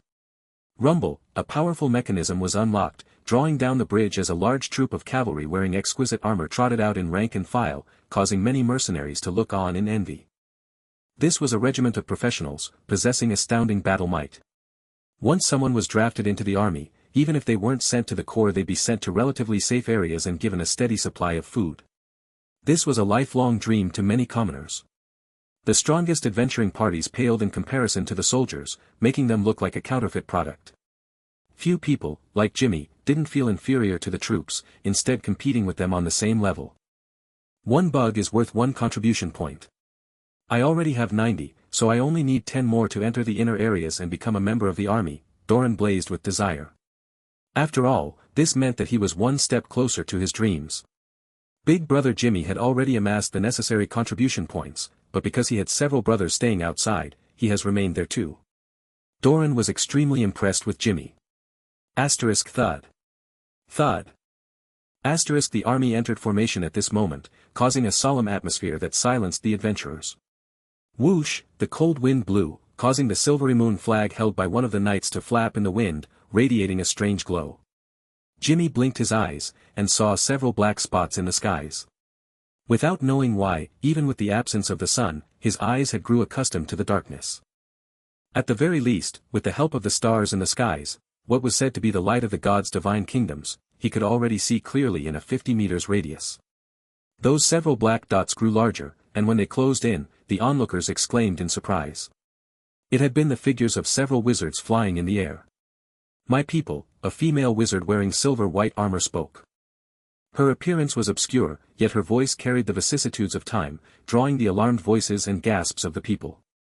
"It's the City Lord. Silvery Moon Queen. Woo! Woo!" Doran bowed just like the rest of the people in the surroundings. No matter what, being able to seek protection under her when the world had ended was enough for him to express his gratitude and thanks. It's just that the queen standing in midair didn't have much joy on her face, seeming to have aged greatly. Spells. The former queen of Silvery Moon had become the lord protecting the human fortresses of the north. The last hope of the human race looked down on the army beneath her, a bitter smile hidden beneath her glory. Being Mystra's blood daughter, Illustrial had once felt like the sky was going to fall when Mystra died. Even though she was a powerful legendary wizard with a trace of divinity in her blood, she knew full well that leading the humans of the north without her mother's support would be extremely difficult. The Orc Empire was looming right over their heads. On top of that, the Silvery Moon Alliance was a union of magic, led mainly by wizards. The loss of the weave absolutely shattered their unity. Fortunately, the orcs had come to an agreement with them due to the invasion of the Magi. They didn't send troops to wipe the alliance out. However, the situation had turned worse after a few days. The horrifying plagues had swept their lands, and the Dark Ages had come knocking on the door. Illustrial herself was a lucky soul. Her peak legendary power allowed her to cast spells independently of the weave, so despite stumbling along the way like a child at first she managed to gain the ability to protect herself. Wizards under rank 20 were like unborn fetuses, unable to survive being without the weave, but legendary wizards were at least newborn infants at this moment, able to tide through the destruction of the weave. On top of all this, the trace of divinity she'd inherited from the goddess of the weave allowed Illustrial a chance to succeed her mother as the goddess of the weave. The gods assisted to secure the regime of the Silvery Moon Alliance, albeit barely. Still, she had to abandon a majority of her lands and build this final fortress, holding up against the catastrophic attacks of the insects. If the orcs weren't considered, the survivors in this camp were the last lifeblood of the north. Am I doing the right thing? Illustrial was a queen in an era of peace. Even in such critical moments, she was racked with indecision. I have updates from the south, my queen. Old Mage Elminster stepped through a portal at that moment, dressed in a simple flax robe as he stood behind her like a humble follower bowing to her words. I've just obtained confirmation that a nest of the bugs popped up about 100 miles south of us. The gloomwood has been corroded by marshland. Illustrial's heart skipped a beat. This was definitely the worst news for this camp. She'd come to learn that the tide of bugs originated from the massive colonies of hives. The appearance of a nest in an area spelled its death, an endless wave of insects engulfing the entire land and turning it barren. Damn it. We put so much effort into making this place arable. We've already cleared the lands. Just one harvest, she lowered her voice, it's too late to move again. It took all we had to build this fortress. Even if we wanted to, the bugs are everywhere now. Where can we go? Looking at Illustrial's mournful smile, Elminster's heart was filled with bitterness. How are the wizards doing? She seemed to make up her mind about something after a long time. Still training. Even the best of them can only use rank 4 spells, and this was someone at rank 20 before the catastrophe, just a step away from becoming legendary. Elminster heaved a sigh. They'd had to return to their roots since the collapse of the weave, using the elemental particles of the world to gather energy from their spiritual force and cast spells. Thankfully wizards had always been performing research on the arcanists, and finding training methods in the field wasn't a big problem. They'd set up everything pretty soon given Silverymoon's accumulated information and their talents. Even the gods couldn't resist using the arcanist inheritances in this situation. The churches didn't abolish the prohibition openly because that would tarnish the gods' dignity, but the research was no secret. Sadly, the talented wizards all turned inferior when it came to the arcanist inheritance. The convenience the weave had afforded them had caused a drop in their quality. Only with it destroyed did many wizards begin to realize how incapable they were. With their rigid lines of thought, some older wizards didn't even acknowledge the possibility of changing their path. They were having suicidal thoughts. In spite of Illustrial's unconditional support and Silverymoon's rich supplies, the best they could do right now was still a rank 4 spell. Detached from the weave, the wizards now realized how hard spells were to control, demanding more ability and finesse. Many died trying to cast the new spells. Leave the last batch behind, but get all the rest. It took a long while for her to make this tough decision, and a teardrop rolled down Illustrial's cheek. She arrived above the army, waving them to silence. These bugs have taken our everything, and now they're coming for our lives. Her voice echoed throughout the region, a vicious colony has popped up close to us, less than 100 miles away. We're out of supplies and fortification scrolls, and we won't be able to build another city. Tell me, then. Are we going to keep silent in the face of this threat? Doran held tightly onto the weapon in his hands, as if that was the only way he could get a sense of security. So we're actually in such dangerous situation. A silent thought of fiery anger surfaced in his mind. No. I belong to this place, I will never leave. Jimmy started hitting his shield with his axe. Never. We will never leave. A fearsome growl shook the entire fort. Great. I shall accompany you all on this crusade, let us fight for our survival. Illustrial promised. For survival. The army set off in swift fury. Illustrial kept to her promise, leading the troop from the front on her white horse. Her divinity had allowed her to maintain her power through the collapse of the weave, so the presence of such a powerful leader definitely lifted the spirits of the army. Our team will be in charge of the patrol today. The army winded along on its way forward. Unlike a regular troop, Doran's team was a little disorganized. They weren't in high spirits regardless of Jimmy's encouragement. The city was their last hope. If this hope was broken, even Doran would lose the courage to survive in this chaotic world. Come with me, Doran. Let's go on patrol. Jimmy waved his axe, unable to withstand the atmosphere. All right. Doran didn't like the stifling aura here either, so he quickly stood up when Jimmy called him. Shrouded in darkness, the continent was full of unknown dangers. Even though many creatures had died out, unable to adapt to the new conditions, those that didn't have become much more cunning and cruel. Doran had heard rumors of creatures from the Underdark, driders and horrifying claw monsters that wanted to use the loss of the sun to blast out from their prisons and wantonly invade the mainland. They were backed by their own pantheon, headed by the Spider Queen, Lolth. Her decision was absolutely correct. The celestial gods had to give way to the Underdark in the Dark Ages for manpower and supplies, letting them migrate from down below to the mainland. The Drow were rumored to have built a city on the surface already. The rumors said men were the lowest of slaves amongst the Drow, alongside other species. They could be sacrificed to the gods at any time. Despite all this, a large number of wandering species were seeking shelter from the Drow just to survive. What a pity. Lolth is an evil god, and my lord, Doran's eyes flashed in struggle, but he soon turned firm. Even though the gods weren't as glorious as they once were, their decrees remained meaningful enough to influence the entire prime material plane. The battle between good and evil had cast a shadow in Doran's thoughts. Attack. Wait a moment, look. What's that? Doran was still indulging in his flights of fancy, so Jimmy had to pin him down to a muddy hill. A large amount of disgusting dirt entered his mouth, so rotten it could make one puke for days and lose their appetite for months. However, Doran couldn't care less about that. He hadn't even gotten the time to clear the dirt from his mouth before he saw numerous shadowy figures approaching them at great speed. The other party moved at great speed, reaching them almost within seconds. It was the mounted wolves, the nightmare of the north. Orcs. It's orcs. Jimmy shouted, his face warping as he saw the orcs. Their races had long been at war, killing each other even if they met accidentally. Whoosh, the wolf rider arrived before them in a split second. Escape was not an option. Am I going to die here? Lena, extreme shock and fear caused Doran to turn dizzy, feeling like these were his final thoughts. However, just as the poor souls got ready to sacrifice their lives for the north, the situation moved in an unexpected direction. The mounted wolves did indeed surround them, but they were not harmed. The riders instead parted, making way for a werewolf on a humongous mount. I am the Golden Ivory Warwolf, leader of the mounted wolves. I need to see your leader, right now, he said stiffly.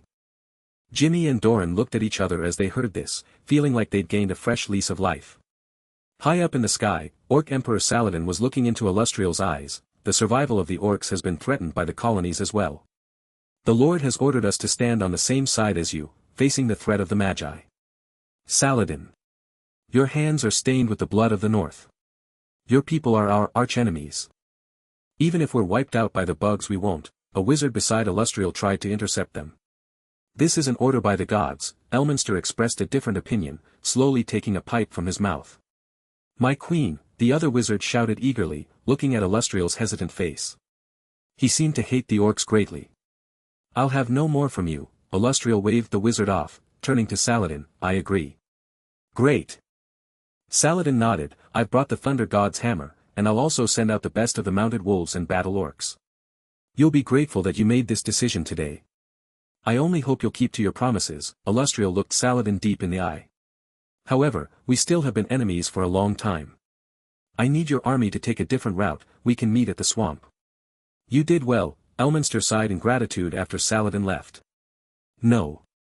I feel like I've changed a lot, becoming more cruel, more of a realist, Illustrial's reply was indifferent.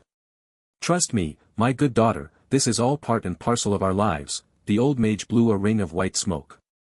So you thought I was a little girl for the past thousands of years? You're such a pedophile.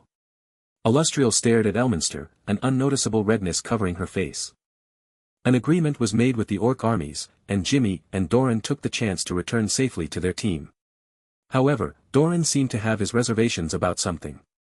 He tried to say something multiple times, but eventually stopped himself. He waited until everyone was asleep, moving close to Jimmy and asking him in an extremely low voice, Hey Captain, are the orcs really here to help us? Jimmy turned his body and replied in a blurry voice, I think so. Nobody dares to disobey the gods in this world, except those demonic beings of other worlds. But aren't we still at war with them? He wanted to say vendetta, but Doran didn't recall any good friends or relatives dying at orc hands. Many had instead been killed by the town guard or in robberies, so it seemed even less applicable. Understand this, Doran, politics is complicated. Alright, I'm really tired today, stop irritating me. Jimmy turned his body again.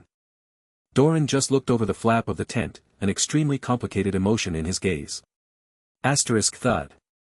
Thud, asterisk the wooden wheels of the carts hit the uneven surface of the ground as they moved along, releasing dull thuds due to their heavy loads. Doran was following Jimmy aimlessly, his beloved sword hung at his waist. The dark circles were obvious under his eyes as he seemed distracted, he obviously hadn't rested well last night. The army assembled into the dragon formation, all equipped with weapons and shields. It scared any predators away, making the trip relatively safe. Doran. Get back on your feet, do you want Lena to become a widow? Jimmy patted Doran's shoulder. Suddenly, the corner of his eye shifted. Careful. Doran had noticed the shadowy figure speeding through the bushes at almost the same time. A silver ray darted past him before he could act himself, shooting from Jimmy's hand into the bushes. A shriek sounded out. Awesome. Huh, Captain's the best. We've got something. Everyone gathered around, looking at Doran with green eyes as he pulled a giant rat out of the bush. There was a silver blade stuck in its skull. Such great meat. You're definitely treating us tonight. Everyone's eyes glowed as they stared at the prey in Doran's hands. Food was scarce in the Dark Ages, meat a dish only the higher classes could afford. Normal people hardly ever saw some. Of course. Jimmy looked around, agreeing without hesitation, everyone is invited to our campsite. All the travelers cheer at his generosity, immersing themselves in a pool of joy. Doran looked at them with envy, that's right, I should be more hardworking, at least I've got to bring something back. The leaders will take care of the orcs. However, his determination was crushed the very next moment. A huge ball of fire shot out of the sky, aimed at Jimmy's position. A great explosion tore Jimmy's body apart in moments, charring his incomplete corpse. Having run over to get the prey, Doran had escaped the worst of the damage. Still, despite avoiding death, a large amount of his hair was burnt even at that distance. Looking at that region swarming with victims of the disaster, his eyes glittered coldly. The fireball spell. Wizard attack. Doran knew from Holdman how powerful wizards were. Realizing such powerful spellcasters were his opponents, he didn't just go up wildly to avenge his captain, instead rolling into the bushes. He'd made the right decision, as a wave of terrifying spells followed. Cloud kill. Summon monster. Ice all. Banshee's wail. Volley after volley of mid-ranked spells crashed down on the army, with dazzling light. The powerful spells reaped numerous lives. It's an attack from the sky. Doran's eyes were wide open as he tried his best to raise his head. He saw huge pairs of wings supporting dark shadows in the air, obviously flight of the dragon. The dark shadows were dressed in traditional wizard robes, but one thing was different, there was a pair of twinkling purple eyes on their dark robes, alongside a holy black emblem surrounded by a purple ring. Shadow Wizards. Illustrial and Elminster responded immediately. They had few high-ranked and legendary wizards on their own end, it was a slap in the face for the Silvery Moon Union famed for its magic to lose in that field. They got ready for the counterattack, but the Shadow Wizards retreated into a portal. This is just the beginning, their leader warned before stepping into the portal. The portal disappeared immediately. Illustrial and Elminster, who were both trying to cast Dimensional Anchor, turned a ghastly pale. Human wizards, why are they attacking our army? Doran's eyes were filled with fury. He couldn't understand why they were attacking at all. Also, what the heck are the Shadow Wizards? He thought of this new term he'd heard today. He looked at the scattered army and the burning remains of his friend's corpse, clenching his fists tightly and swearing in his heart. No matter what, Jimmy, I will avenge you. Charge. Did you see it? Illustrial didn't care at all about the mess her soldiers were in, instead turning and staring at Elminster with the most serious face she'd ever made. Yes, Elminster took out his pipe, but he wasn't in the mood to enjoy it, black robes, purple eyes, and the purple-rimmed black badge. The goddess of shadows is back. The lady of the night, Shar, Illustrial grew fearful and troubled at the prospect of having to face the being who once competed with her mother. She's also built a new shadow weave, and although it isn't spread everywhere and can only support rank 9 spells at the most, it's still a great attraction to all the wizards below the legendary realm. Elminster knew well how rational the wizards were, about their realistic mindset. They were weak in faith from the start, and that had only been amplified by Mystra's death. The loss of their powers was sad and humiliating, causing many to enter deep despair. Some ignored the teachings of the gods to commit suicide. And Shar had come to them in their darkest moments, organizing the Shadow Wizards into a group. If they joined, they could regain their powers. People only treasured what they had once they lost it. Learning that it would not be easy to gain their power again, those who become shadow wizards grew more devoted and passionate. Their kind could even conduct trades with demons and devils for power. Subordination to Shar didn't even need a moment's thought. Even Elminster would have been shaken by the idea of joining the shadow wizards if not for the fact that he was already at the peak of the legendary realm. Had he lost his powers with the destruction of the weave as well, he would have made the same choice. Of course, that was if he hadn't offended Shar by his closeness to Mistra. These spatial fluctuations. They already have legendary wizards. Elminster frowned. They came to stop us from destroying the colony.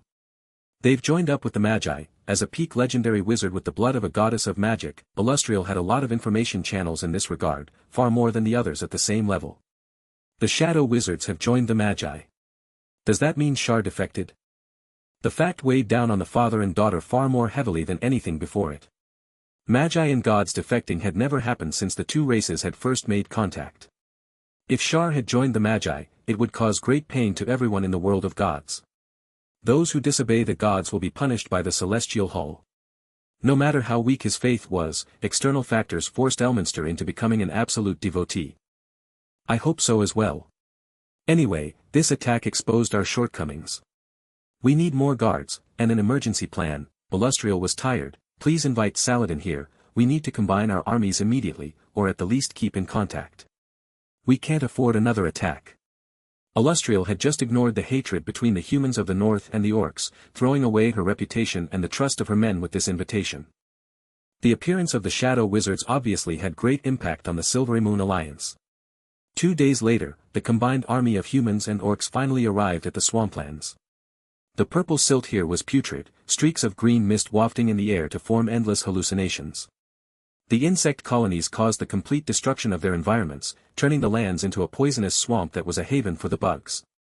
With how fast it's growing, the broodmother will wake up soon. Elminster pointed at a scene captured by a spell within a temporary tent, a look of concern on his face. Once the broodmother matures, the drones and workers will begin invading the surroundings. They will breed much more powerful bugs, or even another broodmother. All information points to one thing: if we can't stop this right now, our chances of success are nil. Illustrial and Saladin were watching from a round table, seated upright alongside human and orc officers. The subordinates were staring at each other in silence, sparks of anger in their eyes. That's certain. If we fail this time, the environment here will be wiped out. Plants, animals, water, food, orcs, humans. We'll all be killed as the bugs continue to make more and more broodmothers and start new bases.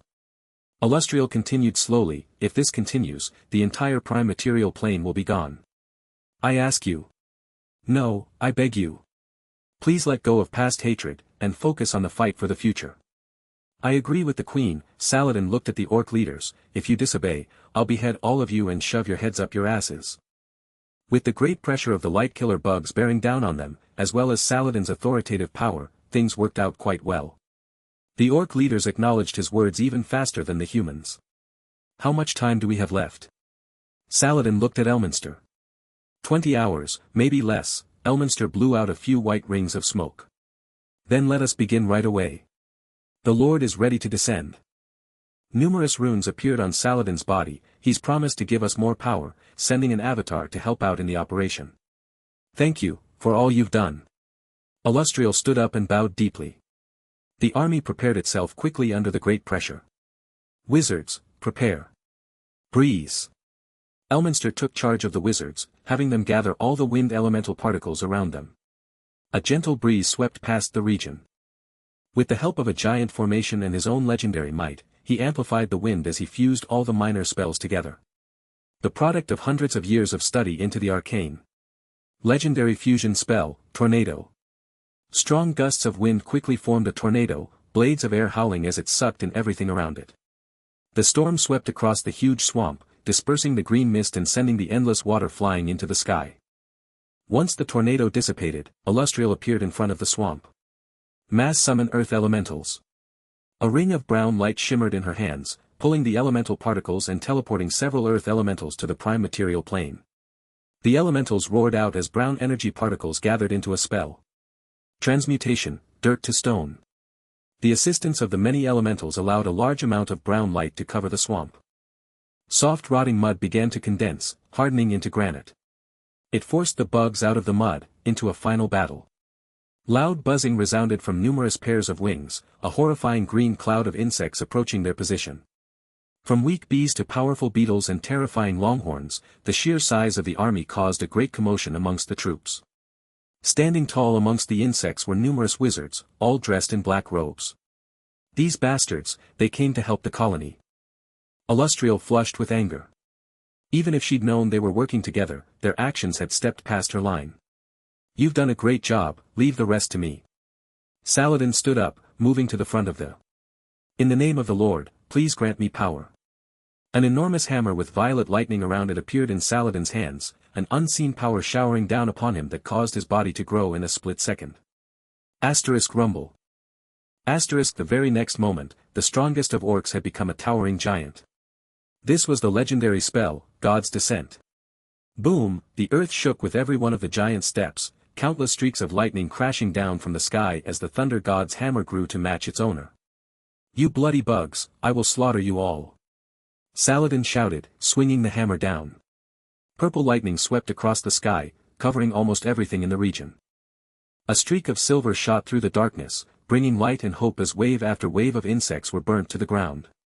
Many of the shadow wizards were wiped out by a single barrage. Attack! The mounted wolves roared, charging into the deepest regions of the swamp as they followed the new path. Charge! The humans were red-eyed with fury as well, fighting for their lives. Counterattack! This was a battlefield of blood and fire, being fought with a dense sea of bugs. Doran sliced another approaching bug with his longsword, splitting it apart into two. The originally sharp blade was now covered with the disgusting fluids of the various bugs, its edges chipped and jagged from use. Any normal day this would have caused him great heartache, but at this point he didn't even have the time to examine his sword properly. The army was like a lone boat in this sea of bugs, being rocked by wave after wave of death. Death lingered around them without end, and all Doran could do was to wave the sword in his hands around numbly, killing one monstrous bug after the last. His comrades kept falling all around him, humans and orcs alike, but he no longer had the energy to care. He pushed forward without rest, stepping over the corpses of his comrades in pursuit of their common goal. He had to destroy this nest of evil. In this war for survival, there was no way for them to withdraw and escape. The orcs and humans formed the most cold-blooded of armies, killing all deserters without hesitation even if they were related. Ha! Am I going to die here? Doran was breathing roughly, his powerless body feeling like lead. However, just at the moment all of his stamina was about to be exhausted, as he was about to be drowned out by the sea of bugs, things suddenly grew bright once more. A golden light cleaved through the sea, allowing him to see the purple nest at the heart of the marshland. Hymns began to sound in the surroundings, under the rays of the gods, all courageous soldiers shall be fearless. Doran immediately brightened up. He managed to find the wizard who'd killed Jimmy, grievously injured and fleeing into the distance. A surge of strength came out of nowhere as the power of vengeance gave him the strength to stand once more. He stared hard at the wizard, evidently injured from a previous encounter. The man's black robes were now in tatters, traces of lightning burns left behind on his body.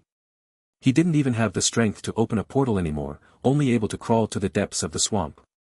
Doran followed closely. The wizard obviously wanted to escape, and his path was already offset from the nest of the bugs. Stand right there, you darn bastard. Doran threw the sword in his hands. The meticulously crafted blade formed a beautiful arc in the air as it pierced into the man's thigh. Arg! The fleeing wizard swayed, falling down into the smelly marshes. Got you! Doran excitedly darted forward, finding the wizard lying in the dirt. He was bleeding profusely from the wound on his thigh, seemingly having fainted. For Jimmy. Doran fumbled around the area, looking for the sword he'd thrown. He wanted to reveal the identity of this wizard. However, the fainted wizard suddenly revealed a scroll in his hands. Acid splash. Doran instinctively turned away to avoid death, but this burnt the entirety of his right shoulder, turning it into a mix of corroded flesh and blood. Shit! The great pain caused him to punch the wizard's face without hesitation. The black veil fell down, revealing the man's identity. The haggard face of an old man showed itself, looking extremely pale from the blood loss. His eyes seemed to be dead. For some reason, even though he'd killed many times since the start of the Dark Ages, Doran felt a fire burning in his heart. Why, he shouted as he grabbed the wizard by the collar, why are you helping the bugs against humanity?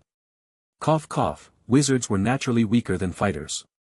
This one was even injured gravely, unable to cast any spells as he was still coughing up blood. Even a child could kill him easily right now.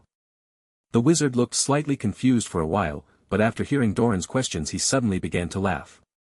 His pale face twisted with a smile, the blood causing Doran's stomach to churn. "What are you laughing at?" Doran was full of ire. "Do you know how many people you killed? Jimmy, and all my other foster brothers. They have people back at home waiting for their return. Why? Why are you going against your own kind?" "My own kind? Kiki." The old wizard's smile widened. "Are you my kind?" While I was still a high-ranked wizard, a whole bunch of people respected me, sang praises of me, and longed to meet me. However, after the collapse of the weave, those ruffians. What did those ruffians whose souls should go to hell after death do? They took everything from me in front of my face, killing little Benji, and, a hint of sorrow flashed on the wizard's face. I no longer treated them as humans. When the shadow wizards found me, I joined immediately for the sake of my vengeance. I'd be willing to sell my soul to the devils for my revenge. Hee hee. Now I've had those bastards enjoy the most painful and regretful deaths they ever could have. My purpose is done, kill me. The old wizard closed his eyes, and Doran froze in place. The wizard's face morphed into that of Holdman in his vision, bringing back memories of his manor and his family that stayed outside town. The condemnation of the wizard caused him to remember his own actions, that night amidst the flames appearing once more before his eyes as if he was experiencing it all again. Oh. The veins on the back of Doran's hands popped up, and his face began to twitch as if he was trying to weigh his options. Perhaps, we're all at fault. Blame this wretched world. Doran recalled Lena, who was still waiting for his return. He gritted his teeth and picked up his sword. Come. Chop off my head and make this your achievement. The wizard snickered and closed his eyes. Ha! The sword dropped down on the wizard's head with all the strength Doran could muster. However, it felt like he'd pierced into cotton, not flesh. Doran opened his eyes in shock, finding the sword in his hand stuck in mid-air as a great pressure enveloped him. Sorry, little guy. While I'm sympathetic of your plight, the camp does give out rewards based on merits. A pleasant voice sounded, and Doran's vision went black. The gods are already recovering. Leyland's clone watched the collapse of a huge hive in the distance, a strange smile on his face. As for you, loser. I'm benevolent, I'll give you another chance. A dark red luster wrapped around the old wizard's body, causing him to cry out pitifully as a strange transformation occurred to him. Kukulkan, my lord. You are the mighty lord of original sin, the sole source of sin in the universe. You are the master of everything. What had once been the old wizard knelt before Leylin, his grievous injuries long gone. Go somewhere else. Leylin waved his arms, and a dark red teleportation gate opened up to take the bowing monster away. This test failed. Leylin shook his head, gazing into the distance. A few orc avatars were lying there in wait. So, Grumsh. Are you regretting the fact that you only sent one avatar here? Leylin smiled as he gazed at the head of the orc pantheon. Even encircled by many gods he didn't look flustered. The gods have recovered rather quickly, and set up eternal sources of light in their divine kingdoms. They can send divine spells to their priests in the prime material plane already. Leylin knew full well that without the help of the gods the Silvery Moon Alliance and the Orc Empire couldn't destroy a nest. Nightmare serpent. Sinner that devoured the sun, the gods condemned him in such seething fury that they could burn even the void itself as they descended to fight him. The battle's only begun. Unfortunately, the avatar dissipated before Leyland's punishment arrived for him, leaving behind several enraged roars. Bator. How is it? Leylin was standing in front of Mother Core, watching the events in multiple locations in the prime material plane. The few survivors in the mortal world had obtained great support, beginning to send troops to destroy the nearby hives. Priests were playing an extremely important role in this process. The counterattack of the gods is beginning, Mother Core said with a sigh. That's normal, but the timing, Leylin stroked his chin, it's at just the right moment when we're planning for the support of the Magus world's world will, unable to make any clones. What are you trying to say? Mother Core focused on the Lord of Original Sin in front of her. There's a traitor in our midst. Leylin turned solemn. Since Shar could become a Magus, why couldn't a Magus side with the gods? The power of sin in the world of gods is telling me something. If we don't treat it seriously, the consequences will be dire. Leylin looked at Mother Core in front of him, speaking sincerely. I hope to call a joint conference of the Magi immediately. Encirclement.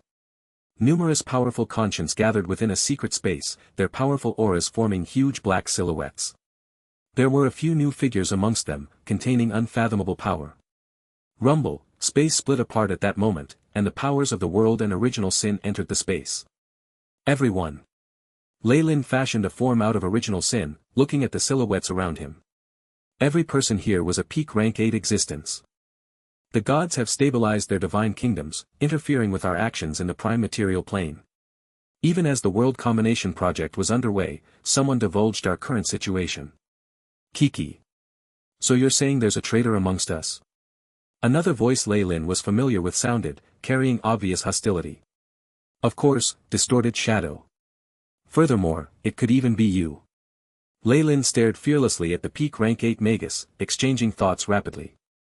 I can swear upon my true soul that I never revealed any information about the plan. Distorted shadow looked coldly at Leyland.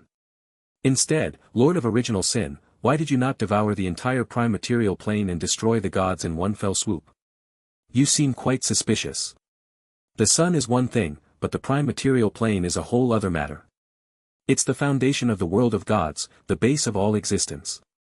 Destroying it would be like destroying the world of gods itself, not something a peak rank 8 can do. Mother Core stood up for her ally. I feel like the gods have begun their counterattack, and they definitely won't miss the opportunity. Please wait and see, everyone. Leyland glared coldly at Distorted Shadow, his indifference causing the other party to feel apprehensive. All we can do right now is to speed up the two-world plan. An existence surrounded by darkness spoke up, every word seemingly coming from a deep abyss. This was the Darkness Lord, a peak rank 8 existence from the Dark World. Our true bodies are currently outside the crystal sphere, and we can't easily dispatch them, another figure spoke, radiating the green light of life. This was the ancient tree of life, a huge tree from the life world that had harnessed the power of magic. However, even as the numerous peak rank 8s were discussing the issue, a rumble sounded from the depths of the abyss, as if to verify Leyland's words. A sort of sacred natural radiance sealed off the entire abyss, numerous golden silhouettes walking out to the hymns of their followers. The gods. They're taking action with their true bodies. Mother Core waved her hands, displaying a huge image that allowed those present to see the gods line up. Tyr, Tempest, Talos, Ogma, and Grumsh. All of them are powerful gods, the Chaos Lord and Evil Filthy Eye are in danger. Leyland looked around his surroundings, unable to find the conscience of those two existences. As chaotic existences themselves, they grew intoxicated with the pleasure of plundering the abyss and lost all interest in the outside world.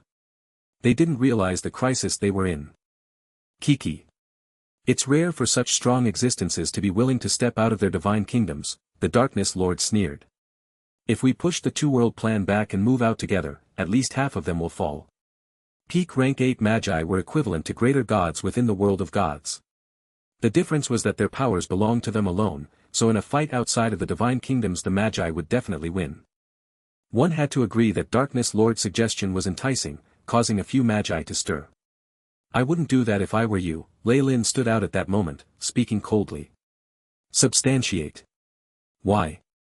It's not easy to find a chance to eliminate so many powerful gods in one fell swoop. As expected, Distorted Shadow jumped out immediately, speaking with ulterior motives. Haven't you all realized that the most powerful existences within God's world have yet to appear? Leyland glanced at Distorted Shadow, his voice was full of disdain. There were differences even amongst powerful gods. Ogma, for example, couldn't match Tempest the god of fighting in combat. Past rank 18, there were a few gods who were known for their combat. The four elemental gods were an example. Akkadi, Grumber, Istishia and Kasuth were all ancient gods, staying within their elemental planes of wind, earth, water, and fire respectively. They stood aloof from worldly affairs, holding secrets even most gods didn't know in their arsenal. There were also gods like Ubtao, Sylvanus, Jurgil, and Chantia. They were formidable beings, powerful enough to be the monarchs of their own worlds, second only to the Overgod himself. That these powerful gods had yet to appear in the abyss caused Leyland to grow vigilant. Oh. You're here in your true bodies. Were you ordered to abandon your mouse holes and come to the abyss? Azure power had converged above what was once the Argent Palace in Azagrat, forming a many-eyed giant with a blurred face. Since you're here anyway, you shall become the foundation of my abyssal power. The Chaos Lord didn't seem to be worried at all when facing numerous existences of the same rank.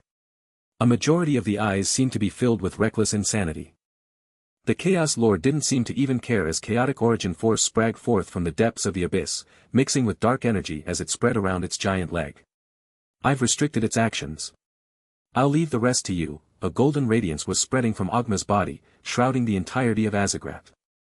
Tyr and Tempest brought out their favorite divine weapons, rushing forth towards the Chaos Lord. A terrifying storm swept through the endless maze, the constant rain forming a huge turbulent sea. TSK. Why do I have to be paired with you? The powerful god of storms looked at the golden orc standing beside him, his face full of disdain. I should be the one saying that. Grumsh gave Talos a look. A palace suddenly surfaced within the maze, endless power forming a gigantic evil eye that released a skin-crawling roar, zzzzgrrgrrgrr. The ancient evil filthy eye, a Magus who once killed a greater god, Grumsh's eyes lit up as a bright red flag was drawn from his back. Only the orcs are the strongest fighters, he roared, his body expanding in a moment as it clashed with the solid yellow eye. The aftershocks of the battle caused the entire abyss to tremble. The demons were intimidated by the formidable power, running about aimlessly as numerous archfiends ruthlessly cursed the gods. They hid within their castles, not daring to come out.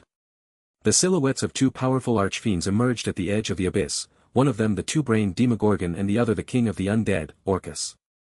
Alongside Graz ZT, these were the three abyssal lords, the strongest of demons. The gods took action according to plan, but it doesn't seem to be attracting the other magi, Orcus frowned.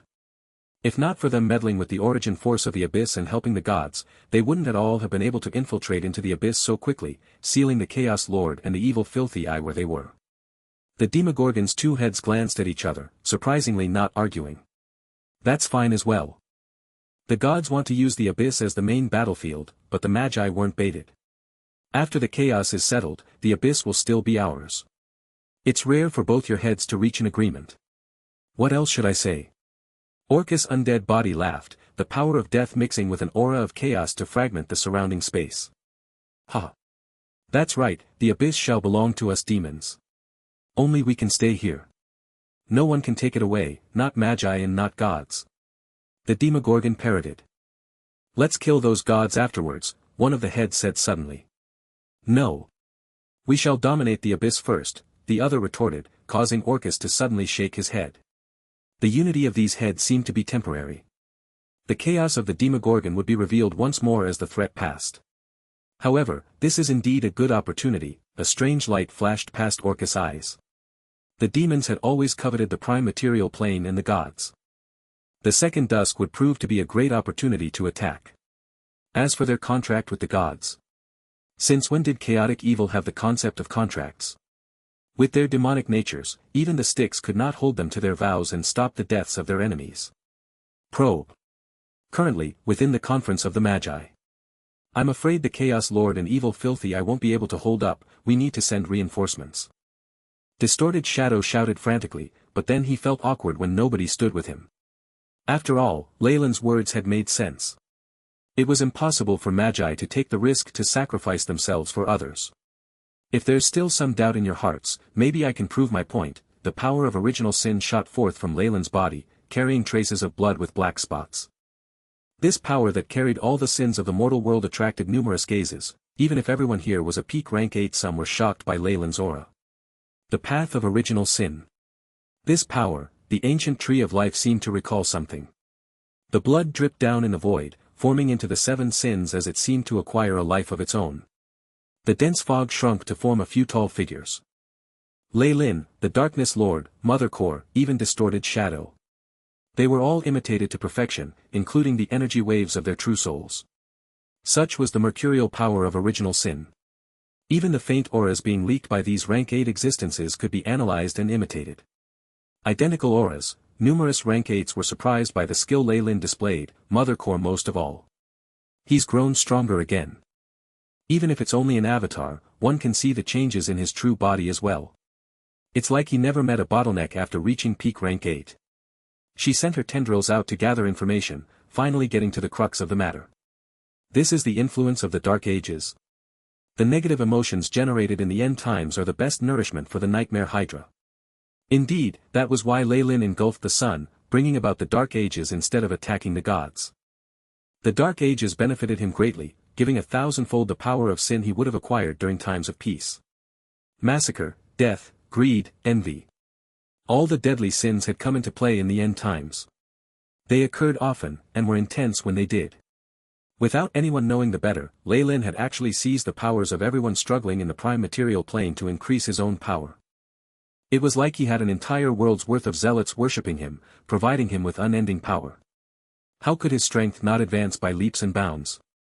The avatars that were more real than the originals crossed the boundaries of spacetime, containing violent energy. Kill the over-god. Our glory cannot be tarnished. Reinforce the Lord of Chaos and Evil Filthy Eye. Powerful conscience pierced through the sky, led by an avatar of original sin with the power of a peak rank 8 Magus. They descended upon the abyss like several gigantic meteorites. Such vile power.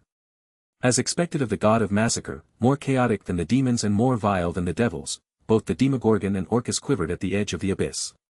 The Magi are here. Inform the gods.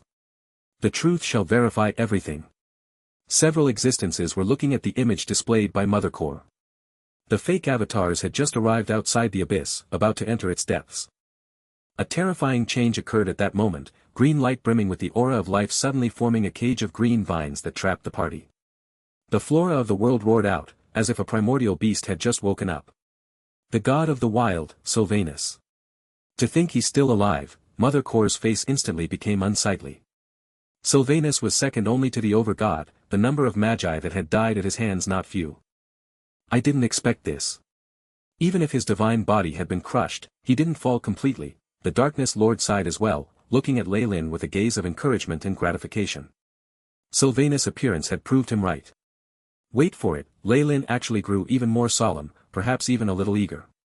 Rumble, boom, the 4 elemental planes roared out, rippling with terrifying power as an endless stream of elemental power congealed to form a powerful seal. Earth, fire, wind, water. The elemental gods had shown themselves, their combined might causing the Darkness Lord to lose his voice. The 4 elements formed a vast storm of origin force, instantly exterminating the avatars inside the cage. Not even a speck of dust was overlooked. No. These aren't true bodies, they're just avatars. The goddess of air, Akkadi, frowned. They could even conceal their spiritual fluctuations from us. These magi are even more difficult to deal with than the ancient ones. That doesn't matter. It is our duty to safeguard the peace and security of the entire world, Kasuth the Lord of Fire said. At least we can be sure that they're not as strong as in the last war. This is good news. A gigantic flower bloomed as the will of nature descended upon them. Having lost his true body in the final war, Sylvanus had merged his will with the nature of the world, growing even stronger in the process. As long as we exist, we will not allow the Magi to advance even half a step. The power of nature guided the 4 elements, forming a solid seal in front of the abyss that prevented the 2 Magi within from escaping. The elemental planes roared, pouring origin force into the seal continuously, their might causing the hearts of the Magi watching to palpitate. Goddess of air Akkadi, god of earth Grumber, god of water Astitia, god of fire Kasuth, alongside the god of the wild Sylvanus. To think these ancient existences were actually still alive, a peak rank 8 Magus released a cry of surprise. Jie. Very well, very well. We can settle the vengeance of previous war together now, a few avatars from the corner sneered. They were all like distorted shadow, mere remnant wills sealed up by the gods. Although Lei Lin had set them free, their powers had dropped and they were currently recovering. These are 5 pinnacle existences even amongst the greater gods. Unless we mobilize everyone, we won't be able to break through the elemental planes, Mother Core said. On top of that, the 2 world plan's defenses will drop if we leave. It isn't just that, Lei Lin said without hurry. No Magus would underestimate him now, thinking of him as a new entry to their ranks. It wasn't easy to confuse greater gods with an avatar, and being unable to see through his powers themselves, couldn't he casually mount a sneak attack upon any of them? All guarantees were fake, might being the only truth. I noticed another existence as well. Lei Lin waved his hands, and the dark power of original sin built a murky image. A golden light was lurking within the darkness of the abyss, something Mother Core's probes hadn't managed to discover. Seeing the genuine appearance of the god, Mother Core immediately stirred up. That's the Earth Mother, she's mine. Lei Lin frowned for a moment, but quickly relaxed. Right. Mother Core has reached the limits of her path, unable to advance and comprehend the powers of spacetime. Chantia walks the same path as well, so if she can devour the goddess to make up for her foundation, she really will have a chance of advancing to rank 9. What was more enticing to a peak rank 8 existence than advancing to rank 9? Lei Lin could understand Mother Core's excitement, her future had just appeared in front of her. Sylvanus is mine, the ancient tree of life followed. Its path of life perfectly fit into Sylvanus' domain of nature. Ha! Very well, this is the boldness we should have. Even a greater god is restricted by their faith, only fit to become my prey. Looking at this atmosphere, the Darkness Lord began laughing in excitement. Moving. 2 streaks of lightning crashed down in the abyss, flashing with resentment and unwillingness. The world rumbled as a few powerful gods escaped the place, cutting a sorry figure as they assembled before Sylvanus. Chaos Lord. Deserving of the name, Tyr looked at a laceration on his chest, filled with chaos energy as it spread throughout his body. The other gods weren't much better, Grumsh the most worse off. More than half his body had been corroded, revealing dark brown skin. Golden blood and internal organs were sticking out of his body. It wasn't an easy task to kill 2 peak rank 8 magi, and even these 5 formidable gods had to pay the price. I've consumed a lot of divine force. I'll need to enter slumber for a while, and looking at the state of my worshippers it will take longer than normal, Ogma frowned. You've worked hard. A layer of green light enveloped the greater gods' bodies. Their divine force was suddenly replenished, their expressions recovering as the injuries on their bodies healed. I've gathered enough faith over the millennia to replenish your powers. Sylvanus was brimming with gentle kindness. He'd always been nice to everyone he met, the sole exception being the Magi. Those Magi can watch on as 2 of their own fall. They really are sinister and crafty, the other god said in indignation, trying to come up with some sort of conspiracy. Sylvanus waved, and the elemental power of the 4 planes instantly isolated their location. Even Mother Core couldn't peer in on further conversation. Mother Core spoke up without hurry after the image was cut off. I cannot sense the 2 in the spacetime river. They've fallen completely, their true souls destroyed. Without the intervention of a rank 9 it will be impossible for them to revive. Magi gained the ability to revive from a single drop of blood at rank 6, and Magi of laws were like cockroaches that would revive swiftly as long as a trace of their will remained. However, greater gods were at the same level of power. Lei Lin could stop the gods from resurrecting, and so, too, could the gods stop Magi. No small number of Magi of laws had fallen in the final war. Thinking of that point, even Lei Lin felt his heart go cold.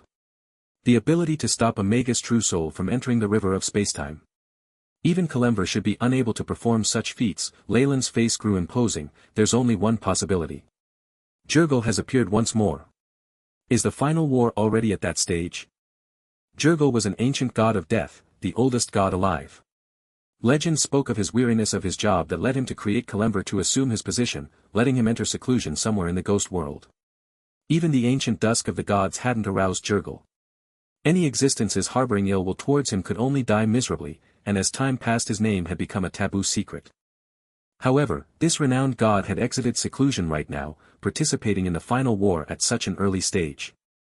The turn of events surprised Lei Lin.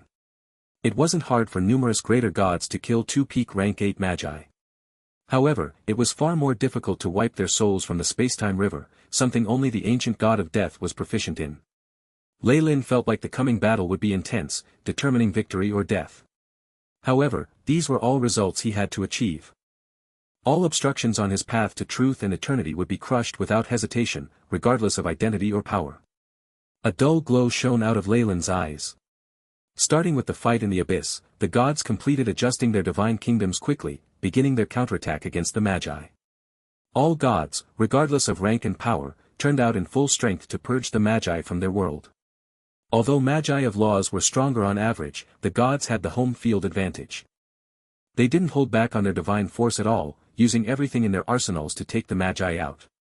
With the foundation of their divine kingdoms, they were not required to worry about the problem of their backyard catching fire. With numerous peak rank 8s stuck working on the two-world project, the gods were pressing forward step by step, eliminating several Magi in succession. The flames of war spread across the astral plane, extinguishing millions of lives. Information from ancient times was spread despite the unreasonable ancient races, speaking of the Magi, the dusk of the gods, and the road to eternity. It deeply stunned the entire world. The actions of the gods were quick and violent, like predators stalking their prey as they aimed at the weakest points to launch fatal strikes. With several powerful gods overseeing them, the gods took control of the prime material plane once more. Numerous priests were dispatched to aid the remaining survivors, bringing food and superior weapons. The world will adapted the prime material plane to a life without the sun, making new edible plants that were similar to oats and rice. Alongside the mushrooms and seeds brought up from the Underdark, the humans were finally satisfied. Hive after hive of the light killer bugs was destroyed, ceasing their suppression of humanity. Survivors started to build tall walled cities once more, establishing new towns as well as civilization was rebuilt. Everything seemed to be heading for a better future. Sadly, in the eyes of certain existences like the Magi, these actions were pitiful death throes. Numerous peak rank 8 Magi had assembled outside the world of gods, within the boundless astral plane. Lei Lin was standing at their core. The major preparations are finally complete. The rest will be in your hands, Lord Lei Lin. The true soul of the Darkness Lord was a lump of black smoke with fiery red flames for eyes, flickering with the cycle of life as it moved. That's not a problem. Lei Lin looked behind him. The silhouette of an extremely massive world was sitting there, a short distance away. It possessed the glory of the Magi, releasing energy waves that Lei Lin was familiar with. The Magi had actually brought the Magus world here from across the astral plane. A massive world had been moved into the path of another equally large one. This had never happened in the history of the astral plane. This was the arduous project that the majority of peak rank 8 Magi had dedicated themselves to, combining their true souls for a long time to complete. BZZT, a unique attractive forces was generated as the two worlds drew close. Numerous laws distorted as they fused, spreading endlessly to form a network that encompassed the whole area. The mutual attraction of the world origin forces, Lei Lin sighed in admiration. When the world of gods and Magus world fuse completely, the hidden path of eternity will show itself. A prophecy from ancient times verified by several Magi. Right. Now is the time for everything to end. A faint light shone within Mother Kore's eyes as she arrived beside Lei Lin, looking at the disc in his hands. The combined efforts of many Magi had finally repaired the Manderhawk plate, revealing several strange and disorderly patterns that formed one harmonious entity with a mysterious glow. It started. The Manderhawk plate in Lei Lin's hands floated up, emitting a warm radiance at the boundary of the world of gods and the Magus world. The end. Eternity. Numerous peak rank 8 Magi roared, the power of laws gathering to the extreme to form turbulent rivers that represented their paths. All of it poured into the Manderhawk plate. With the support of such great amounts of energy, the Manderhawk plate grew larger and larger. White light melted a huge portion of the crystal sphere, revealing the world of gods within. This wasn't like the small-scaled attack Lei Lin used to enter before. It was a direct, violent confrontation, aimed to destroy the crystal sphere entirely. A terrifying sound spread across several worlds, causing the gods of the world of gods to lose their heads in fear. The crystal sphere. It's been shattered. They felt an impending sense of doom. It was impossible to measure the amount of damage they would take when the crystal sphere collapsed. A tale of two worlds. In the underworld, within the palace of a certain god of death. The person on the throne had the most ordinary of human faces, just that his eyes were full of vigor as they radiated wisdom. The true identity of this god would definitely astonish everyone. This was the ancient god of death, Jurgel.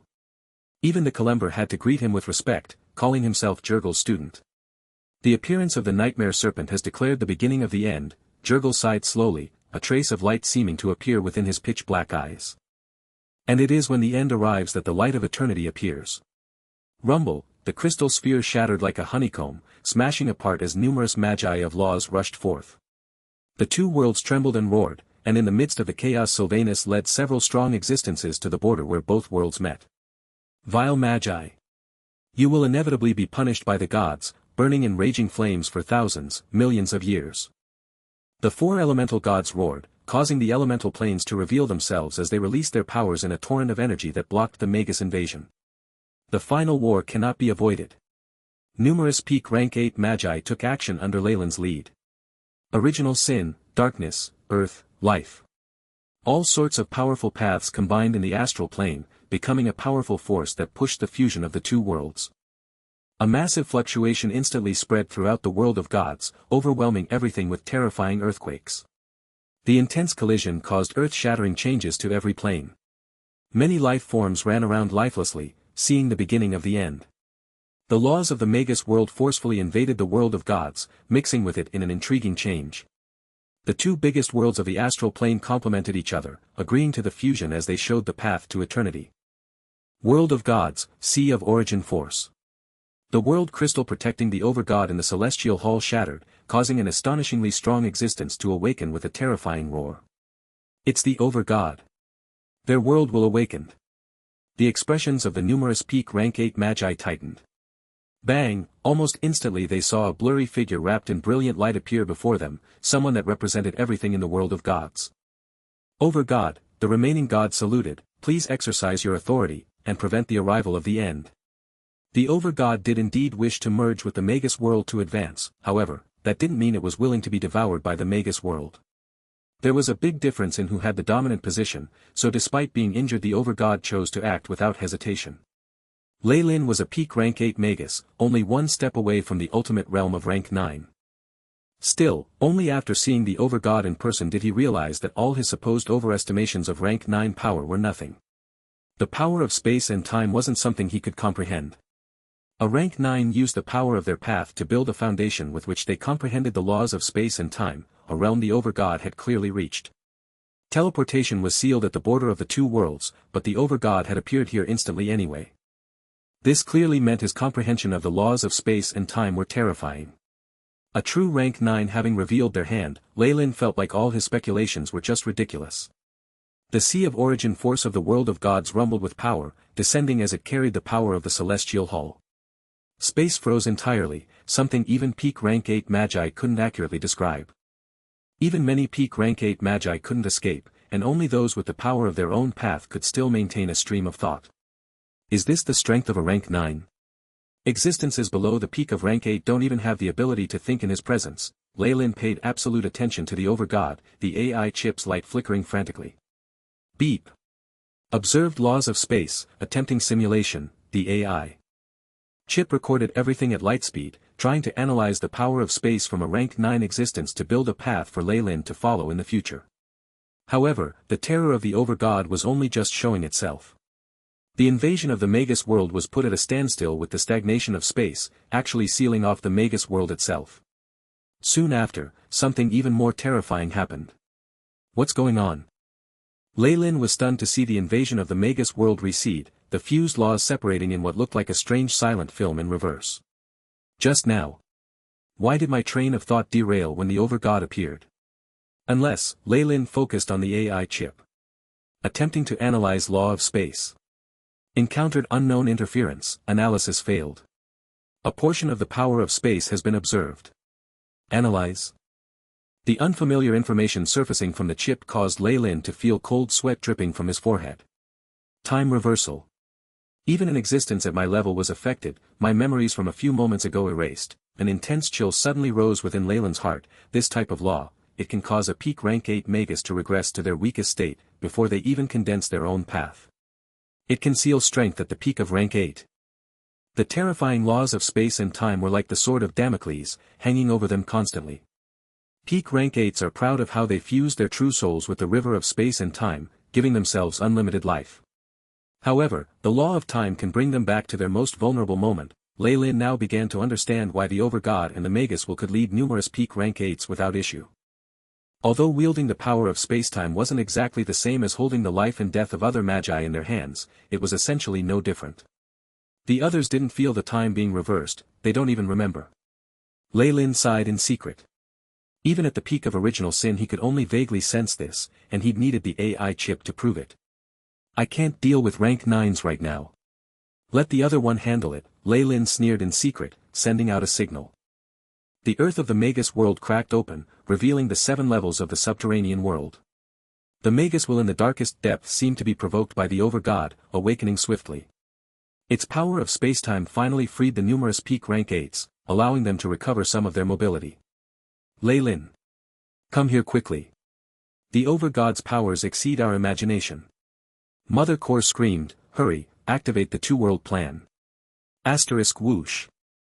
Asterisk Lei Lin, Mother Core, Ignox and numerous magi native to the Magus world gathered together. In my essence as a Magus, I call upon the will of magic. The entire Magus world rumbled, astonishing power shooting forth from its depths as the purple web around it was severed. Whoosh, the two beings with the power of spacetime instantly broke through the spatial seal, descending at the point of contact. Magus. God. With the two most formidable world wills having come into contact, even without any words of instigation they would be unable to coexist. Dazzling white light erupted, as the fabric of spacetime trembled. The two world wills rammed into each other, the ripples from their combat able to instantly annihilate anyone below the peak of rank 8. Not good. Get out of here immediately. Be it the Magi or the gods, everyone was a peasant in the face of this fight. They could only escape in panic when faced with this natural disaster. The light grew brighter and brighter, able to blind even beings of laws. An explosion occurred when it could brighten no more, a raging torrent of energy sweeping across the borders of the two worlds to annihilate everything. However, that mysterious radiance seemed to be doing something else as well, nurturing some sort of existence. Battlefield. The two rank 9s were terrifyingly fast. They distanced themselves instantly during the explosion, patiently waiting for everything to end. What is this? Lei Lin looked at the confluence of the two worlds, surprise flashing in his eyes. The merged area was devoured under his gaze, reaching a total standstill as the world of gods and Magus world seemed to reach a perfect balance. They now looked like a dumbbell, the two worlds joined by this point of confluence. He instantly moved to this new land. Everything here had originally been void, but a black continent had been formed after the blast. The laws of space and time have crystallized. Scanning across the large continent, Lei Lin found that all kinds of laws had grown stable here, the earth more solid than magic alloy while the space was extremely stable. Even breaking dawns would find it difficult to fly here, forget breaking through space. Lei Lin used the law of original sin to scan the entire continent, finding out its specific area. It was 1/10 the size of the prime material plane, without the slightest hints of life in the rocky desert. Where did the Overgod and Magus will go? Lei Lin asked Mother Core who was beside him. This place is at the center of the confluence between the two worlds, having a strange balance. Mother Core truly was an existence that had survived the final war. Her insight and abundant experience allowed her to make sense of the situation. Although the Overgod suffered serious injuries with the destruction of the Weave, the fight between rank 9s exceeds the limit of my comprehension. Even if the Overgod is slightly weaker than the Magus will, I'm afraid they won't be able to determine a winner in a short period of time. They should currently be entangled in a dimension we cannot detect, leaving the task of the final war to the beings of law. You mean? Lei Lin looked at the huge continent below them. Although it wasn't suitable for life, it did indeed serve well as a battlefield for beings of law. That's right. With the two worlds merging together, the devouring has reached a deadlock. The rest depends on the power of the beings of law. Mother Core pointed towards the mainland. This is the final battlefield, a land of nirvana where the losers lose everything. If we can achieve a pivotal victory here, the Magus will be able to directly devour the Overgod. However, the opposite is true as well. In other words, Lei Lin muttered, the power of the world wills are determined by their inhabitants. The victor of this battle here will determine final victory between the two beings of law. Correct.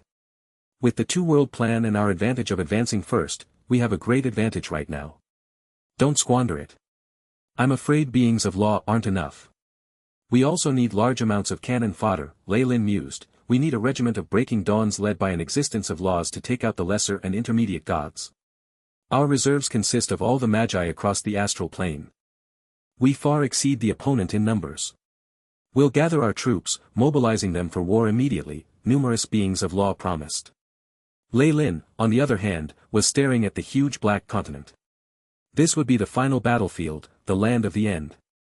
One could imagine how it would become a terrifying land of death in the near future. On the other end of the battlefield, space trembled as numerous divine kingdoms descended. They formed a strange beehive-like structure, a sort of tight fortress. Numerous prayers sounded out as holy spirits prepared to defend the mainland. The gods had completely disregarded all notions of good and evil, fighting side by side. Armies of elementals entered the battlefield, accompanied by demon lords led by the two abyssal lords. Massive demonic armies rushed forth. The divine kingdoms have descended, and all the races allied together. It seems like the gods are staking everything on this too, Lei Lin sneered at the opponent's formation. The final battle is nigh. The scale of this war has already exceeded the peak of our past, Mother Core added. It seems so. We should begin with our arrangements too. Numerous rules Magus roared. The power of laws fused with each other here, allowing them to unleash their full strength without the World War armor. The same held true for the gods. However, such fairness wasn't actually fair. Our determination to forge forward. Everything we've struggled to obtain from the astral plane shall be displayed here today. The glory of the Magi will shroud everything. The Magi roared out loud, opening the channels to world after world. The dark world, purgatory, icy world. A steady stream of troops marched out of every one, their faces flooded with bloodthirst and determination. The weakest was at the Morning Star realm, equivalent to legendaries in the world of gods. And that was the cannon fodder. For the sake of the truth, to advance their true souls, these Magi set off without hesitation. Terrifying war drums echoed throughout the astral plane. A large ghastly castle revealed itself in Leyland's assigned area, as if a living snake that released bloodthirsty roars. Father. Two young warlocks appeared within the huge hall, and Leyland looked at them with a gentle smile on his face. I only plan to use my accumulations in Dreamscape and my avatar's divine kingdom in this final war. I didn't think you'd insist on coming, the Ouroboros clan was too weak to help. Standing in front of Leyland were his two oldest sons, Sire and Daniel. Both of them had inherited his bloodline, benefiting from the power of the Nightmare Hydra. They were close to the realm of laws, just like him when he was at the peak of rank 6. The early stages of advancement for a warlock depended almost solely on the strength of their bloodline. In this regard, what could exceed the bloodline of the Nightmare Hydra? Are you aware of how dangerous the final war is? Even breaking dawns are still cannon fodder here. What do your mothers have to say about this? Leyland looked at his two oldest sons. They were already 1,000 years old, having become ancestral figures of the Ouroboros clan with children and grandchildren of their own. The records of the ancient war in the library described it well enough. Sire and Daniel looked at each other for a bit, before Daniel stood up and spoke. We told mother and aunt before we left. You, Leyland sighed. He could see a shadow of his past self in the eyes of his children, holding an insatiable thirst for the truth. Furthermore, it was difficult for a Breaking Dawn Magus to advance to rank 7. Even Leyland had relied on frantically plundering Dreamscape and the world of gods to make the leap successfully. Even though Sire and Daniel had a head start with their bloodlines, they still needed opportunities over a long period of time to bloom. The world of gods was a shortcut to this. As long as they managed to kill a true god and seize a portion of their god fire or divinity, they would be able to obtain comprehension in laws directly. None of the Magi in the astral plane could resist this temptation. It was the reason why so many low-ranked Magi had joined despite the shocking casualty rate. I respect your choices, Leyland looked at his sons, traces of gentleness within his eyes. However, since you have decided on this path, you will have to be prepared to undertake the responsibility of your choices, regardless of the result. Yes sir, their excited voices rang out. They hadn't expected things to go so smoothly. Leyland clapped his hands once both of them left. Two Lords of Calamity walked into the hall, bowing slightly towards him. Follow behind them and protect their lives. I'll raise your quota for 100 years in exchange. The Lords of Calamity were happy with that exchange, and they bowed and retreated. The protection of two rank 8s, that shall be it, Leyland shook his head.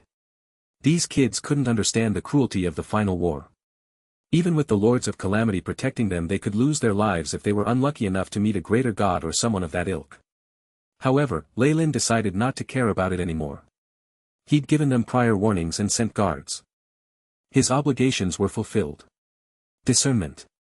The final war had returned to the astral plane, this time occurring in a desolate land where the two large worlds converged. The dusk of the gods had returned, and legions of Magi and gods from various worlds fought with vigor. Morning stars, radiant moons, breaking dawns, everyone died like great batches of ants. Terrifying energy waves rocked the void practically every day, signifying the fall of beings of law. Numerous Magi were lucky enough to obtain the god fires of different gods, becoming beings of laws. The same went the other way, where those who killed beings of law turned into gods or advanced in rank. The merciless war crushed all the laws of the world. Personal power was the only standard here, one that could determine everything. Leyland's zone had become a land of marshes, the AI chip clone and a large number of Lords of Calamity protecting it. They were joined by Shar's shadow wizards and the Snake Dowager's legion of serpents. Numerous intermediate gods had fallen at their hands, setting a terrifying reputation for the Lord of Original Sin. He was praised and feared by Magi and gods alike. Lei Lin himself was stood within the Targaryen castle.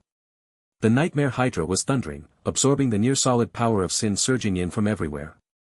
War really is the best time to absorb the power of sin, Lei Lin sighed.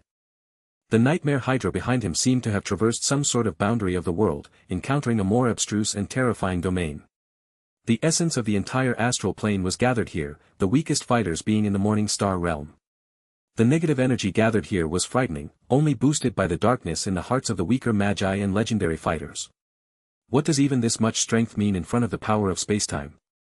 Lei Lin's expression darkened at this thought, memories of the two world wills replaying in his mind. Beep. Simulation of the law of space is currently at 1.97%, insufficient data. Cannot simulate the law of time. The highest priority bracket had two incredibly eye-catching prompts. I need to acquire the power of spacetime to analyze it and grasp its laws. Lei Lin stroked his chin. The path of original sin was built upon the power of nightmares, and contained the strength of spacetime. However, how do I get some? Perhaps. He suddenly recalled that the world wills, despite their earth-shattering might, weren't truly omniscient and omnipotent like the rank 9 magi of legend were. He felt like something was off. Perhaps the Over-God and the Magus will aren't actually at rank 9, only grasping a portion of the powers of spacetime like I had with rank 7. All sorts of possibilities arose in Lei Lin's mind, causing him to brighten up slightly. In that case, Lord of Original Sin. The power of the earth sent a message of invitation to Lei Lin's ears at this moment. Mother Core. Lei Lin took a step forward, arriving underground in almost an instant. Mother Core's lava-like main body was lying there in wait, Ignox standing nearby. His guide to the subterranean world finally seemed to have gained some benefits from the war, and advanced to rank 8. Congratulations, Ignox. Lei Lin smiled as he greeted the being.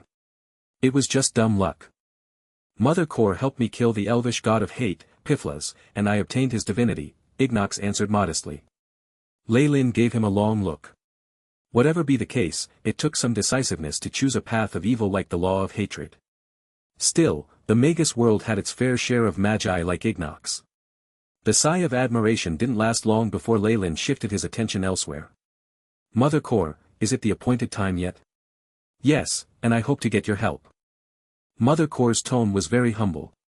Lei Lin was her equal in strength, and he had the Lords of Calamity, Shar, the Snake Dowager, and others under him. He also had an intermediate god for a clone, alongside the outreach of a huge organization that exceeded hers. He played an important role to the Magi, occupying a position of power. His suggestions were taken very seriously by the entire alliance. Please speak. Since she'd been helping him all this while, Lei Lin didn't mind giving her some help to bind their alliance further. I wish for your help in killing the Earthmother, Chantia. Mother Core spoke in a low voice, but Lei Lin didn't look the least bit surprised. Mother Core was already at the peak of rank 8, but her path was limiting her advance. It couldn't hold the power of spacetime. Now, however, as long as she devoured the greater goddess Chantia, she would be able to make up for the defects in her own path with the power of the earth. This would make her foundations perfect, and create a better basis upon which she could grow in strength. The chance to compensate for the issues in one's path was incredibly rare for peak rank 8 magi, something that couldn't be given up on. Any price was worth praying for it. Have you found traces of her yet?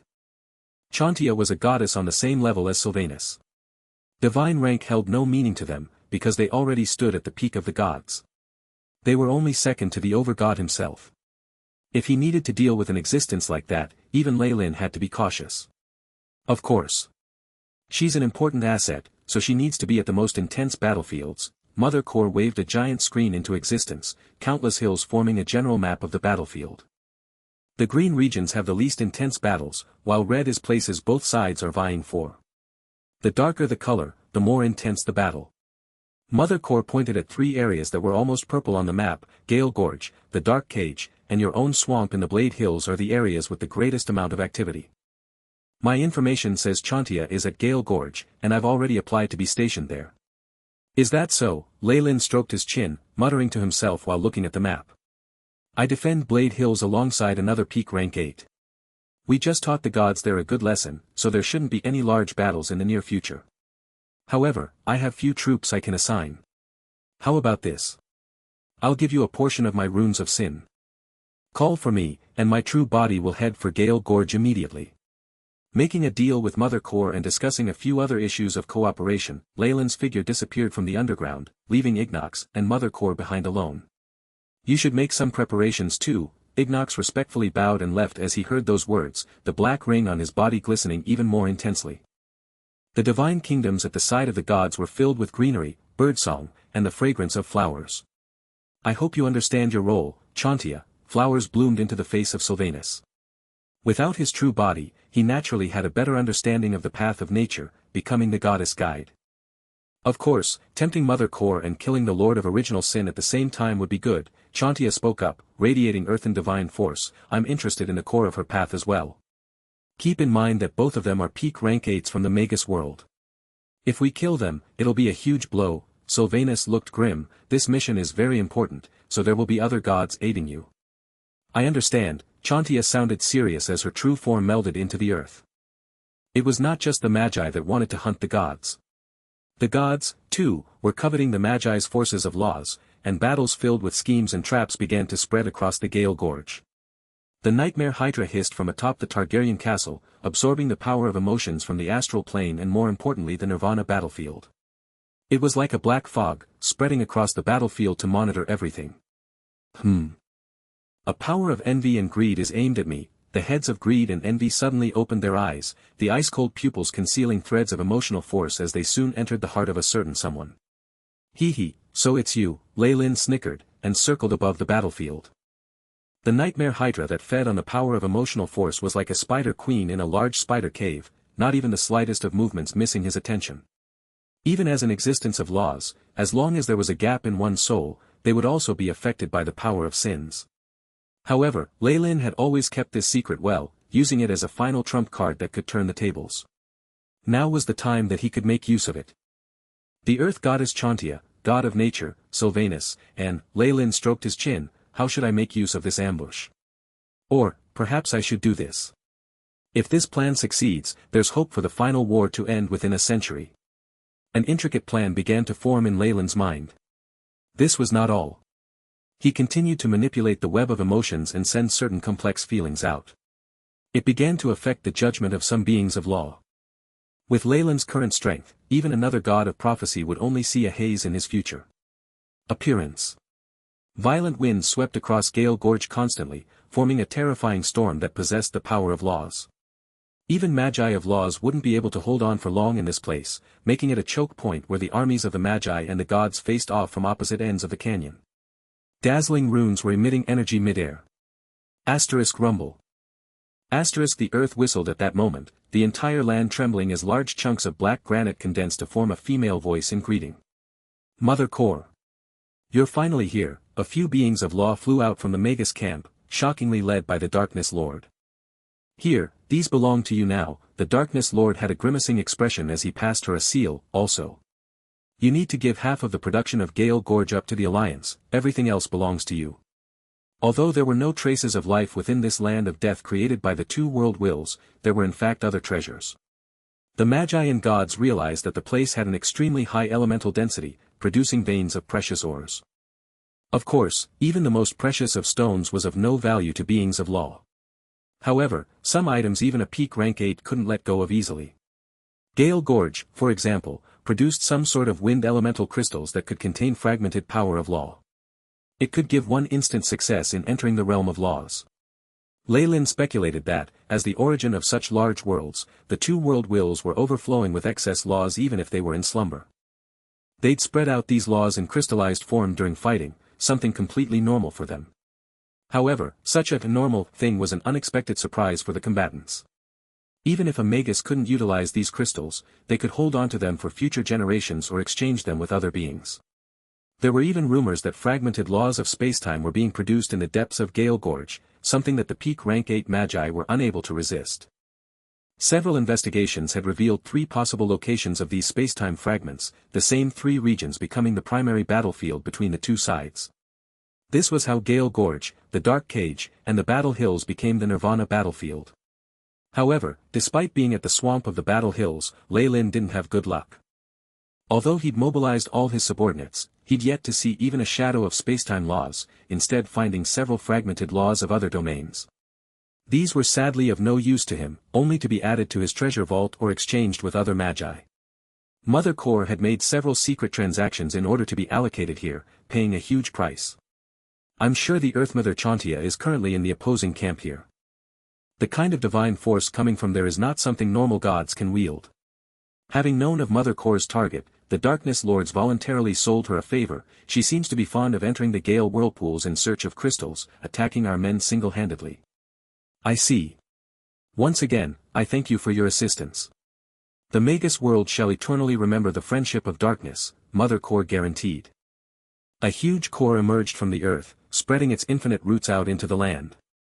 Despite being tougher than magic alloy, the ground couldn't stop Mother Core from taking root, spreading across the entire camp to put it under her control. The range of her detection tendrils spread out unceasingly. I sense a problem, Ignox snorted from behind her. Do the gods treat us as fools with such an obvious trap? Of course, I know that too, but I can't wait anymore. Mother Core's huge eyes seems to be trembling slightly. I need her divine force to make up for my lack of foundation. This is my only chance to advance to rank 9, nobody can stop me. Definitely not. Alright. We need to call for reinforcements if things escalate, Ignox shrugged his shoulders. No matter what, we outnumber them. We should use our advantage and push forth steadily, making all schemes and tricks useless. You're right. Mother Core agreed, the fiery thirst unconcealable in her eyes as she looked towards Gale Gorge. A dark web of negative emotions had spread throughout Targaryen Castle, allowing Leyland to absorb the essence of original sin without end. He grew stronger by the day, the nightmare hydra located at the core of the web seeming more and more unpredictable. Hiss, the central devouring head of the nightmare hydra suddenly opened its vertical eyes, showing a puzzled expression. Asterisk whoosh. Asterisk large amount of black mist condensed as it transformed back into Leyland, emotional energy forming dark luxurious robes that draped across his body. The silhouette of the hydra flashed within his eyes, as numerous black hairs seemed to connect themselves to all the emotions in the world. Wielding the power of Shar's shadow weave, and having controlled Mystra's powers previously as well, Leyland was familiar with the architecture of energy networks. Leyland's third eye opened up in the midst of his devilish eyebrows, the void twisting to form a rune. Save me, a gust of weak emotional power was transmitted from within, carrying fear and urgency. Mother Core. To think she was trapped, in a Gale whirlpool. They've finally decided to act. Leyland sighed. He'd been somewhat shocked by the amount of strength the gods had been able to display. Mother Core was a peak rank 8 existence, and it was 10 times more difficult to trap someone than to kill them. Leyland. A black secret imprint twisted behind Leyland's hands. This is Ignox. Mother Core and I have been trapped within Gale whirlpool. This was a trap. Chantia and Sylvanus have revealed their hands. Please contact the Alliance as soon as possible, and save us. We can only last another 30 hours. BZZT, damn, they're interfering with the connection, it's going to. The imprint suddenly shifted to static. The rune flickered a few times, before dying out completely. Damn it, Leyland cursed, and had a clone appear within the Magus conference. Mother Core and Ignox fell into a trap. We need to send reinforcements. There were only a few figures present in the conference right now, seeming empty and lonely. Kiki. Isn't this the Lord of Original Sin? You are here to request reinforcements. Unfortunately, the majority of other peak rank 8 magi have been allocated missions. Of course, if you don't mind, my true body can always be dispatched. Distorted Shadow appeared, clearly amused. Such a coincidence. Leyland took a deep breath, and stared coldly at Distorted Shadow. Magi always placed importance on their own interests. Regardless of their former relationship with Mother Core, if they lacked the strength to save her from her plight, not many would be willing to take action. This was how they'd watched the Chaos Lord and Evil Filthy Eye fall. Knowing this, Leyland stopped trying to get more reinforcements. He directly disappeared from the conference hall. Hiss, almost all the magi near Targaryen Castle saw a marvelous scene. The silhouette of the terrifying nightmare hydra shot out from its abode, moving with determination as it instantly disappeared from the sky. Lord Leyland. Most magi identified their lord, bowing respectfully. Few panicked. Kiki. As expected, he has dispatched his true body. Distorted Shadow's true body surfaced somewhere in the void. It's as you said, he's proud and arrogant. Another black silhouette spoke out, golden light within his eyes. He's the Lord of Sin, of course his laws will influence him. The influence of the 7 deadly sins isn't easily eliminated, not to mention I amplified it 1,000-fold with my distortion power. Distorted Shadow snorted coldly, we shouldn't underestimate him. I've suffered time and time again at his hands. You can rest assured. Don't you know the forces we've dispatched this time, the Black Shadow with golden eyes guaranteed. We've never underestimated the Lord of Original Sin. The power of a peak rank 8 combined with his prior feats, no god will take him easily. There seemed to be a sadness within the Black Shadow's voice. On the other hand, for you to be willing to abandon the Magi and join us gods, it looked at Distorted Shadow, once this operation succeeds will begin your ascension to become the god of chaos. You'll be able to become a greater god easily. Chaos? A spoil of war stripped off from the original Chaos Lord. Kiki. I liked the sound of it, Distorted Shadow's owl-like voice resounded, as his silhouette disappeared. A show. The Magi at Gale Gorge had fallen into chaos with Mother Core and Ignox being ambushed. The gods launched an attack on them, divine light shining down on the area as angelic holy spirits swarmed the skies, singing praise of their gods as a light of purity raised the Magus castles. Asterisk hiss. Asterisk the void split apart at that moment, revealing the figure of a nightmare hydra that covered the skies. It's the Lord of Original Sin. The Magi rejoiced. On the other side, the petitioners and holy spirits showed fear in their eyes. After all, this existence that had once swallowed the sun was still burning in their memory. That fear was etched deep inside their hearts, and now it had grown into full-fledged terror. Original Sin. The nightmare hydra hissed, and dense clouds began to envelop the battlefield. Holy spirits, petitioners, even the beings still within the divine kingdoms found their expressions contorting, as the negative emotions in their hearts were magnified over 10 million times. Their eyes grew bloodshot. Arg, a holy spirit roared, and his body was split into 2. A dark beast clawed its way out, possessing the power of hellfire. Servants of Original Sin. Attack. Large numbers were turned in an instant, and the dense army of the divine actually turned around to greet their new lord. It charged out under the command of the Nightmare Hydra, heading for its original camp. Cries of anguish rang out, and the magnified emotions were absorbed by a rejoicing Lei Lin. Lei Lin, Lord of Original Sin. Lei Lin, Lord of Original Sin. Lei Lin, Lord of Original Sin. A great number of Magi cheered, their voices heard above all other commotions. The Nightmare Hydra didn't stop there. The third eye of the devouring head showed itself, looking towards a certain part of the sky. Kacha, the law of devouring broke the void, revealing several flustered gods. Stay. A sharp silver blade flew out of the snake's jaws, piercing through the middle of a god's eyebrows. Bang, the god's eyes were full of shock, turning sluggish as his divine body fell down. 7 sins had already destroyed his everything, wiping out all chances of his resurrection. Lathander. Several gods seethed in fury, yet they did not tarry as they beat their retreat. Lathander. The Morning Lord. Becoming a lesser god after the sun was extinguished, what useless trash. Lei Lin didn't feel much joy for killing a former greater god.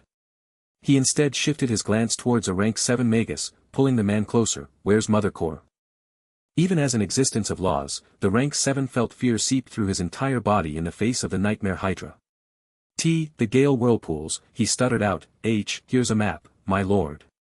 This old Magus had a cap of spikes on his head, and his beard was now quivering as if the Nightmare Hydra would gobble him up at any second.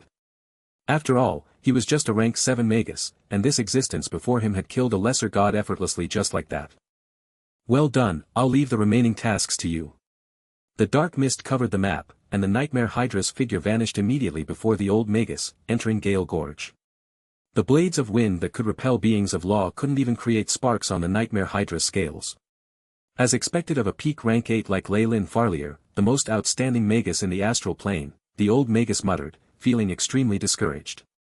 Gale Gorge. Feeling the ever-growing pressure within Gale Gorge, Lei Lin sighed. The valley was littered with azure tornadoes that could swallow up beings of law. The boundless area seemed to contain multiple smaller planes, just like a giant maze. Even powerful beings would get lost here without a map, which Lei Lin fortunately possessed. He stepped forth fearlessly, his current strength ensuring that there wasn't much in the world that could stop him. The Nightmare Hydra bulldozed through the region, crushing many smaller planes into pieces as it created an extremely safe straight path. Whirlpool 3, I'm here. Lei Lin felt weightless as he jumped into a huge whirlpool. The eye of the storm was devoid of the frightening winds and thick walls that blocked all entry. Mother Core and Ignox. Lei Lin immediately saw two large figures sealed in thick world crystals, surrounded by numerous gods with auras powerful. Just standing nearby could cause one to be frightened. Chantia, Tempest, Tyr, and Sylvanus, the nightmare Hydra howled, spitting out a horrifying amount of destructive power from its 9 heads. The gods quickly retreated as it began to shrink, condensing into Lei Lin's normal form with 7 sins in hand. Break! 7 sins whistled, its sharp blade ramming into the world crystals. Asterisk Ka-cha. Ka-cha, asterisk, a web of cracks spread along the surface of the crystals, before they rumbled and exploded. Mother Core's true body burst out from within, accompanied by Ignox. You did well, Lei Lin. Mother Core gazed at Lei Lin in delight. However, her eyes suddenly showed an intense emotion, NOO. Right at the moment they were saved, Ignox's face was shrouded by a terrifying darkness. A power of distortion formed in his hands, revealing a spear as sharp as could be. The full power of a rank 8 Magus thrust it into Lei Lin's chest. Icar's Thorn. Mother Core cried out, the majestic power of earth pushing Ignox away as disbelief filled her eyes. Why? Ignox, why are you doing this? Kiki, you're asking me why I'm doing this? Ignox laughed maniacally, pulling off his black cloak to reveal the essence of distortion. The rings of power grew more and more terrifying, and his aura eventually shifted into another form. Distorted Shadow. A phantom hydra snarled from behind Lei Lin, a few of its heads sinking down. His hands filled up with the power of sin as he pulled the dagger out, his eyes on Distorted Shadow. Was Ignox a clone, or did you use your powers to consume him? His words revealed an astounding secret. The rank 7 wizard known as Ignox, always staying within the Magus world, was actually controlled by Distorted Shadow, perhaps even as a clone. Is there a difference? Boundless distorted shadows filled the void as his true body descended. The black rings melded with Distorted Shadow, revealing that the two were of the same essence. All I know is that all of you shall fall here. Fusing back with Ignox, Distorted Shadow became even more difficult to comprehend. He seemed on the verge of reaching peak rank 8 again. He was initially an incomplete conscient. Even after devouring the god of murder, Sirik, and making use of his essence to recover, he'd only temporarily regained his status as a peak rank 8. He was still a ways to go from true peak rank 8 power like Mother Core. Now, however, his might exceeded that of Mother Core, closing in on Lei Lin's peak prowess. Mother Core, and the Lord of Original Sin. The two extreme powers of the Magus world. I see the rise of the stars from your death. With the 4 gods present as well, Lei Lin and Mother Core were heavily surrounded. Rumble, Sylvanus will descended amidst a green light. The leader of the gods brought with him the power of the 4 elemental planes. Wind, earth, water, and fire. The 4 elemental gods had descended, forming a terrifying seal once more as they broke off all chances of escape. Gods. Mother Core gazed at Distorted Shadow, seemingly in disbelief. For the sake of internal conflict you're actually willing to betray us and side with the gods. The fight between Lei Lin and Distorted Shadow had only been a conflict of interest before. Now, however, Distorted Shadow joining the gods would make him the archenemy of all magi. How can my tolerance and greatness be estimated by you? Distorted Shadow laughed maniacally. I will soon become the god of chaos in the world of gods, still retaining my powers as a Magus. I am the only one qualified to reach the end of the final war, obtaining eternity. The distortions around Distorted Shadow's body began to go berserk, representing the agitation in his mind at this moment. Killing. The 4 elemental planes surged, becoming the essence of a seal powered by the cries of the gods. Even then, Distorted Shadow's laughter was more piercing than everything else. Before this, were you the one who revealed the two-world plan and caused the fall of the Chaos Lord and Evil Filthy Eye? Struck by a powerful weapon like Icar's Thorn, Lei Lin now looked rather pale. Still his eyes emanated a brilliant luster, even as his true soul of original sin was weakening and the phantom hydra behind him withering away. Yes, Distorted Shadow did not hesitate at all. Who told the Chaos Lord to block my path? The law of chaos belongs to me. Besides, only the fall of 2 peak rank 8s could show my sincerity. I even tried to scheme against you, but, Distorted Shadow glanced at Lei Lin, as if disappointed at his failure in doing Lei Lin harm. So, during the Magus conference, did you use the power of distortion to cheat the oath? Lei Lin deduced. That's right. Ask me if there's anything else you're unsure of, I'll tell you everything. Whatever it is, from here on, all traces of your existence shall be completely wiped out. You shan't even exist in the river of space and time. There's nothing else. A smile appeared on Leyland's face, causing Distorted Shadow to suddenly have a bad premonition. You lot heard this, right? Yes, very clearly. A couple of whistles sounded in the air, and another nightmare hydra came into the shattered space. Numerous peak rank 8 magi made their way here, protected by the power of original sin. The Darkness Lord, the Tree of Life, the Blood Knight. Even another Leyland appeared, seeming completely unharmed. The appearance of so many peak rank 8 magi seemed to destroy the god's glory, and Distorted Shadow shouted in derangement. Did you think that just your powers of distortion could deceive the true soul of a being of laws? The Leyland next to Mother Core sneered furtively, his body dispersing and turning into a dark bloody mist of original sin. Even if I specifically showed you this move, you failed to consider I might be using it. Leyland looked at Distorted Shadow like one would at a moron, and the Magus started to cry out in insanity. Impossible. Why did it turn out this way? I already used the power of distortion to deceive your soul. No. Original sin. You finally noticed. Leyland gazed at Distorted Shadow with pity in his eyes. Your power of distortion lost to my power of original sin in the contest, and I fooled your true soul. How's that possible? Distorted Shadow was most proficient at using the power of distortion to silently affect other beings. Planting a seed of distortion in Sirik, corroding and devouring Ignox, and his various setups for Leyland were all proof of this. However, with 7 sins supporting it, the power of original sin had extraordinary effect on the mind. In the clash of these two forces, Distorted Shadow had been defeated completely. He'd failed to deceive Leyland's soul, instead being trapped under an illusion himself to reveal all his schemes. Being defeated in the area he was most proud of, and defecting in front of so many magi, this was the greatest humiliation and blow Distorted Shadow had faced in his life. I will kill you, all of you. Distorted Shadow had completely gone insane. I should be the one saying that. I shall be the one to judge you for your sins.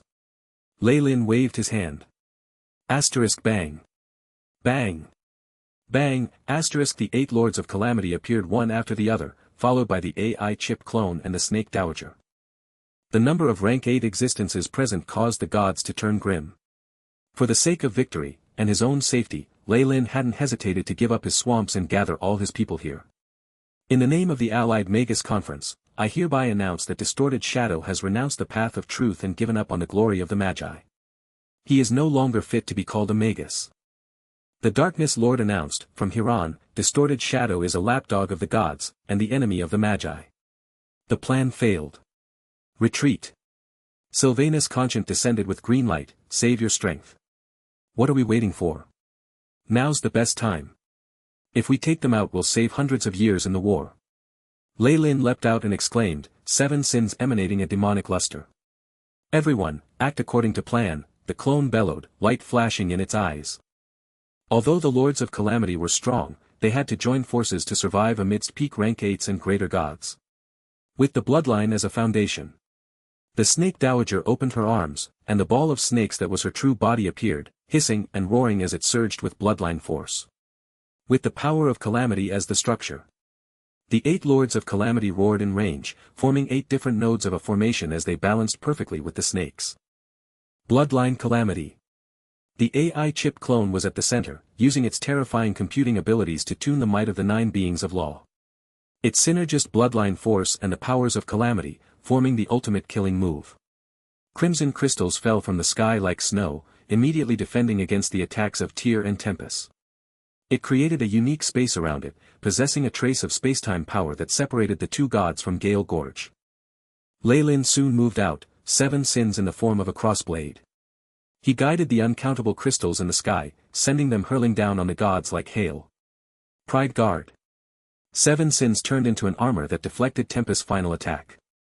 Leyland then drove the crossblade that carried the power of blood and calamity through his forehead, destroying his true soul. Silence in death activated, ensuring no chance of Tempest ever resurrecting again. Vile Magus.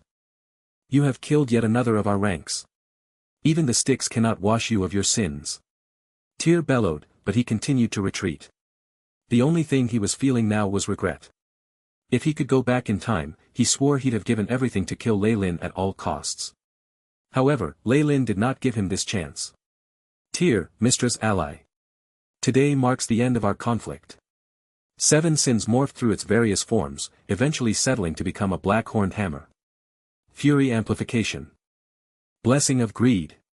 The hammer crushed down, carrying a power that could destroy everything. Tyr screamed like a damsel in distress, as he frantically fled backwards, but he couldn't escape the joint attack of 10 rank 8s, countless crimson crystals sealing off his path causing him to accept his fate.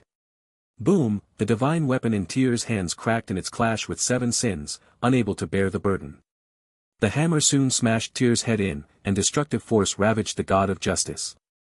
Bang, everything soon returned to normal, but there were no more signs of Tyr in this world. 7 sins cried in victory, its whole body shuddering to make its satisfaction known. Gluttony's devouring had absorbed the powers of 2 greater gods, actually making it feel bloated at the moment. Crash, the barrier of spacetime broke apart, and Lei Lin moved out only to see a startled expression on Distorted Shadow's face. He was in the midst of trying to break the barrier, trying to assist the 2 greater gods. Why? Are you that surprised? 7 sins turned into a fine longsword in Leyland's hands, letting out a crisp ring. Tyr and Tempest, these 2 greater god actually died just like that, it wasn't just Distorted Shadow.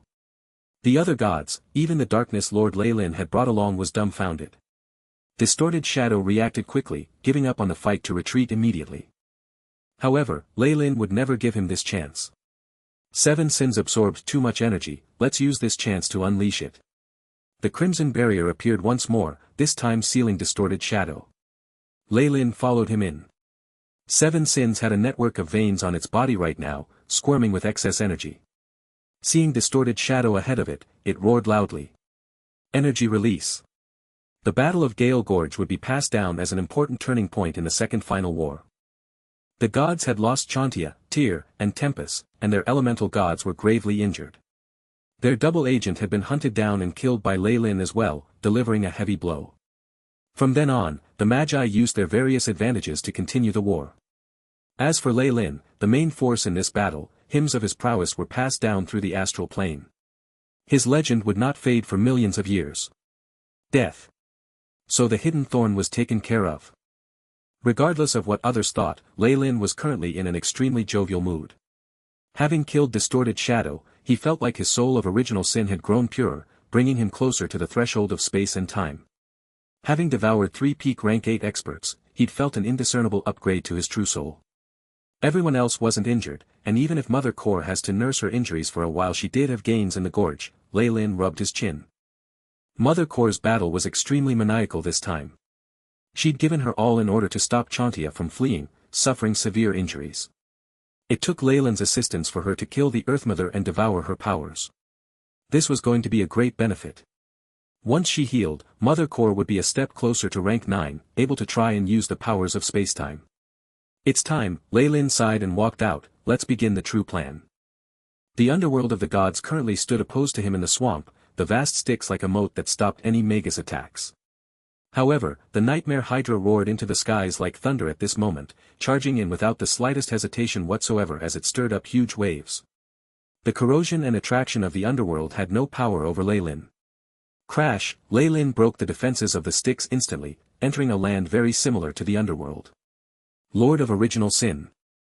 A greater god surrounded by the laws of death walked out from his palace, shock in his eyes. This was Kalember, the opponent Leyland was guarding against. His shock was not a pretense. Even if the Magi had obtained victory at Gale Gorge, they'd also suffered severe injuries. Rumor had it that Leyland blocked Chantia's final attack to protect Mother Core, or both the beings who used the power of the earth would have ended up dead. However, Leyland seemed to be in his peak form here, showing no signs of weakness. Die. The Nightmare Hydra hissed, and a silver light shot out of its vertical eye as it carried the powers of illusion. Arg. Don't dream about it. Kalember tried to put up a final struggle, but a layer of shadow had appeared on his body. This shadow had the same face as Kalember, but it was filled with pride and envy, hee. Arrogant god of death. So you have always been jealous of Jurgel's power and might, and feel like a stray dog that could be left behind at any time. This was the influence of Leyland's powers of emotions. He planted the seed of original sin within Kalember's body, dealing with him like Distorted Shadow dealt with Cyric. He stole a large amount of Kalember's divine force, binding his divine body. Asterisk boom. Seven sins turned into a silver arrow that pierced through Kalember's skull, immediately causing the fall of this greater god. Lei Lin closed his eyes, feeling his weapon greedily absorb the law of death and nourish him. Lei Lin's powers had long since surpassed Kalember's, and the only reason the god had still been alive was because Lei Lin was toying with him. Now that he was serious, the greater god of death was no match for him. Even Seven Sins has Sloth's recovery as an ability. Do you think the Lord of Original Sin, someone controlling the law of Sloth, would take any time to recover from injuries? Lei Lin looked over at where Kalember once stood, speaking in a tone of mockery. However, Kalember was already wiped off the face of space and time, losing all traces of his existence. Without the assistance of a rank 9 he could not be resurrected. Hiss, the nightmare hydra reared its heads and roared. Lightning, poison, acid, flames. All sorts of matter were spewed from its heads, the only common point being the powerful destructive properties. Kalember's armies were devastated, the land ravaged as his divine palace and his petitioners and holy spirits within taken out. After everything seemed to return to the beginning of the world, the figure of an ordinary old man dressed in linen appeared in the void. He stood there quietly, not emitting a trace of a powerful aura. The only distinct thing was his eyes, which seemed extremely bright. Jurgle. I still thought you would help that student of yours. The nightmare hydra shrunk under the mist, turning back into Lei Lin. Even a god of death must die, such are the laws of the world, Jurgle said in a discerning tone. Although this god had handed most of his divinity and divine force to Kalember in the past, Lei Lin didn't dare be complacent in front of him. He sensed that this opponent would be more powerful than the elemental gods.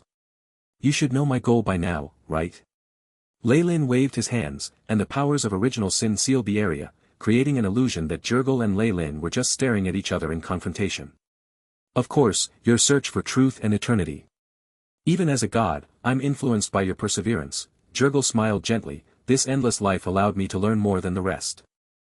The Overgod and Magus are currently in the core of the Nirvana battlefield, locked in battle. The turbulent currents of spacetime there will make it difficult even for existences like us to break in. You need my help, Magus. Jurgle looked at Lei Lin. This primordial god of death evidently didn't share the god's loyalty towards their world will. He was instead similar to Lei Lin, wanting to ascend himself. Indeed. This was Lei Lin's purpose in coming here. For the sake of advancing to rank 9, he didn't mind allying with a god. Very well, follow me. Jurgle parted the river with his arms, revealing a path to the core of this battlefield. The purging powers of the sticks had no effect on Lei Lin's body of Original Sin, causing his face to change. The core of the Nirvana battlefield is protected by the ultimate defenses of the astral plane. Even having spent so much time, I've only managed to open up half the passageway. The sticks brought the two to an empty void after a long journey. There were no conscience of beings of law here, only wild currents of spacetime with the power to destroy everything. The path of a peak rank 8 was the only way for one to protect themselves. Lei Lin could feel two overweeningly powerful conscience in the center of this void, infinitely close to comprehending the laws of spacetime yet stuck in a deadlock. The world wills were in an extremely slow process of devouring each other, powered by the inhabitants of their worlds. I'm afraid that the victor of this battle will become a true rank 9, from what Lei Lin could tell, these two conscience were halfway to rank 9. Only once they devoured their opponents could they break through the threshold, the true meaning of the prophecy of eternity. Although we'll obtain their favor by aiding them, the leftovers from someone else will never compare to what you earn yourself, Jurgle exclaimed, the combined origin force of the two worlds will definitely be taken by the victor, we won't have much of a share at all. Eternity will be but a distant dream. What do you want to do? Lei Lin asked. Ally with me, and we'll consume the powers of the Magus world and the world of gods, causing their fight to come to a stalemate. 1,000 years, 10,000 years, 100,000 years, 1,000,000 years. We will continuously weaken their forces, eventually consuming one of the wills each. A crazed expression appeared on Jurgle's face as he spoke of this blatant plan. He didn't think Lei Lin had any better options, being the strongest in his own camp at this point. If they joined forces, they could even extend the final war to 1,000,000,000 years, weakening the world wills and attempting to devour them as they made for eternity. Not a bad plan, and the success rate is extremely high. Lei Lin clapped his hands and looked at Jurgle. However, how will two broken worlds with extremely weak wills aid our advancement? You have a better plan? Wariness surfaced on Jurgle's face. Dense power of death circled around him, many black skeletons arising as his guards. These world wills are already quite weak. Once we devour them, we'll be able to advance to rank 9. Lei Lin laughed heartily, 7 sins appearing in his hands. Bang, a black tome of death appeared in Jurgel's hands, its writhing scriptures having recorded the end of all creatures. This was an over-god weapon as well. I knew our alliance would rupture eventually, but who knew it would only last this long, Jurgel sighed. You think too small, Jurgel. Millennia of seclusion has caused you to lose your boldness and your sharp mind. The nightmare hydra behind Lei Lin fixed its eyes on Jurgel, as if staring at delicious prey. The finale. The Nirvana battlefield was a place created by 2 world wills, the most stable land within the astral plane. However, a terrifying earthquake suddenly rocked it in its entirety. Space trembled, thick and complicated chains of laws revealing themselves as they began to fall apart. The shackles that could confine breaking dawns broke all of a sudden, as the land that was more firm than magic alloy cracked. It was like the end of the world was nigh. What's going on? Why is this happening? The earth-shaking changes immediately alarmed several existences. Be they greater gods or peak rank 8 magi, everyone ignored their subordinates' injuries and rushed towards the epicenter. A strong sense of unease was spreading within their hearts. The Nirvana battlefield, the intersection of Gale Gorge, the Dark Cage, and the Battle Hills, was shaking, violent explosions rocking the lands as columns of fire soared into the sky. The heat could reduce anything to nothingness, leaving a huge dark pit that led to the core of the battlefield. Spacetime laws. The Darkness Lord muttered in excitement, someone broke through into the fight between the world wills. Who is it? The Magi and gods looked at each other, immediately placing their suspicions on Lei Lin and Jurgel. A majority of the dense fog of Lei Lin's original sin had dissipated in this earthquake, and given the absence of the strongest members of each side it was sufficient to explain several questions. The laws of space and time. Eternity. Let's go. The Magi didn't hesitate in the slightest as they headed for the Nirvana battlefield. It was instead the gods that hesitated, eventually following Sylvanus and the 4 elemental gods into the deep pit. Lei Lin. Lei Lin. The first thing everyone heard when they entered the Nirvana battlefield was a voice full of resentment and unwillingness. All they managed to see was the nightmare hydra roaring, filled with an aloofness despite the scales on its body being scattered around and some of its heads injured. Lei Lin was wielding a long sword with both hands in the hydra's shadow, having pierced through Jurgel's tome of death to directly behead him. A strong devouring power exploded forth as the god of death turned into black liquid, being greedily absorbed by 7 sins. Absorbing the primordial laws of death, the hydra rapidly healed from its injuries, growing more and more powerful. An inexhaustible body, the ultimate inexhaustible body. Nobody below rank 9 can contend with the Lord of Original Sin. Sylvanus and the Darkness Lord cried out involuntarily. Everyone is here. That's great. How could beings of law miss the passage of history? Lei Lin looked around him with satisfaction. Lord of Original Sins, what exactly are you planning? The Darkness Lord asked, a slight sense of excitement in his heart. Lei Lin turned back, releasing the power of Original Sin mixed with Jurgel's laws of death. 7 sins rumbled as it struck the barrier where the 2 world wills were fighting, and it began to crack. It's obviously to pursue eternity and truth. A terrifying aura exploded forth as Lei Lin shot forth with one final blow. Having been struck several times as Lei Lin guided Jurgel's attacks in their battle, the barrier finally exploded with a huge bang. It caused the 2 frighteningly powerful world wills to descend upon them, full of blazing ire. The Overgod and Magus had expended much of each other's energy, but they weren't too weak yet. It was far too easy for them to suppress a group of peak rank 8s. Overgod. Sylvanus and a group of gods immediately knelt down. Mighty Magus will.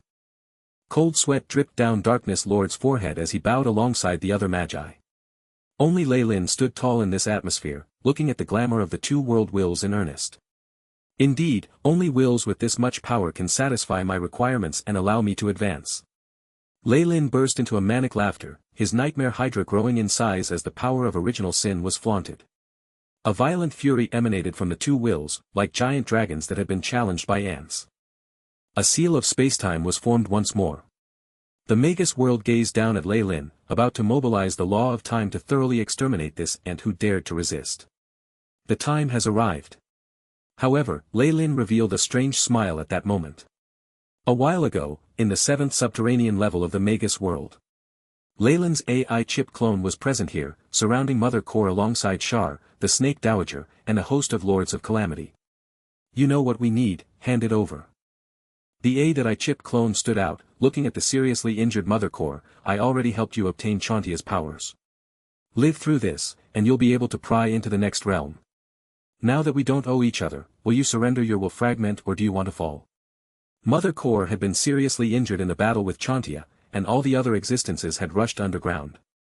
There was nobody to come rescue her. Your actions make me lament. A green light flew into Leyland's hands. When faced with survival and death, she'd decisively chosen the former. Great, let's begin. Shar walked out in leisure from behind Leyland, sending a golden seed to Leyland's hands. This was why she hadn't appeared at Gale Gorge. Once the green light and golden seed came into contact, a terrifying change occurred. The seed grew instantly, growing tender branches and soft green leaves as it became a lofty grand tree. Tree of Life Project, activate. The clone laughed loudly, a myriad of threads hanging from the huge Tree of Life beginning to spread around the entire Magus world. The Tree of Life absorbed the nutrients of the Magus world, strengthening and growing. The injured Mother Core could only sigh sadly at the scene, leaving the range of the Magus world. Leyland had been pondering one question ever since his return from the Shadow World, and that was on how to deal with the world will. The Overgod and Magus will would definitely become a hurdle on his path to rank 9, something that he couldn't overcome himself. Leyland hadn't been able to think of a way to deal with these powerful existences until Shar's actions inspired him. Although the two world wills were powerful, they were still the same as the world will of the Shadow World. They were existences composed of the consciousness and thoughts of the entire world. The Tree of Life project could thus be used the same way. With some analysis and modification, the AI chip had refined the Tree of Life. It was already a huge tree of light that occupied the entire Magus world, and other than Mother Core and his family that had been shifted out beforehand, nothing was spared. Having been native to the Magus world, Leyland had long since initiated the mutations and implanted himself into the subconscious of the Magus world. He was even more thorough than Shar. The most difficult thing to complete the Tree of Life is existences like Mother Core, the clone muttered, but I only need 50% of the authority to influence the world will. Even if I don't occupy the entirety of the underground, Mother Core's portion makes up for the difference. Peak rank 8 existences formed a significant portion of the world will. That was the reason Leyland had been so nice to Mother Core all this while, reinforcing her when she was in trouble. He intended for success in one fell swoop. With his methods, he'd already gained control of more than 90% of the Magus world. It has begun. The chaos within the Nirvana battlefield had been transmitted over at that moment. The clone entered the Tree of Life. Bang! The glowing Tree of Life opened its crown, spreading through the world of gods as well. And started spreading throughout the gods' world. Numerous fine lights similar to willows descended from the skies of the prime material plane. Every living creature, the mountains, the rivers, the consciousness of the land itself. It was all stripped, being assimilated into Leyland. The same went for Bator, the abyss, and the celestial planes. Other than some of Leyland's subordinates within his divine kingdom, nobody was spared. Indeed, Leyland had completed the Tree of Life project in the Magus world, having tasked Shar to prepare for this a while prior.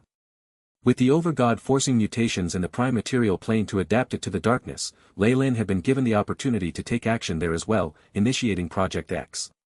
Furthermore, Leyland had just swallowed the most powerful god of all, Jurgal. With the fragments of some other divine forces, he held more than 80% of the authority there as well. An omnipresent Tree of Life reverently descended above the dumbbell-shaped fused world, releasing beautiful light into the astral plane. Kacha. Kacha, the gods and magi looked on in shock within the Nirvana battlefield, as the original killing intent of the world wills ground to a halt like machines without oil. Numerous roots from the Tree of Life slowly wrapped the two up, radiating lofty light as it took control of them. I still need the fragments of will from the surviving beings of law to completely control the world wills. Leyland's eyes swept over the gods one by one, and they started to flee in fright. Space blockade, he smiled indifferently, manipulating the Overgod into taking action. The frozen space cut off the hopes of the gods, even pulling out and caging a green figure. Overgod. Why? Sylvanus asked with teary eyes. Sadly, his calls had no effect on the world will as Leyland's sword penetrated his head. A small light flew out, increasing Leyland's control of the Overgod. The world will's roar swept all the remaining gods away. What about you? Lei Lin looked to the Magi native to the Magus world. Will you hand control over voluntarily, or would you prefer I take it by force? Seven Sins was dripping with blood. The Magi understood the situation well, immediately handing over their portion of the will and increasing Lei Lin's control once more. More than 99.99% control, Lei Lin's gaze flickered, fused together. The two enormous world wills slowly started to merge together within the Tree of Life, as if in the process of exchanging laws. The Over-God had its laws of space, while the Magus will seem to fluctuate in time. With my path as the lead, guided by the power of spacetime, the Nightmare Hydra and the Path of Original Sin appeared behind Lei Lin, merging with the Tree of Life. He's advancing. He's advancing to rank 9. Tears appeared on the faces of the Darkness Lord and the other Magi. They wanted to kneel, but the frozen space prevented from moving. They just watched on at the birth of a rank 9, as if they were on a pilgrimage. The most important requirement for one to advance to rank 9 was that their path support the laws of space and time. With peak nightmare force, Lei Lin completely met that requirement. The laws themselves. They would come from the merged world of gods and Magus world. The first thing he acquired was the Over-God's law of space. The blurry figure was wrapped up in nightmare force, integrated into the Path of Original Sin. Beep. Host has devoured the Over-God. Comprehension of the law of space is currently at 100%. The same prompt followed for the Magus will as well. Beep.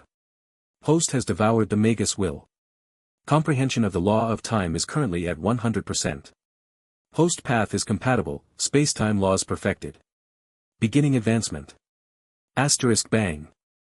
Asterisk a great pressure suddenly rocked the astral plane, sweeping the Darkness Lord and the rest into a random corner of the universe. Lei Lin's Path of Original Sin grew larger and larger, expanding until it encased both the large worlds. The essence of the two started to merge with Lei Lin, as the lights of eternity gradually blossomed. Lei Lin's conscience awoke after an unknown amount of time. This is rank 9, he asked himself, all-knowing and omnipotent. He sensed the locations of Sire and Daniel, Isabel, Shar, and the rest of his kith and kin. They were doing extremely well in a large world. Right now, Lei Lin could learn of anything in the astral plane in an instant, performing any task he wished immediately. He was rank 9, the Magus of Magi, a god amongst gods. Nothing in the astral plane could deceive him, even the ancient wisdom tree hidden at its fringes. It had exuded a friendly aura, its posture humble and insignificant. So the ancient wisdom tree gave up on rank 9, allowing itself to roam across the universe. Even though its powers were close to that of the Magus will, it couldn't intervene in the real world. Lei Lin could now kill the tree with a mere thought. However, he didn't have any conflict of interest with it, in fact having been done a favor in the past. He thus let it live in peace. Perhaps this was a form of wisdom shown by the tree itself. Although he could meet his family with just a thought, Lei Lin still decided to scan his own body first. Eternity. Are rank 9s truly eternal? Lei Lin knew he had unlimited life. Even if the Magus world and world of gods were destroyed, he would not be affected at all. However, this was only within his own universe. He now sensed many other beings outside the astral plane, possessing similar power to him. There was technology, supernatural abilities. All kinds of beings came before his mind. The more you know, the smaller you actually feel. Lei Lin's will had surpassed the shackles of the astral plane, entering another region outside it. He detected another universe nearby, equal in power to his own. From it he detected a familiar scent of science and civilization, and noticed the planet he'd lived on before his transmigration. I am close to eternity, but not truly there. With the laws of spacetime mastered, the next task is to create a law that surpasses all others, standing on the path of the truth. The larger the multiverse, the more there is for me to explore. Always on the pursuit of truth, Lei Lin found himself a new target. With a path ahead, a goal to achieve, he would never grow disheartened, never lose his motivation to forge ahead on his path. The future, it seems extremely interesting. He looked over the astral plane, seeing through everything. In a distant time, on a blue planet that relied heavily on science and technology. This world shone in its technology, almost every citizen having their own AI chip that surpassed human ability. Rumble, the skies slowly turned dark, revealing a terrifying black hole. Bzzz, many strange, malevolent insects flew forth from the black hole, devouring everything in their path as they left behind a trail of death and terror. Not good, the AI chip can't analyze them. Teleportation isn't effective. What in the world are those things? The Starfleet and the fighters were all annihilated. Bioweapons failed. The superhero team was defeated. Dimensional combat is ineffective, and the time machines have stopped functioning. The Federation is about to perish. A lot of news was being spread through the AI chips, causing despair to surface on the faces of this world's citizens. They'd relied on their technology to conquer world after world, developing into an unimaginably powerful civilization. How could they be so vulnerable to external attacks? You can't run away, Kale. A face of strange worms spoke out, like a god's decree. A sorry figure escaped from the black hole. This. Who are you? A small boy asked, stunned. My name is Kale. I came here to escape someone. Sorry, I've brought you trouble. An apologetic look surfaced on the silhouette's face. That thing that's about to destroy the world. The small boy was flabbergasted, but the AI chip in his brain told him this fellow wasn't lying. Who is it? Kale smiled bitterly. It's the ultimate destroyer, the incarnation of sin. The seeker of truth, traveling the endless multiverse. The Nightmare Hydra, Lord of Original Sin. The Rank 9 Magus, Ley Lin Farlier.